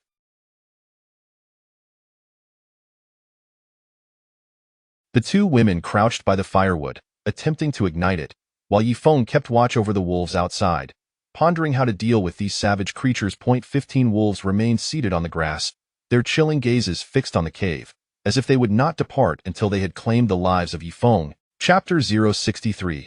She suddenly could not breathe. 15 wolves sat in the grassy expanse outside the cave, their emerald eyes fixated on the entrance. Reluctant to depart, these wolves posed a grave threat. If they remained vigilant outside the cave, Yifeng and the two women would undoubtedly find themselves trapped within, and the wolves possessed a greater resilience to hunger than humans.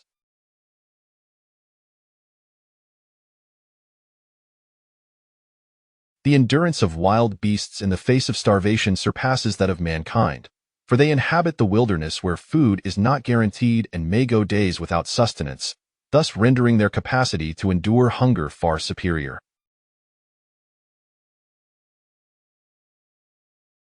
Lu Ting and Zhao Shui had managed to ignite a fire, and the flickering flames gradually dispelled the cave's damp atmosphere. Fortunately, the cave was riddled with numerous crevices, allowing for adequate air circulation. Otherwise, they would surely suffocate. The sun in the sky began its descent, heralding the approach of twilight. Yet the wolves showed no signs of retreating. Yifeng was at a loss for a solution. It was indeed a challenge to conjure a plan without resources. "Yifeng, what should we do?" Lu Ting asked, seated beside him, her hands propping up her chin as she anxiously gazed outside. "Cool and refreshing," Yifeng replied nonchalantly. "If only we had something cool to eat.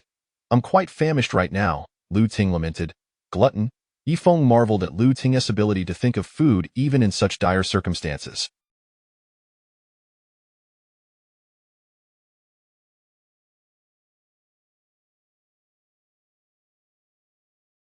It was impressive that she still craved a dish while they were threatened by wolves. "Brother Yi, Are we truly destined to perish here? Zhao Shui's voice quivered with fear. She had no desire to die, especially not by the jaws of a wolf, which she deemed too cruel and painful. Let us assess the situation come morning. If the pack remains tomorrow, Yi Feng's eyes glinted coldly. Should the wolves persist in their vigil, he would have no choice but to take a perilous gamble. They could not afford to delay. Without food, their survival would not last beyond 3 days. The longer they postponed action, the more disadvantageous it became, and when exhaustion from hunger set in, even the most desperate attempt would be futile.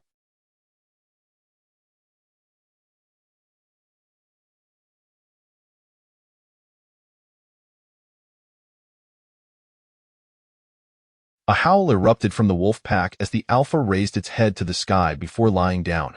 Following suit, the other wolves also settled on the ground, conserving their energy by refraining from unnecessary movement. Those wolves are remarkably astute, knowing how to conserve their strength. Much like human warriors, Lu Ting observed with astonishment, though fear loomed larger in her heart. Faced with such cunning and intelligent creatures, Yifeng remarked, wolves are inherently intelligent, not only harboring a strong sense of vengeance, but also exhibiting remarkable unity. A classmate from the grasslands once recounted to me an incident from decades past, where a family was punished due to their intelligence and cunning. Many legends surround wolves. Even in ancient times, some tribes revered them as totems. Sigh, we truly should not have provoked these wolves, Lu Ting said, her voice. Yifeng shrugged. In the natural order, the weak are preyed upon by the strong. Even if we had not incited their ire, they would still consider us as potential prey.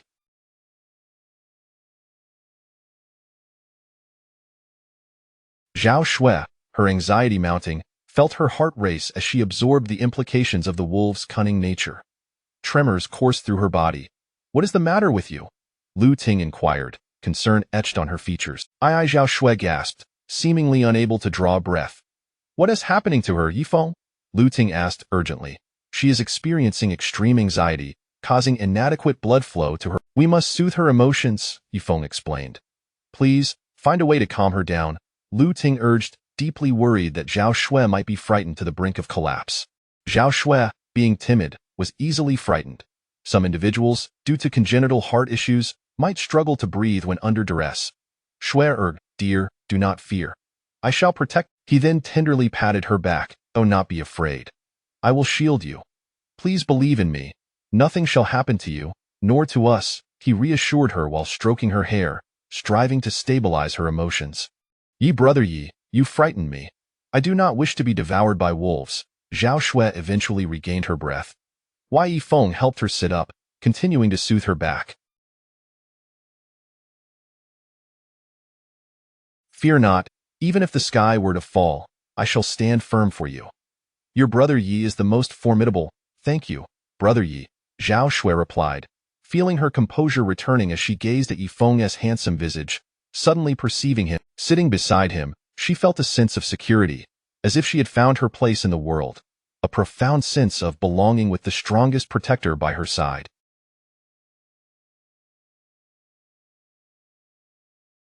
Maintain a positive mindset. I shall safeguard both of you, Yifeng stated. Thank you, Zhao Shui responded, her demeanor considerably more stable. It is dark now, Lu Ting remarked, glancing outside to find that night had fallen, yet the wolf pack remained undeterred. Let us rest for now and devise a plan come morning. If the wolves are still present at dawn, they will likely not be at their peak condition, Yifeng suggested.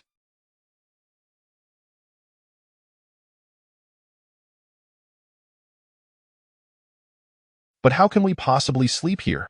Lu Ting surveyed the confined space. Although the cave was relatively spacious, the majority was damp and unsuitable for lying down, for they would risk becoming soaked in the moist earth. Authoress note.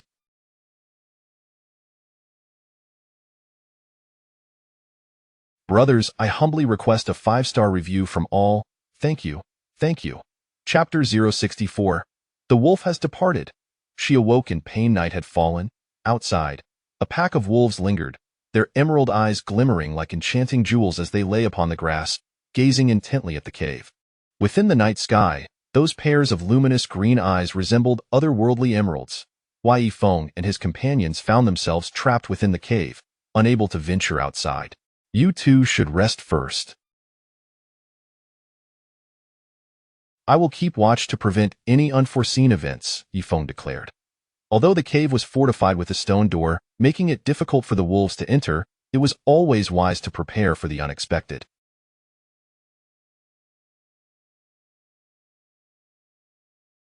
Additionally, the rocky walls bore cracks through which venomous snakes could intrude.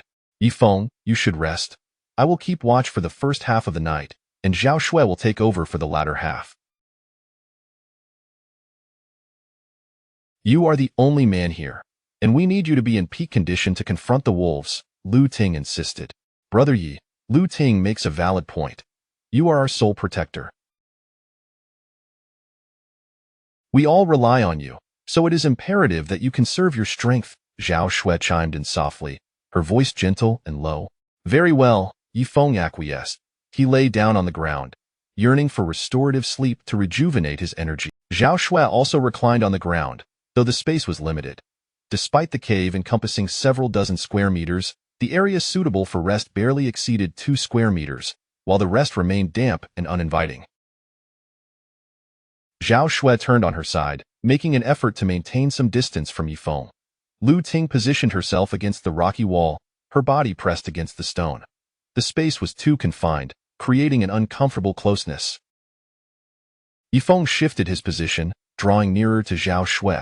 She closed her eyes, yet her body trembled slightly, perhaps due to nervousness, given the proximity. Zhao Shui, this space is rather cramped. Before Yifeng could finish his sentence, Zhao Shui interjected bashfully, Brother Yi, I can stand up and forego resting. You can take my spot. You have misunderstood my intention. I could never allow you to stand all night. What I meant to say is, may I draw a little closer? The space is already limited, and if we maintain distance, I shall not be able to rest properly. Zhao Shui clasped her hands around herself, trembling with anxiety. Observing her nervousness and shyness, Yifeng couldn't help but smile inwardly. You wouldn't want me to sleep poorly, would you? If I do not rest well, how can I protect you during the day? This is a critical time. We need not concern ourselves with the distinctions between genders, Yifeng remarked with a grin. Zhao Shui nodded, her body shaking as she replied, Then, you may come closer. All right. Yifeng inched closer. Otherwise, it would be impossible to rest. Once close, he and Zhao Shui rested side by side, feeling the rapid rhythm of her heartbeat and the intensity of her trembling. May I draw even closer? Yifeng inquired further. Zhao Shui stammered, her voice betraying her nervousness, unsure of how to respond. Suddenly, Lu Ting interjected, delivering a light slap to Yifeng's back, her tone laced with irritation. You are being excessive.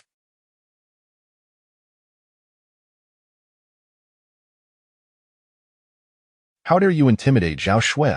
Now, go to sleep. Yifeng smiled slightly and closed his eyes, surrendering to the exhaustion that soon carried him into slumber. He knew that although the wolves were stationed outside, they posed no immediate threat. That night, Yifeng dreamt vividly in his dream. He fought valiantly against the pack of wolves, vanquishing them all. Lu Ting, the school belle, and Zhao Shui, the gentle maiden, were utterly captivated by him, rendering them completely obedient to his every whim. Time passed swiftly. The following morning, as the sun began to rise, Yifeng awoke. Upon opening his eyes, he observed Zhao Shui seated against the rocky wall, anxiously watching the outside world. The sight of the school belle's foot resting on her own body made him realize why he had struggled to take flight during his dream of battling the wolves. Brother Yi, you are awake. Zhao Shui whispered softly, mindful not to disturb the slumbering Lu Ting, who had kept watch through the latter half of the night. Indeed, I am awake. What is the situation outside? Yifeng inquired. Zhao Shui replied, The wolves have departed. They have left? Yifeng turned his gaze toward the entrance, confirming that the Zhao Shui explained, It is quite peculiar. During the latter half of the night, the wolves suddenly sat upright, all ears perked, and then hastily departed. They all stood and simultaneously fled?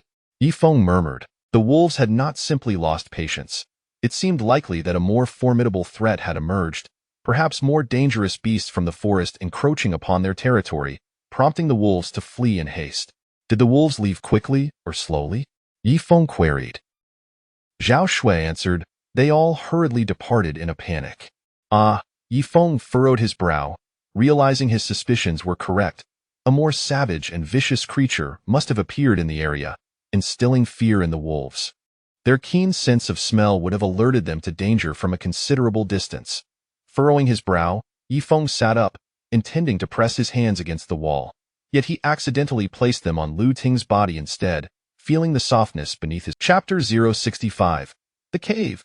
The tears of two women within the confines of the cave. Lu Ting was jolted awake by a sudden pain. She had been lost in a dream, indulging in the delights of Kentucky Fried Chicken and hamburgers, when she abruptly, her large, tear-filled eyes widened in astonishment as they fell upon the hands of Yifeng resting beneath her chin. The atmosphere became thick with tension and embarrassment. Boo-hoo. Do you wish to meet your demise? Do you believe I one thrash you? My sincerest apologies, it was an accident, Yifeng replied, retracting his hands and attempting to explain his blunder. Accident, you say?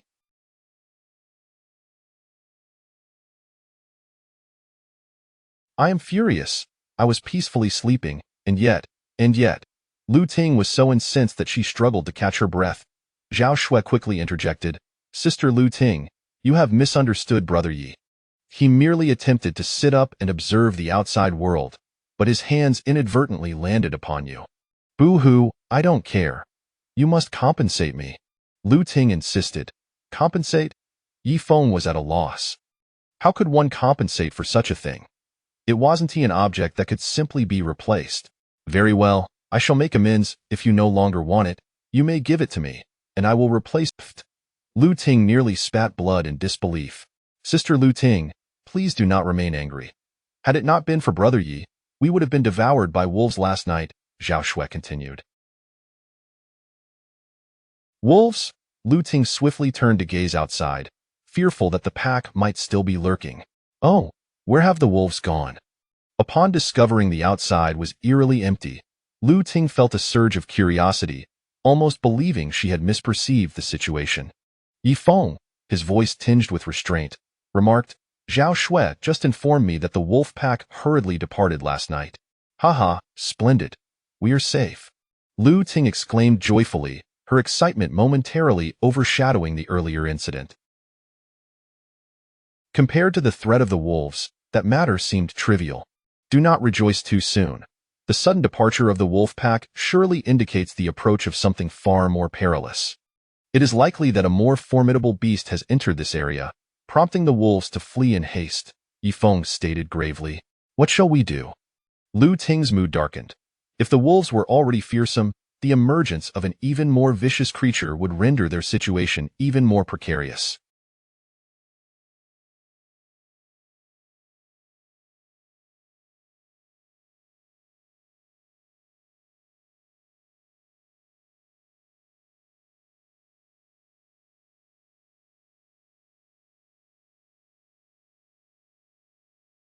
After a brief silence, Yifeng proposed, while the wolf pack has vacated and the more ferocious beast has yet to arrive, we must hasten to bring the food, frying pan, and fresh water inside the cave.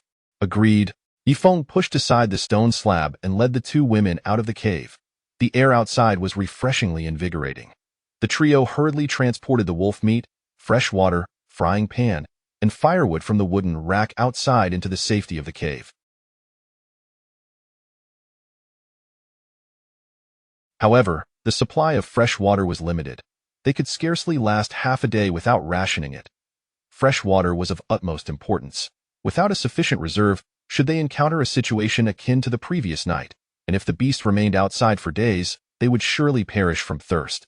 Holding an empty bamboo tube, Yifeng addressed the two women, I will go fetch fresh water. You both remain here in the cave. That is far too dangerous. You should not go, Lu Ting urged anxiously, fearing for Yifeng's safety. Regardless of the danger, I must proceed, Yifeng asserted with resolve. The two women fell silent, understanding the critical importance of fresh water. Their current supply could only sustain them for half a day. Without an adequate reserve, their survival would be in jeopardy. Let us accompany you, Lu Ting proposed. Zhao Shui added. We will go together and gather more fresh water. Yifeng shook his head. I cannot take you both with me. Should danger arise, you two would hinder my ability to protect you. If he ventured alone, he believed he could manage to evade any threats, but bringing them along would complicate matters. Then you must be cautious, Lu Ting urged. Brother Yi, please ensure your safety. Zhao Shui expressed her concern, her anxious gaze fixed upon him. Inside the cave, Yifeng scrutinized the two women with a serious demeanor. What is it? Why do you look at us with such intensity? Lu Ting inquired. Why, my demise would be inconsequential. What matters is that you both survive.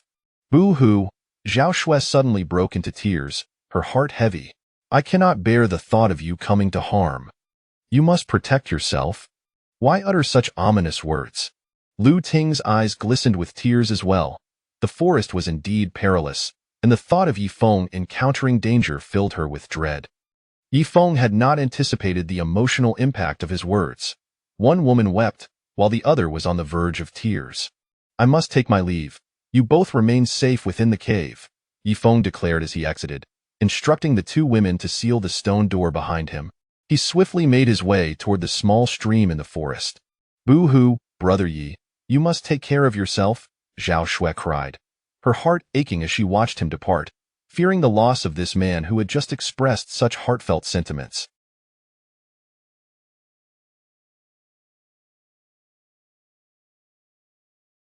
Lu Ting too felt a profound sadness, her eyes lingering on Yifeng's retreating figure as she silently prayed for his well-being. Chapter 066. The Peril in the Woods, Encounter with a Bear on the Island. In the clearing outside the forest, two women gazed at Yifeng's retreating figure from within a cave. The gentle breeze and falling leaves accompanied the solitary silhouette of Yifeng as he gradually ventured deeper into the woods.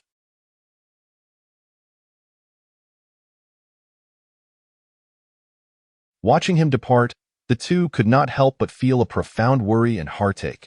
As Yifeng's figure receded, it slowly faded from their sight. Although the water source was not far, it required a 10-minute walk. Even after he disappeared from view, the two continued to stare in that direction, as if hoping to catch another glimpse of Yifeng's form. Just as their hearts ached with fear, a sudden scream pierced the tranquility of the woods. It was Yifeng's cry of alarm. Yifeng, Lu Ting shouted anxiously. Brother Yi, Zhao Shui echoed, her voice filled with urgency, before bursting into tears. The sudden outcry from Yifeng could only mean he had encountered danger or some calamity had befallen him. Yifeng, in the cave, Lu Ting called out in anguish, tears streaming down her cheeks.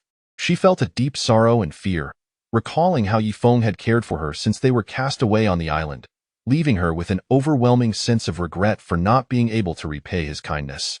If only he were alive, if only he had not perished, she would ensure she honored his care. Sister Lu Ting, do you think something has happened to Brother Yi? We should go find him, Zhao Shui sobbed. No. Lu Ting shook her head, replying, It is not certain he is in peril. Let us wait for a while, and if he does not return, we shall devise a plan. All right. Zhao Shui nodded through her tears, but both women's hearts were shattered, as Yifeng's terrified scream echoed repeatedly in their ears.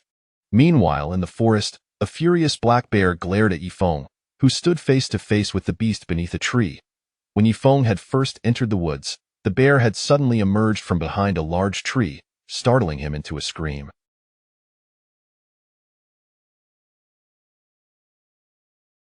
After all, the sight of such a fearsome creature was enough to instill terror in anyone.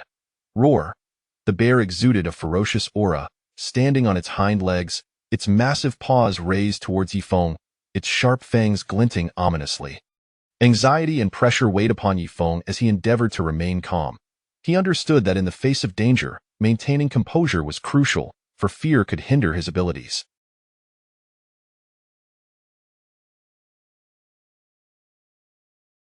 Roar!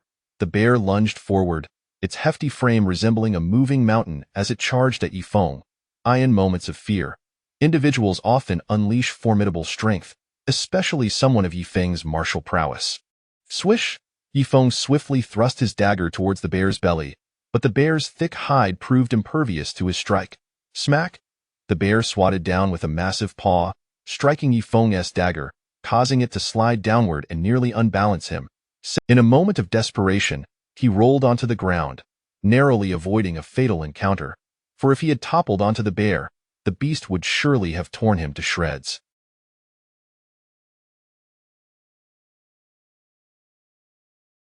Roar!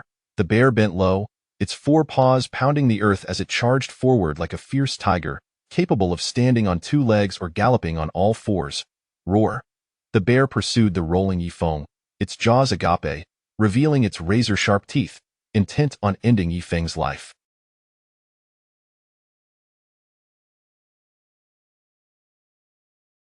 Yifeng quickly realized why the wolf pack had vanished the previous night. A black bear had entered the region. Rolling on the ground would not suffice, for he knew that no matter how fast he rolled, he could never outrun the bear, which would undoubtedly lead to his demise. Get out! Clang! As Yifeng rolled, he swiftly jabbed his dagger at the bear's head, using the momentum to propel himself across the ground. Whoosh! With the force of his strike, Yifeng slid a considerable distance. Reaching a tree, he quickly grasped the trunk and leaped up, but the tree was small and likely to be uprooted by the enraged bear. Indeed, the bear charged, shaking the tree violently and pounding against it. Infuriated, it became a whirlwind of rage, causing Yifeng to sway precariously atop the tree. He prepared to escape, intending to lure the bear away, for if he fled to the cave now, just as the tree was on the verge of breaking, Yifeng seized a branch and swiftly leaped to another tree.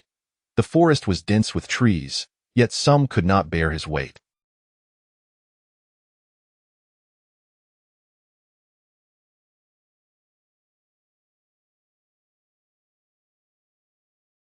Roar! The bear let out a furious roar and chased after him, seemingly relentless in its pursuit. Yifeng utilized the terrain of the forest and his agile skills to gradually draw the bear further away, ensuring it would not discover Lu Ting and Zhao Shui.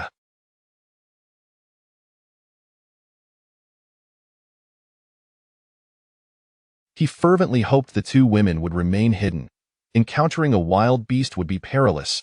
Roar! The bear clawed through the underbrush, relentlessly pursuing Yifeng like a fierce tiger. If you wish to feast upon me, you must first prove your worth. Yifeng leaped down from one tree. Fortunately, his parkour skills were exceptional. Both his speed and climbing ability were unparalleled, or he would undoubtedly have been caught by the beast. But Yifeng's sole thought was to lead this creature away. The author has something to say. If possible, please give this book a 5-star rating. I do not seek rewards, just a good review. Thus far, this book's performance has been dismal, likely the worst on the entire internet.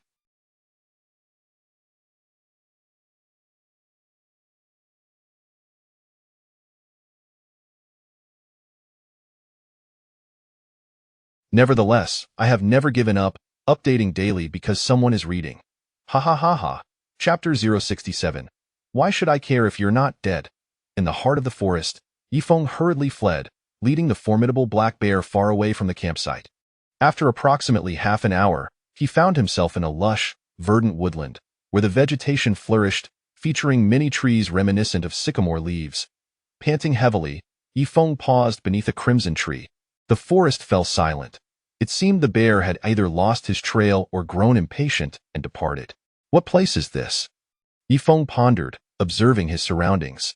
Aside from the thriving trees, a plethora of unfamiliar plants surrounded him. This pristine forest felt utterly alien, and as he stood alone amidst the trees, an overwhelming sense of solitude enveloped him. A profound loneliness, far removed from humanity. Suddenly, a faint, agonized moan echoed from a short distance ahead. The intermittent sound suggested someone was in great pain, their voice weak and seemingly on the brink of collapse. Yifeng followed the source of the cries, and after passing several trees, he stumbled upon a scene drenched in blood.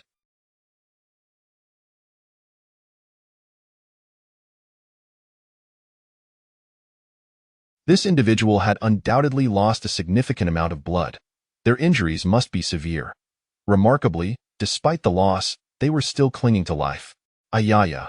The pitiful cries continued, and Yifeng recognized the voice. Was it not Shi Dalong?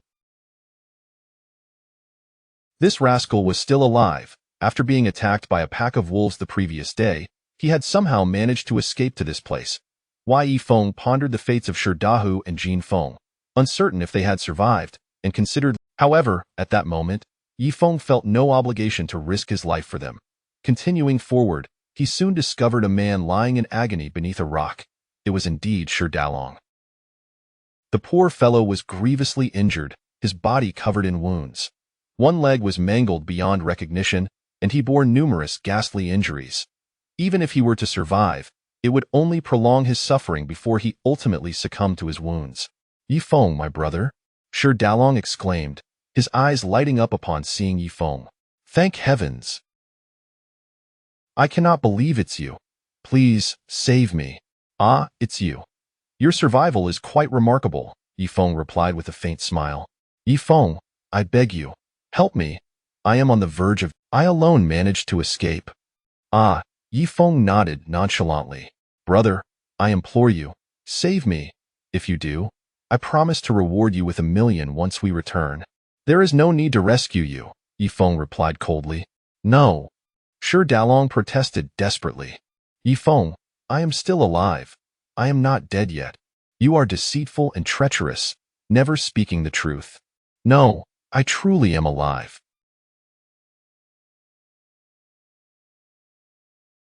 If I were dead, how could I possibly be conversing with you? Shidalong frantically explained, insisting on his vitality. Accept your fate and await death, Yifeng said, turning to leave, allowing this wretched soul to fend for himself. Even if he were to survive, it mattered not to Yifeng. Let him perish as he wished. Yifeng, I beseech you, save me, Shidalong cried out in desperation. Yet Yifeng continued onward without a backward glance. Ancestor, I implore you.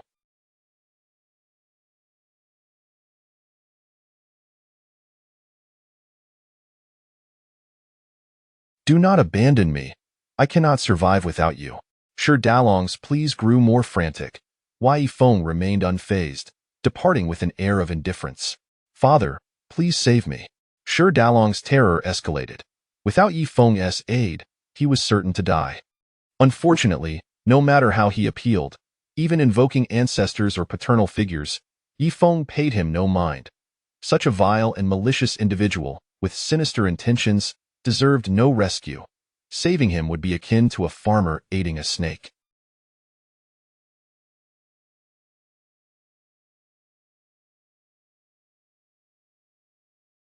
As he watched Yifeng's retreating figure, despair overcame Shidalong, and he erupted in curses. Yifeng, you wretched scoundrel! May you meet a bitter end. You abandoned me in my time of need. I truly regret our failed plan. Had it succeeded, I would have dispatched you long ago and taken Lu Ting and Zhao Shui for myself on this island. Yifeng dismissed him entirely. Roaring, the forest echoed with the growl of the black bear, which had caught up to them. Yifeng swiftly concealed himself within the dense foliage, and the bear would undoubtedly finish him off, however, for Shidalong. This may be a merciful fate, sparing him prolonged suffering as he slowly succumbed to his grievous injuries. Roar! The bear spotted Bear, get away! Shidalong screamed in terror. Do not approach. Great bear, my flesh is unpalatable. I have not bathed in days and smell dreadful. Feast upon Yifeng instead. Though Yifeng was now far away, the haunting sounds of anguish echoed through the forest, chilling him to the bone. Determined, Yifeng quickly oriented himself and ran towards the campsite, anxious for the safety of the two women. If Lu Ting and Zhao Shui ventured out of the cave in search of him, they would undoubtedly find themselves in danger. Chapter 68. What are they up to? Yifeng traversed the forest alone, his pace swift, for he was deeply concerned about the two young women. In the stillness of the forest, he was a solitary traveler. Despite the challenging terrain, nothing could impede Yifeng's hurried journey, and after a relentless trek, he finally returned to the campsite. There, beside the thatched cottage at the entrance of a cave, he beheld Lu Ting and the two young ladies wept sorrowfully, likely shedding tears for their own plight. Yifeng felt a surge of emotion. It was the first time in his life that two girls had wept for him. Yet, he pondered the reason behind their burning of the wooden sticks. Were they perhaps treating these logs as offerings, wishing to pay tribute to themselves. Woo-woo, Sister Lu Ting, is Yigu dead? Just moments ago, he cried out in despair by the water source, and when we rushed there, we couldn't find him, Zhao Shui lamented. Her voice choked with sobs as she tended to the flames.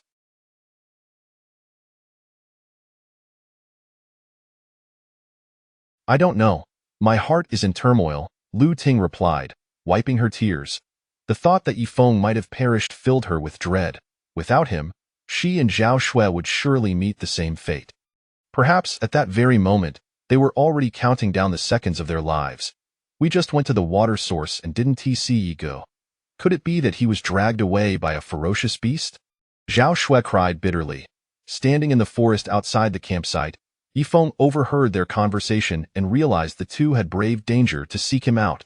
The depth of their courage and loyalty moved him profoundly. Zhao Shui, don't cry.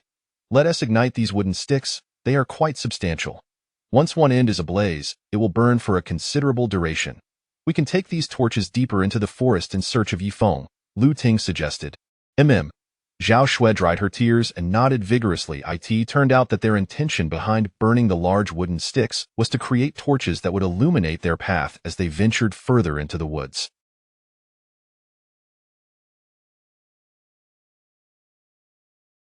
The power of a torch surpassed that of a mere stick.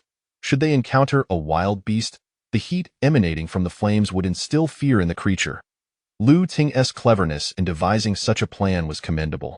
Hello, beautiful ladies, I have returned, Yifeng exclaimed, brandishing his dagger as he emerged from the forest and waved. Why Yifeng?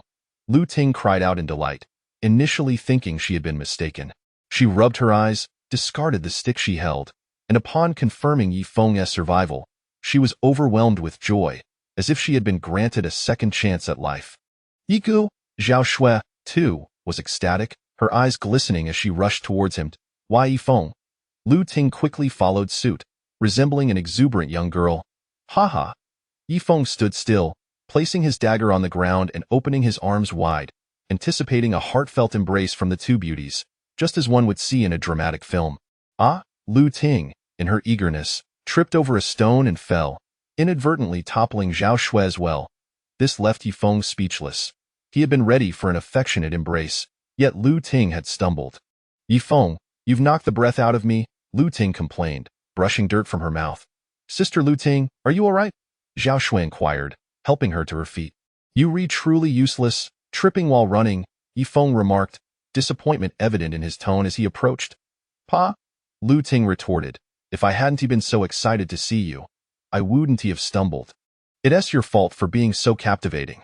Then why didn't you fall into my embrace? Yifeng countered. Dream on, Lu Ting replied, rolling her eyes, though her spirits remained high. Zhao Shui, too, beamed with joy as she gazed at Yifeng. A gentle breeze swept through the campsite, rustling the fallen leaves that danced in the air as the three stood together, smiling at one another. Are you unscathed? Lu Ting asked with a smile amidst the fluttering leaves. Rest assured, I am still alive. If you don't believe me, feel my hand. It still holds warmth, Yifeng assured her with a grin. Lu Ting recalled his words from that fateful night on the deserted island and feigned annoyance. Must you always repeat that line? Don't you have anything else to say? I'm still conjuring new lines, Yifeng. Lu Ting smirked. Well, that line is quite good, but we were terrified just now. Fearing you, she hesitated, unable to finish her thought out of fear. Why Yigu? Why did you suddenly scream earlier? Zhao Shui asked. Because I unexpectedly encountered a black bear, but I managed to lead it away, Yifeng explained, deliberately omitting the incident with Shi Dalong, as it was better for fewer people to know of such matters. You truly are incredible, to escape unscathed from a black bear. Lu Ting gazed at him with fervent admiration, as if trying to see through him, for Yifeng was undoubtedly the strongest man on this island. We must leave this place and find a new dwelling, Yifeng stated, shifting the focus back to their situation as they prepared to depart in search of a new residence. Chapter 69. The woman in a coma beneath the cliff. Yifeng prepared to depart from this precarious location in search of a safer dwelling, for the area was rife with danger, having been visited by packs of wolves and even black bears. Most critically, the cave they had found was ill-suited for habitation. Although it spanned several dozen square meters, the ceiling dripped incessantly, and the interior was damp. The only viable space within the cave measured merely 2 square meters. With the emergence of these wild beasts, they could no longer reside in their thatched hut. Should a multitude of these creatures appear unexpectedly, they would have little time to retreat into the cave, leading to certain demise. After a brief discussion, the three consumed some wolf meat before setting off. Lu Ting took up a frying pan along with some wolf meat. Zhao Shui carried fresh water and several pounds of wolf meat, while Yi Feng armed himself with a dagger and a modest supply of food before joining the two women on their journey. Yi Feng, where are we headed? Lu Ting inquired. Let us seek the Green Mountains. Where there are green mountains, there are cliffs, and where there are cliffs, there shall we find caves, Yi Feng replied. But we are moving away from the coastline. What if the rescue team arrives and cannot locate us? Lu Ting questioned. Why? Yi Feng reassured her. On this island, we have left behind traces of charcoal and signs of habitation. Should the rescue team arrive, they are bound to discover these clues. Upon realizing that there are still living souls on this island, they will surely exert every effort to search for us.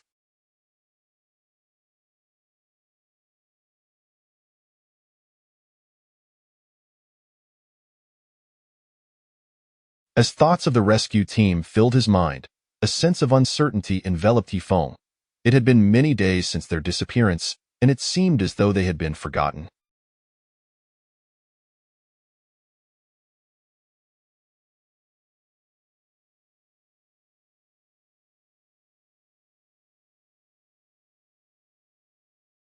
Despite his apprehension, he dared not voice his concerns to the two women, for morale was of utmost importance. Ladies, let us embark. I shall lead you to conquer this island, and then the world, Yi Feng declared, brandishing his dagger with the fervor of a valiant warrior. Pfft. Lu Ting scoffed. You have not a single soldier at your command, yet you dare to call yourself a king? Do you fancy yourself a mountain overlord?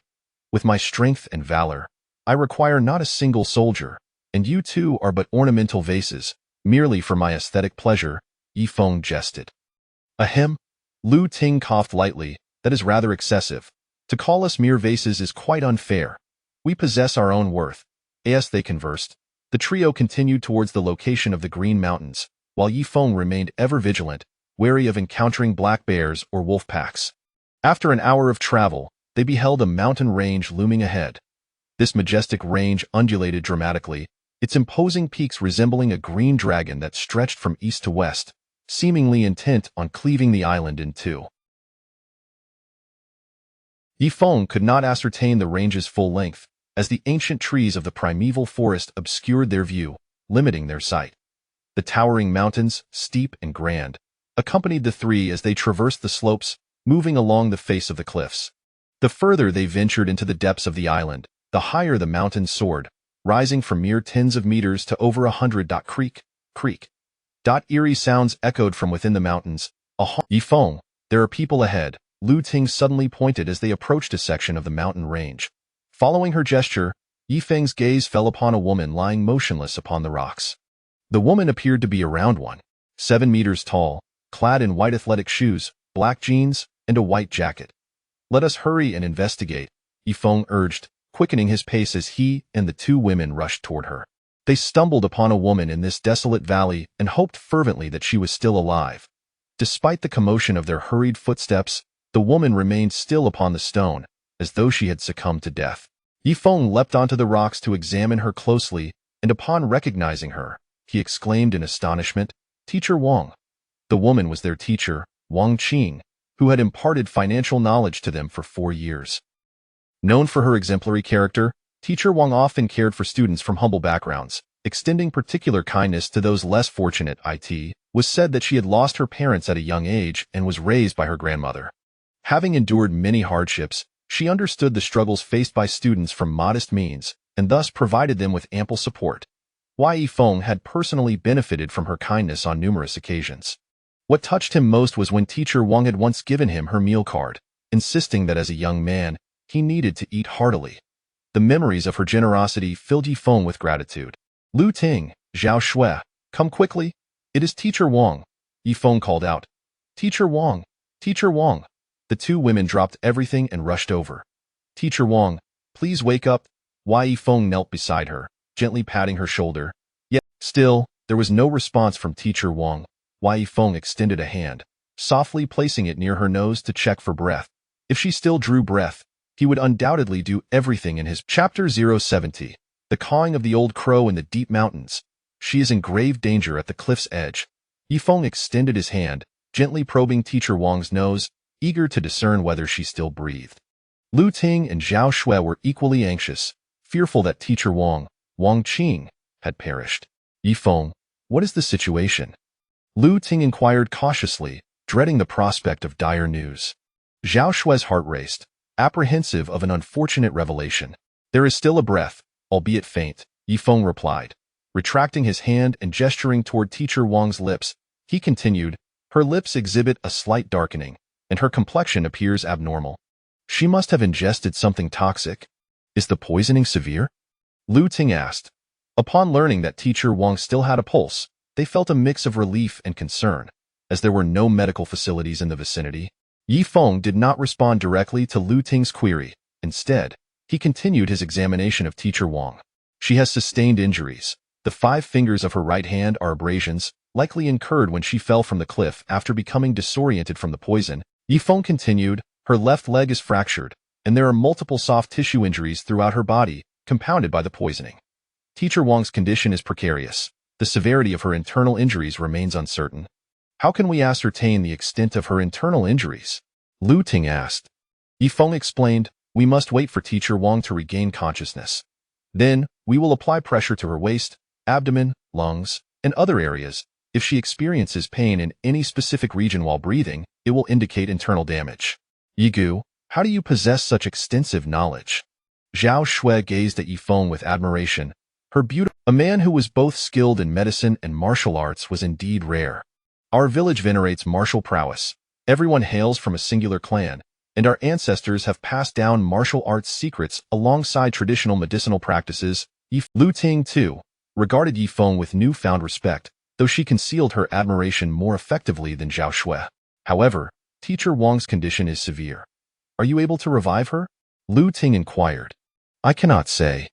I can only attempt with all my might, Yifeng replied gravely, uncertain of his success, but determined to try. Caw, caw. The eerie calls of the mountain echoed once more, fluctuating in proximity, their strangeness seemingly emanating from afar yet resonating in their ears. Yifeng, what is that sound? Lu Ting trembled, unnerved by the bizarre noise she had never encountered before. Yifeng looked upward and stated, that is the call of the old crow. Old crow? The 2 women shook their heads slightly, indicating they were unfamiliar with the term. Yifeng elaborated. An old crow refers to a raven. There is a saying among the rural folk of our southwest. When the old crow caws, it foretells of a death. What does that mean? Lu Ting felt a wave of fear wash over her as she anxiously scanned her surroundings. Zhao Shui, too, felt trepidation, glancing around the valley in a state of distress. It means that where there are dead bodies, old crows will appear, for they are scavengers. It is likely that after the maritime disaster, many bodies washed ashore, and the crows fed on them, hence the cries. Yifeng's voice was heavy with gravity as he spoke from the cliff's edge. Suddenly, a gust of cold wind swept through, rustling a few fallen leaves below the cliff. The 2 women grew increasingly tense, glancing around in fear. Initially, there were hundreds aboard that cruise ship. With so many casualties and the recent massive tidal waves, it is only natural that this island would harbor numerous corpses. There is no need to be alarmed. Yifeng's subdued tone resonated as he reflected on the loss of countless lives, feeling deep sorrow for the families torn apart. This place feels eerie and frightening, Zhao Shui said, her fear evident as she instinctively drew closer. Yifeng, you must find a way to revive Teacher Wang, and we must seek shelter. If there are no caves to reside in, staying outdoors could be perilous. Lu Ting understood the gravity of their situation. Without a safe refuge to protect against wild beasts, they would be in grave danger should wolves or bears appear. You both stay here and care for Teacher Wang while I search the nearby forest for medicinal herbs, a stretcher, and some branches and vines, Yifeng resolved, intent on gathering remedies for Teacher Wang's poisoning and injuries. The branches and vines would serve to immobilize any damaged bones, preventing further injury. Yifeng, please return quickly, but be cautious and do not stray too far. Lu Ting urged, her anxiety rising as she scanned the surroundings, fearing the emergence of predators without Yifeng's protection. Remain elevated on this rock and do not descend. Additionally, search for some wood around to start a fire, Yifeng instructed, handing 2 sturdy sticks to the women and leaving them with a lighter before he swiftly departed, armed with his blade. Chapter 071. He is not here. Time passes slowly in the forest. Yifeng, gripping his dagger, anxiously searched for medicinal herbs among the foliage. The forest teemed with various herbs. It was merely that many were unrecognized by the common folk. Across the vast expanse of Shenzhou, the mountains and woods harbored at least 1,000 varieties of herbs, if not more. Yifeng successfully located several sanyun grasses and gentian roots, which were known to possess detoxifying properties. Teacher Wang Qing was not severely poisoned, as evidenced by her merely darkened lips. Thus these common herbs should prove effective. However, if the poisoning had been more profound, herbal remedies would struggle to provide relief. After gathering the herbs, Yifeng severed some sturdy, resilient vines and procured several branches before hastily making his way back. He dared not tarry, fearing for the safety of Lu Ting and Zhao Shui. At the cliff's edge, Lu Ting and Zhao Shui sat atop a rock, cautiously safeguarding teacher Wang Qing. The 2 women were tense, feeling as though they were suspended in the clouds. Without Yifeng, they were restless. Below the rock, a fire crackled as they had lit a small blaze to ward off potential beasts. Sister Lu Ting, do you think Yigu can save teacher Wang? Zhao Shui inquired. Let us hope so, Lu Ting sighed, feeling the struggle for survival on the island was exceedingly arduous. Had it not been for Yifeng, they would have perished long ago. The thought of him brought warmth to her heart, eliciting a faint smile. Just as the 2 women grew anxious, they spotted Yifeng returning. Emerging from the nearby forest, he hurried back, herbs and dagger in hand, dust-covered and weary. Yifeng, you're back! Lu Ting exclaimed joyfully, rising with excitement. Though he had only been gone for less than an hour, the time felt interminable. Zhao Shui too smiled, feeling an overwhelming sense of security upon seeing him, as if a powerful man were cradling her in his arms, perpetually guarding her. Did you miss me that much? Yifeng inquired with a smile as he approached.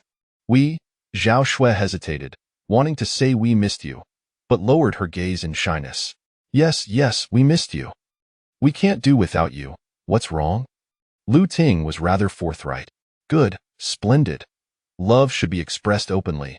I appreciate your candid nature, Yifeng praised. Pfft. Lu Ting rolled her eyes, suddenly spitting blood as she tumbled from the rock. What is teacher Wang's condition? Yifeng asked. Just as it was before, Lu Ting replied. Yifeng approached the rock and lifted the frying pan, saying, Zhao Shui, bring the fresh water over. Let us first brew medicine for teacher Wang, then prepare some food. Having traveled for a considerable time, all 3 were famished. Yigo, we're nearly out of fresh water. After brewing the medicine, there might only be enough left for 1 drink, Zhao Shui noted. Let us brew the medicine first. Whatever fresh water remains should be reserved for teacher Wang. We can wait until we find a water source to drink, Yifeng resolved, deciding to temporarily forego the fresh water for himself, allocating it entirely to Wang Qing. Although this primeval forest was not devoid of fresh water, it would be futile if they could not locate a source. Understood, Zhao Shui nodded, acknowledging the plan. Lu Ting descended from the rock, inspecting the herbs, and asked, Yifeng, will these herbs be effective? You nearly succumbed to a high fever that night, and it was these herbs that brought you back, Yifeng explained. Humph. Lu Ting scoffed, retorting, what do you mean, nearly succumbed? That description is rather unappealing. Can't you use a more pleasant term? Why don't you gather stones to build a stove while I wash the herbs? Yifeng suggested. All right. Lu Ting replied, leading Zhao Shui to collect. Yifeng washed the herbs, but due to the scarcity of fresh water, he endeavored to conserve it, only rinsing the roots if they were soiled. Before washing, he carefully wiped off any dirt to save as much fresh. Once everything was completed, Lu Ting and Zhao Shui had constructed a simple stove from a few piled stones. Yifeng poured fresh water into the frying pan and added the herbs, hoping for their efficacy.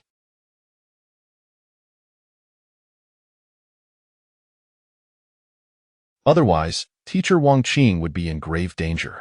Yigo, you must be tired. Please rest while I roast some wolf meat for you, Zhao Shui smiled. Yifeng nodded slightly and sat down on a rock to rest. The afternoon sun gradually descended, yet they had yet to find a cave for shelter. If they did not locate one before darkness fell, they would be exposed to the elements and vulnerable to wild beasts, placing them in peril. Sigh, Yifeng lamented, now burdened with the added complication of teacher Wang Qing's unconscious state. It was quite troublesome. Caw, caw. The cawing of crows echoed above the cliff. Yifeng wiped his brow, shaking his head as he gazed skyward.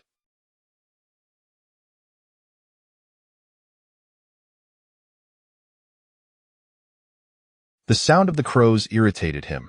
Lu Ting and Zhao Shui crouched on the ground, roasting the wolf meat. Approximately half an hour later, the meat was ready, and the medicine had been brewed. Yifeng lowered the frying pan, waiting for it to cool before administering it to teacher Wang.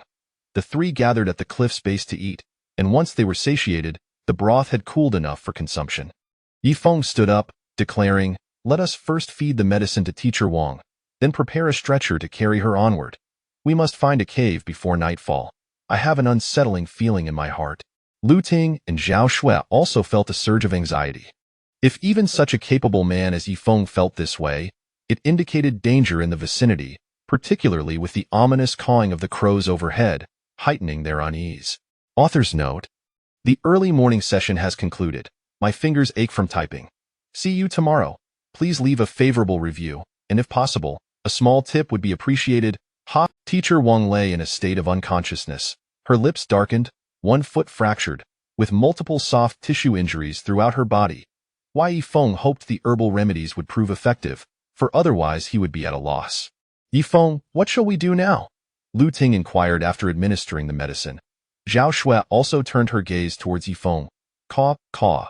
A haunting cry echoed from above the cliff, the sound eerie and tinged with sorrow.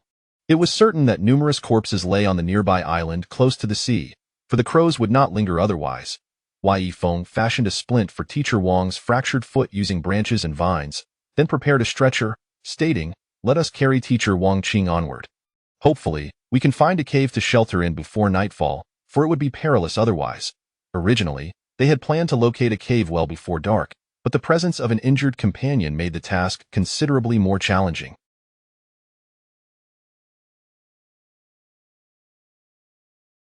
"All right, I will help you carry the stretcher, while Zhao Shui manages the food in the frying pan," Lu Ting declared. "Are you certain you can manage?" Yifeng expressed his concern, estimating teacher Wang's weight to be around 100 pounds. Traversing the cliffside with the stretcher would likely prove arduous for Lu Ting.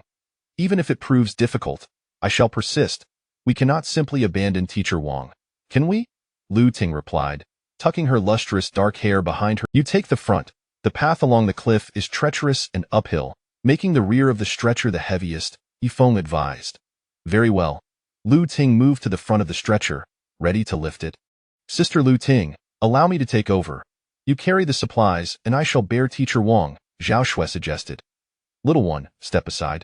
I possess greater strength than you," Lu Ting insisted, wishing to shield. "Do let me know if you tire," Yifeng said, lifting the rear of the stretcher while Lu Ting took the front, the two of them struggling along the mountainous trail.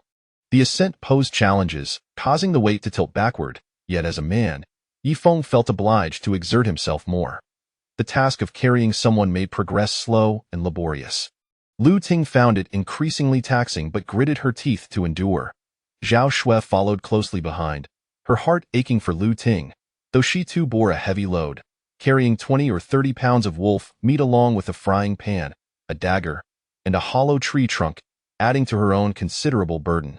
As the wind picked up and clouds swirled, Yifeng and Lu Ting continued their arduous ascent, carefully scanning the surroundings for a cave, knowing that even after finding one, they would still need to locate a water source. Lu Ting pressed on through the uneven terrain with determination. "Campus beauty, I must say, you are more formidable than many men. Once we escape this island, come back to my rural home with me. I have several acres of land awaiting your cultivation," Yifeng remarked to lighten the mood. "Why, Yifeng, are you attempting to make me laugh to death? Perhaps you should remain silent. Should I inadvertently stumble and cause teacher Wang to sustain further injuries, you shall bear the responsibility," Lu Ting retorted. "Lu Ting, you are remarkable. In my eyes, you are no longer merely a pretty face, but rather a strong woman," Yifeng teased, seeking to pass the time with banter. "You? Lu Ting huffed in irritation. Your words only serve to vex me. It would be best if you held your tongue, lest I become overwhelmed with frustration. Amid the rugged mountain path, beneath the jagged cliff, the trio trudged forward. They had walked for what felt like an eternity without encountering a cave. Despite their prolonged journey, they had not covered much ground due to the slow pace necessitated by carrying an injured person. As time wore on, Lu Ting grew increasingly fatigued, her steps becoming sluggish. Zhao Shui too felt exhaustion take hold, burdened as she was with wolf meat, a frying pan, and a dagger. All three were parched, having long since depleted their fresh water supply. Wei Feng felt both weary and thirsty, with a dry throat that felt as if it might ignite. It was easy to imagine that the two women felt even worse. However, Yi Feng found solace in the fact that, despite their fatigue, both women persisted silently, neither complaining nor voicing their exhaustion. The sun dipped below the horizon. The fiery orb seemed to descend the cliff, casting long shadows. The cliff stretched endlessly, as far as the mountain range extended. So too did the cliff. The trio paused for rest several times but dared not linger too long. Suddenly, after the sun had set, in the twilight, the three heard the sound of flowing water beneath a cliff. Looking up, they beheld a mountain spring cascading gently down a stone wall ahead of them. Wonderful! The two women placed Teacher Wang on the ground and, filled with excitement, rushed towards Zhao Shui. Spring water, spring water. Exhausted and parched, they hurried to the stone wall, collecting the water in their hands and drinking deeply. Though they had not found the source and the water was less than pristine, their thirst took precedence over any concerns. After quenching their thirst, Yi Feng felt a refreshing coolness envelop him, restoring much of his strength. Lu Ting sat upon a stone to rest, laboriously raising her hand to wipe the sweat from her brow, but her arm trembled violently. A gentle breeze wafted through, and as Lu Ting sat on the stone, she trembled all over, particularly in her arms, which shook more violently. Several times she attempted to lift her. The prolonged burden of carrying the stretcher had left her arms numb. Observing her quaking form, Yi Feng felt a pang of sympathy. Why, Yigu? Zhao Shui began to speak, but suddenly, Yi Feng's expression changed drastically. Silence, he commanded. The two women gazed at Yi Feng anxiously, noting his serious demeanor, filled with tension. Chapter 073. Sleeping in the bamboo grove tonight, Shu? Beneath the cliff, two young women were about to speak when Yi Feng raised a finger, signaling them to remain silent. The two were tense, well aware that Yi Feng's unease indicated something amiss. A chilling wind swept through, and they anxiously surveyed their surroundings, yet saw nothing. All remained eerily quiet, devoid of any unusual activity. Step, step, step. Yi Feng strained to listen, as if he could discern the heavy thudding of footsteps, likely belonging to some large beast, for such sounds could not be made by anything lesser. An intangible sense of crisis enveloped his heart. We must hurry, we need to leave. This place is unsafe. Yi Feng quickly approached, preparing to assist Lu Ting in carrying Teacher Wang away from this perilous spot. Though Lu Ting and Zhao Shui were filled with curiosity and fear, they dared not ask questions nor make a sound, for they trusted Yi Feng, believing that something was about to emerge nearby.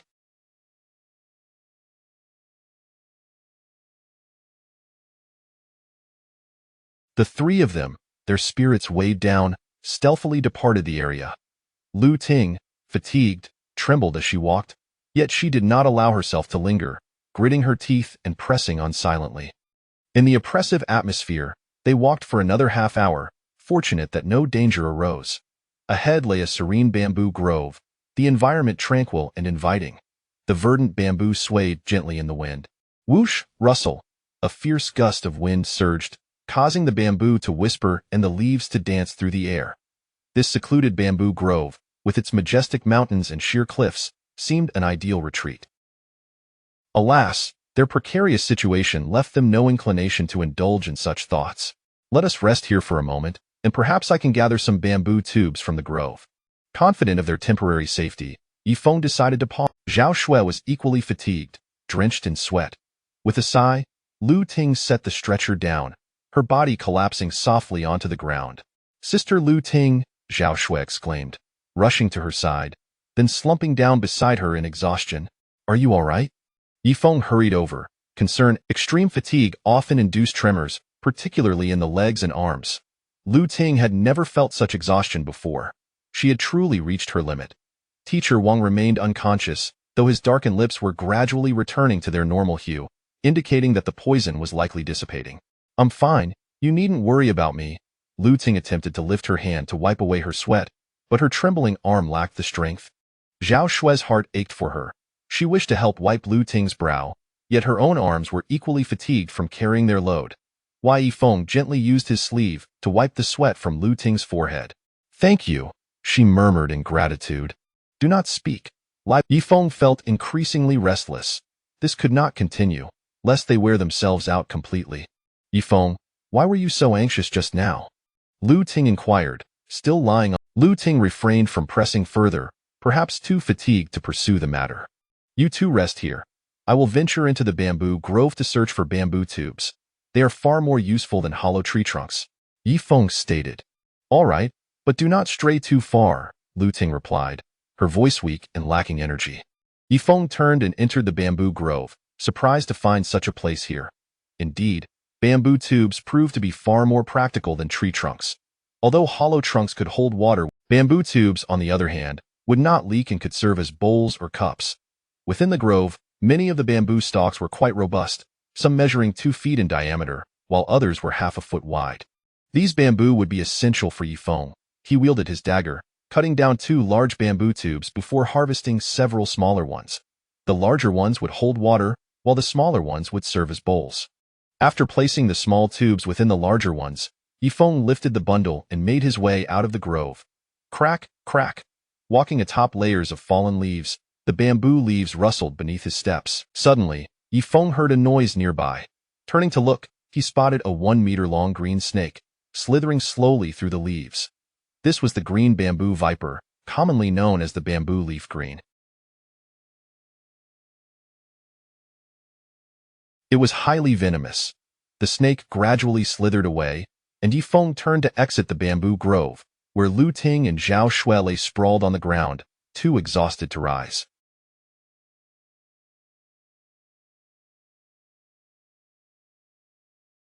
As Yi Feng approached them, Lu Ting struggled to sit up, propping herself on her hands.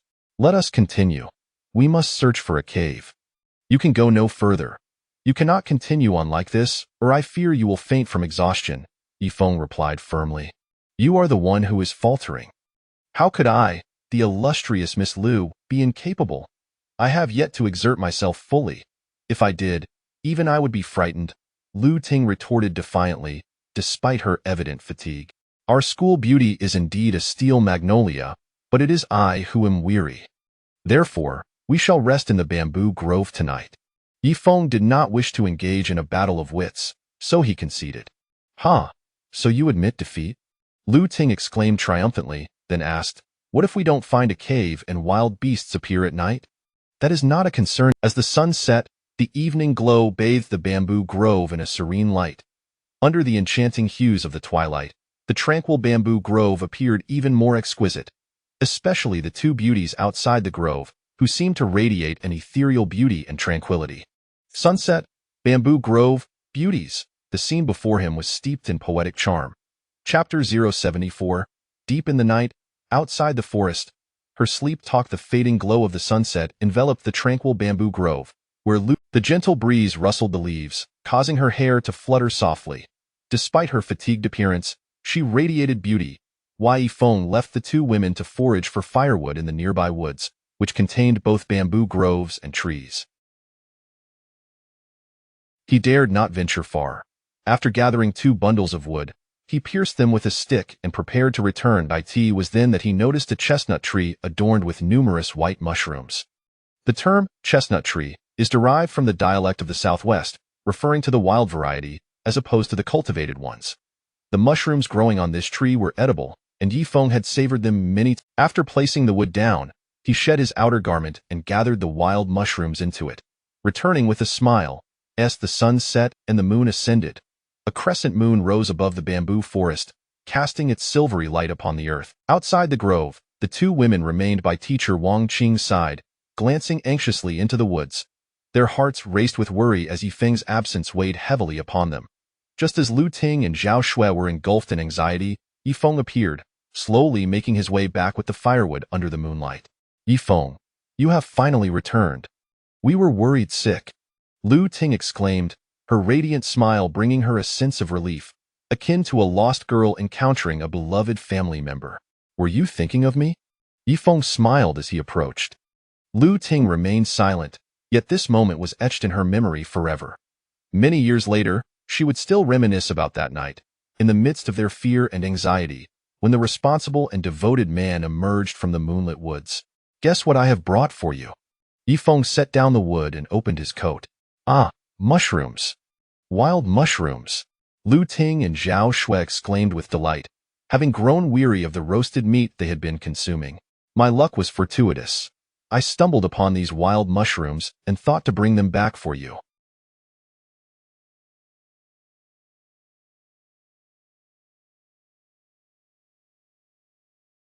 Tonight, we shall feast on mushroom stew with wolf meat. Yifeng began to clean the mushrooms and wolf meat while Lu Ting and Zhao Shui tended to the fire, working in harmony. Teacher Wang Qing remained unconscious on the stretcher, oblivious to when she would awaken, though it was hoped she would do so by the next day. Time passed, each second ticking away. Half an hour later, the frying pan was placed on the stone stove, and the three sat quietly by the fire, waiting, however. Yifeng frequently scanned the surroundings, wary of any sudden appearance of wild beasts. Although the fire served as a deterrent, it was merely a precaution. In truth, most wild animals were unafraid of fire. In the presence of a tiger or a black bear, even sitting by the fire would offer little protection. Yifeng draped his outer garment over teacher Wang Qing to shield her from the cold. Lu Ting sat by the fire, her trembling hands resting on her knees, lost in silence. Zhao Shui, too, bore a heavy heart and remained quiet. Crackle, crackle. The fire crackled as the three sat in hushed stillness. The pale moonlight illuminated Lu Ting's face, revealing her ethereal beauty, her skin as smooth as cream. At last, the mushroom stew with wolf meat was readied. Yifeng picked up 3 small bamboo tubes, which were, in fact, larger than ordinary bowls found at home. Each person would have one, and as for chopsticks, branches would suffice. After their meal, Yifeng and the 2 women rested momentarily by the fire before preparing for sleep. The exhaustion of the day had drained their energy. You two should rest first.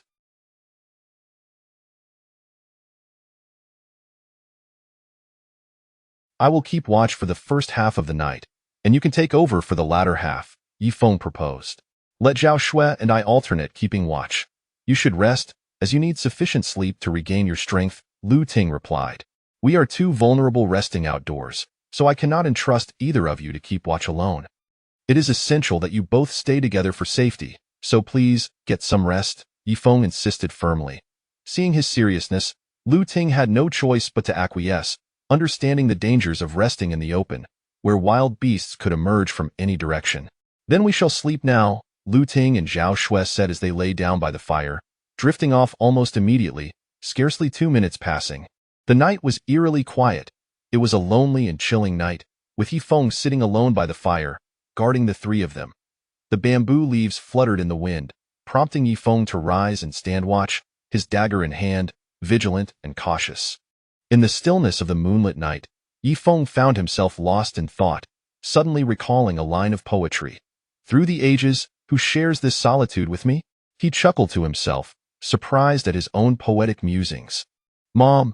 Suddenly, a soft call reached Yifeng's ears. He looked down to see Lu Ting, murmuring in her sleep. She lay on the ground, gently grinding her teeth as she spoke in her dreams. Mom, I miss you so much. I am so tired, so very tired I cannot carry Teacher Wang, yet I cannot give up, Mom. Chapter 075. Moonlit Night. The tension between 2 women in the tranquil embrace of the night. Lu Ting uttered a few words in her sleep before settling into a peaceful rest, her gentle breaths dissipating like whispers in the soft breeze. The recollection of her dreamlike murmurs brought a bittersweet smile to Yifeng's face. It was both amusing and poignant to hear the campus bell call out for her mother in her slumber.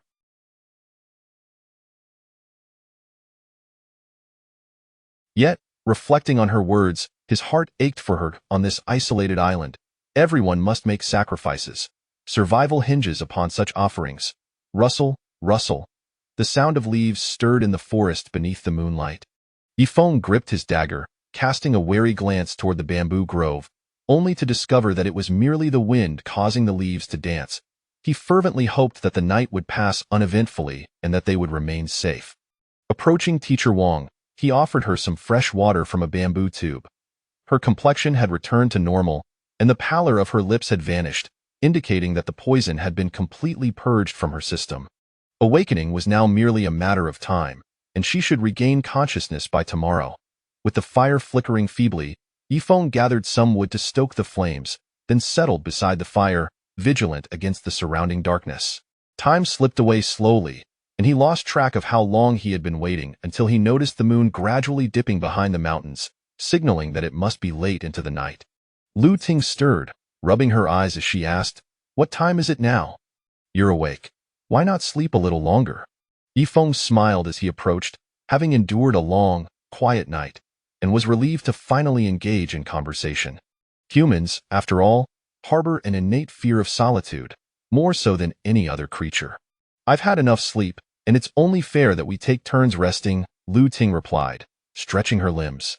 "You were speaking in your sleep just now," Yifeng remarked. "Really?" Under the moon's glow, Lu Ting's bright gaze met Yifeng's, her eyes sparkling with beauty and clarity, reminiscent of the moonlight reflecting upon a serene pond. "Of course it's true. Why would I deceive you?" Yifeng replied. "What did I say in my dreams?" Lu Ting inquired. "You called out for your mother," Yifeng said with a grin. Pfft. Lu Ting rolled her eyes, likely feeling quite embarrassed.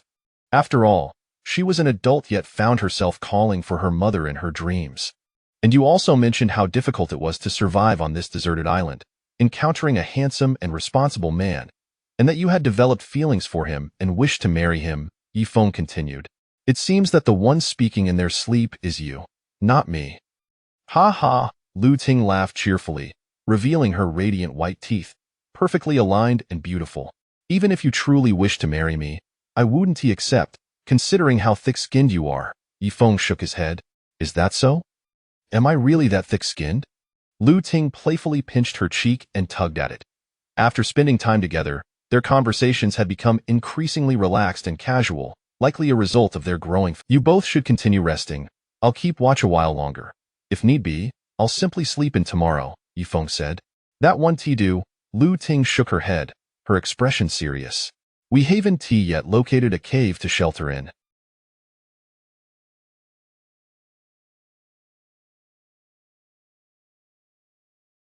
"Even if we find one tomorrow, there is much to be done, so we cannot afford to waste time. You should rest now." "All right then, I'll go rest. Just remember to take care of Teacher Wang, and make sure to keep a vigilant watch."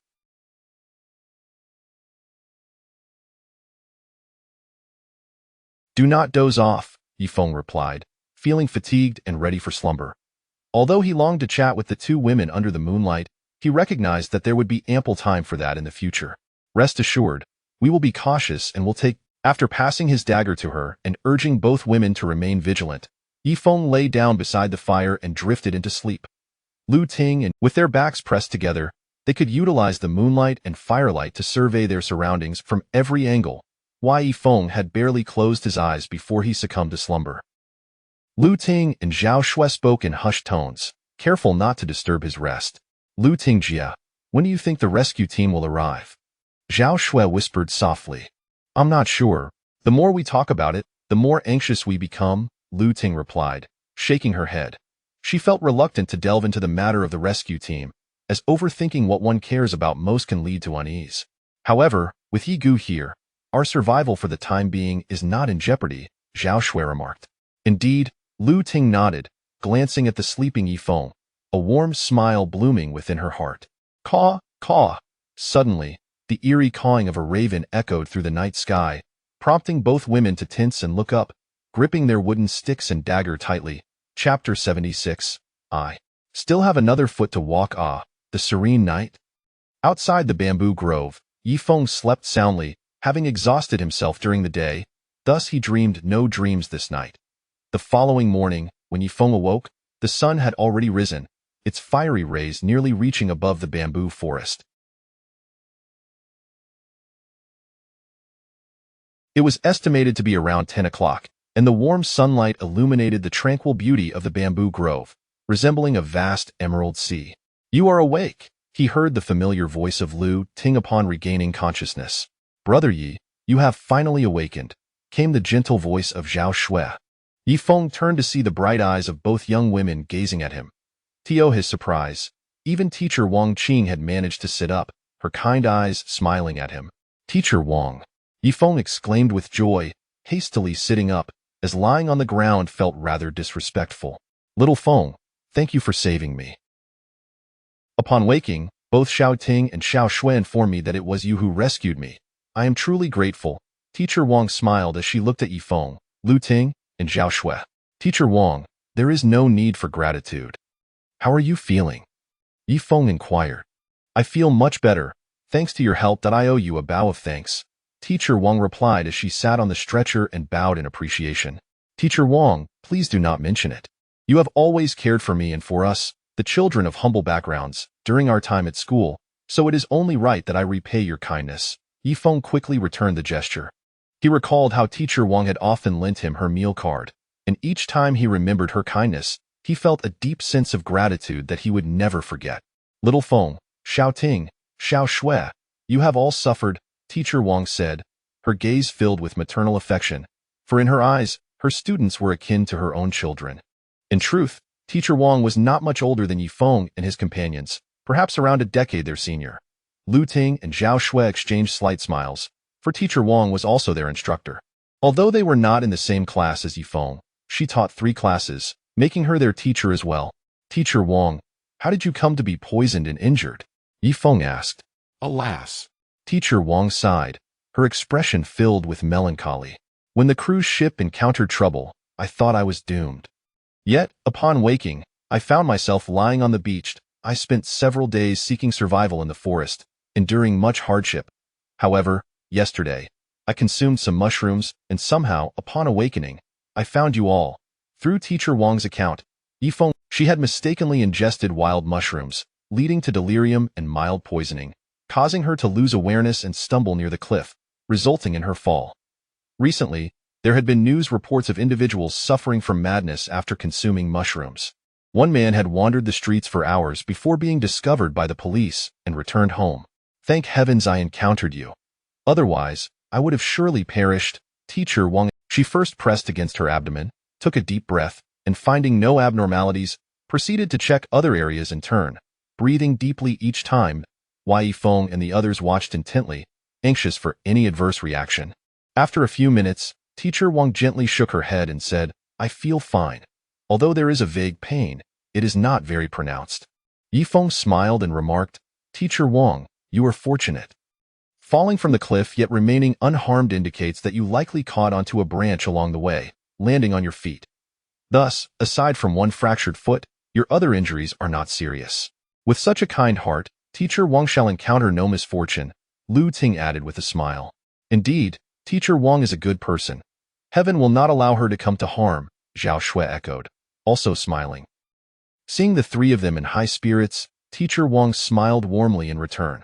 However, among her students, she felt a sense of security, knowing they could support one another while awaiting rescue. "Let us prepare something to eat now, and then continue on our journey.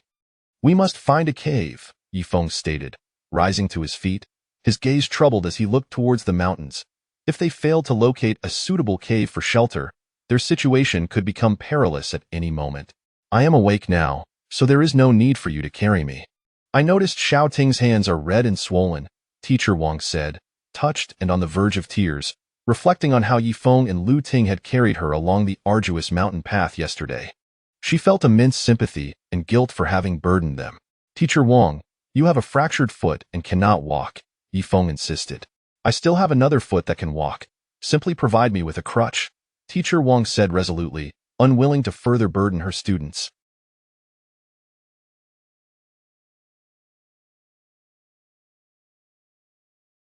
Chapter 77. The Bamboo Grove. The Great Bear returns. Wang Qing's demeanor was resolute and serious. She refused to allow Lu Ting and Yi Feng to continue carrying her forward, for she felt deep compassion for them and could not bear to see them suffer further. Moreover, Lu Ting's hands were swollen, trembling due to the excessive strain endured the previous day. Yifeng glanced at Lu Ting's hands, noting their redness and swelling, a consequence of their prolonged efforts in bearing the stretcher, which had hindered blood circulation.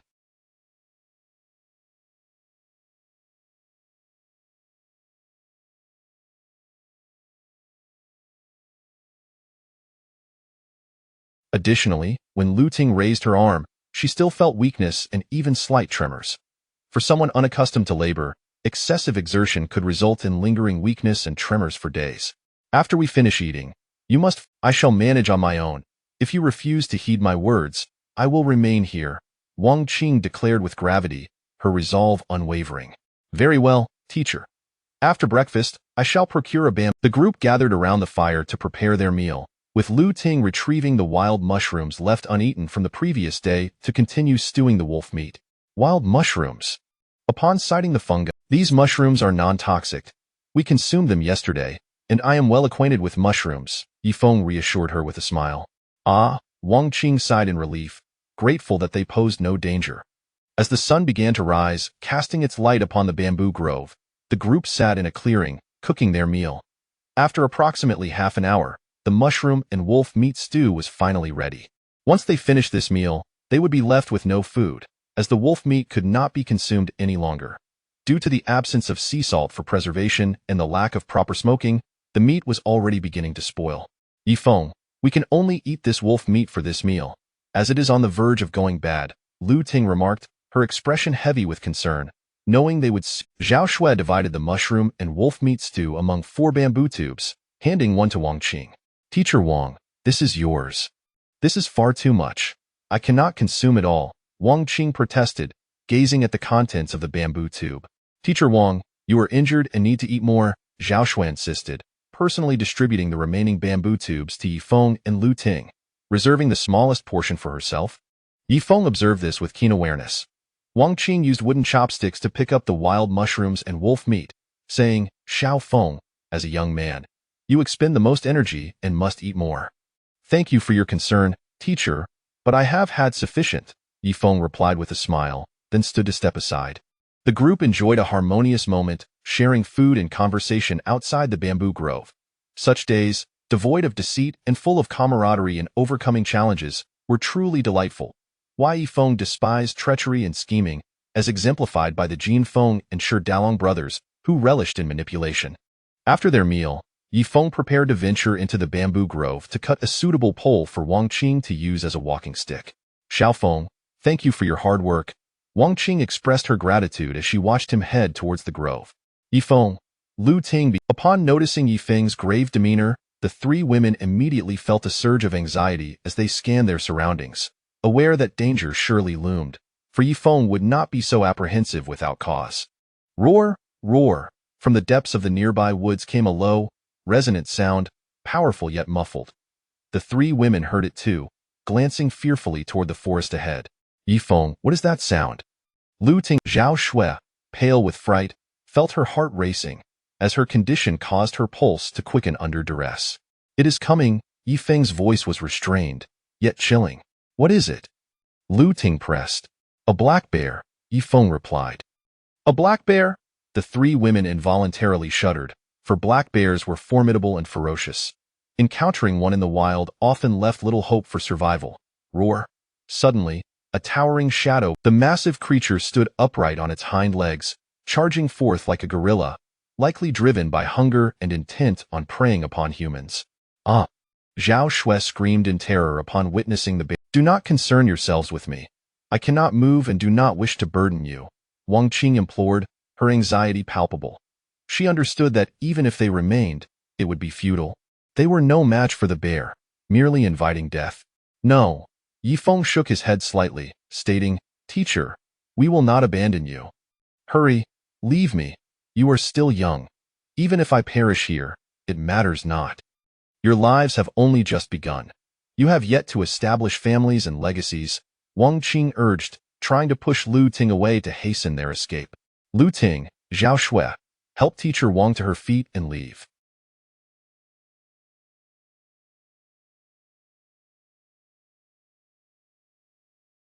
I shall slay the bear today, Yifeng declared, standing firm beneath the bamboo trees, gripping his sword with determination, his icy gaze fixed upon the charging black bear.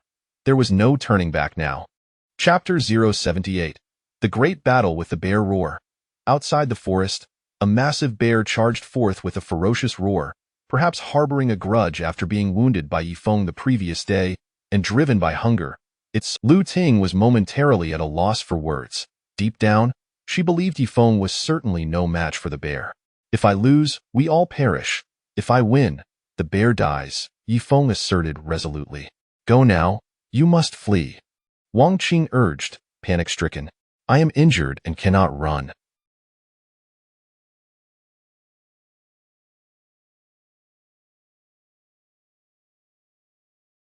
I cannot burden you, especially since I have children.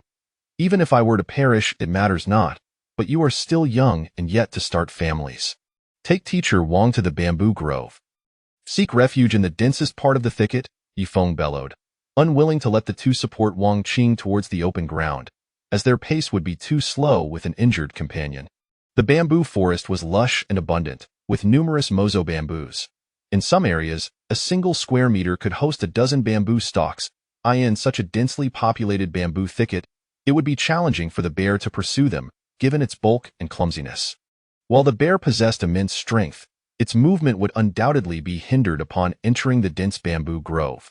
Yifeng, be careful, Lu Ting and Zhao Shui said, each supporting teacher Wang on either side as they turned to enter the bamboo forest, making their way towards the most luxuriant area, where countless small bamboo stalks grew densely together. Once the three squeezed into the thicket, they anxiously watched the outside world. Brother Yi, you must. Zhao Shui began to voice her concerns, but Lu Ting grasped her arm and interjected sternly, do not speak. Do not distract Yifeng, lest he lose focus. Zhao Shui felt silenced, too afraid to utter a word or even gaze ahead. Teacher Wang clenched her fists, silently praying for Yifeng's safety, though she felt it was a futile hope. The bear was far too formidable, and she feared for her studentess life beneath the bear's claws, prompting tears to spill from her eyes. Lu Ting too clenched her fists tightly, trembling as she stared outside, terrified for Yifeng's fate.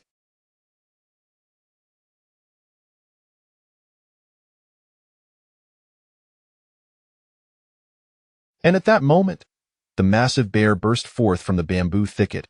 Roar, roar!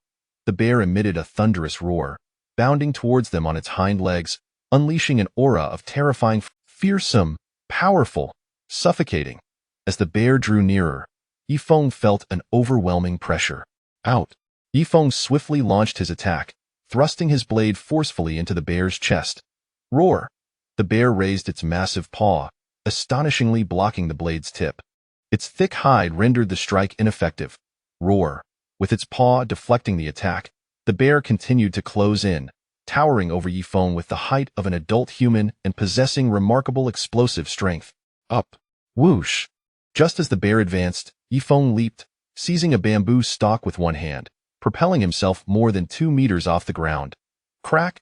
The bear swiped at him, snapping the bamboo in two.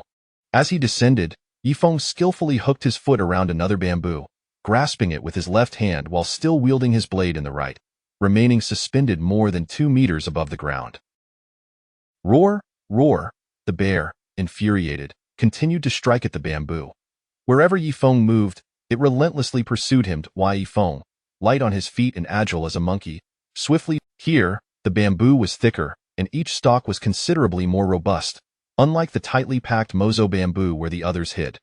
The bear charged into the grove, crashing through the bamboo and breaking many stalks, yet its massive form was also impeded by the very thicket it had entered, often blocked by the bamboo and unable to unleash its full combat potential as it could in. Crack, crack! The bamboo bowed under his weight, quickly yielding. Perched atop the bent stalk, Yifeng gripped it tightly with his left hand while thrusting his blade downward with ferocity, striking the bear atop its head.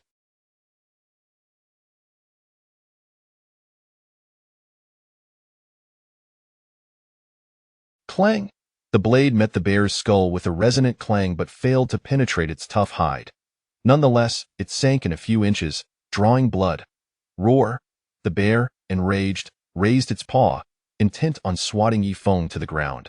However, in that moment, Yifeng used the blade's tip against the bear's head to propel himself upward, the bent bamboo springing back to launch him higher. Roar! With a swing and a miss, the bear grasped the bamboo and began to shake it violently. Its immense strength sent Yifeng tumbling to the ground. Ah, Yifeng, be careful. From a distance within the dense bamboo grove, Lu Ting's face paled in terror. Wang Qing and Chapter 079. The battle in the bamboo grove. The three were filled with anxiety, fearing for Yifeng's safety, as he had been thrown to the ground by the massive bear. Yifeng, Lu Ting called out urgently, her voice trembling with the threat of tears, moved by the fact that he had fought fiercely against the black bear for their sake. Brother Yi, Zhao Shui cried, her face stained with tears, overwhelmed with sorrow. Shouting, Xiao Shui, you must leave at once. Do not concern yourselves with me. Although the density of the bamboo here is substantial, it cannot impede the black bear. It will merely slow it down, urged teacher Wang Qing, desperate to ensure the safety of the two girls. If you do not hurry, it will be too late. Wang Qing pressed, her urgency palpable as she nearly pushed them away. Sister Lu Ting, Teacher Wang, look, Zhao Shui suddenly exclaimed, her eyes widening in astonishment as she pointed excitedly at something in the distance. The two girls turned to see Yifeng rising once more, and to their disbelief, he exhibited remarkable martial prowess. At that moment, Yifeng executed a sweeping kick, his right hand gripping the blade with the poise of a formidable swordsman preparing for battle. His posture was erect, his gaze icy, and his expression grave. With a roar, the bear charged forward, but having suffered earlier setbacks, it approached on all fours. When standing upright, the bear's movement, however, on all fours, its speed surged, and it became ferociously agile in the bamboo grove. The formidable black bear surged like a dark tempest, exuding a terrifying aura akin to a small truck barreling through. Just as the bear was about to close the distance, Yifeng leaped into the air, performing an aerial roll, swoosh, swoosh, swoosh, in midair.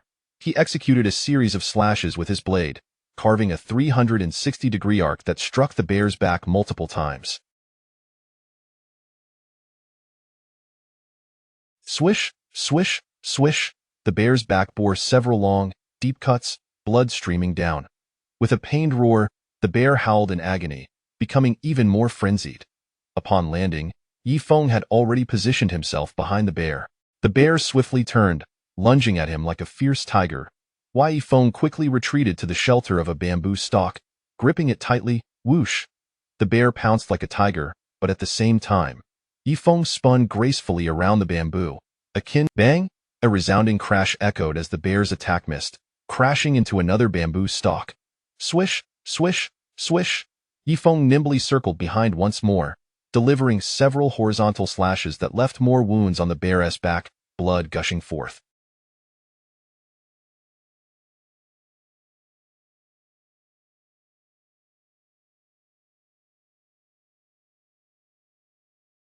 Frantic and enraged, the bear sensed that Yifeng was a formidable opponent and charged forward, intent on mauling Lu Ting and the others. Lu Ting and Zhao Shui helped teacher Wang to her feet, continuing their retreat into the... With a roar, the bear barreled forward, but was soon impeded by the thick bamboo, which, while unable to fully restrain it, significantly slowed its movements in this densely packed area. Yifeng swiftly leaped upward, grasping a bamboo stalk overhead before utilizing its weight to bend it down. Reappearing behind the bear once more, with fervor, he swung his blade, delivering a series of strikes to the bear's back, culminating in a powerful thrust that sank several inches deep. With a furious growl, the bear attempted to turn and bite at Yifeng. Bang! Yifeng kicked the bear's back with force, using the recoil from the bamboo to propel himself several meters into the air. Roar! The bear bared its teeth and roared, pounding its chest with its massive paws, its blood-red eyes fixated on the trio hidden among the thick bamboo, ready to charge again. Beast perish! Swoosh! Yifeng descended rapidly from the bamboo. Ha! He bellowed, driving his knees heavily into the bear's shoulder, plummeting from above. The combined force of his descent and weight delivered a blow akin to 1,000 pounds. With a roar, the bear's form diminished slightly, and Yifeng, gripping his blade firmly, thrust it into the bear's nape. A spurt of blood erupted forth as the bear collapsed, mortally wounded, lifeless on the ground. With a deep breath, Yifeng felt a rush of relief, having finally vanquished the beast. It had been a harrowing ordeal. Yi Feng, brother Yi, Xiao Feng. In the dense bamboo grove, Lu Ting and the others were exhilarated, astonished that Yi Feng had the prowess to slay the mighty bear. Yi Feng, you are incredible, Lu Ting exclaimed, her excitement palpable as she rushed toward him. As she approached, Yi Feng merely remarked nonchalantly, "Why the fuss?" Remain composed. This, Lu Ting was taken aback. Her initial exhilaration was tempered by Yi Feng's calm demeanor. Yet, the more composed he appeared, the more she admired him. In truth, while Yi Feng maintained an outward calm, he felt a whirlwind of anxiety within. He had fought the bear out of sheer necessity. Brother Yi, Xiao Feng, Zhao Shui, supporting teacher Wang Qing, joined them, both sharing in the joy of their narrow escape. Chapter 80. A desolate scene. His silhouette amidst the bamboo grove. Zhao Shui supported teacher Wang Qing as they walked slowly towards each other, both filled with excitement, but, more importantly, astonishment. They had presumed Yi Feng was doomed, yet were taken aback by his remarkable martial prowess. Yi Feng replied, "Teacher, the people in my village uphold martial traditions, and I have been practicing since childhood." Incredible, simply incredible, Wang Qing exclaimed, shaking her head in disbelief as she gazed at Yi Feng. He continued, "In truth, it is not extraordinary. Anyone who practices diligently can achieve similar feats, much like those parkour experts who back in school, those local bullies often tormented you, yet you bore it all in silence," Wang Qing remarked. During their school days, some bullies, who lived nearby and came from influential families, frequently picked on students from humble backgrounds who had traveled from afar.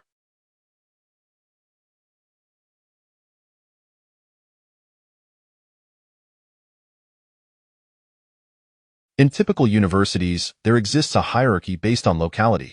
Students from prominent families in the city tend to act more arrogantly, as they are the local favorites. Conversely, those from distant lands, far removed from home, Yi Feng stated, "Teacher, many societal issues cannot be resolved with mere fists. Moreover, my family is impoverished, and I do not wish to burden my parents with worry or trouble." Indeed, Wang Qing nodded slightly, acknowledging the wisdom in his words. "The wolf meat from last time is on the verge of spoiling," Zhao Shui exclaimed excitedly. The wolf meat had not been preserved properly due to the absence of sea salt and insufficient smoking, thus it could not be kept for long. Yi Feng drew his blade, wiping the blood from it, and declared, "Let us be off." "Depart?" Lu Ting replied in surprise, "Are you not going to keep the bear meat? I have heard that bear. Let us first seek out a cave. Once we find shelter, we can return to the bamboo grove to process the black bear," Yi Feng advised. "Yes, that makes sense," Lu Ting agreed, recognizing the practicality of Yi Feng's plan. They needed to locate a dwelling before dealing with the bear meat. Hauling a bear or its meat around would be exceedingly burdensome. "Let us leave this place and continue along the mountainside. We must find a cave today, and once we do, we can return to handle the bear," Yi Feng said with conviction. "Brother Yi, what if a wild beast appears and consumes the black bear meat?" Yi Feng shook his head, saying, "Such a scenario is unlikely for now. The areas traversed by the black bear will bear traces of its droppings and scent, thus no animals will approach here for half a day, and they would remain unaware of the bear's demise. Let us heed Little Feng's guidance and first seek shelter in a cave, then return for the black bear meat," Wang Qing concurred. Yi Feng severed 3 bamboo stalks, fashioning one into a walking stick for teacher Wang Qing and the other 2 for Zhao Shui and Lu Ting. He sharpened one end of each stick, stating, "These bamboo can serve as both walking aids and defensive weapons. The pointed ends can pierce small animals." "Thank you," the 3 responded as they accepted the bamboo. Exiting the bamboo grove, Yi Feng walked along the base of the cliff. Teacher Wang Qing leaned on her bamboo stick, limping slightly, while Lu Ting and Zhao Shui supported her on either side, striving to alleviate her burden. The quietude of the cliff was occasionally broken by the sound of their footsteps. Lu Ting walked behind, observing Yi Feng's silhouette ahead, her gaze lost in contemplation. The stones on the cliff bore numerous scars, severely weathered, and as gentle breezes swept through, a buzzing sound emanated from the myriad of holes. Below, peculiar rock formations jutted from the earth, creating a somewhat desolate landscape. Yi Feng, striding ahead, inquired, "Are you all sneaking glances at my silhouette as you walk behind? You think too much of yourself. How could we possibly be watching you?" Zhao Shui and I are not infatuated, Lu Ting retorted, somewhat irritated. Indeed, Yifeng nodded slightly, adding, a handsome silhouette is certainly worthy of admiration. Nonetheless, Lu Ting secretly smiled, glancing at Yifeng's silhouette amidst the desolate scenery of bizarre rock formations. Finding comfort in his presence, it felt as though even if the heavens were to fall, Yifeng would be there to shield. Lu Ting smiled warmly, inwardly expressing her gratitude. Yifeng, thank you for your care. I will not forget you. Even as they eventually departed from this place, she would forever cherish the memories of Yifeng's protection and support during their days on the deserted. Chapter 81. The Cave. The wildcat. A few individuals traversed along the cliff, yet they still failed to locate the cave. Yifeng felt a tinge of anxiety. If they could not find shelter, resting in the open would pose significant dangers, particularly at night.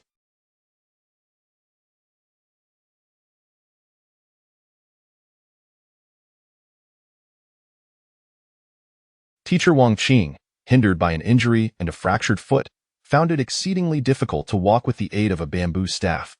However, in an effort to prevent Yifeng and the others from worrying, she feigned strength, maintaining a smile and engaging in lighthearted conversation. In truth, she sought to mask her own pain and discomfort with her jovial demeanor. Before them lay another expanse of forest, marking the end of the mountain range. As they approached this terminus, Lu Ting expressed her disappointment, saying, Yifeng, this appears to be the end of the mountain range, yet we have still not found the cave. What shall we do now? Zhao Shui mirrored her sentiments of dismay. Yifeng, gripping his dagger, gazed at the semicircular mountain formation at the range's end, feeling too disheartened to speak. Haha, if necessary, we can descend along the other side of the mountain. I firmly believe we shall discover a cave. Thank you for your reassurance, teacher. Lu Ting expressed her gratitude, aware of Wang Qing's suffering yet appreciative of her efforts to comfort them. Little Feng, do not despair. Let us continue down the other side of the cliff. I am confident we will find a cave. Wang Qing smiled encouragingly. Teacher, let us take a brief respite, as you are injured and cannot walk for extended periods, Yifeng suggested. I am fine. I still possess strength. If you doubt me, observe, despite lacking a cane, I can stand unaided. Wang Qing cast aside her bamboo staff, standing with a smile to demonstrate her resilience. Leading the group, Yifeng turned to follow the other side of the semicircular mountain, continuing their quest. The silent cliffs and lush green forests imparted a chill in the air. A refreshing breeze swept through, causing the myriad of verdant trees in the nearby thicket to sway as the cool wind brushed against him. Yifeng raised his gaze to the sky, noting the gathering dark clouds. Brother Yi, do you think it might rain? Zhao Shui inquired. Amidst the refreshing breeze, Yifeng led the trio onward. The scenery here was quite delightful, featuring verdant mountains and dense forests. Suddenly, the sound of flowing water reached their ears. The terrain here was relatively expansive, with fewer stones ahead. Yifeng looked up and was suddenly filled with joy. A cave, he exclaimed with delight. The others followed his gaze and saw, not far ahead, indeed there was a cave at the base of the cliff. The cliff towered several dozen meters high, and a dark opening was situated about 2 to 3 meters off the ground. The entrance was not particularly large, standing roughly 2 meters in height and width. However, it remained uncertain if this cave would be suitable for habitation, but if it were, they could make camp there. Let us hurry over to investigate, Yifeng urged, moving swiftly toward the cave, with the others trailing behind. Hee, Zhao Shui chuckled joyfully. Even if this cave is not entirely ideal, we can manage, as the location is simply too advantageous, being in close proximity to a water source. Yifeng nodded slightly in understanding.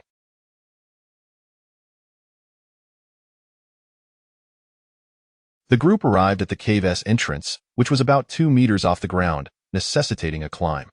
Fortunately, they could stack stones to create steps, allowing for easy ascent, while also making it challenging for any wild beasts to reach them. Wait here while I ascend to take a look, Yifeng instructed. Be careful, Lu Ting cautioned. With a swift motion, Yifeng leaped up. Just as he stood before the cave entrance, something suddenly darted out from within. Yifeng was taken by surprise, stumbling backward and nearly falling from the cave's threshold. He managed a quick somersault, regaining his footing. Zhao Shui and the others also jumped in fright at the unexpected appearance of the creature. Meow. As it landed, the creature regarded them with its vivid green eyes. In a flash, the wildcat darted away, vanishing into the nearby forest. Yifeng, unbothered by the pursuit, deemed the creature unworthy of his attention. Yifeng, are you all right? You all stay here while I go up to investigate further, Yifeng said as he prepared to leap once more, eager to learn more about the cave. Chapter 82. Deep in the mountains? The sudden thunderclap. Yifeng leaped into the cave, intent on exploring its suitability for habitation. Should it prove conducive, he would consider making it his home. However, even if it fell short, he was determined to find a way to reside there, for the cave was exceedingly. Moreover, the terrain here was remarkably advantageous, featuring open space, a cave, and a water source. This was a modest cave, approximately 60 square meters in size. Inside, it was quite dry, and the ground was relatively level. Additionally, 3 natural stone slabs lay within, which could serve as makeshift beds. With a layer of dry grass atop them, they would suffice as sleeping surfaces. The cave's compactness ensured that it received ample light. Not bad, Yifeng remarked, nodding in satisfaction after a brief observation. Wang Qing, seated upon a stone, expressed her fatigue, reluctant to stand any longer. Come up and take a look, Yifeng invited. All right. Lu Ting extended her hand, hoping Yifeng would assist her in climbing up. Just then, a sudden thunderclap echoed through the mountains. Boom! Crackle! Ah! Lu Ting gasped in surprise, retracting her hand in haste. The thunder had struck unexpectedly. Yifeng looked up to see dark clouds gathering up. I will work on constructing a door, Yifeng instructed. If rain were to fall, the wood and dry grass in the mountains would become damp, making it challenging to ignite a fire. Besides, they could hardly sleep on the hard stone floor. Understood, Lu Ting nodded, realizing she had no time to further inspect the cave. Since Yifeng deemed it adequate, she trusted his judgment. Do not venture too far. Stay close to the forest's edge. It could be dangerous, Yifeng cautioned. I know, Lu Ting affirmed, aware that the forest's edge was merely a few meters from the cave's entrance. And Wang Qing, still seated on the stone, expressed her regret. I'm sorry, I can't assist you. I'll care for you once I recover. Teacher, you are injured. Please rest assured, Yifeng said as he jumped down into the cave, swiftly moving stones to create steps at the cave's entrance.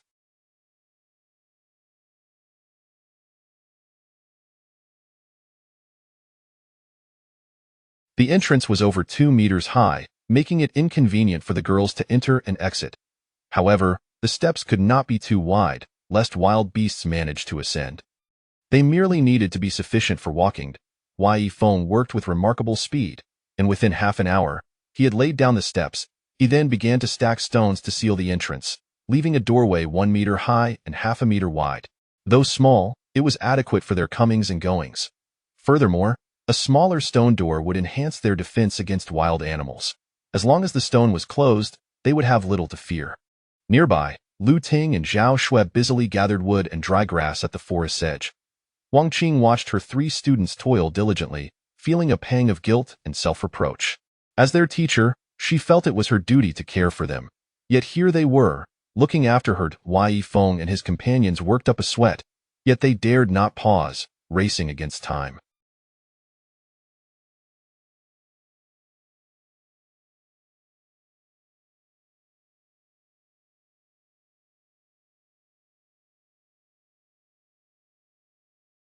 Boom, boom! The thunder roared through the mountains, and the clouds in the sky grew ever thicker and denser. A cool breeze swept through, causing the dry grass in the open area to sway. After 2 to 3 hours of relentless effort, Yifeng finally completed the stone door for the cave, while Lu Ting and Zhao Shui had gathered an ample supply of wood and dry grass. They spread the dry grass across the 3 stone slabs, which served as natural beds, while the wood was neatly stacked against the cave's stone walls. Yifeng assisted teacher Wang Qing into the cave, settling her upon a stone bed. You all have worked hard, Wang Qing remarked upon seeing her students drenched in sweat, her heart aching for them. It is our duty. Lu Ting and Zhao Shui, seated on another stone bed, felt a sense of joy, as if they had found a home. The cave was indeed a most suitable dwelling. Yifeng. Standing at the cave's entrance, Yifeng peered through the cracks at the outside world. Considering the need for fire within the cave, he had left several small gaps, just large enough to extend a hand through. Pitter-patter. Outside, a deluge of white raindrops fell, resembling pearls cascading from the heavens. Yifeng observed the scene quietly, his voice subdued. It is raining. We are in trouble. What trouble? Lu Ting inquired, her curiosity. What could be troublesome? Had we not found the cave, it would indeed be an issue. But now that we have shelter from the wind and rain, it hardly matters. Chapter 083. The Great Mountains. Advancing through wind and rain. It is raining. We are in trouble. Beneath the stone door of the cave, Yifeng quietly gazed at the outside world. The sound of rain was incessant, like a cascade of... Yifeng remained silent, his troubled eyes fixed on the torrential downpour in the depths of the mountains, his heart heavy with melancholy. This rain had arrived with startling abruptness and was most inopportune. As he observed the deluge, his despondency deepened. Speak. Lu Ting urged anxiously, exasperated by Yifeng's half-spoken thoughts. With a voice laden with concern, Yifeng replied, After the rain, the scent of the black bear's droppings in that area will be washed away. Should any wild beast emerge in the bamboo grove, the bear's flesh may be devoured, making it exceedingly difficult for us to procure food. Lu Ting too felt a pang of urgency. This was a grave matter. After much effort in slaying a black bear, she had hoped to relish in braised bear paws. How could they allow other beasts to consume it? If the bear were to be eaten, their quest for sustenance would become arduous. The scent of the bear's droppings, which would have deterred other creatures, would dissipate with the rain, leaving them vulnerable. What shall we do? Lu Ting asked. Yifeng surveyed the downpour outside and said, We must brave the rain to the bamboo. It would be wiser to wait until the storm subsides, Teacher Wang Qing interjected, her voice laced with anxiety. Yifeng's tone was grave as he responded. This rain is likely to persist for an extended period, perhaps until tomorrow morning, and we cannot afford to wait that long. Then we shall go once the rain lessens, Wang Qing suggested. Zhao Shui crouched on the ground, igniting a fire as she said, Brother Yi, once the rain diminishes, I will accompany you. I should go with Yifeng. I possess greater strength, Lu Ting asserted. Lu Ting, let me go. You stay here to look after Teacher Wang, Zhao Shui countered. You both need not go. I can manage alone, Yifeng declared, resolved to undertake the journey solo, aware that the rain posed a With my strength, I should have no trouble bringing back 100 pounds of bear meat. Moreover, while the bear is substantial, most of its mass consists of bones. I will endeavor to bring back only the meat, Yifeng replied.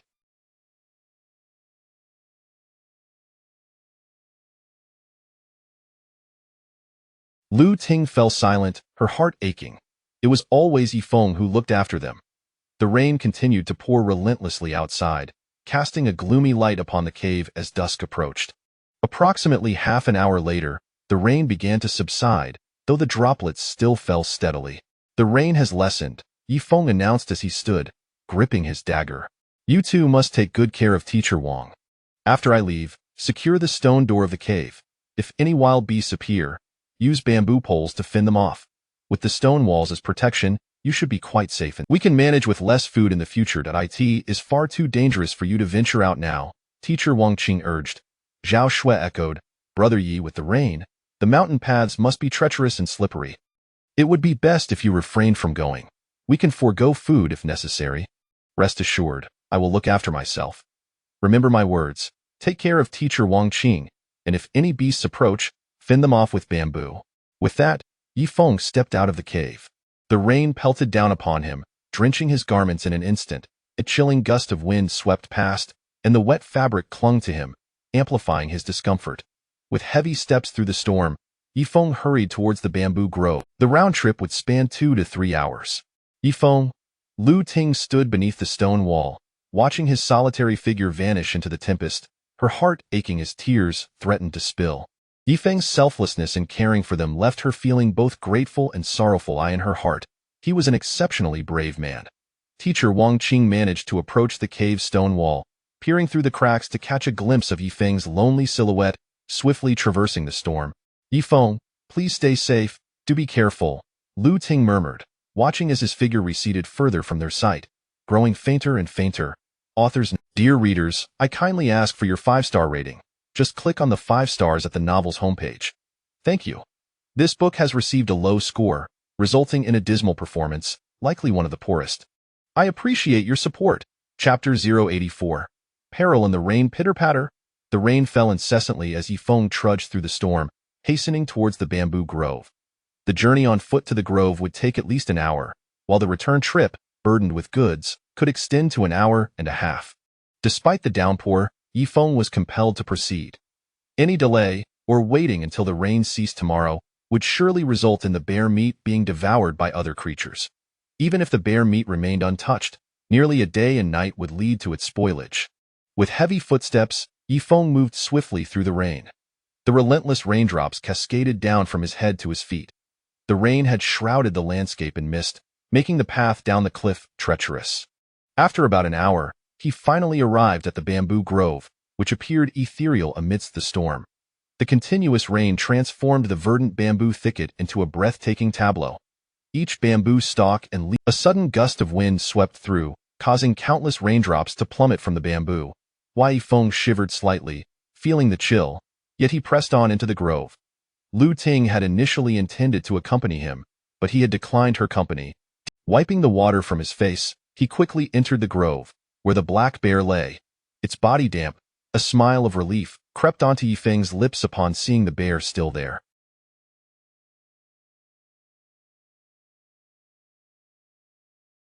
How would he transport this bear meat back? Carrying the entire bear was out of the question, as it weighed several hundred pounds. If he were to dismember it, discarding the bones and bringing back only the meat, surveying the surrounding bamboo, an idea struck him. He felled several sturdy bamboo stalks and gathered some vines, crafting a simple bamboo basket. He refrained from splitting the bamboo, as the intact stalks would serve a greater purpose upon his return. Pitter-patter! Thunder rumbled as the storm intensified. Crouching beside the bear, Yifeng grasped his dagger and swiftly severed the bear's four paws, then proceeded to break down the bear meat. The paws could be taken back to prepare braised bear paw. Amidst the drumming of rain and the booming thunder, Yifeng remained vigilant, cautiously observing his surroundings while dismantling the bear meat.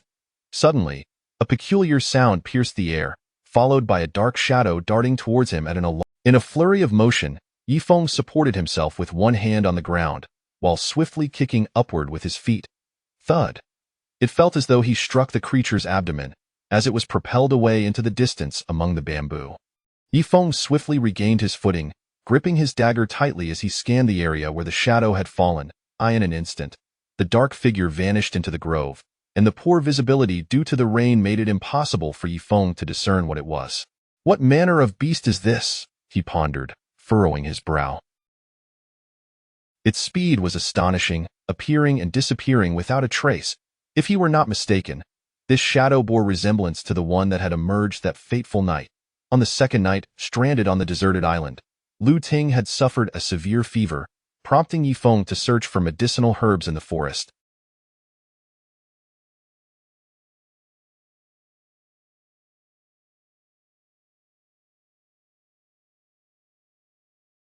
That night, he too had been ambushed by a dark figure, whose swiftness and ferocity were alarming. The creature he had just encountered exhibited the same agile movements and aggressive tactics. Thunder rumbled incessantly, and rain continued to fall in the bamboo grove. Yifeng, with his dagger in hand, listened intently to the sounds surrounding him. This creature was exceedingly dangerous.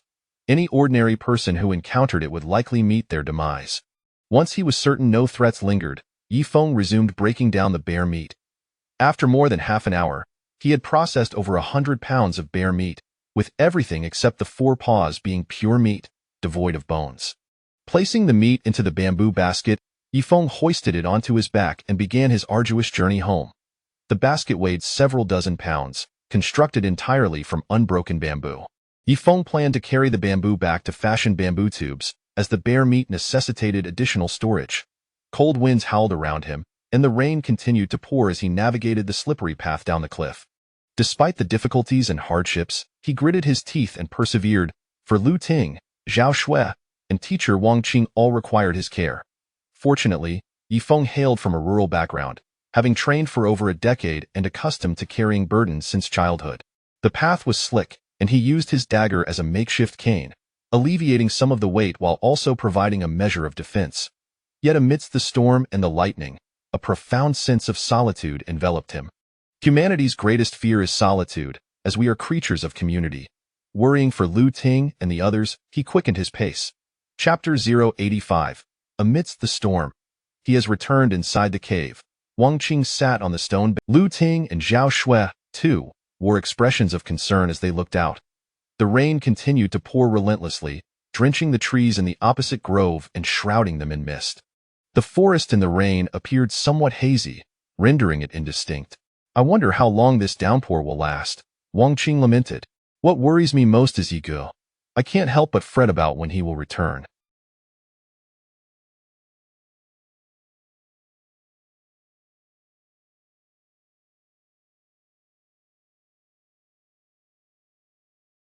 With the rain falling, the mountain paths are treacherous, and he has to carry supplies. What if? Zhao Shui hesitated to finish her thought, fear gripping her heart. I deeply regret not accompanying him earlier. I should have insisted on going with him, Lu Ting confessed, a twinge of guilt evident in her tone. She now wished she had been steadfast and accompanied Yifeng. Do not fret.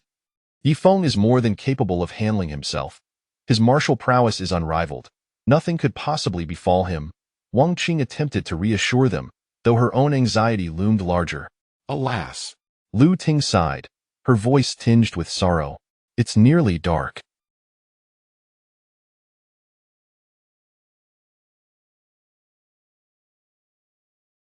If Yifeng does not return soon, even his skills may prove futile, for there is no moonlight tonight. Please, stop talking. I feel like crying. Zhao Shui expressed her fear. Her heart twisted at the thought. Lu Ting shared her anguish, imagining Yifeng trudging through the storm, weighed down and suffering greatly. Yifeng. Suddenly, Wang Qing's voice broke through their worries as she gazed outside, her heart racing with excitement.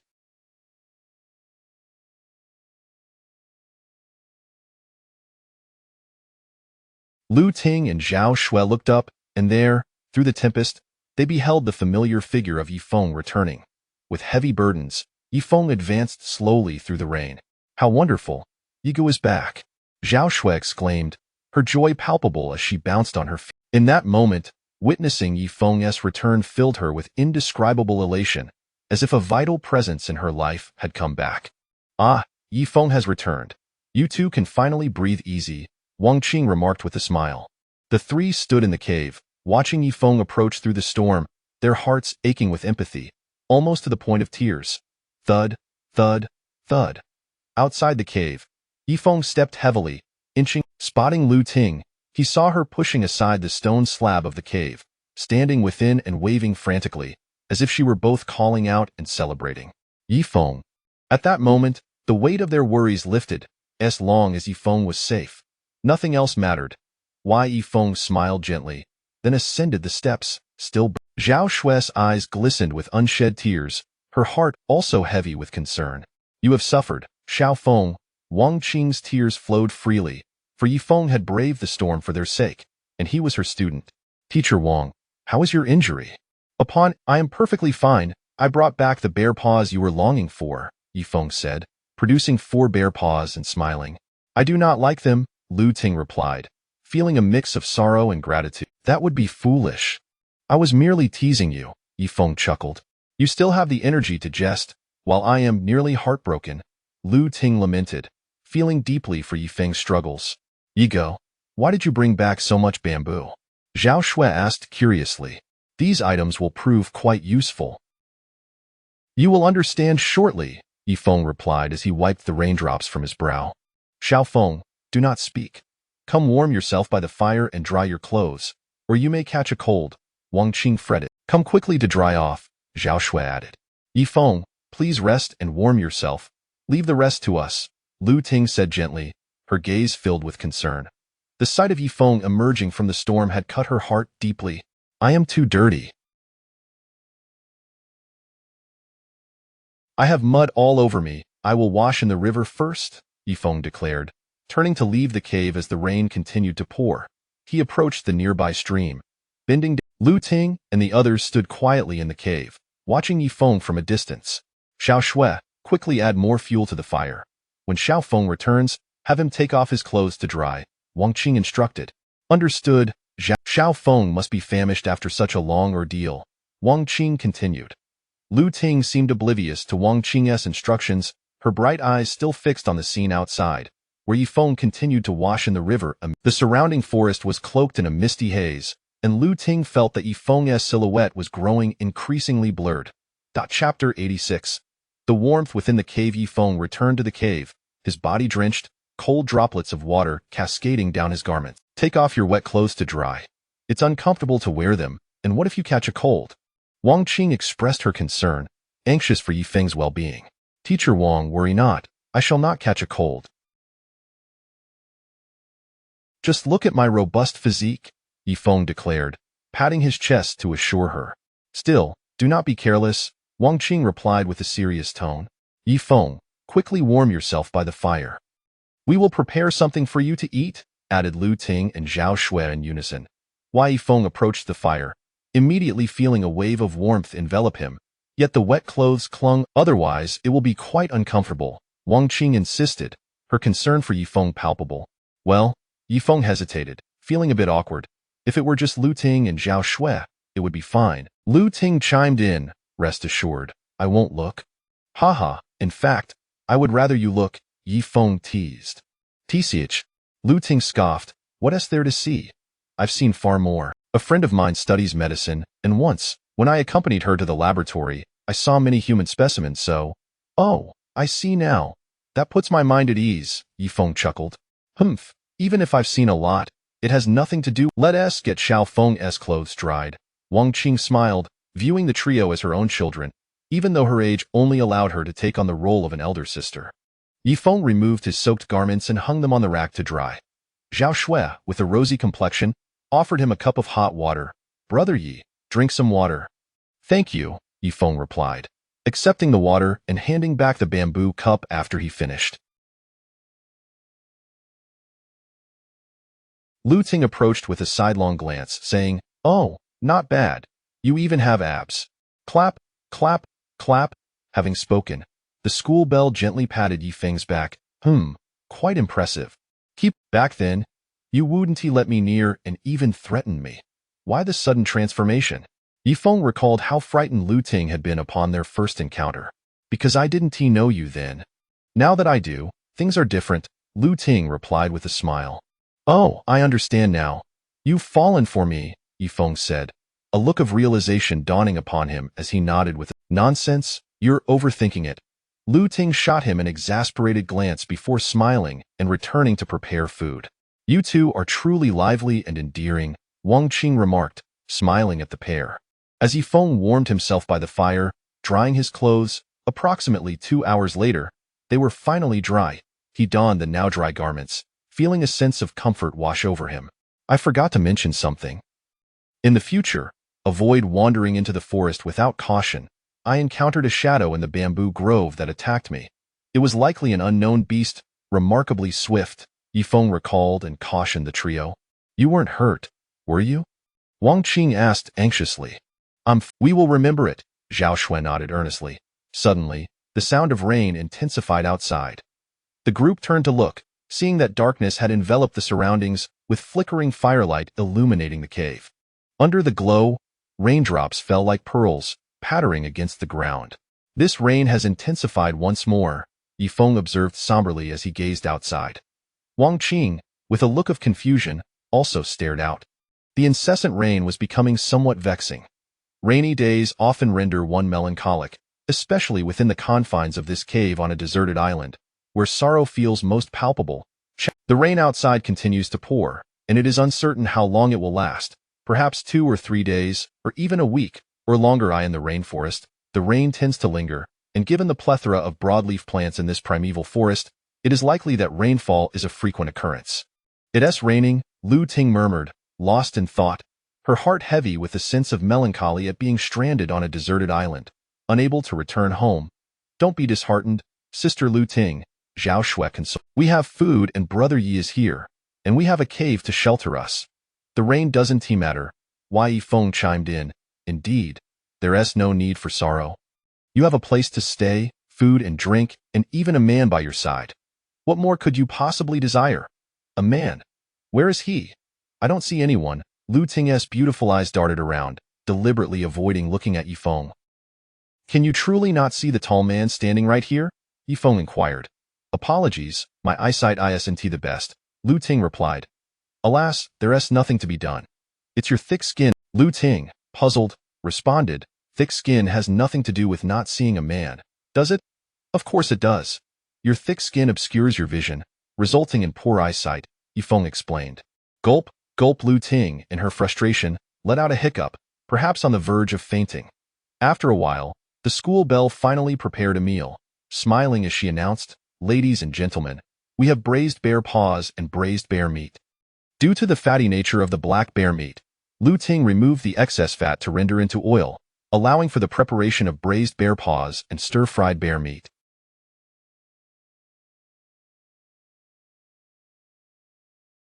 Everyone was already famished, eagerly taking up bamboo tubes and tree branch chopsticks to savor the bear meat, before directly gnawing on the bear paws.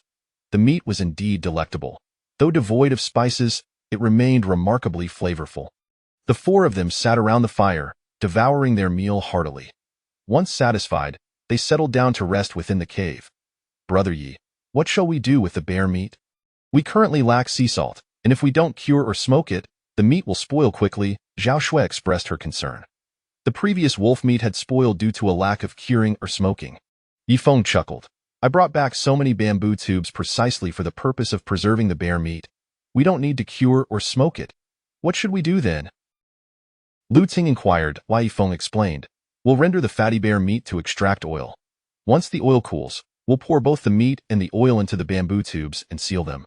Once the bear oil solidifies, it will create a barrier between the meat and the air, allowing it to be preserved for an extended period without spoiling. This method can keep bear meat fresh for 2 to 3 months. Is that really feasible? Lu Ting asked. Absolutely, Yifeng nodded affirmatively. Brother Yi, you're incredibly clever, Zhao Shui praised excitedly, resembling a delightful little girl as she sat beside Yifeng, full of laughter. Now you acknowledge my brilliance, Yifeng said, affectionately ruffling Zhao Shui's hair. Zhao Shui, blushing, sat quietly beside him, not as forthright as Lu Ting. Let us follow little Feng's method, Wang Qing suggested, rising to prepare the preservation of the bear meat. Teacher, please sit down. Your foot injury hasn't healed yet, and you shouldn't be walking around. Yifeng urged her to take a seat. Both Lu Ting and Zhao Shui quickly insisted Wang Qing sit down. All right, fine, I'll take care of you once I'm better. Wang Qing acquiesced, resting on the stone bed due to their insistence. Why, Yifeng, you should rest too. This task can be handled by Zhao Shui and me. Thank you for your consideration. It's kind of you to spare me from fatigue. Yifeng smiled. My heart is too small to accommodate you. Lu Ting replied playfully. Yet, deep down, you've already thought of me. You're simply too shy to admit it, Yifeng continued with a grin. I only have thoughts of a pig's head. You are not part of that, unless you happen to be a pig's head, Lu Ting jested. Initially, during their first encounter on the deserted island, she had kept her distance from Yifeng due to unfamiliarity, but as they grew closer through shared experiences and near-death encounters, their conversations became more casual. Within the cave, the two women busily preserved the bear meat. Wang Qing approached Yifeng and sat down beside him, asking, Little Feng, what did the unknown creature that attacked you look like? Yifeng shook his head. Teacher, I couldn't discern the beast's appearance due to the rain at that moment, but I have encountered it twice. You're truly remarkable. To have survived 2 attacks unscathed is impressive, but I'm just glad you're safe. Wang Qing expressed her concern, pondering the nature of that creature. Rumbling, rattling in the cave. A crack, crack. The sky was alight with numerous flashes of lightning, like golden serpents slicing through the night. While within the cave, the two women continued their busy preparations. Wang Qing sat beside Yifeng, her expression revealing a hint of pain. Teacher, are you all right? Yifeng inquired. I'm fine. Wang Qing smiled weakly, though her eyes betrayed her discomfort as she turned her head away to conceal it from Yifeng. Chapter 88. He bullied me. Wang Qing engaged in conversation with Yifeng, masking her agony from a fractured foot with a smile. The pain was excruciating, particularly after a long day of. Despite the discomfort, she maintained a facade of cheerfulness, unwilling to burden her students. She understood that if she were to express her suffering, it would only add to the weight on Yifeng and the others. Knowing Yifeng's character, she was aware he would venture out in the dead of night to fetch her medicine, a perilous endeavor. Teacher, does your foot hurt? Yifeng inquired. Wang Qing replied with a smile, "It does hurt somewhat, but I feel much better." "Let me take a look," Yifeng suggested. "Ha ha," Wang Qing chuckled lightly, "there's no need. I truly am feeling better." Thunder rumbled ominously outside the cave, the sound booming as if the heavens themselves were enraged, threatening to rend the earth asunder. Lu Ting and Zhao Shui, preoccupied with their tasks, were startled by the noise. They exchanged anxious glances before returning to their labors. Suddenly, the tempest unleashed its fury, the winds howling and the thunder growing. Yifeng positioned himself beneath the stone wall at the cave's entrance, gripping his dagger with unease as he gazed outside. "The rain is intensifying," Yifeng lamented. "Brother Yi, we have provisions. What is there to worry about?" Zhao Shui questioned. Lu Ting added, "Fortunately, you brought back bear meat. We have food, so you needn't fret." Observing the torrential downpour, Yifeng remarked, "We must seek out wild vegetables and greens. Little Feng, do not be anxious. Even if the rain persists, it will eventually cease. Once it stops, we can venture out together to gather wild vegetables," Wang Qing reassured him. "That seems to be the only course of action," Yifeng replied. The rain continued to pour with increasing ferocity. When would it cease? Approximately 2 hours later, following Yifeng's instructions, Lu Ting and Zhao Shui stored all the bear meat in bamboo tubes, each containing bear fat.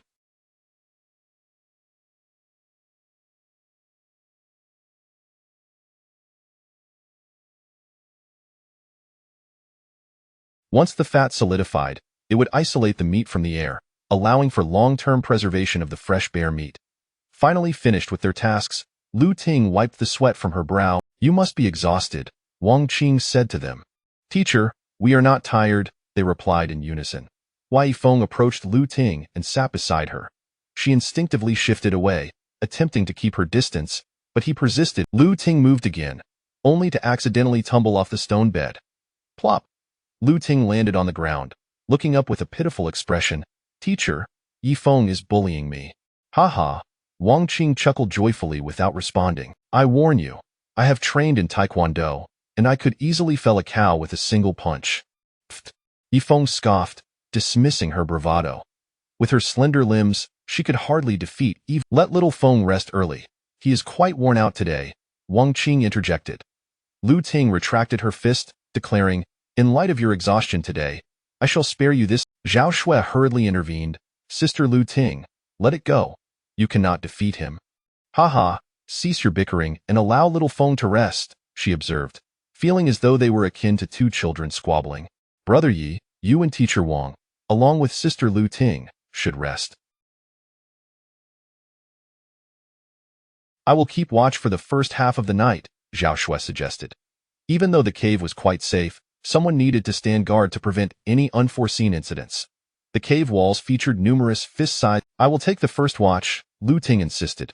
Wai Yifeng added, "Zhao Shui, you rest first. Let the one with the thickest skin keep watch." With hands on her hips, Lu Ting huffed indignantly. The rain continued to fall outside. Lying on the stone bed, Yifeng soon drifted off, dreaming of the earlier events in the bamboo grove. In the chill of the rain, he was suddenly assaulted by a shadow.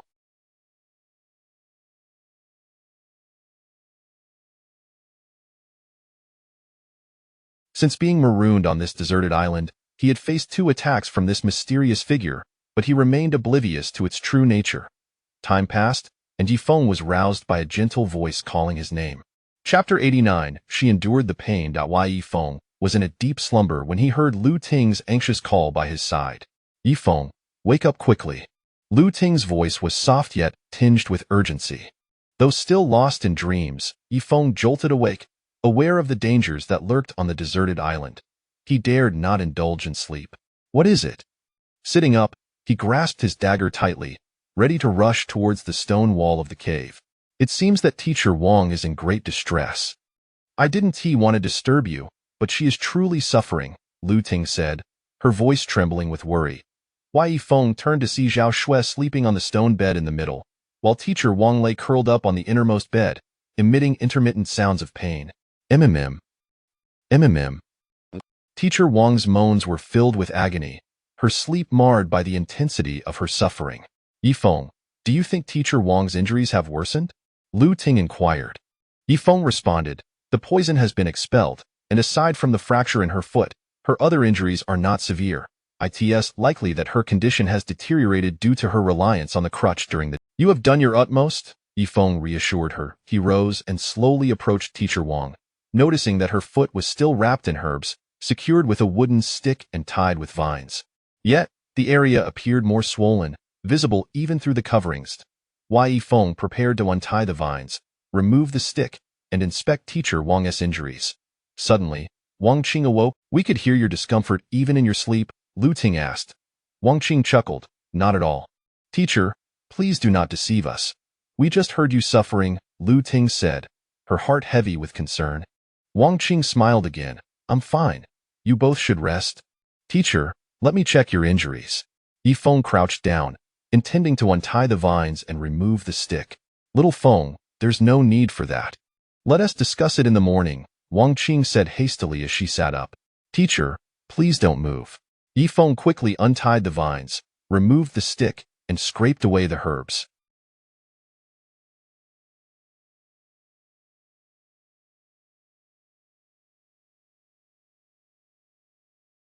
The sight of her fractured ankle, swollen and red, was alarming. Wow! Lu Ting gasped, taken aback by the severity of Teacher Wang's injury, her fists clenched in distress. Yet, Wang Qing merely smiled. There's no need for alarm. I assure you, I'm all right. I've experienced similar injuries before, so I know it's manageable. Teacher, you fractured your ankle before? Lu Ting asked in disbelief. Wang Qing replied, yes, when I was a teenager, I fractured this same spot on my foot. My parents passed away when I was young, and my grandmother raised me. When I was around 13 or 14, I went to the mountains to gather pigweed, and one day, it suddenly rained, causing me to slip and fall. As Wang Qing recounted her story, Lu Ting— During Yifeng's university days, there were many times he lacked funds to recharge his meal card, yet Wang Qing often provided him with hers. I understand now, Yifeng remarked. What do you comprehend? Lu Ting inquired. Yifeng explained, I realize why Teacher Wang's ankle is vulnerable to fractures. Having suffered one, it becomes prone to another. Yifeng, aren't you skilled in setting bones? You must help Teacher Wang, Lu Ting urged anxiously. Yifeng replied, this is a fracture, not a dislocation. Fractures require careful rehabilitation, but her current condition is grave.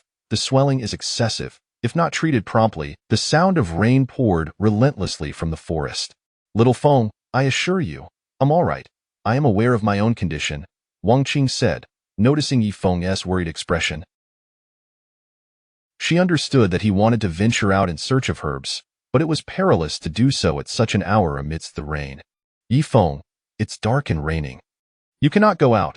Think of another solution, Lu Ting implored desperately. Yifeng turned back and said, the only option is to massage Teacher Wang's foot to promote blood circulation. I will seek herbs at dawn. Teach me. I will massage for the teacher, Lu Ting offered, positioning herself beside Wang Qing, extending her delicate hands. I can manage this myself. You both should rest, Wang Qing insisted. Lu Ting, still concerned, replied, this injury is not severe. I have a stable job, and even if I were to become lame, I would still be able to support myself, Wang Qing said with a hint of humor, striving to comfort the two of them. Chapter 90. Yifeng's worries as Yifeng engaged in conversation with his companions. The sound stirred the slumbering Zhao Shui, who rubbed her eyes and sat up, inquiring, Brother Yi, Sister Lu Ting, I overheard your discussion in my dreams. You woke up Xiao Shui because of me. Wang Qing cast a reproachful glance at Yifeng and Lu Ting, though her eyes were filled with remorse.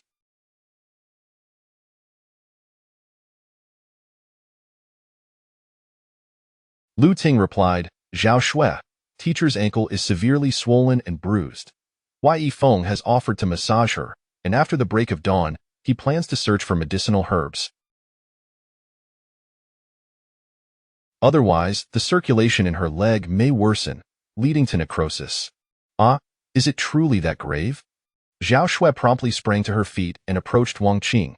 Upon witnessing the severity of the injury, she declared, Brother Yi, Sister Lu Ting, you both should rest. Allow me to massage teacher to alleviate the swelling. I shall do it instead, Lu Ting insisted. Zhao Shui responded earnestly, Sister Lu Ting, let me handle it. You haven't rested all night, and if you forego sleep, you will struggle tomorrow. As for Brother Yi, he must conserve his strength for the search for herbs during the day. Lu Ting found her reasoning compelling and turned to Yifeng, saying, you instruct Zhao Shui on how to massage, then hurry off to rest. You require ample sleep to maintain your energy. All right, Yifeng acquiesced, eager for rest himself, not out of selfishness, but because the primordial forest posed significant dangers. Inadequate sleep would dull. Do not worry about me, I am merely a patient and cannot be a burden, not to mention I could not bear to impose. Wang Qing expressed her guilt.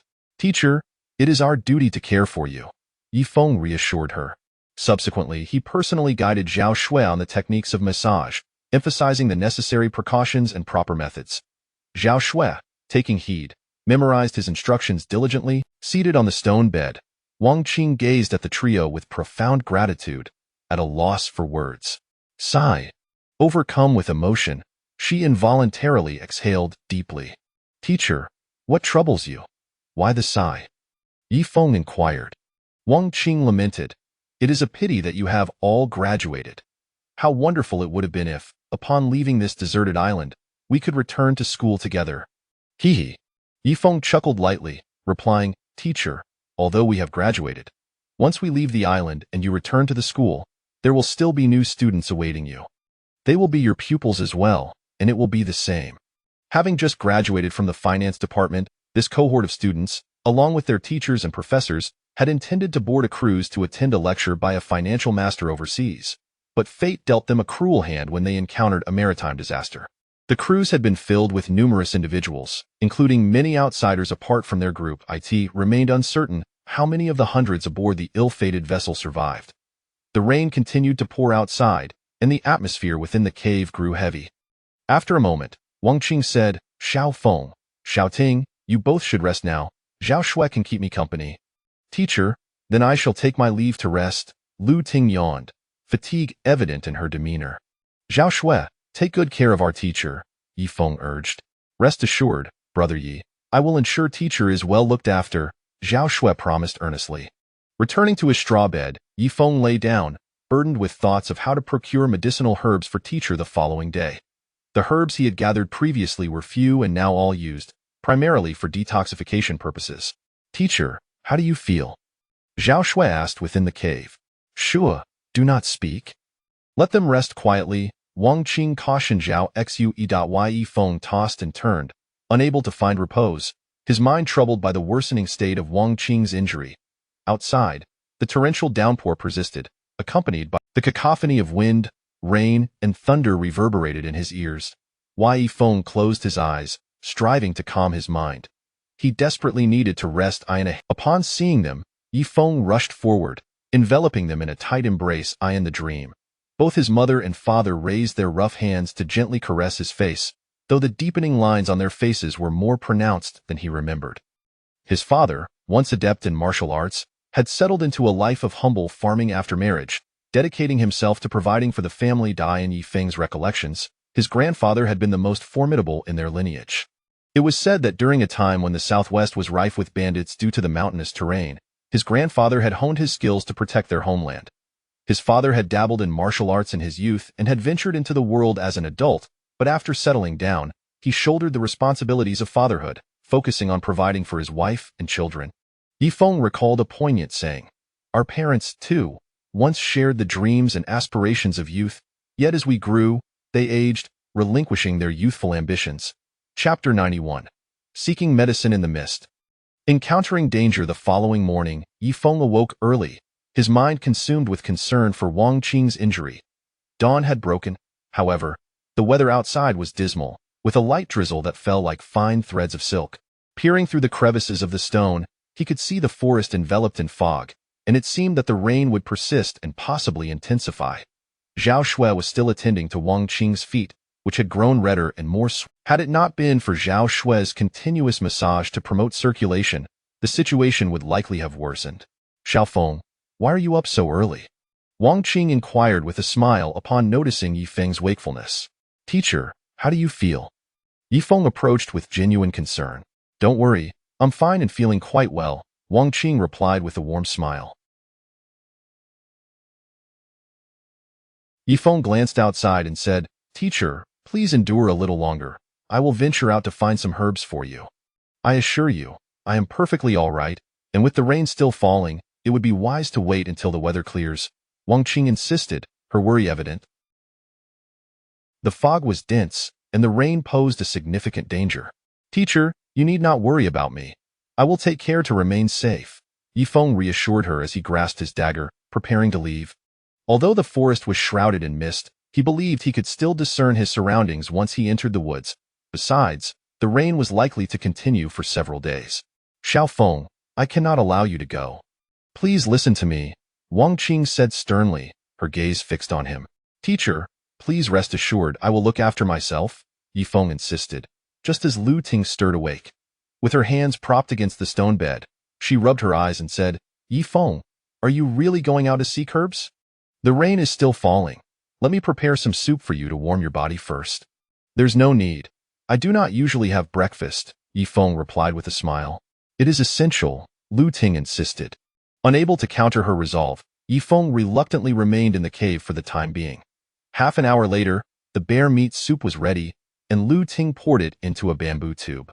Upon receiving the soup, Yifeng drank it heartily, finishing it quickly. He then removed his outer garment, leaving only a long-sleeved, form-fitting shirt. Why did you take off your outerwear? Lu Ting inquired. With the light rain outside, the forest is bound to be damp. If my outerwear gets wet, it will become cumbersome to wear, so I prefer to forego it, Yifeng explained. I will accompany you, Lu Ting declared, unable to shake her worry for him. Please remain here to care for the teacher. I can manage on my own. Besides, having you along would hinder my movements, Yifeng replied. Xiaofeng, I forbid you to go, Wang Qing stated firmly, her expression serious. I have heard that you are the only child in your family. If something were to happen to you, how could I explain it to your parents? They would surely blame me. Wang Qing did not wish to be so direct, but seeing Yifeng's determination, she felt compelled to voice her concerns. Teacher, please do not fret.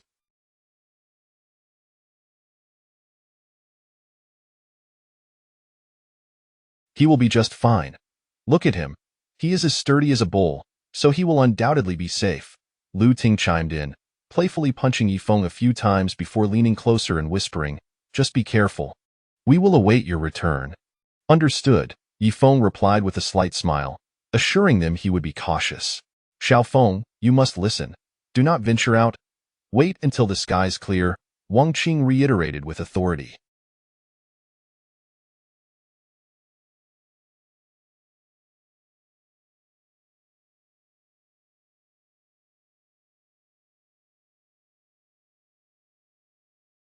Yifeng smiled, leaving his outer garment in the cave, as he grasped his dagger and departed. Xiaofeng, Wang Qing called out, but he had already vanished into the mist. Quick, help me up. He is so disobedient, Wang Qing instructed Zhao Shui to assist her in rising. With a limp, she made her way to the stone wall of the cave, but Yifeng's figure had already disappeared into the fog, which was so thick that nothing was visible even a few meters away. He is far too headstrong. If anything were to happen to him, how could I face his parents when I return? Wang Qing fretted, tears brimming in her eyes. Teacher, are you crying? Zhao Shui asked, concerned. How could I not? I am anxious. Xiaofeng is far too reckless, Wang Qing admitted, her heart heavy with worry for Yifeng's safety. Lu Ting stood quietly beneath the stone wall, gazing into the obscured mist, lamenting the fact that the fog concealed Yifeng's silhouette. The mist obscured Yifeng's form. Meanwhile, once enveloped by the fog, Yifeng hastened deeper into the forest. Though misty, visibility was not as poor as he had anticipated. He moved swiftly toward the lush greenery, knowing that the denser the foliage, the more abundant the medicinal herbs would be.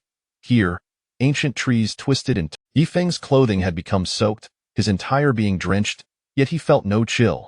Those on a mission seldom do. Far from the cave he called home, Yifeng had traversed for quite some time without locating any herbs. The visibility hindered his search, making it far more challenging than on a clear day. Suddenly, a rustling sound erupted from the fog-laden woods behind him.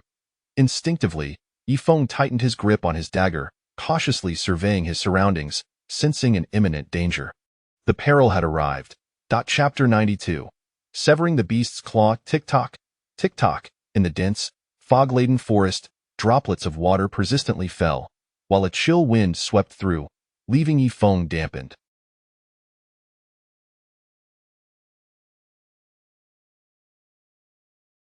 Gripping his saber with one hand, he inclined the blade at an angle conducive for delivering an overhead strike. Rustle. A few fallen leaves cascaded from above. Behind him lay a shrouded expanse of white mist, where the previous sounds had inexplicably vanished, as if tranquility had returned. Wei Feng listened intently, his senses acutely attuned to his. When he was at home, his grandfather had imparted his entire skill set to him, recounting tales of his youth when he single-handedly vanquished a band of marauders on a mountain. In contrast, during his father's generation, the liberation had eradicated such bandits, which limited his father's learning to merely half of his father's prowess. A saying of his grandfather echoed in his memory.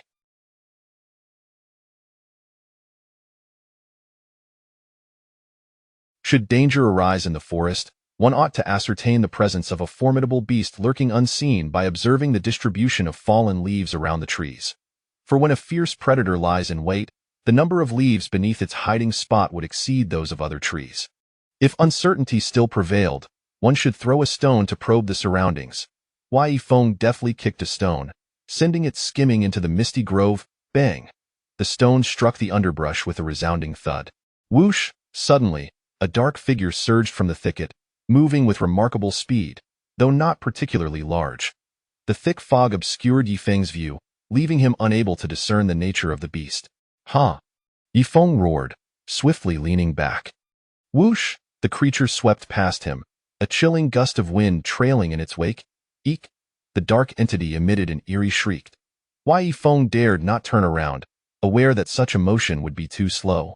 Instead, he dragged his saber along the ground and sprinted forward, his pace akin to that of a 100-meter dash. Whoosh!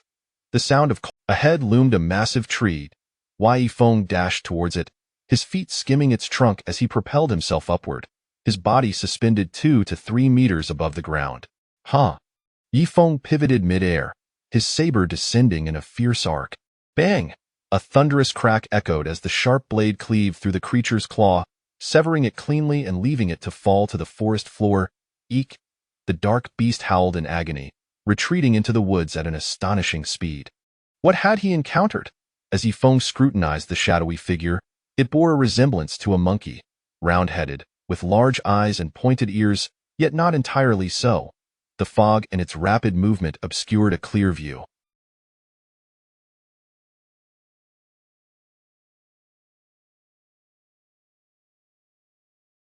Lowering his gaze to the ground, Yifeng beheld the bloodied claw he had severed. It resembled that of a monkey, albeit with extraordinarily long and sharp nails akin to steel blades. This creature appeared to be a beast resembling a monkey, yet its speed and ferocity surpassed that of any ordinary monkey. Strange. Yifeng mused, brow furrowed in contemplation.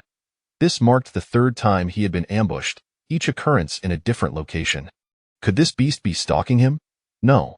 Yifeng shook his head slightly, reasoning that this primeval forest likely harbored many such creatures. 3 ambushes suggested 3 different beasts.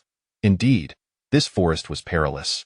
Regrettably, his limited knowledge left him unaware of any creatures resembling monkeys but possessing far superior speed and strength.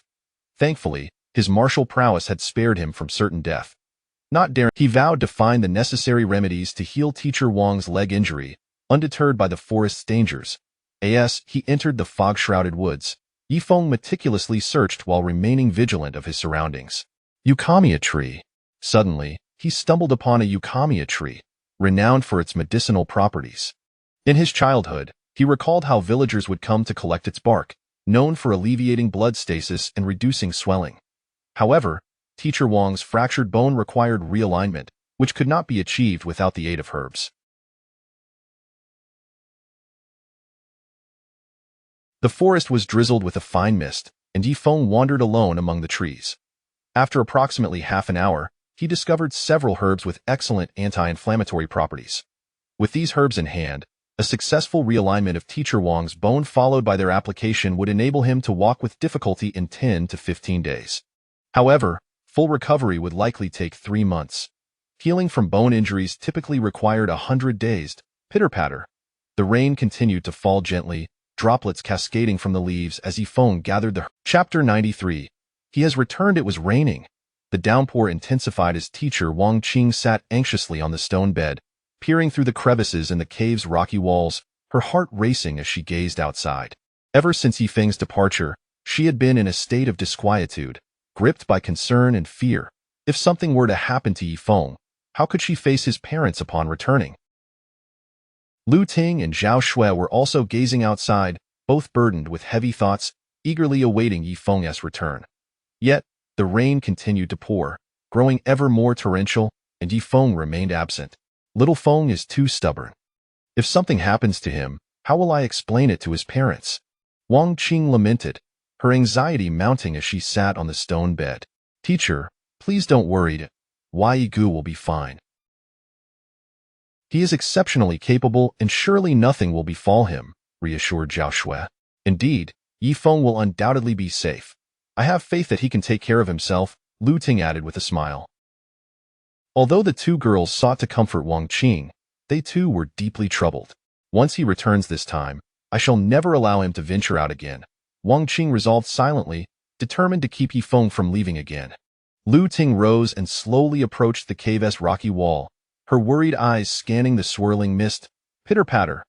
The rain fell incessantly, growing heavier, as if it would last an eternity. Since the previous afternoon, the downpour had shown no sign of relenting. Just as Lu Ting and the others were engulfed in worry, a familiar silhouette emerged swiftly from the fog.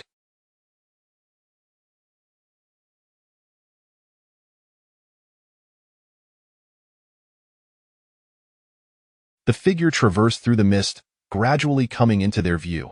Amidst the chilly haze, the man who had consumed their thoughts had returned.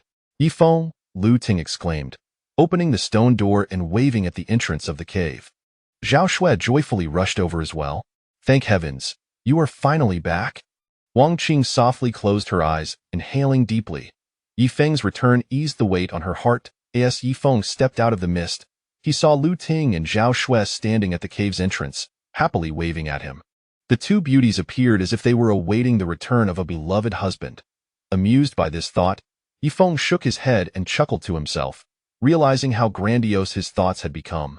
Yifeng, you have finally returned. We were nearly frantic with worry, Lu Ting exclaimed excitedly as he approached the cave's entrance. What is the matter? Did you miss me? Would you like a hug? Yifeng teased, one hand holding his dagger and the other a handful of herbs, opening his arms as if inviting the two girls into an embrace.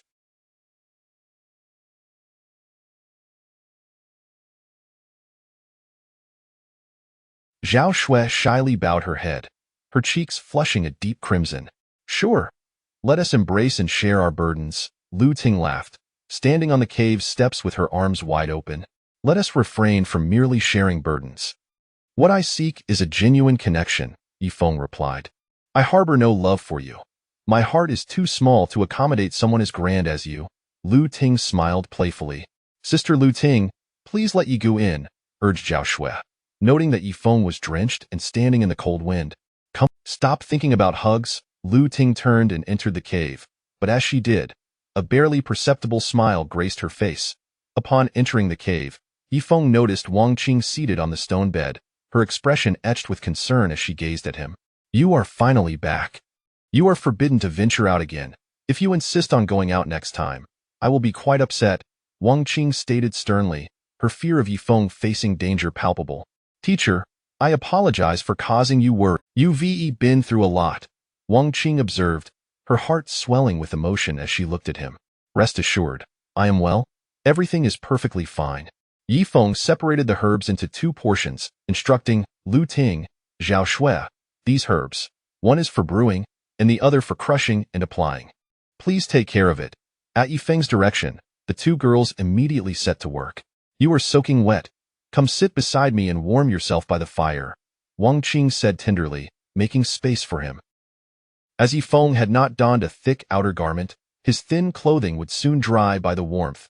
Yifeng settled beside Wang Qing, and together they basked in the warmth of the flames.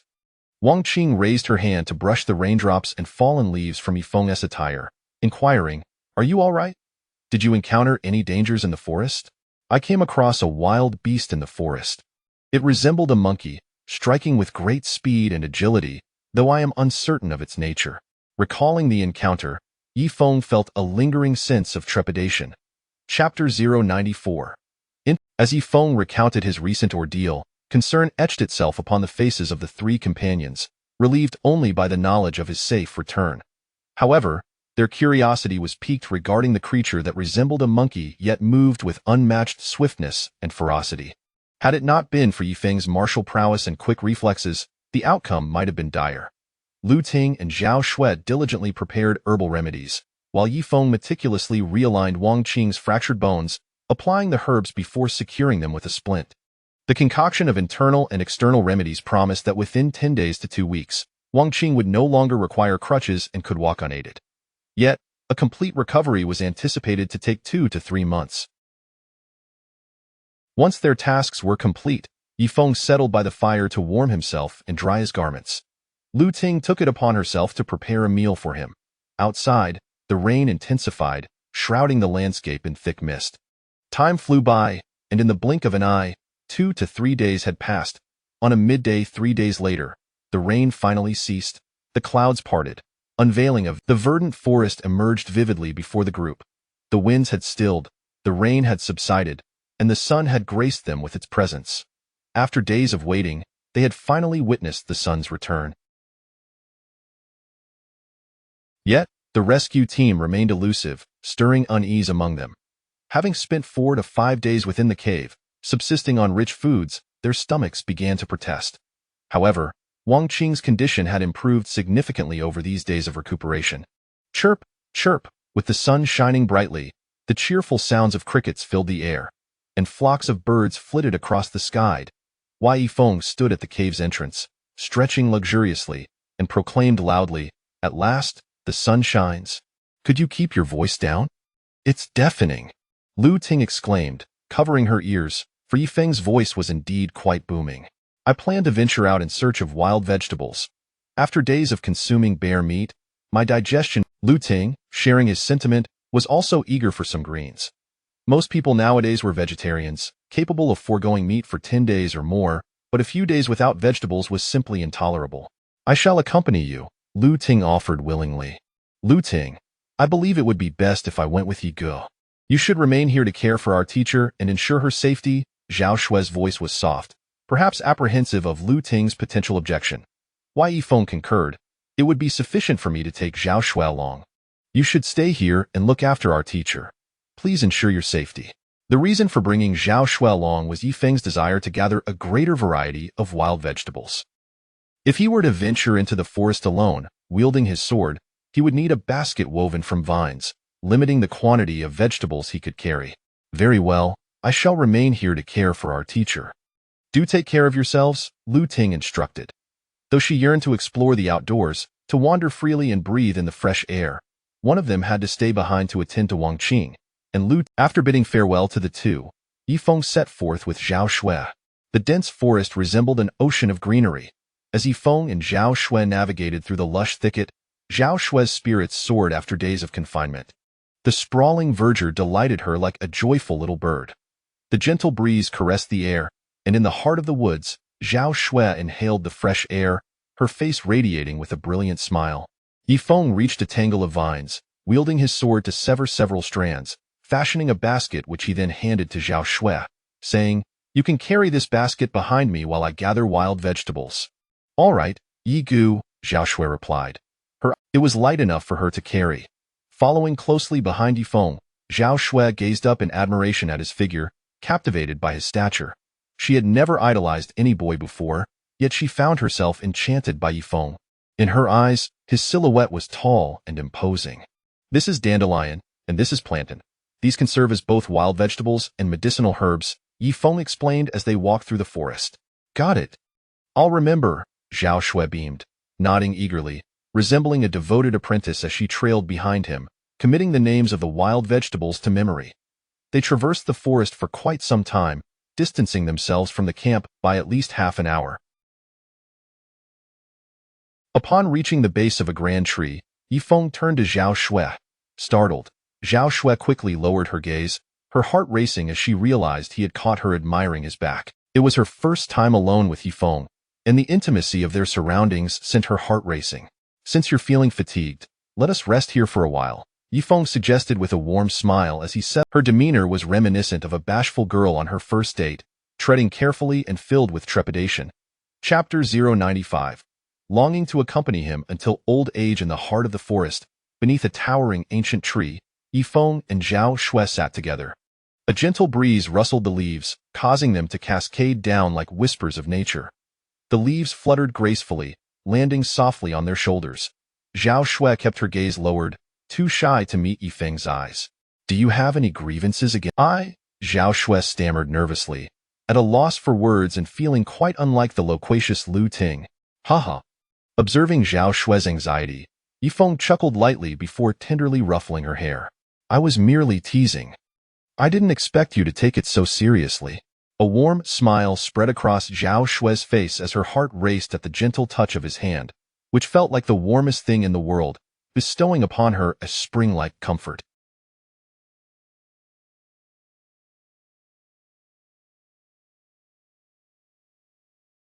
Yifeng gradually rose and took a few steps forward, savoring the refreshing breeze beneath the tree.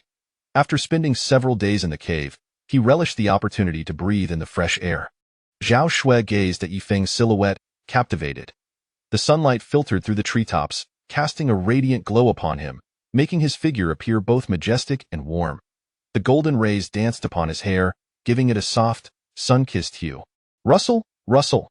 The gentle breeze continued to blow, and as Zhao Shui observed Yifeng, a song echoed in her mind. "Brother, don't go. I will accompany you until old age." The melody resonated deeply within her, and for the first time, she felt profoundly enchanted by Yifeng, whom she had never before. "I promise I will repay you," she murmured softly, her head bowed. A beautiful woman loves a hero, and in her eyes, Yifeng was nothing short of heroic. "Oh? And how do you intend to repay me?" Yifeng asked, a teasing smile playing on his lips. "Yigu, you always tease me," Zhao Shui blushed, feeling a mix of embarrassment and delight at his playful banter.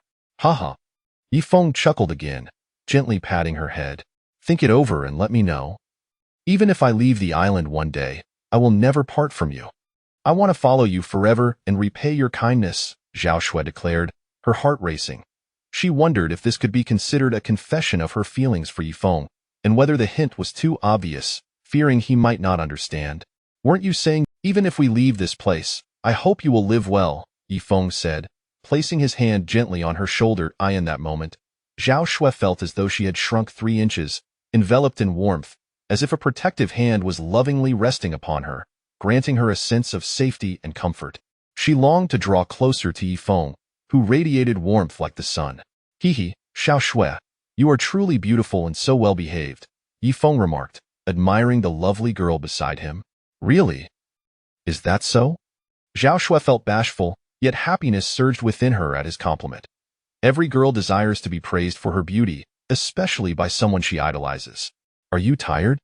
Yifeng asked, gently taking her hand in his. "I am not tired," Zhao Shui replied, standing obediently by his side with her head bowed. Sunlight bathed them in warmth. The forest surrounding them felt inviting. Yifeng wrapped his arms around Zhao Shui, and anyone would find it hard to resist such an adorable and sweet girl. Zhao Shui's cheeks flushed as her heart raced, yet she did not resist. Just as Yifeng intended to embrace her tightly, a wolf appeared in the woods, a gray wolf, cautiously approaching them. "Ah, Yigu, a wolf!" Zhao Shui exclaimed, frightened, hiding behind Yifeng, terrified of being bitten. "Damn it!" Yifeng's anger flared, infuriated that this wretched creature chose this moment to disrupt their moment. This wolf must have been part of the pack that had emerged after the black bear's demise. "Do not fear, watch how I deal with it," Yifeng said, drawing his blade, ready to confront the threat. However, knowing the pack was likely nearby rendered the area unsafe. He had to devise a plan to eliminate the wolves to ensure their safety. "Yigu, be careful," Zhao Shui urged anxiously. "Stay back and watch how your Yigu vanquishes this wolf," Yifeng declared, preparing to showcase his prowess in front of her. Only by being strong could he inspire confidence in the girls around him. Author's note: I kindly ask for a 5-star review on the homepage. This book's performance has been dismal, and any other book of similar length could easily overshadow it. After all the effort put into writing daily updates for mere pocket change, it can be quite disheartening. Chapter 096. The pack of wolves appears in the forest. Yifeng, after finally seizing the chance to be alone with Zhao Shui, this beast had to intrude. Nevertheless, there would be other opportunities. Yi Gu, be careful. Wolves are formidable creatures. Zhao. Previously, on the deserted island, Jin Feng had been bitten by a wolf, and later, Shi Dalong and others had met their demise at the jaws of these predators. Whoa! The wolf advanced, cautiously drawing nearer to Yifeng. However, it moved with deliberate slowness, as if testing Yifeng's resolve. Wolves, by nature cunning, do not readily attack larger prey. In their eyes, humans are included among such formidable targets. Whoosh! Yifeng tightened his grip on his dagger and charged forward. Woo! Whoosh! The gray wolf howled, swiftly lunging toward him in response. Yifeng leaped into the air, dagger in hand, and struck down with precision. Ha! The blade, keen and glimmering, carved a sharp arc through the air. A howl escaped the wolf as Yifeng's dagger cleaved into its neck, sending it tumbling to the ground. The wolf struggled to rise, intent on continuing its assault. Whoosh! Yifeng swiftly thrust his dagger once more, piercing the wolf's neck, and a fountain of blood erupted as the creature fell lifelessly. The combat prowess of wolves is not particularly formidable. They pale in comparison to black bears and tigers. A lone gray wolf can be vanquished even by an unarmed adult, as recorded numerous times throughout human history. Yi Gu, you are truly amazing, Zhao Shui exclaimed, her excitement propelling her toward him, her bright eyes fixed on Yifeng. Let us hasten, Yifeng urged, grasping Zhao Shui's hand and anxiously leading her toward the cave at the campsite. Yi Gu, why are you so anxious? Zhao Shui inquired, puzzled. The wolf had been slain, so why was Yifeng still in such a rush? Yifeng replied, wolves do not act alone. The presence of this wolf indicates that its pack is nearby, and their intelligence is high. We have slain one of their own, and they will surely seek revenge. He recalled a film that recounted a tale of a group of individuals capturing and killing a wolf pack's leader, hanging its body from a flagpole. Later, on a snow-laden night, countless wolves descended upon them, exacting vengeance. Wolves, when turned upon, either repay kindness or seek retribution. Yi Gu, what should we do? Zhao Shui's voice quivered with anxiety.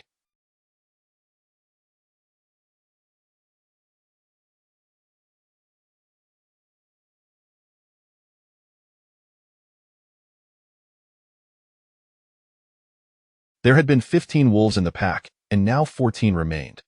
Although Yifeng was powerful, he would not stand a chance against the united pack. After all, they had previously been besieged in that cave, and had it not been for the black bear's intervention, the wolves would not have retreated. Now that the bear was dead, this territory belonged to the wolves.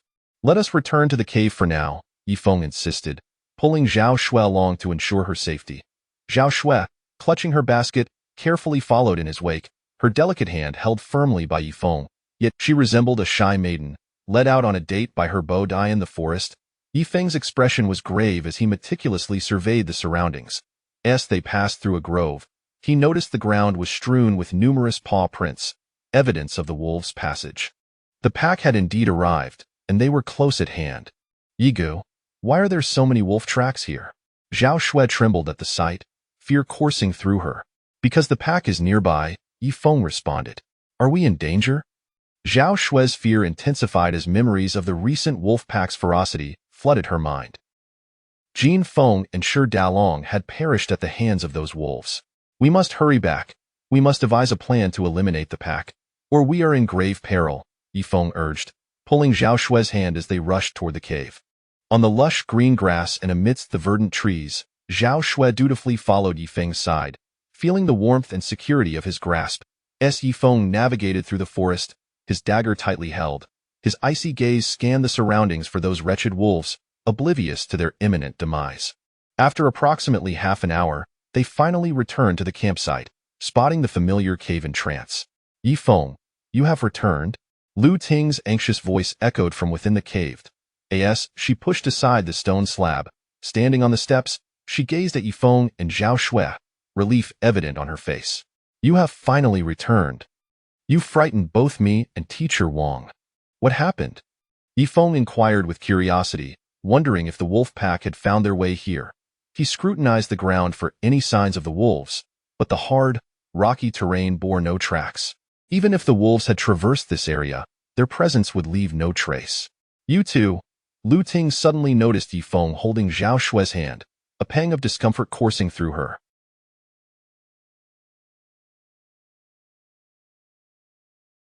She had not anticipated feeling jealousy toward Yifeng. Chapter 097. How to eliminate the wolf pack. Upon witnessing Yifeng holding Zhao Shue's hand, Lu Ting felt a pang of jealousy, unable to believe that she would feel envious of Yifeng.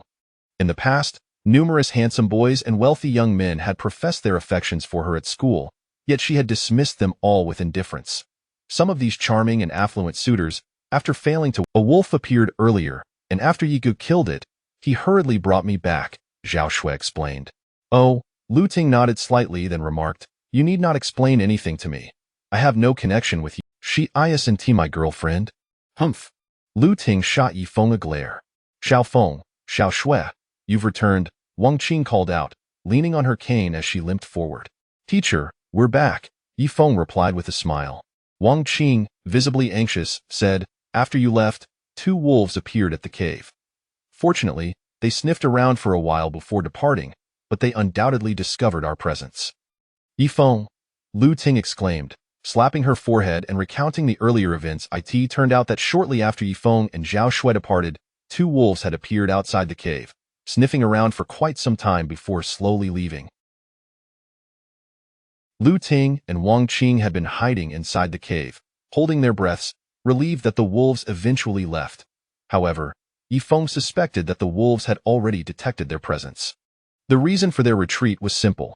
The cave was blocked, and the wolves were likely off to inform their pack leader and gather reinforcements. Teacher, Sister Lu Ting, we encountered a wolf in the forest as well. Thankfully, Yigu is quite formidable and managed to slay it.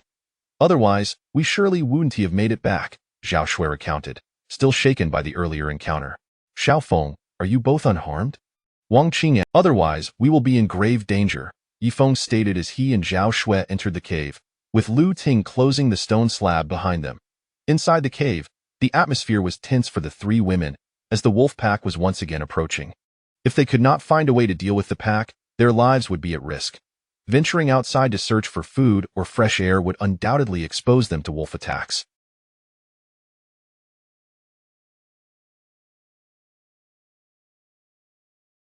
Even if they had provisions, they could not remain confined in the cave indefinitely, especially with no knowledge of when a rescue team might arrive. Let us discuss it. Do you have any strategies to eliminate the wolf pack? Yifeng inquired. After a moment of silence, Zhao Shui suggested, Yi Gu, I have an idea that might help us eradicate the wolf pack. What is it? Yifeng asked.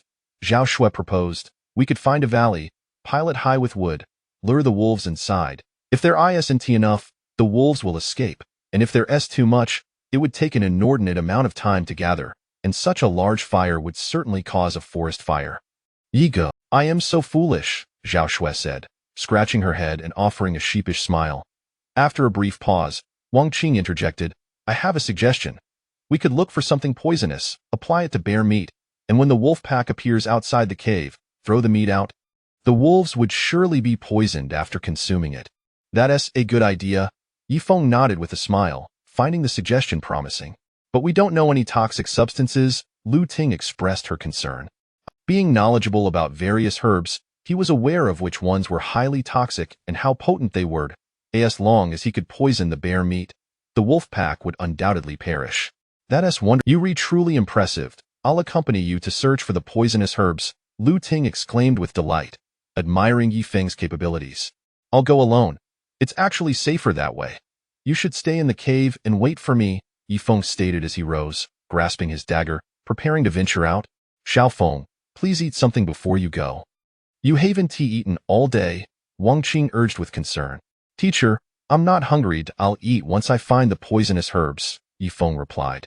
Yifeng, be careful and stay safe, Lu Ting said anxiously, worried about Yifeng facing danger while searching for the herbs.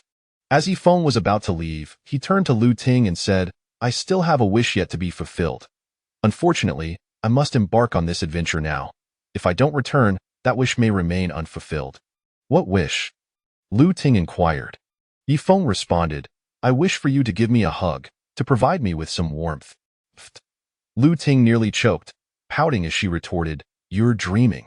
How could I possibly give you a hug? Sigh.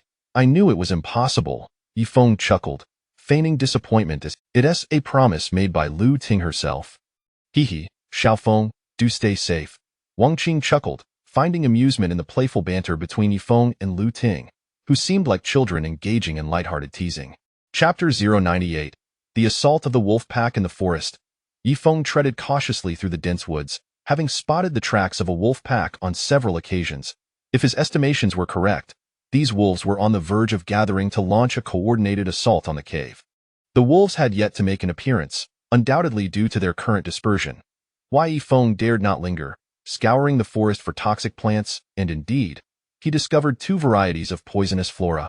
The wolf's poison flower and the rat's head. Both of these plants were highly toxic, and the rat's head, known to few, possessed venom concentrated in its small, chicken leg-like root, thriving in loose soil that could be easily uprooted with a gentle tug. Upon locating the poisonous plants, Yifeng hastened back to the cave. From the moment he had ventured out, an hour had elapsed, and he surmised that the wolf pack was soon to converge upon their dwelling. When he returned to the clearing outside the cave, he found Lu Ting and Zhao Shui eagerly waving their hands, exclaiming, Yifeng, you're back? Lu Ting joyfully moved aside the stone slab and stood on the cave steps, calling, We were all quite worried about you. Just as Yifeng was about to respond, he heard a rustling noise from the woods behind him. Rustle, rustle, rustle. The sounds from the thicket grew denser, as if countless creatures were sprinting forth. Wolves, a pack of wolves. Yifeng's expression turned grave, the air seeming to freeze around him as a chilling wind swept through. Run! With one hand gripping his dagger and the other clutching the poisonous plants, Yifeng sprinted towards the cave with the speed of a 100-meter dash. On the steps before the cave, Lu Ting spotted the wolves bursting from the forest and urgently cried out, Yifeng, the wolves are coming, hurry! Brother Yi. Despite his exceptional skills, he dared not confront such a multitude of wolves, for even a fierce tiger struggles against a pack of wolves. Awoo! Awoo! The wolves pursued him relentlessly, driven by a strong sense of vengeance for their fallen comrades slain by Yifeng. Yifeng, hurry! Under the watchful eyes of his companions, Yifeng finally reached the cave's entrance and leapt inside with great agility. Whoosh! His figure darted into the cave like a sharp arrow. Close the door. Yifeng commanded urgently as he entered. Quick, seal the stone slab. Lu Ting and Zhao Shui pushed the slab, attempting to block the entrance. A wolf's half-body wedged its way into the cave, obstructing the closing stone slab, making it impossible for them to shut the heavy door. Get out! Wang Qing, wielding a bamboo stick, fiercely jabbed at the gray wolf's head. Thud, thud, thud. The wolf's head was struck several times, blood gushing forth, yet it remained unharmed, for the wolf's skull was quite resilient. As the gray wolf attempted to force its way into the cave, Yifeng swiftly delivered a powerful kick. Bang! The wolf was sent tumbling down the steps.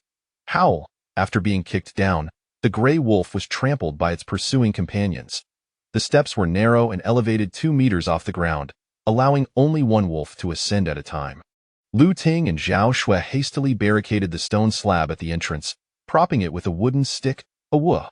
Another gray wolf clawed its way up the steps, intent on crashing into the stone door. Get down! Wang Qing, gripping the bamboo, thrust desperately through the crevice of the stone, ignoring her injured foot in her determination to fend off the wolves. The gray wolf was pierced several times, blood streaming from its wounds, before it rolled back down the steps. Owo! Owo! Among the group of wolves below, a towering wolf adorned with a crown of white fur let out a commanding howl, its voice resonating across the clearing. Yifeng, is that the Wolf King? Why is it howling so fiercely? Lu Ting asked anxiously. Yifeng glanced outside, observing the gray wolves gathering around their leader. He replied with urgency, The Wolf King must be issuing commands, intent on avenging its fallen brethren by consuming us. Woo! Zhao Shui, frightened, fell The law of nature dictates that the strong prey upon the weak. I can't shake the feeling that these wolves are intent on our destruction, Lu Ting lamented, apprehensive that their plan involving poison might fail, leaving them to engage in a protracted battle with the pack. Rest assured, with me here, these wolves will find it no. If they could not overcome this pack of wolves, what right would they have to survive on this island? Chapter 99. The Cunning Wolf Pack-a-Will. The Wolf King emitted a commanding howl, causing the gray wolves to gather behind him, their eerie, greenish eyes fixated on the cave. Within the cave, 3 women anxiously gazed outside, realizing that this wolf pack was remarkably intelligent, exhibiting discipline and organization akin to that of humans. In truth, it was not only the wolf pack that displayed such traits.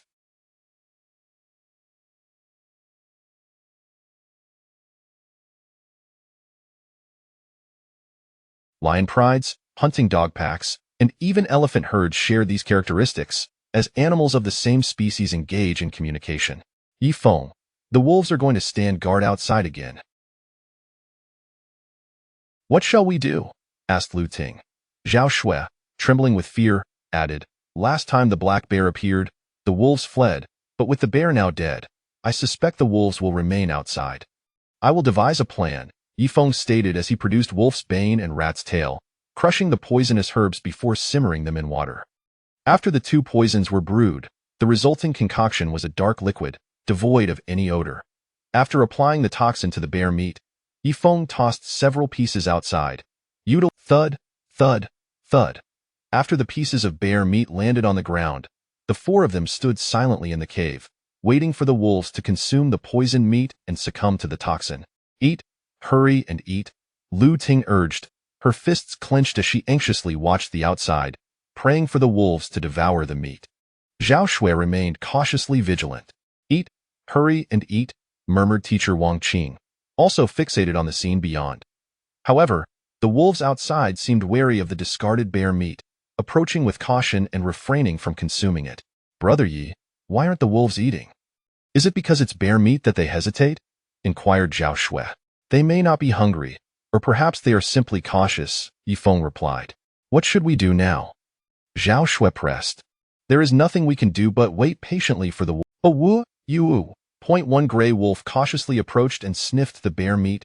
Gur. The Wolf King emitted a low growl. The gray wolf quickly retreated, circling around the Wolf King.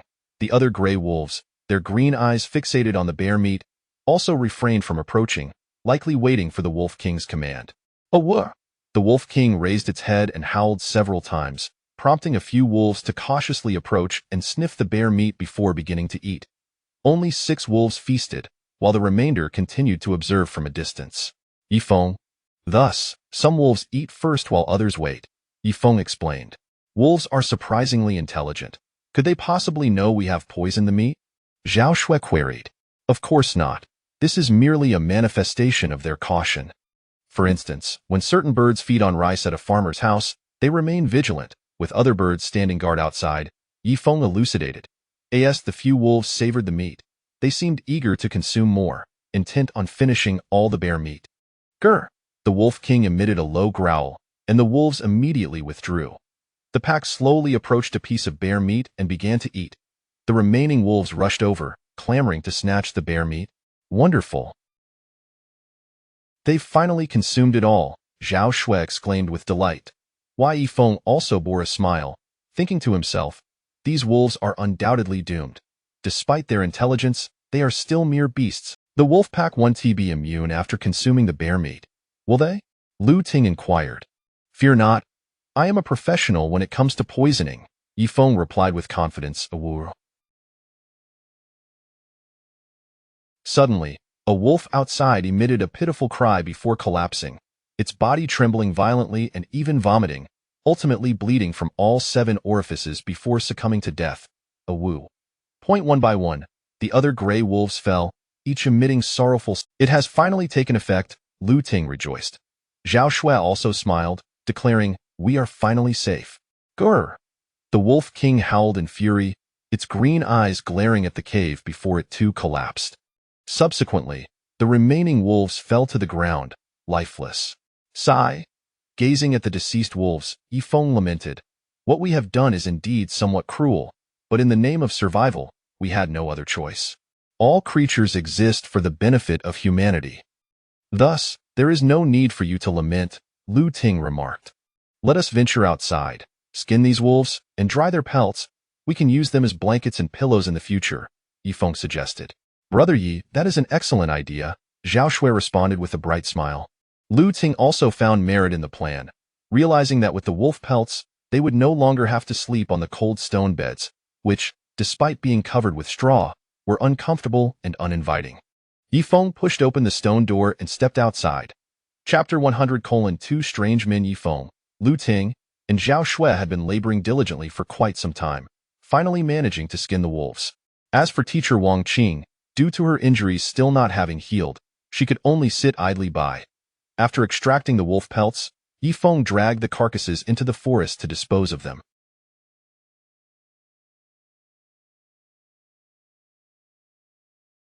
The wolf meat was inedible, as these wolves had been poisoned. Lu Ting and Zhao Shui laid the pelts out on stones. The sun blazed fiercely in the sky today, ideal for drying the wolf skins.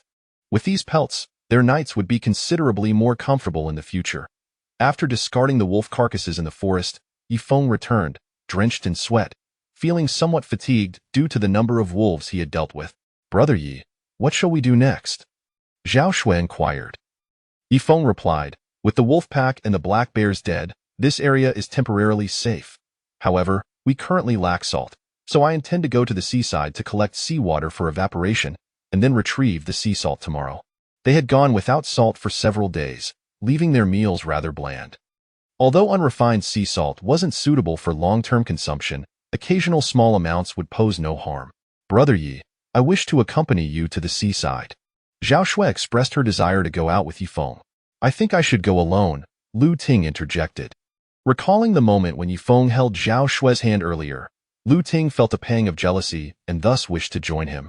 Very well, Sister Lu Ting, you can accompany Brother Yi to the seaside for the sea salt, while I will remain in the cave to look after Teacher Wang, Zhao Shui said. Feeling too shy to contest, Yifeng, armed with his dagger, set off with Lu Ting towards the seaside, prepared to gather sea salt.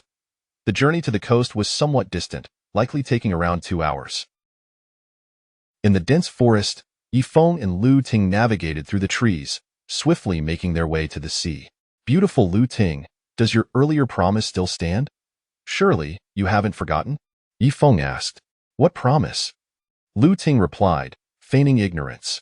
You mentioned that if I returned from foraging for herbs, you would give me a hug. I am ready for it now.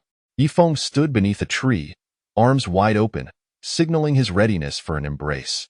Did I ever promise you? I merely stated that if someone returned, I would give him a hug, and that someone is not you, Lu Ting said with a playful smirk, revealing her charming dimples. Sigh. Yifeng shook his head, lamenting, I knew you wouldn't be honest. Zhao Shui is far better. Humph. You are not allowed to speak well of other girls in my presence, Lu Ting feigned annoyance. Why not? Yifeng asked. There is no reason. I simply Yifeng chuckled and followed closely behind her. The vast coastline stretched endlessly before them, waves crashing rhythmically as they walked for 2 hours, finally arriving at the seashore. The sun blazed overhead, and the waves rolled in tumultuously. On the golden sands, the two found a relatively low-lying area, where they dug a small trench with sticks to channel seawater. The terrain here was solid and would not leak, ensuring that once the seawater evaporated, they would be able to. They had utilized this method before to harvest sea salt successfully. After a couple of hours of diligent work, they completed their task by the afternoon. Lu Ting sat on a rock, wiping the sweat from her brow, her face flushed from the sun. Yifeng approached her with a small bamboo tube, saying, Have some water. Thank you, Lu Ting replied, taking the bamboo tube and tilting her head back to drink the fresh water. Yifeng stood beside the school beauty, smiling as he observed her. After she finished drinking, Lu Ting asked, Why do you keep staring at me? Is it not permissible to take a glance? Yifeng retorted. I, miss, am dressed modestly. Dressed modestly? Yifeng looked her over and remarked, It's not overly so. In truth, even if she were overdressed, it would matter little to him. The two chatted amiably, their conversation flowing freely.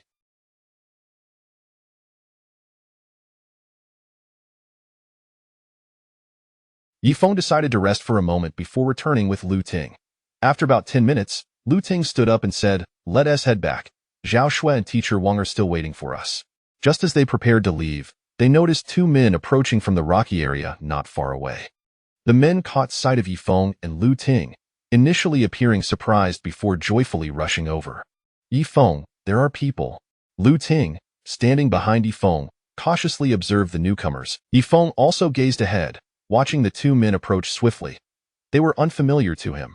One appeared to be in his 40s, with a dark complexion, while the other seemed to be around 35, robust in build.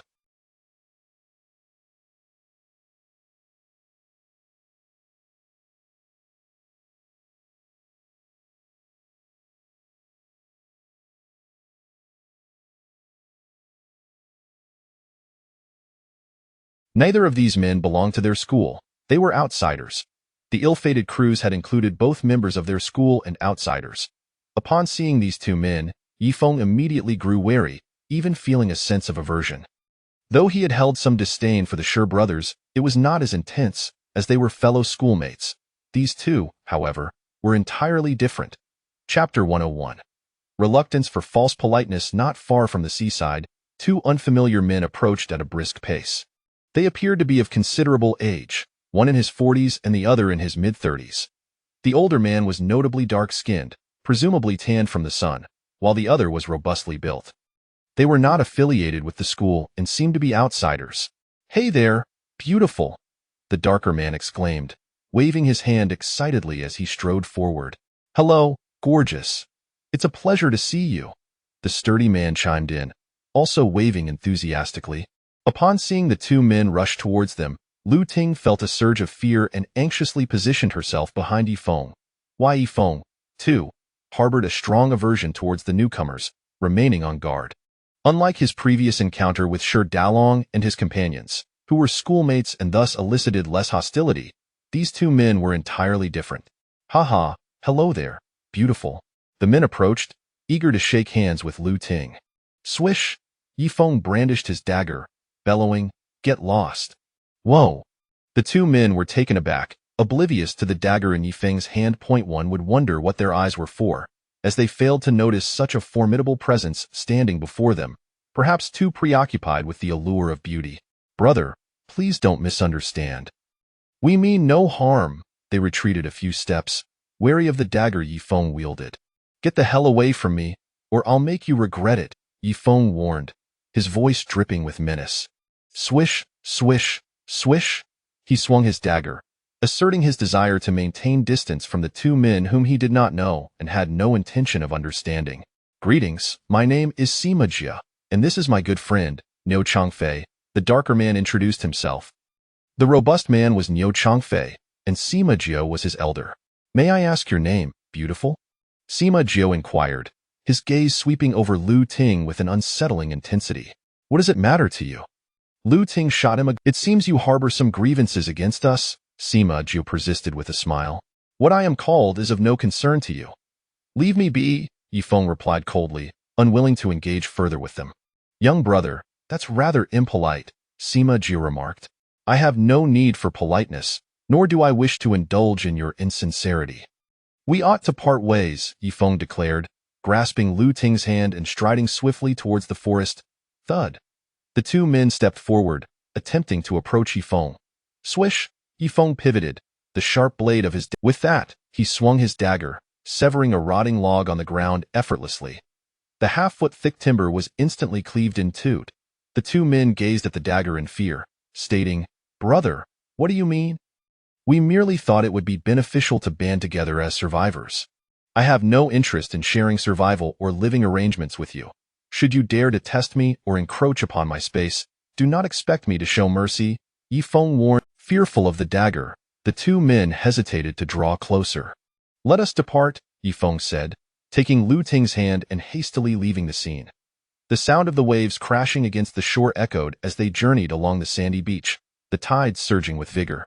Lu Ting followed Yifeng into the forest swiftly. Although he held her hand, she did not resist but rather wore a smile, feeling secure. Upon reaching the forest's edge, Yifeng glanced back to see the two men standing at a distance. They did not pursue, but merely observed their departure. "Yifeng, they haven't followed us, thank goodness," Lu Ting exhaled in relief, her earlier tension dissipating. Indeed, let us return. We shall collect sea salt tomorrow, Yifeng replied. All right, Lu Ting nodded slightly before asking, why were you so fierce just now, and why such a resolute attitude? Because I was protecting them, Yifeng clarified. Protecting them? Lu Ting tilted her head in confusion. Yifeng elaborated.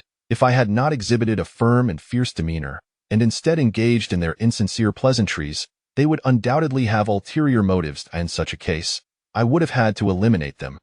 Thus, my assertiveness was merely a means to deter them from courting danger. Humph, Lu Ting scoffed. You truly are something else, turning self-preservation into a grand narrative. Let us return for now. I have a feeling those two will not let this matter rest, Yifeng remarked, continuing to walk briskly through the forest with Lu Ting's hand firmly in his grasp. Chapter 102. The woman bitten to death by a spider in the forest. Yifeng grasped Lu Ting's hand and hurried back to the cave.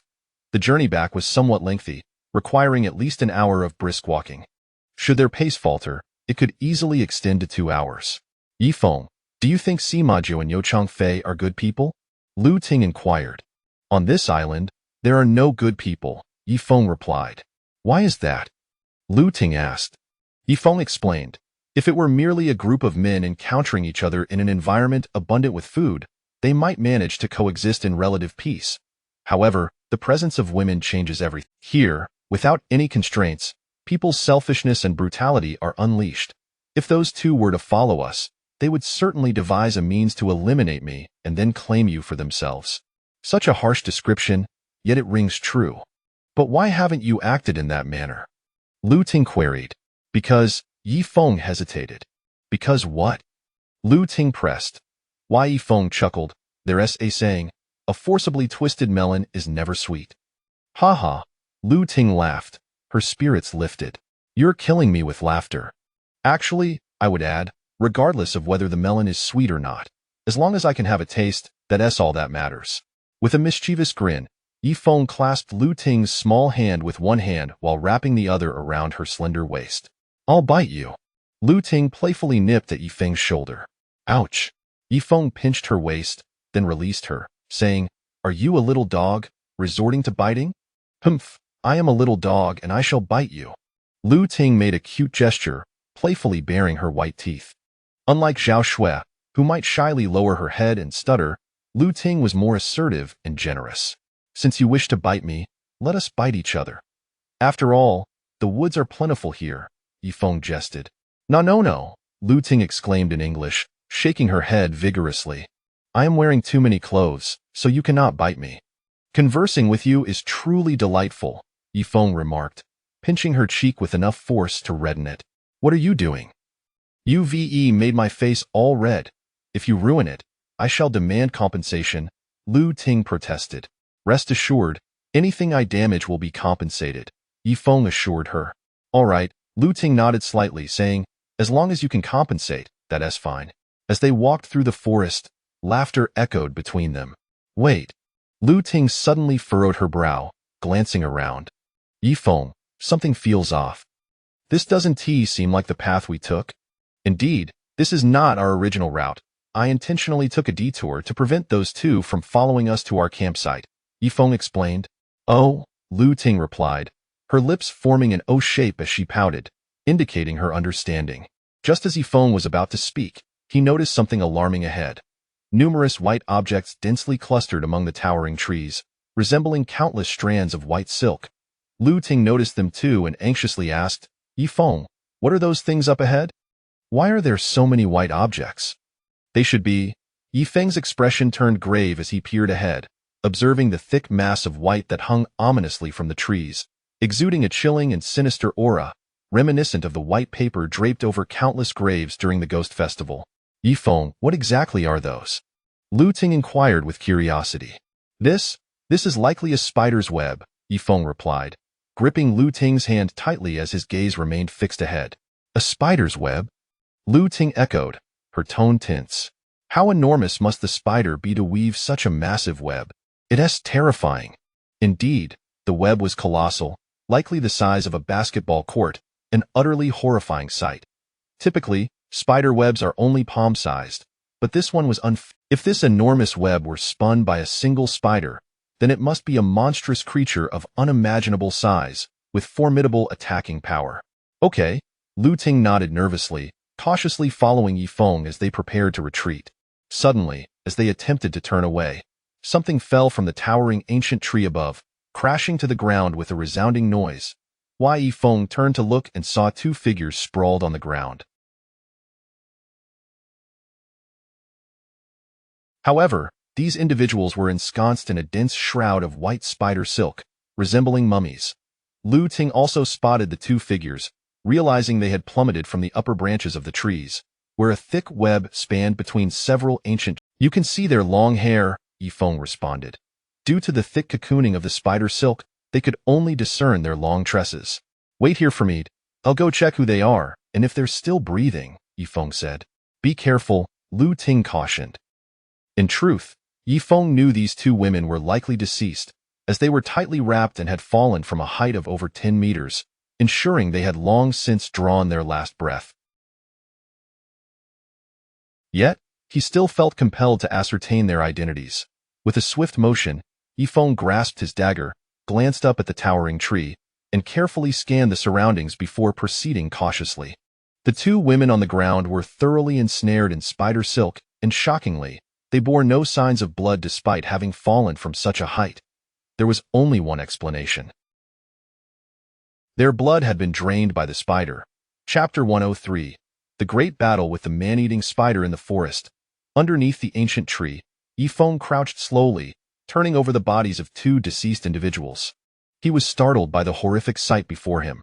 The two victims were women. One appeared to be in her 40s, while the other was merely in her 20s. Their eyes bulged grotesquely, and their faces were as black as coal.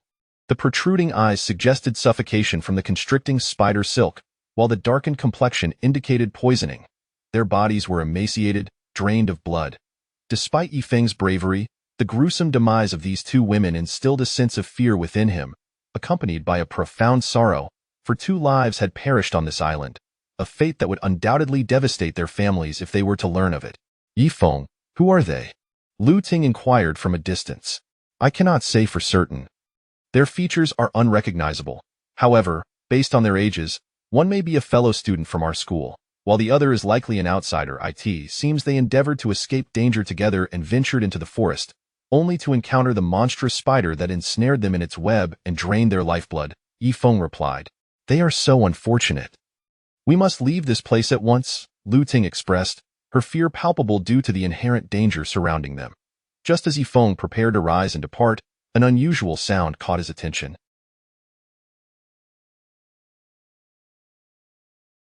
Hiss, hiss.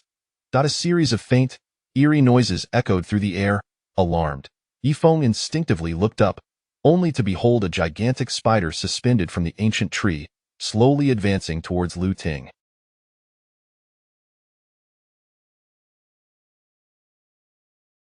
This spider was immense, estimated to stand at 1.5 meters tall, stretch 2 meters in length, and weigh 100 kilograms.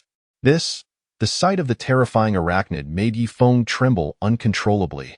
It was utterly horrifying to witness such a colossal spider. It was said that the largest spider in the Amazon rainforest measured only 0.5 meter in height. Yet this spider's web was several times larger than that. Hiss! The fearsome spider advanced menacingly, spinning its web as it sought to ensnare Lu Ting and hoist her up into the treetops to drain her blood, just as it had done to the two women before them. Yifeng, I think I hear something, Lu Ting said nervously, gripping his dagger. Yifeng sprang to his feet, urging, come here quickly.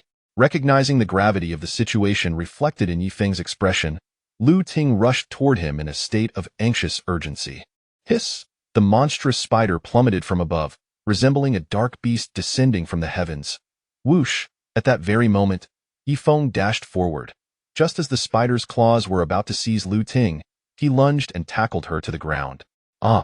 Lu Ting was caught off guard, startled by the sudden movement, and upon realizing the presence of the dreadful spider, she gasped in terror, Yifeng, the spider. It's horrific. Hiss! The super spider emitted an uncanny sound, charging forward with the intent to eliminate them both. Out of the way! Yifeng shouted, his foot striking the spider's head with tremendous force, propelling both himself and Lu Ting along the ground in a desperate escape. Whoosh! It felt as if they were equipped with wheels, gliding several meters across the ground. Lu Ting's attire became disheveled, her hair a chaotic mess, but she paid no heed to her appearance. Bang! The super spider emitted strange sounds, rapidly closing the distance with alarming speed. Go! As they slid across the ground, Yifeng swiftly tossed Lu Ting into a nearby thicket. Ouch! Lu Ting cried out in pain as she landed in the grass, but once she regained her composure, she anxiously scanned the area for a stick or stone to wield as a weapon to assist Yifeng in confronting the super spider. Hiss! The monstrous spider advanced with its 8 long legs, each over a meter in length, adorned with countless sharp barbs, creating a terrifying spectacle. Ha! Yifeng spun around, rising as if caught in a whirlwind, before sprinting forward with purpose. Hiss! The spider pursued them rapidly, its speed astonishing in a frantic dash. Yifeng grasped his dagger tightly and reached a towering ancient tree, its trunk robust and imposing. Upon reaching the base of the tree, he took a deep breath, then propelled himself upward, his feet skimming against the trunk as he ascended. 1 step, 2 steps, 3 steps. In a mere 2 seconds, Yifeng had climbed 5 steps up the tree, his body elevated more than 2 meters off the ground. However, 5 steps was his limit. No matter the training, a human could only achieve this height with the aid of momentum. Ha! As he neared the peak of his ascent, Yifeng let out a fierce roar, pushing off the trunk to execute a somersault downwards. Whoosh! With his feet pointed downwards and head facing the ground, he swiftly drove his dagger into the spider's hardened back. Clang! The spider's exoskeleton proved to be remarkably resilient, with the blade only penetrating 3 inches. Hiss! The spider writhed in agony, trembling from the pain. Having expended his force, Yifeng fell away from the spider, utilizing the momentum from his dagger to propel himself 2 meters back, landing on the ground. Hiss! The black spider turned, charging towards Yifeng with alarming speed. Yifeng! Lu Ting emerged from the thicket, clutching a long wooden stick, rushing forward to join him in the battle against the monstrous spider. Stay back. It's dangerous. Yifeng urgently cautioned. Chapter 104. Slaying the Black Spider. Yifeng. Lu Ting emerged from the thicket, brandishing a 2-meter-long wooden stick, determined to assist Yifeng in confronting the black spider. Stay back. Nevertheless, Lu Ting, undeterred, charged forward, swinging the stick vigorously as it struck the spider's legs. Thud, thud, thud. The sound of her strikes echoed, causing the black spider to emit a series of anguished shrieks. Although this creature was formidable in size, its resilience paled in comparison to that of larger beasts such as the black bear or the fierce tiger. Regardless of the spider's webbing, it could not withstand the might of these animals, given the fundamental differences in their anatomical structures. The black spider turned, anger flaring as it lunged towards Lu Ting. Her face blanched in terror at the sight of the spider's grotesque visage, and gaping in her fright, she brandished the wooden stick, preparing to strike the spider's head. Do not attack it. Use the stick to hold it back, Yifeng implored urgently. Lu Ting's strength was insufficient. Even if she struck the spider's head, it would not be fatal. The most effective strategy was to use the stick to impede the black spider's advance, which would cause her body to instinctively recoil. All right, Lu Ting responded, positioning the stick against the spider's head. Hiss, whoosh! The black spider surged forward, and Lu Ting was propelled backward. Her audacity was commendable, bravely wielding the stick to aid Yifeng. Had it been Zhao Shui, she would have likely succumbed to panic. Oh no! As Lu Ting was pushed back, she stumbled and fell to the ground, the spider's strength overwhelming. Just as she was about to hit the ground, Yifeng sprang into action, seizing a vine from a towering ancient tree, appearing above Lu Ting in an instant. Grab my hand, he commanded firmly. Lu Ting reached out, grasping his hand. Ha! With a swift motion, Yifeng hooked his toes onto a branch above and inverted himself, balancing on the treetop. Hold tightly to the branch, he instructed. Fear gripped Lu Ting as she clung to the branch. The two of them perched high atop a tree, gazing down upon the black spider. Hiss whoosh! The spider expelled silk, white threads swirling like. Should they become entangled, their fate would mirror that of the two women before. A mere parlor trick, thinking it could best me, Yifeng retorted, bending a thick branch back before releasing it. Whoosh, thud. The branch snapped back, striking the white silk, yet when it returned to its original position, the silk clung to it. Hiss! The black spider rapidly retracted its silk, climbing swiftly along the thread. Yifeng, it's coming up. Lu Ting warned in alarm. Jump down, Yifeng commanded, gripping his dagger tightly. He performed a somersault in midair, descending like a falling weight onto the spider's back. Thud. As the spider attempted to ascend, it was slammed to the ground by Yifeng, who stood upon its back, dagger poised for a fierce thrust. Hiss!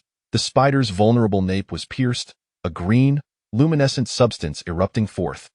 Yifeng quickly leapt off the spider's back, wary of the toxic substance that could splatter upon him, especially into his eyes. Hiss! Hiss! The black spider writhed in agony, its body contorting as it rolled on the ground, but after several desperate tumbles, it ultimately succumbed to death. With a sigh of relief, Yifeng felt a weight lift off his shoulders. He had finally vanquished the beast, the skirmish having been perilously close. Yifeng, the black spider is dead. I want to come down, Lu Ting called from her perch atop the tree, uncertain how to descend. Grab that vine and slide down, Yifeng instructed. All right, but you must catch me. Otherwise, I will surely fall, Lu Ting replied, gripping the vine and swiftly sliding down. Yifeng positioned himself below, ready to catch Lu Ting as she descended. Just as she was about to stumble upon landing, he caught her from behind.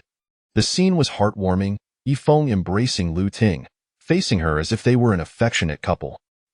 Please let go, Lu Ting said, her cheeks flushed with embarrassment. Although she was more open than Zhao Shui, being embraced from behind by a man left her somewhat uncomfortable.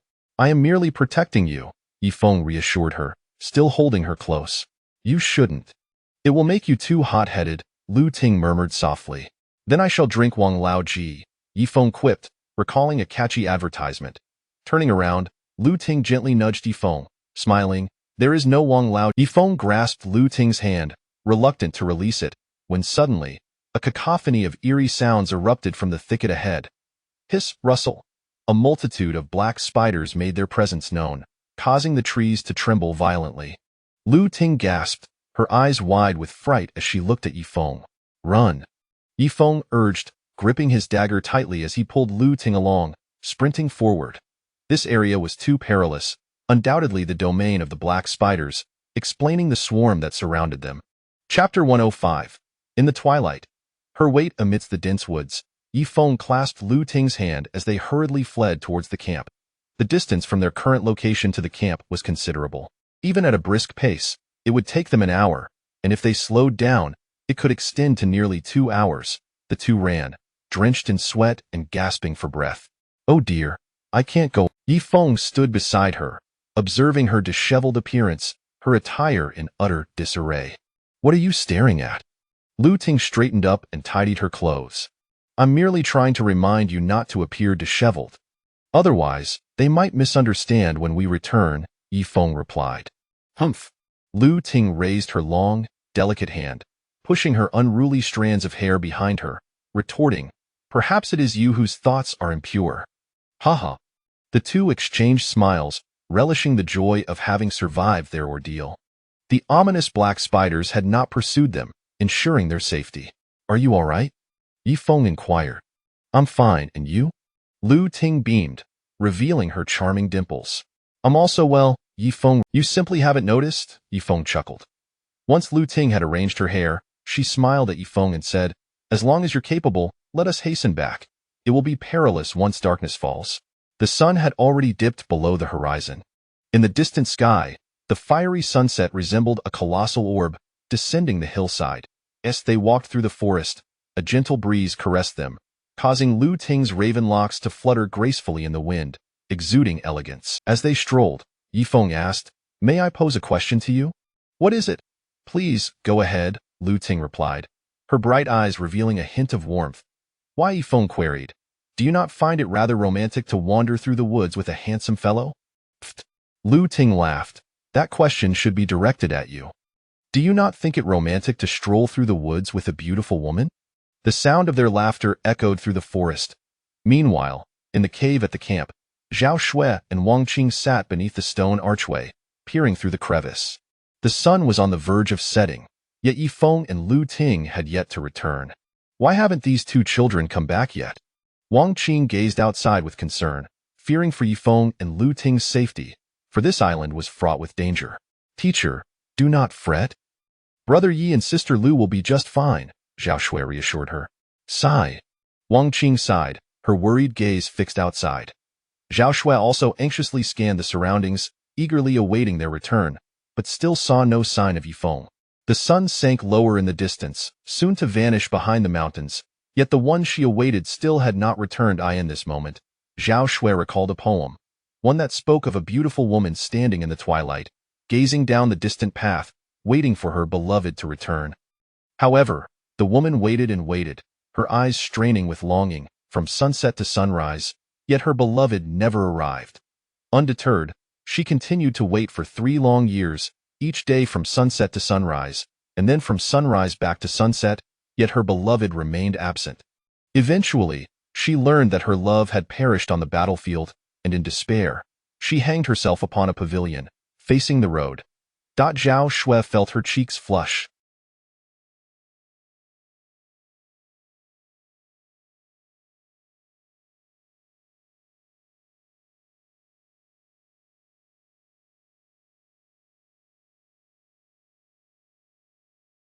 She touched her face, wondering why such thoughts crossed her mind. It was impossible for her and Yifeng to be together, for Lu Ting was far more outstanding. Zhao Shui, what troubles you? Wang Qing noticed Zhao Shui's unusual demeanor and asked. Teacher, I am perfectly fine. Zhao Shui gently shook her head. They both waited anxiously until, at last, they spotted Yifeng and Lu Ting returning through the forest, illuminated by the fading light of the setting sun. Xiaofeng, Xiao Ting. Upon seeing the two, Wang Qing's heart soared with joy. Brother Yi, Sister Lu. Zhao Shui's face lit up with happiness, as if she were welcoming her beloved home. Teacher, Zhao Shui.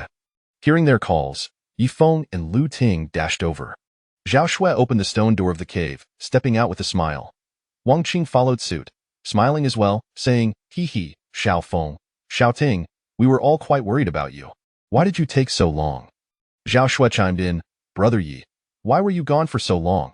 Teacher and I were growing anxious. Yifeng chuckled, we ventured into the grove for an important matter, which is why our return was delayed. Oh. Zhao Shui lowered her head, suddenly feeling a pang of heartache. Pfft.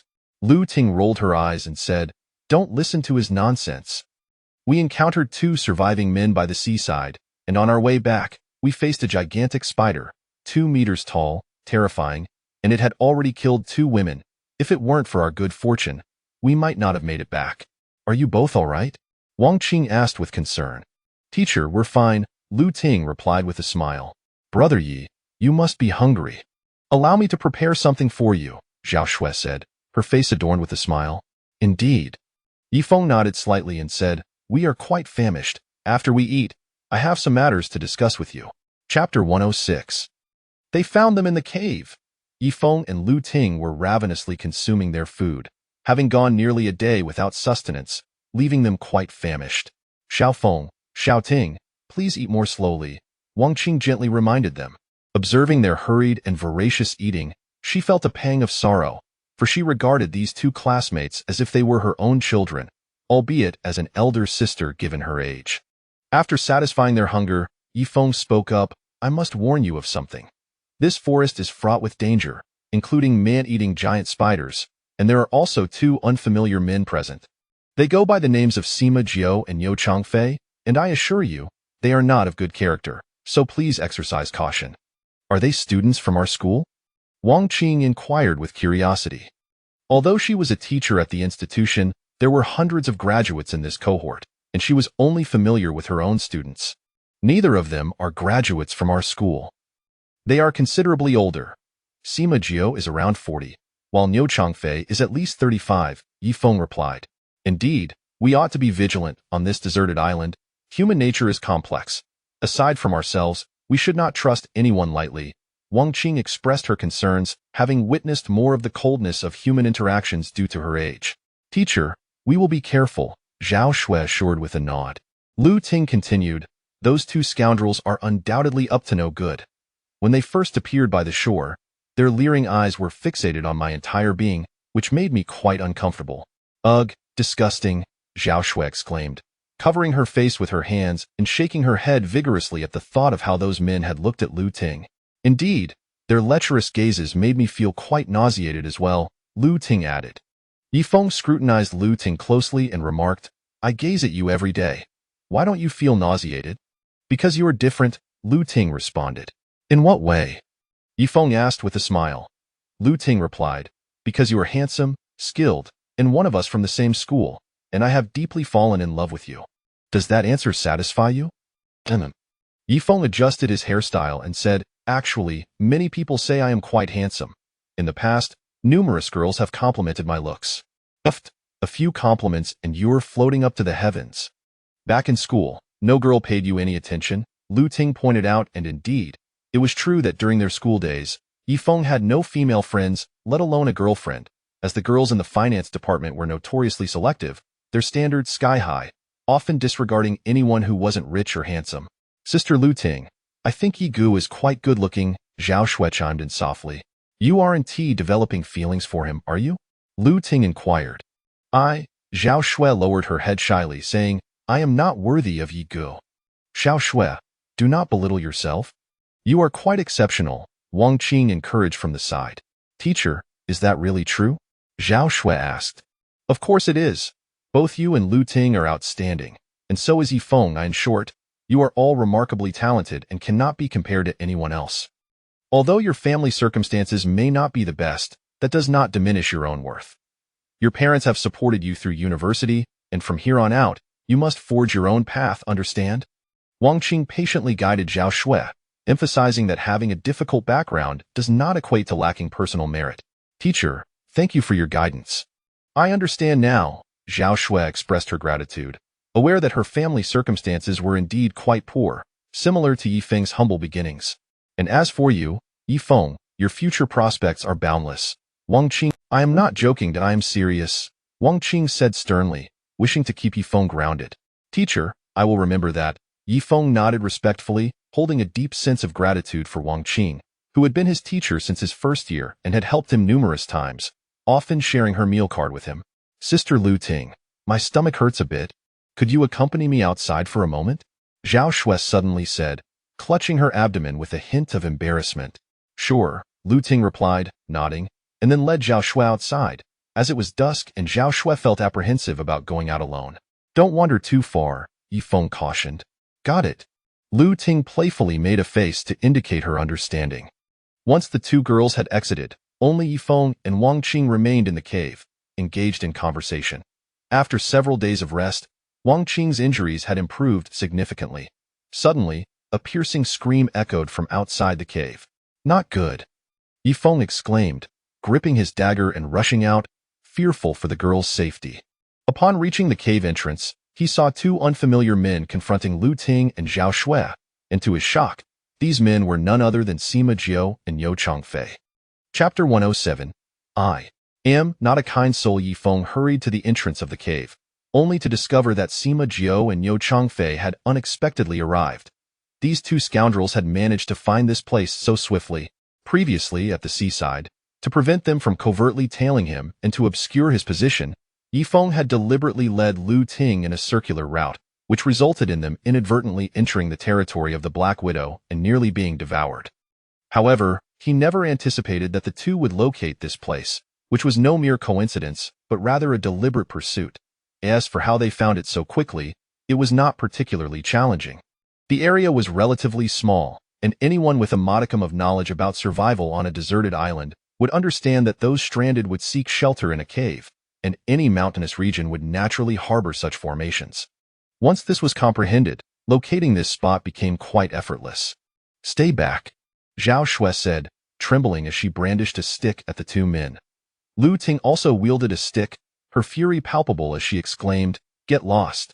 Don't come any closer, or I shall strike you down with one blow. Hehe, The dark-skinned Sima Ju chuckled, saying, "Ladies, please do not misconstrue our intentions. We harbor no malice. Indeed, we truly mean no harm," Niu Changfei echoed. Although they professed to have no ill intentions, their bodies betrayed them as they inched closer to the two women. In such situations, one would typically retreat, maintaining a safe distance to dispel any fear. Yet, the two men pressed on, evidently intent on approaching the women. "Get lost. How can I trust that you have no ill intentions?" Lu Ting warned, poking Sima Jia's shoulder with her stick, her fierce expression conveying that should he advance any further, he would regret it. "I genuinely mean no harm," Sima Jia insisted, raising his hand in an attempt to grasp the stick in Lu Ting's hand, but she stepped back, withdrawing the weapon. Niu Changfei cautiously approached Zhao Shui, attempting to convey his benign intent. Whoosh! Yifeng darted forward, swiftly positioning himself behind Sima Jia, delivering a powerful kick to his back. Boom. Ah! Sima Jia screamed as he was propelled into the rocks, tumbling down the stony surface. "Brother Jia!" Niu Changfei exclaimed in alarm, turning to see what had transpired, only to find Yifeng's blade poised threateningly at his throat. "Brother, it's you. Please, don't misunderstand us. We truly mean no harm," Niu Changfei stammered in a panic. "If I were to plunge my knife through your throat, would you believe me if I claimed no malice?" Yifeng retorted.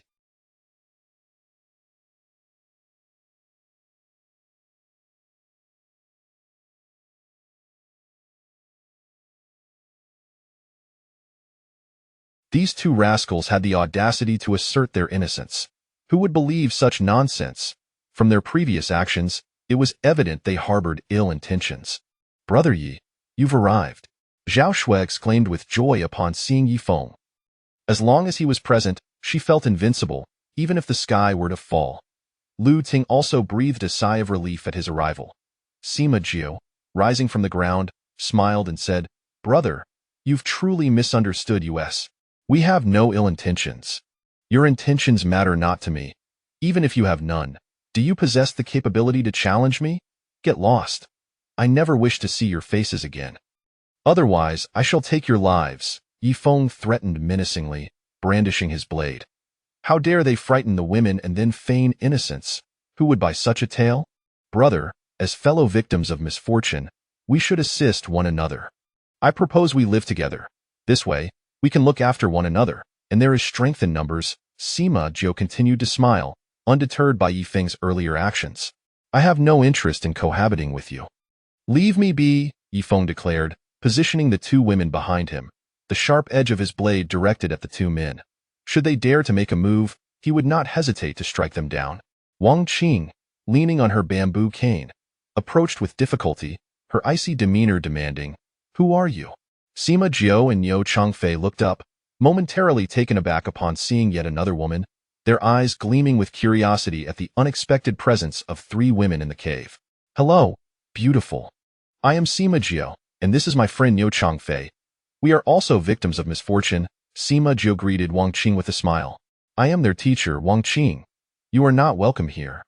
"Please leave," she declared coldly, her authoritative gaze fixed upon the two men. Yet, her imposing demeanor failed to instill fear in them, for this was a deserted island, and no matter how formidable a woman might appear, it mattered little in the face of male strength. After all, here, power reigned supreme. "Step." Sima Jia advanced a step closer to Wang Qing. Yifeng's eyes flared with menace as he shifted his grip on the blade. Wang Qing frowned, her voice frigid as she proclaimed, "Let us focus on our own survival. In a few days, a rescue team will arrive. We have been in contact with them via our phones, utilizing location tracking and calls. They will be here shortly." "Phones?" Zhao Shui was taken aback, but soon realized that this was Wang Teacher's tactic to buy time, deliberately deceiving the two men. Upon hearing this, Sima Jia and Niu Changfei initially felt a surge of hope, but it was swiftly overshadowed by disappointment and apprehension. Nevertheless, they showed no sign of retreating. Wang Qing moved to Yifeng's side, exchanging a knowing glance with him. Chapter 108. Utilizing sticks as weapons, Wang Qing cast a sidelong glance at Yifeng, who understood her unspoken concern. She feared his impulsiveness might lead him to slay the two intruders. Teacher Wang did not wish for him to commit such a crime. However, on this island, It was a matter of either their lives or his own. In Yifeng's eyes, it was better for them to perish than for him to face death. Gentlemen, we have the means to contact the outside world via our phones. A rescue team will arrive on the island within the next couple of days, so I suggest you focus on surviving for now. Moreover, our cave is rather small and cannot accommodate both of you, Wang Qing continued. Haha. Sima Ju chuckled, replying, Little sister, so the rescue team will indeed be arriving shortly. In that case, we shall endure for a couple of days, but we have a humble request. What else do you need? Wang Qing inquired. Sima Ju said, Is there any food in your cave? We would appreciate a little sustenance. Enough to fill our bellies would suffice. This? Wang Qing hesitated, reluctant to share their provisions. None. We have no food. Get lost and don't bother me, Yifeng declared with a fierce attitude, gripping his dagger and glaring menacingly at the two. Sima Jiao and Yo Changfei exchanged glances filled with malice, but their expressions swiftly changed when they noticed the pile of wolf pelts scattered across the stones in the camp. There were more than a dozen.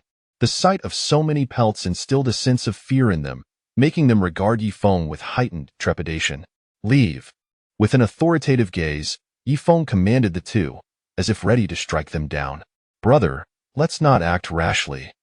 We shall take our leave, Sima Jiao replied with a sinister smile, ushering Yo Changfei away. The two glanced back repeatedly, their curiosity piqued by the numerous wolf pelts, pondering how Yifeng and his companions had managed to kill so many wolves. As the two retreated, Lu Ting sighed in relief, while Zhao Shui was busily wiping her sweat, clearly shaken. Wang Qing's expression remained grave. She was acutely aware that the two would not simply let the matter rest and would undoubtedly return. Yifeng, too, recognized that these two would not genuinely depart. They would come back. Ego, why didn't you give them some food just now? Zhao Shui asked. Why? Yifeng responded coldly. Why would I provide so they can be well fed and turn against us? Indeed, we cannot afford to give them anything, Wang Qing concurred. Yifeng, they will definitely return. The lies you told them won't hold for long, Lu Ting expressed her concerns. Let us return to the cave, Yifeng said, turning back towards their refuge. He was acutely aware that the two would return, and he was already contemplating how to eliminate them without drawing attention. Damn it, it is better to strike first than to suffer the consequences later. If they dared to return or plot against them, they would have no one but themselves to blame. The brothers Shi Dalong had met their demise because they harbored murderous intent towards him. Inside the cave, the three of them sat solemnly beside Yifeng, their spirits dampened by the tense atmosphere, and they remained silent. I was merely buying us some time. This cannot be a long-term solution. Xiaofeng, you are resourceful. Do you have a plan to rid us of them? Wang Qing asked, while Yifeng replied, My solution is straightforward. It involves using fists or my dagger to resolve this matter once and for all. Sigh.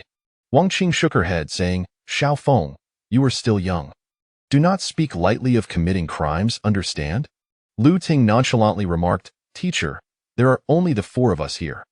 Even if Yifeng were to eliminate those two, no one would be the wiser. Secrets cannot be contained indefinitely.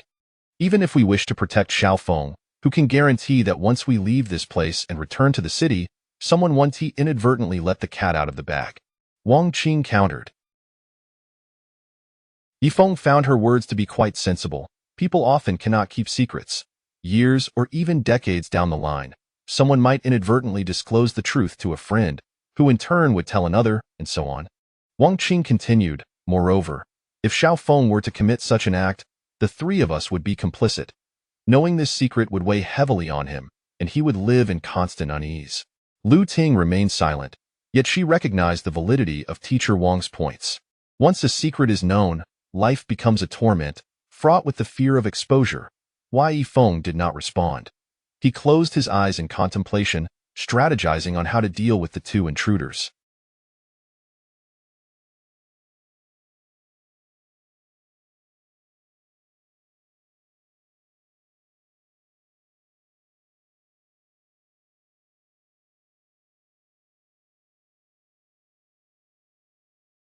If Sima Jiao and Yo Changfei returned with ill intentions, he would discreetly eliminate them. After all, this was a deserted island, and there were countless ways to dispose of them without getting his hands dirty. Teacher Wang, Yigu, they are back, Zhao Shui suddenly exclaimed, peering anxiously outside. Yifeng, who had been deep in thought, opened his eyes and turned to look. Indeed, Sima Jiao and Niu Changfei had returned, each wielding a sturdy wooden stick. "Those fools are armed," Lu Ting remarked. Wang Qing's demeanor grew serious, tinged with apprehension. Zhao Shui was visibly terrified, her anxiety palpable. She was far more timid than when they had first encountered Lu Shaochuan, though her fear was understandable given her gender. "You all stay in the cave and wait for me. No one is to leave without my command," Yifeng instructed as he grasped his dagger and stepped out of the cave. Damn it, those two fools must think that a mere stick could stand against him. Chapter 109. The trial of two Sima Jiao and Niu Changfei returned, each wielding a sturdy wooden stick as they swiftly approached the cave of the camp. Yifeng, brandishing his dagger, stepped outside, disdainful of these two fools who believed they could. "We must confront those scoundrels alongside Yifeng. Strength lies in numbers," Lu Ting replied, rolling her eyes as she picked up a bamboo pole from the ground, one end sharpened to a fine point. Wang Qing also seized a bamboo pole, asserting, "Let us all go together. We will bolster Yifeng's courage. Moreover, if Niu Changfei and Sima Jiao see us armed with sharp poles, they will think twice before acting recklessly." Zhao Shui grasped a bamboo pole, pointing its sharp end outward, and followed the two women outside. Outside the cave, Yifeng gripped his dagger, dragging its tip against the ground, producing a harsh scraping sound. With heavy footsteps, he descended the stairs, exuding an imposing aura. "What brings you two useless fools here? Do you intend to confront me?" he challenged, his footsteps resounding with authority as he glared down at them with a chilling gaze. Lu Ting, Zhao Shui, and Wang Qing emerged, holding their bamboo poles with the sharp ends directed at Sima Jiao and Niu Changfei. Upon noticing the three women behind Yifeng, each armed with a pointed pole, Sima Jiao and Niu Changfei exchanged wary glances. Despite their dismissive views of women, they recognized the potential danger posed by the sharp bamboo. "What do you want?" "You are not welcome here," Wang Qing said icily, her gaze unwavering despite the pain in her injured ankle. "Get lost. If you don't leave now, I will not hesitate to skewer you," Lu Ting threatened, brandishing her bamboo pole with practiced precision, showcasing the skills she had honed in Taekwondo. Zhao Shui remained silent, acutely aware of her companion's bravery. "Ah, ladies, please do not misunderstand us. Your misinterpretations are far too profound," Sima Jiao said with a disarming smile. "Indeed, your misconceptions are quite excessive," Niu Changfei chimed in. "How dare you return wielding wooden sticks and then claim I misunderstand you? Do you take me for a fool? Either leave now or prepare to die," Yifeng growled, his eyes glinting with menace. When dealing with treacherous individuals, one must be resolute and merciless, leaving no room for false hopes. "My brother, you have indeed misjudged us. We harbor no ill intentions. The dangers of this island have compelled us to seek weapons for self-defense. We have returned to request your assistance," Sima Jiao said, his expression earnest. "Yes, brother, we truly mean no harm. Our sole reason for returning is to ask a favor," Niu Changfei affirmed.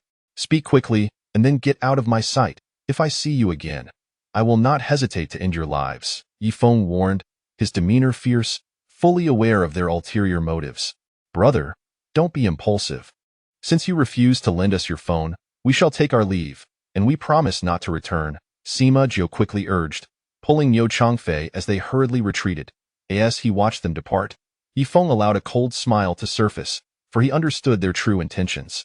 These two scoundrels sought to ascertain whether they possessed a phone. If they did and it remained intact from the ocean's grasp, it would indicate a potential connection to rescue. If rescue could arrive within a day or two, they would no longer harbor such thoughts. However, if they had no phone or were unable to produce one, it would confirm that everything said was a ruse, prompting them to take action. Yifeng was acutely aware of their cunning. Since they wished to confront him, he would not hesitate to act with cruelty. He planned to find an opportunity to leave the three women in the cave or divert their attention, allowing him to eliminate the two men discreetly. Such matters must remain concealed. "Yifeng, they will surely return," Lu Ting remarked, her brow furrowed with concern. "It seems we must devise a strategy. Either we vacate this place and distance ourselves from them, or find a way to defend against their return," Wang Qing suggested. "Let us return to the cave," Yifeng replied with a grin, turning back toward their refuge. Anyone who dared to test him or plot against him would not escape unscathed in the end. It is the divine task to forgive the wicked. His duty was to send them to meet their fate. Chapter 110. How to eliminate them. Nightfall descended. This evening, the moon was absent, and the forest lay enveloped in silence after dusk. A bright bonfire blazed within the cave, emanating warmth that filled the space. Rustle, rustle. Outside the cave, the sounds of the forest whispered ominously, resonating with a chilling undertone. Not far from the clearing, another fire crackled, where Sima Jiao and Niu Changfei sat, resolutely guarding their position. Yifeng stood at the mouth of the cave, his cold gaze fixed ahead, sharp and penetrating as if striving to pierce the veil of the night sky. Inside the cave, 3 women huddled around the fire, seeking warmth. They cast their eyes towards Yifeng's silhouette, which appeared somewhat solitary beneath the tranquil night sky. In this lonely night, amidst the solitude of his figure, they pondered what thoughts occupied his mind, likely in caution against the 2 men. Lu Ting placed a log onto the fire and slowly rose to approach Yifeng's side. They still refused to leave. It seems they truly harbor intentions against us, Lu Ting remarked. He does not seek to target me. Rather, he aims to threaten you. I am merely a pawn in your peril, Yifeng replied with a subtle smile. Do you think being a protector of flowers is easy? It carries its own dangers, Lu Ting said, revealing a captivating smile. Yifeng remained silent, his attention drawn to the distant camp, where Sima Jiao and Niu Changfei sat by their fire, seemingly engrossed in discussion. Yet, without needing to speculate, Yifeng understood that aside from their dubious intentions, what else could they possibly deliberate? If only they could unite with us in purpose, our strength would multiply, and our combat capabilities against the black spiders would be significantly enhanced, Lu Ting mused, her voice carrying as she gazed into the distance. Do not place your hopes upon others.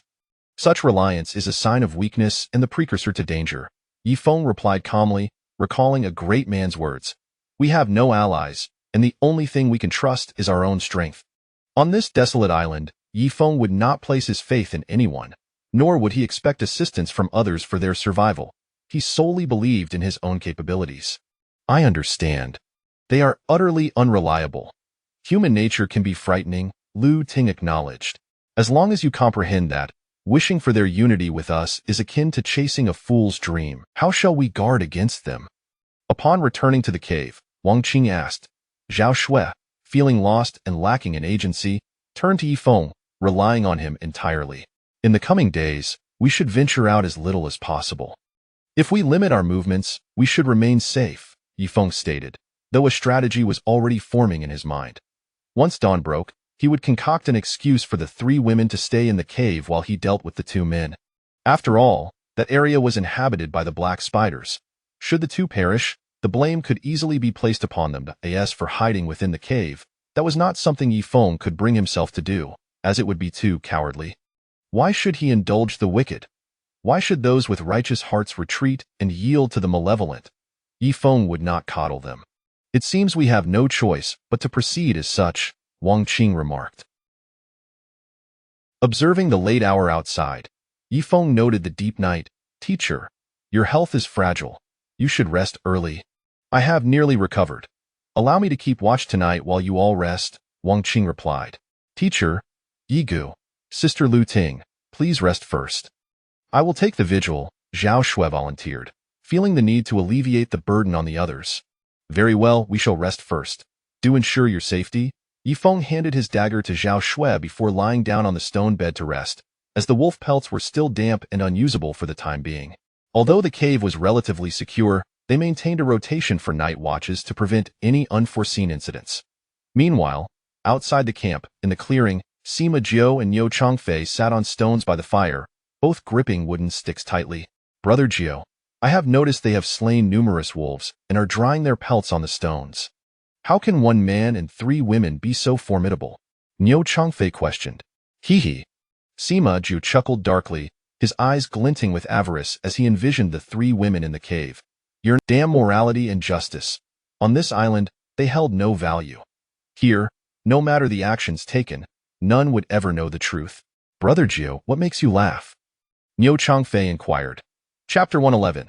The conspiracy to eliminate Yifeng. Niu Changfei was filled with curiosity, perplexed as to why Sima Jiao was laughing. I surmised they must have resorted to poison, eliminating the wolf pack. Otherwise, given their capabilities, they wouldn't be able to slay so many wolves. Even two would be beyond their grasp, Sima Jiu remarked with a chuckle. Brother Jiu, are you implying that they used poison? They are indeed formidable to possess such skills, Niu Changfei replied, somewhat taken aback by the prowess of Yifeng's group. Poison is not a grand feat. There are numerous toxins within this forest. For instance, the death-cap mushroom, a toxic white wild fungus, is immensely deadly. Modern medicine cannot counteract its effects, Sima Jiu explained. Brother Jiu, you are truly remarkable to possess such knowledge, Niu Changfei said, gazing at Sima Jiu with admiration. Beyond this perilous mushroom, many plants in the forest can yield toxins, and certain sea creatures are equally venomous. Thus, procuring poison on this deserted island is not particularly challenging, Sima Jiu continued, expounding on his extensive knowledge. Niu Changfei listened attentively, feeling enriched with newfound understanding. He acknowledged that Sima Jiu was indeed more skilled and knowledgeable about survival than he was. Had it not been for Sima Jiu's protection during their days on the island, he believed he would have perished long ago. However, Sima Jiu's guardianship came with conditions. Brother, do you desire those three women? Sima Jiu inquired. Brother Jiu, what man does not yearn for women, especially beauties? However, the man possesses a dagger. Should a conflict arise, we could be injured, Niu Changfei said, apprehensive at the thought of Yifeng's weapon, aware of its sharpness and the potential danger it posed in a confrontation. Brother, you are quite foolish. If we wish to eliminate that man, we need not engage in a fight. Simply heed my plan, and we can easily dispose of him without resorting to violence, Sima Jiu stated. Brother Jiu, what method do you intend to employ? Niu Changfei asked, his spirits lifted by the prospect of Sima Jiu's strategy. That is a secret. You shall discover it tomorrow, Sima Jiu replied with a mysterious smile, refusing to divulge further. Brother Jiu, they claim a rescue team will arrive in 2 days. If we eliminate that man and seize the three beauties, what shall we do when the rescue team arrives? Niu Changfei expressed his concerns, fearing the repercussions of their actions. You are truly naive. They have no means of communication. They are merely terrified of our capabilities, thus concocting these lies, Sima Jiu retorted coldly, casting the stick he held into the fire, gently coaxing the embers to life. Those scoundrels dared to deceive us. It is utterly outrageous, Niu Changfei exclaimed, furious that Yifeng and his companions would not comply with their wishes. Brother, there is no need for anger. Rest well. Come dawn, those three beauties shall be ours, Sima Jiu said, reclining on the stone slab with a smile, eagerly anticipating their plans for the following day. Niu Changfei remained vigilant, seated beside Sima Jiu, wary of potential beastly attacks.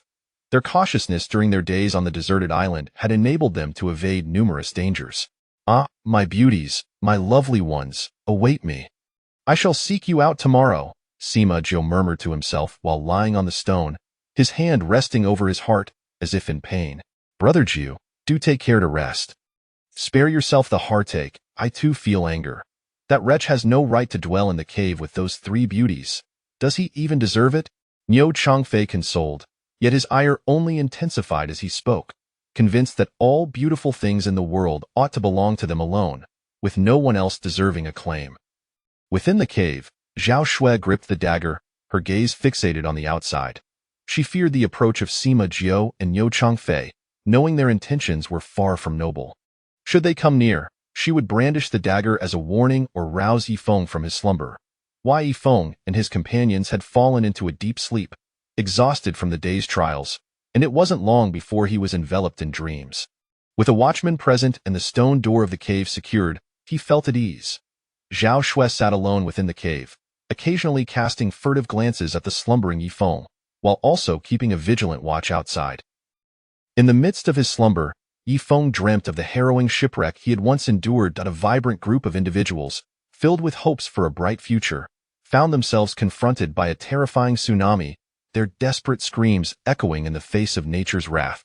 In the presence of such calamity, humanity appeared insignificantly frail, utterly powerless. Even with today's advanced technology, the mightiest nations remained vulnerable to the forces of nature. The haunting cries of countless souls, their weeping, and the despairing shouts reverberated once more within Yifeng's consciousness. Yet all he envisioned were echoes of past experiences. Chapter 112. Aiming to strike the elder with a stone, the night passed swiftly, and by the break of dawn, a fiery sun rose in the sky. Before me lay a verdant forest, the azure heavens visible through the crevices of the rocks, painting a picturesque scene. A chorus of birds chirped joyously outside, their lively calls suggesting they had risen in search of sustenance, creating a delightful cacophony.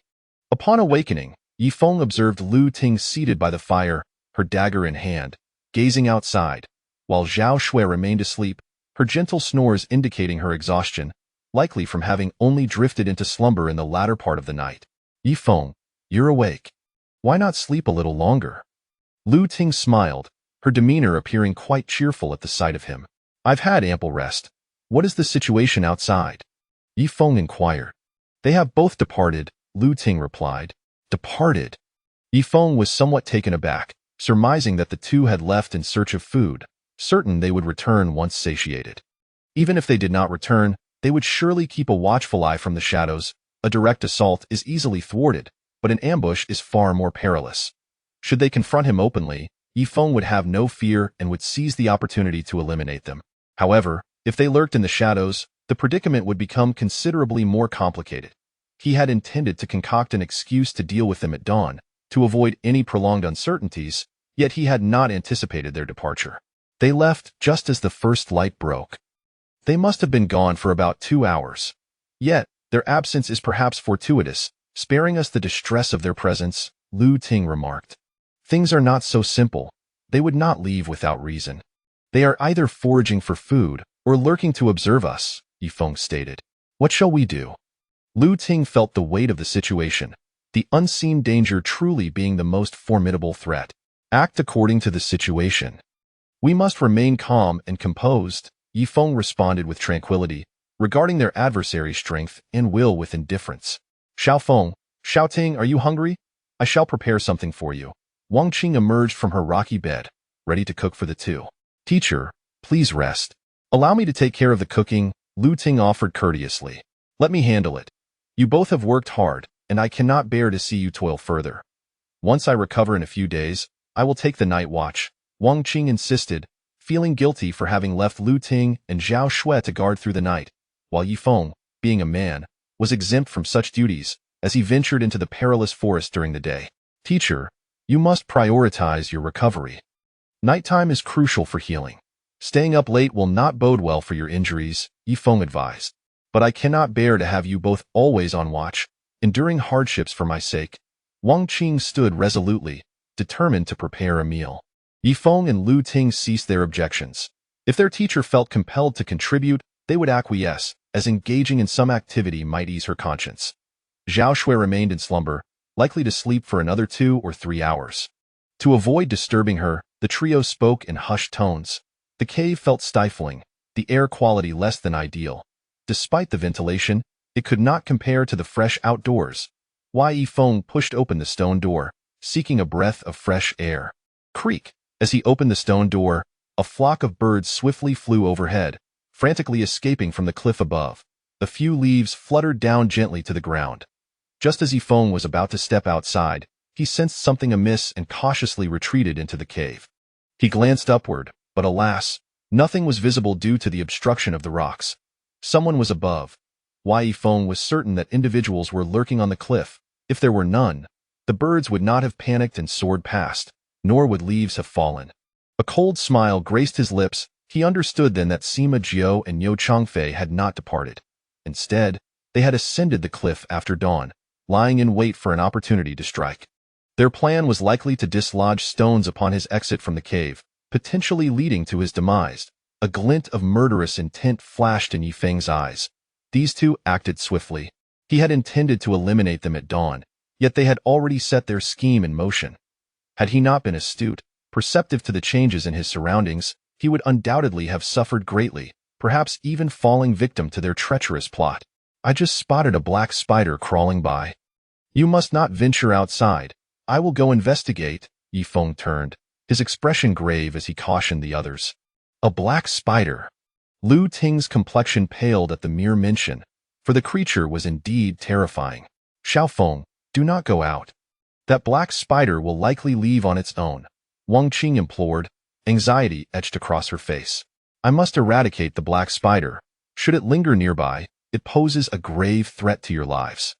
Remember, under no circumstances should you exit. If Zhao Shui awakens, ensure she remains safe. Yifeng instructed firmly before stepping out, dagger in hand.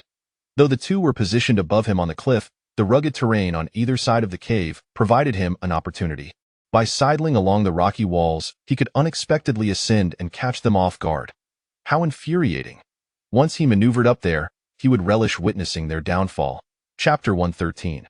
The stone smash Yifeng maneuvered along the rocky wall, keeping close to the surface as the jagged cliffs above protruded ominously, creating a treacherous landscape. As long as he adhered to the stone wall, Sima Jiao and Niu Changfei would remain oblivious to his presence. Damn it! Once he circled around, he would relish the sight of those two scoundrels meeting their demise for attempting to crush him with boulders.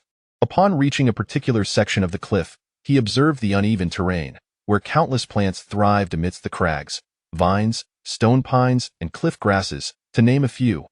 Grasping the exposed tree roots and vines, Yifeng ascended with the grace of a swallow. His body moved with remarkable agility, akin to a nimble monkey scaling the rocks, and with a few leaps, he ascended several meters before swiftly continuing upward.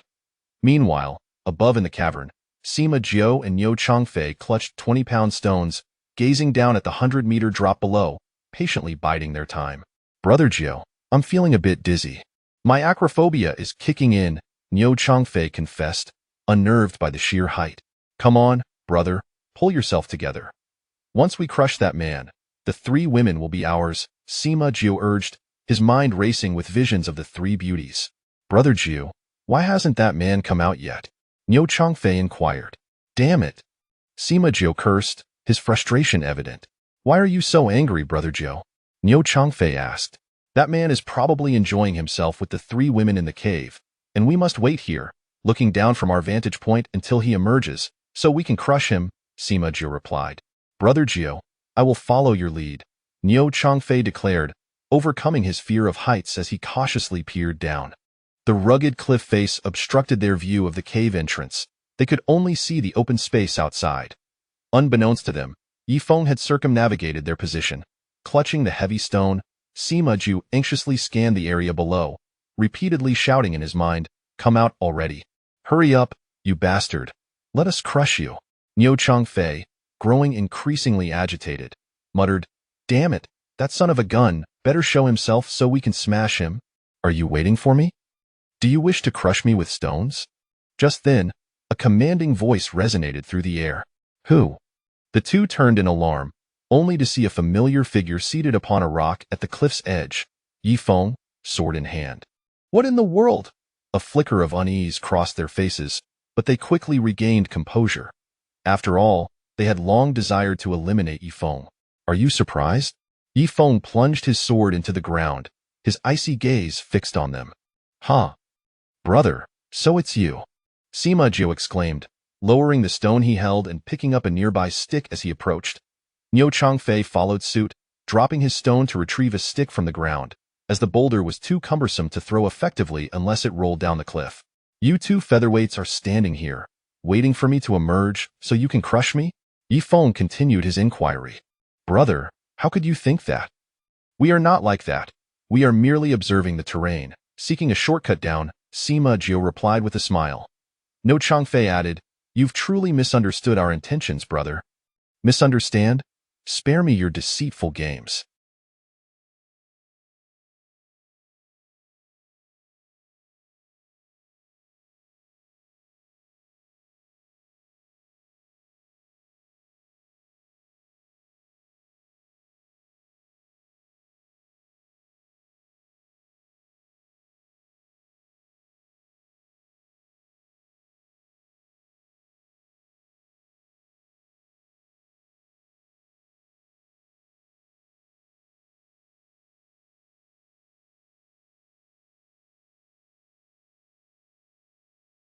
I have already ascended. Since you wish to kill me, then make your move, Yifeng declared, his cold gaze piercing through them. He had no need to wield his sword against such worthless adversaries. Incensed by Yifeng's scorn, Sima Jiao retorted, You brat, I intend to kill you. What are you going to do about it? Indeed, we mean to end your life, Niu Changfei affirmed, picking up a stone weighing about a pound. light enough to throw several meters. A well-aimed strike to Yifeng's head could seal his fate.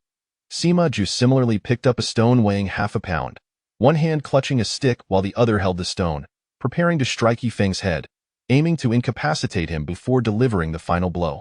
Observing the two armed with stones and sticks, Yifeng regarded them with disdain. "Brat, if you relinquish your sword and cripple yourself, you would pose no threat to us, and perhaps we might spare your life. Otherwise, you shall perish," Sima Zhu commanded, his gaze stern. Niu Changfei, gripping his stone, watched Yifeng warily, ensuring he did not attempt to retrieve a stone or draw his sword. "Sigh." Yifeng sighed softly, shaking his head. "Brat, why?" Yifeng replied coldly, "Merely two dead men, yet you remain so arrogant. Your time is running out. Breathe in the air and take in the beauty of these mountains while you can. Damn it, I will crush you." With a swift motion, Niu Changfei hurled the stone at Yifeng's head, fueled by rage and a fervent desire to eliminate him. Chapter 114. Kicked off the cliff atop the precipice. Niu Changfei swiftly hurled a stone, aiming for Yifeng's head. Whoosh! The 1-kilogram stone traced a straight line through the air. Yifeng nimbly evaded, narrowly avoiding the projectile. Bang! The stone struck the boulders behind him, producing a resounding crash and sending dust swirling into the air. Die! Sima Zhu similarly launched a stone at Yifeng's head. Clang! He remained unscathed and formidable, complicating their next moves and increasing their risk. "Brothers, let us strike together and eliminate him," Sima Zhu bellowed, swinging a wooden club as he charged forward. "Kill this brat," Niu Changfei echoed, raising his club and rushing at Yifeng with fervor. Whoosh! Observing their advance, Yifeng too surged forward. Ha! Sima Zhu swung his club in a sweeping arc, aiming for Yifeng's throat. Yifeng swiftly leaned back, arching his body at a 90-degree angle. Whoosh! The club sailed over him, slicing through the air. Die! Niu Changfei brought his club down from above, intending to strike Yifeng's head. Clang! Yifeng raised his dagger horizontally, blocking Niu Changfei's blow, then retaliated with a fierce kick to his chest. Bang! Ah! Niu Changfei was sent sprawling, stumbling backward until he teetered at the cliff's edge, then lost his footing and plummeted down.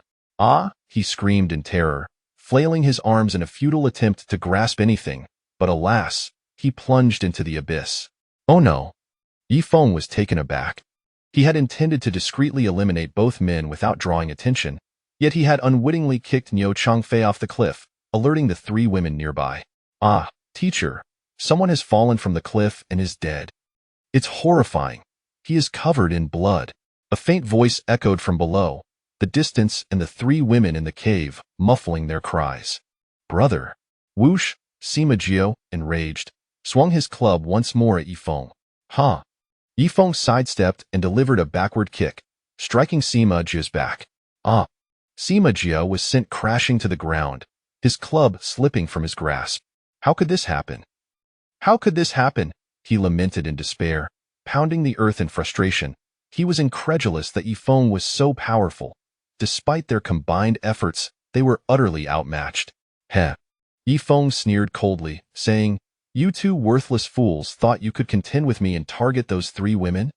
Do you possess such capability? Why, you know martial arts. Sima Zhu gazed at Yifeng in despair, astonished that this young man was skilled in combat. I have trained in martial arts for over a decade. Do not think that you 2 trash can stand against me. Even if more came, they would still be no match. Yifeng continued icily. Brother, I was wrong. Please, grant me a chance at life. Thud. Thud, thud. Sima Zhu immediately knelt, repeatedly bowing in desperation. Do you truly believe I would grant you an opportunity? Yifeng inquired. Brother, rest assured. I promise I will never speak of today's events to anyone. Niu Changfei fell accidentally from the cliff and died. I have never seen you. Sima Zhu persisted in his pleas, bowing profusely, having lost the courage to confront Yifeng, fully aware of his own inadequacy. Only the dead keep secrets, Yifeng replied coldly. Brother, if you spare me, Sima Zhu knelt, raising his gaze to Yifeng, but suddenly lifted his hands. Whoosh! Dirt and sand flew into the air as he attempted to throw it into Yifeng's eyes, hoping to either kill him or escape. Yifeng swiftly raised his hand, palm outward, shielding his eyes. Die! Sima Jiu sprang to his feet and lunged at Yifeng. Yifeng stepped back, leaping half a meter into the air, then executed a spinning kick, channeling his entire strength into his leg, delivering a powerful blow to Sima Jiu's chest. Bang! Sima Jiu was struck, his body reeling backward until his head collided with the rocks behind him, sealing his fate. Sigh. Yifeng exhaled softly, saying, I did not wish to harm you, but you sought your own demise, so do not blame me. After addressing the scene and concealing Sima Jiu's body, Yifeng descended the back mountain, preparing to meet Lu Ting and the others. However, the truth about Niu Changfei's fall must remain concealed. Even if they suspected the truth, it should never be voiced. Author's note. 2 more chapters will follow in 1 hour. All chapters will be updated daily before 12:10 p.m.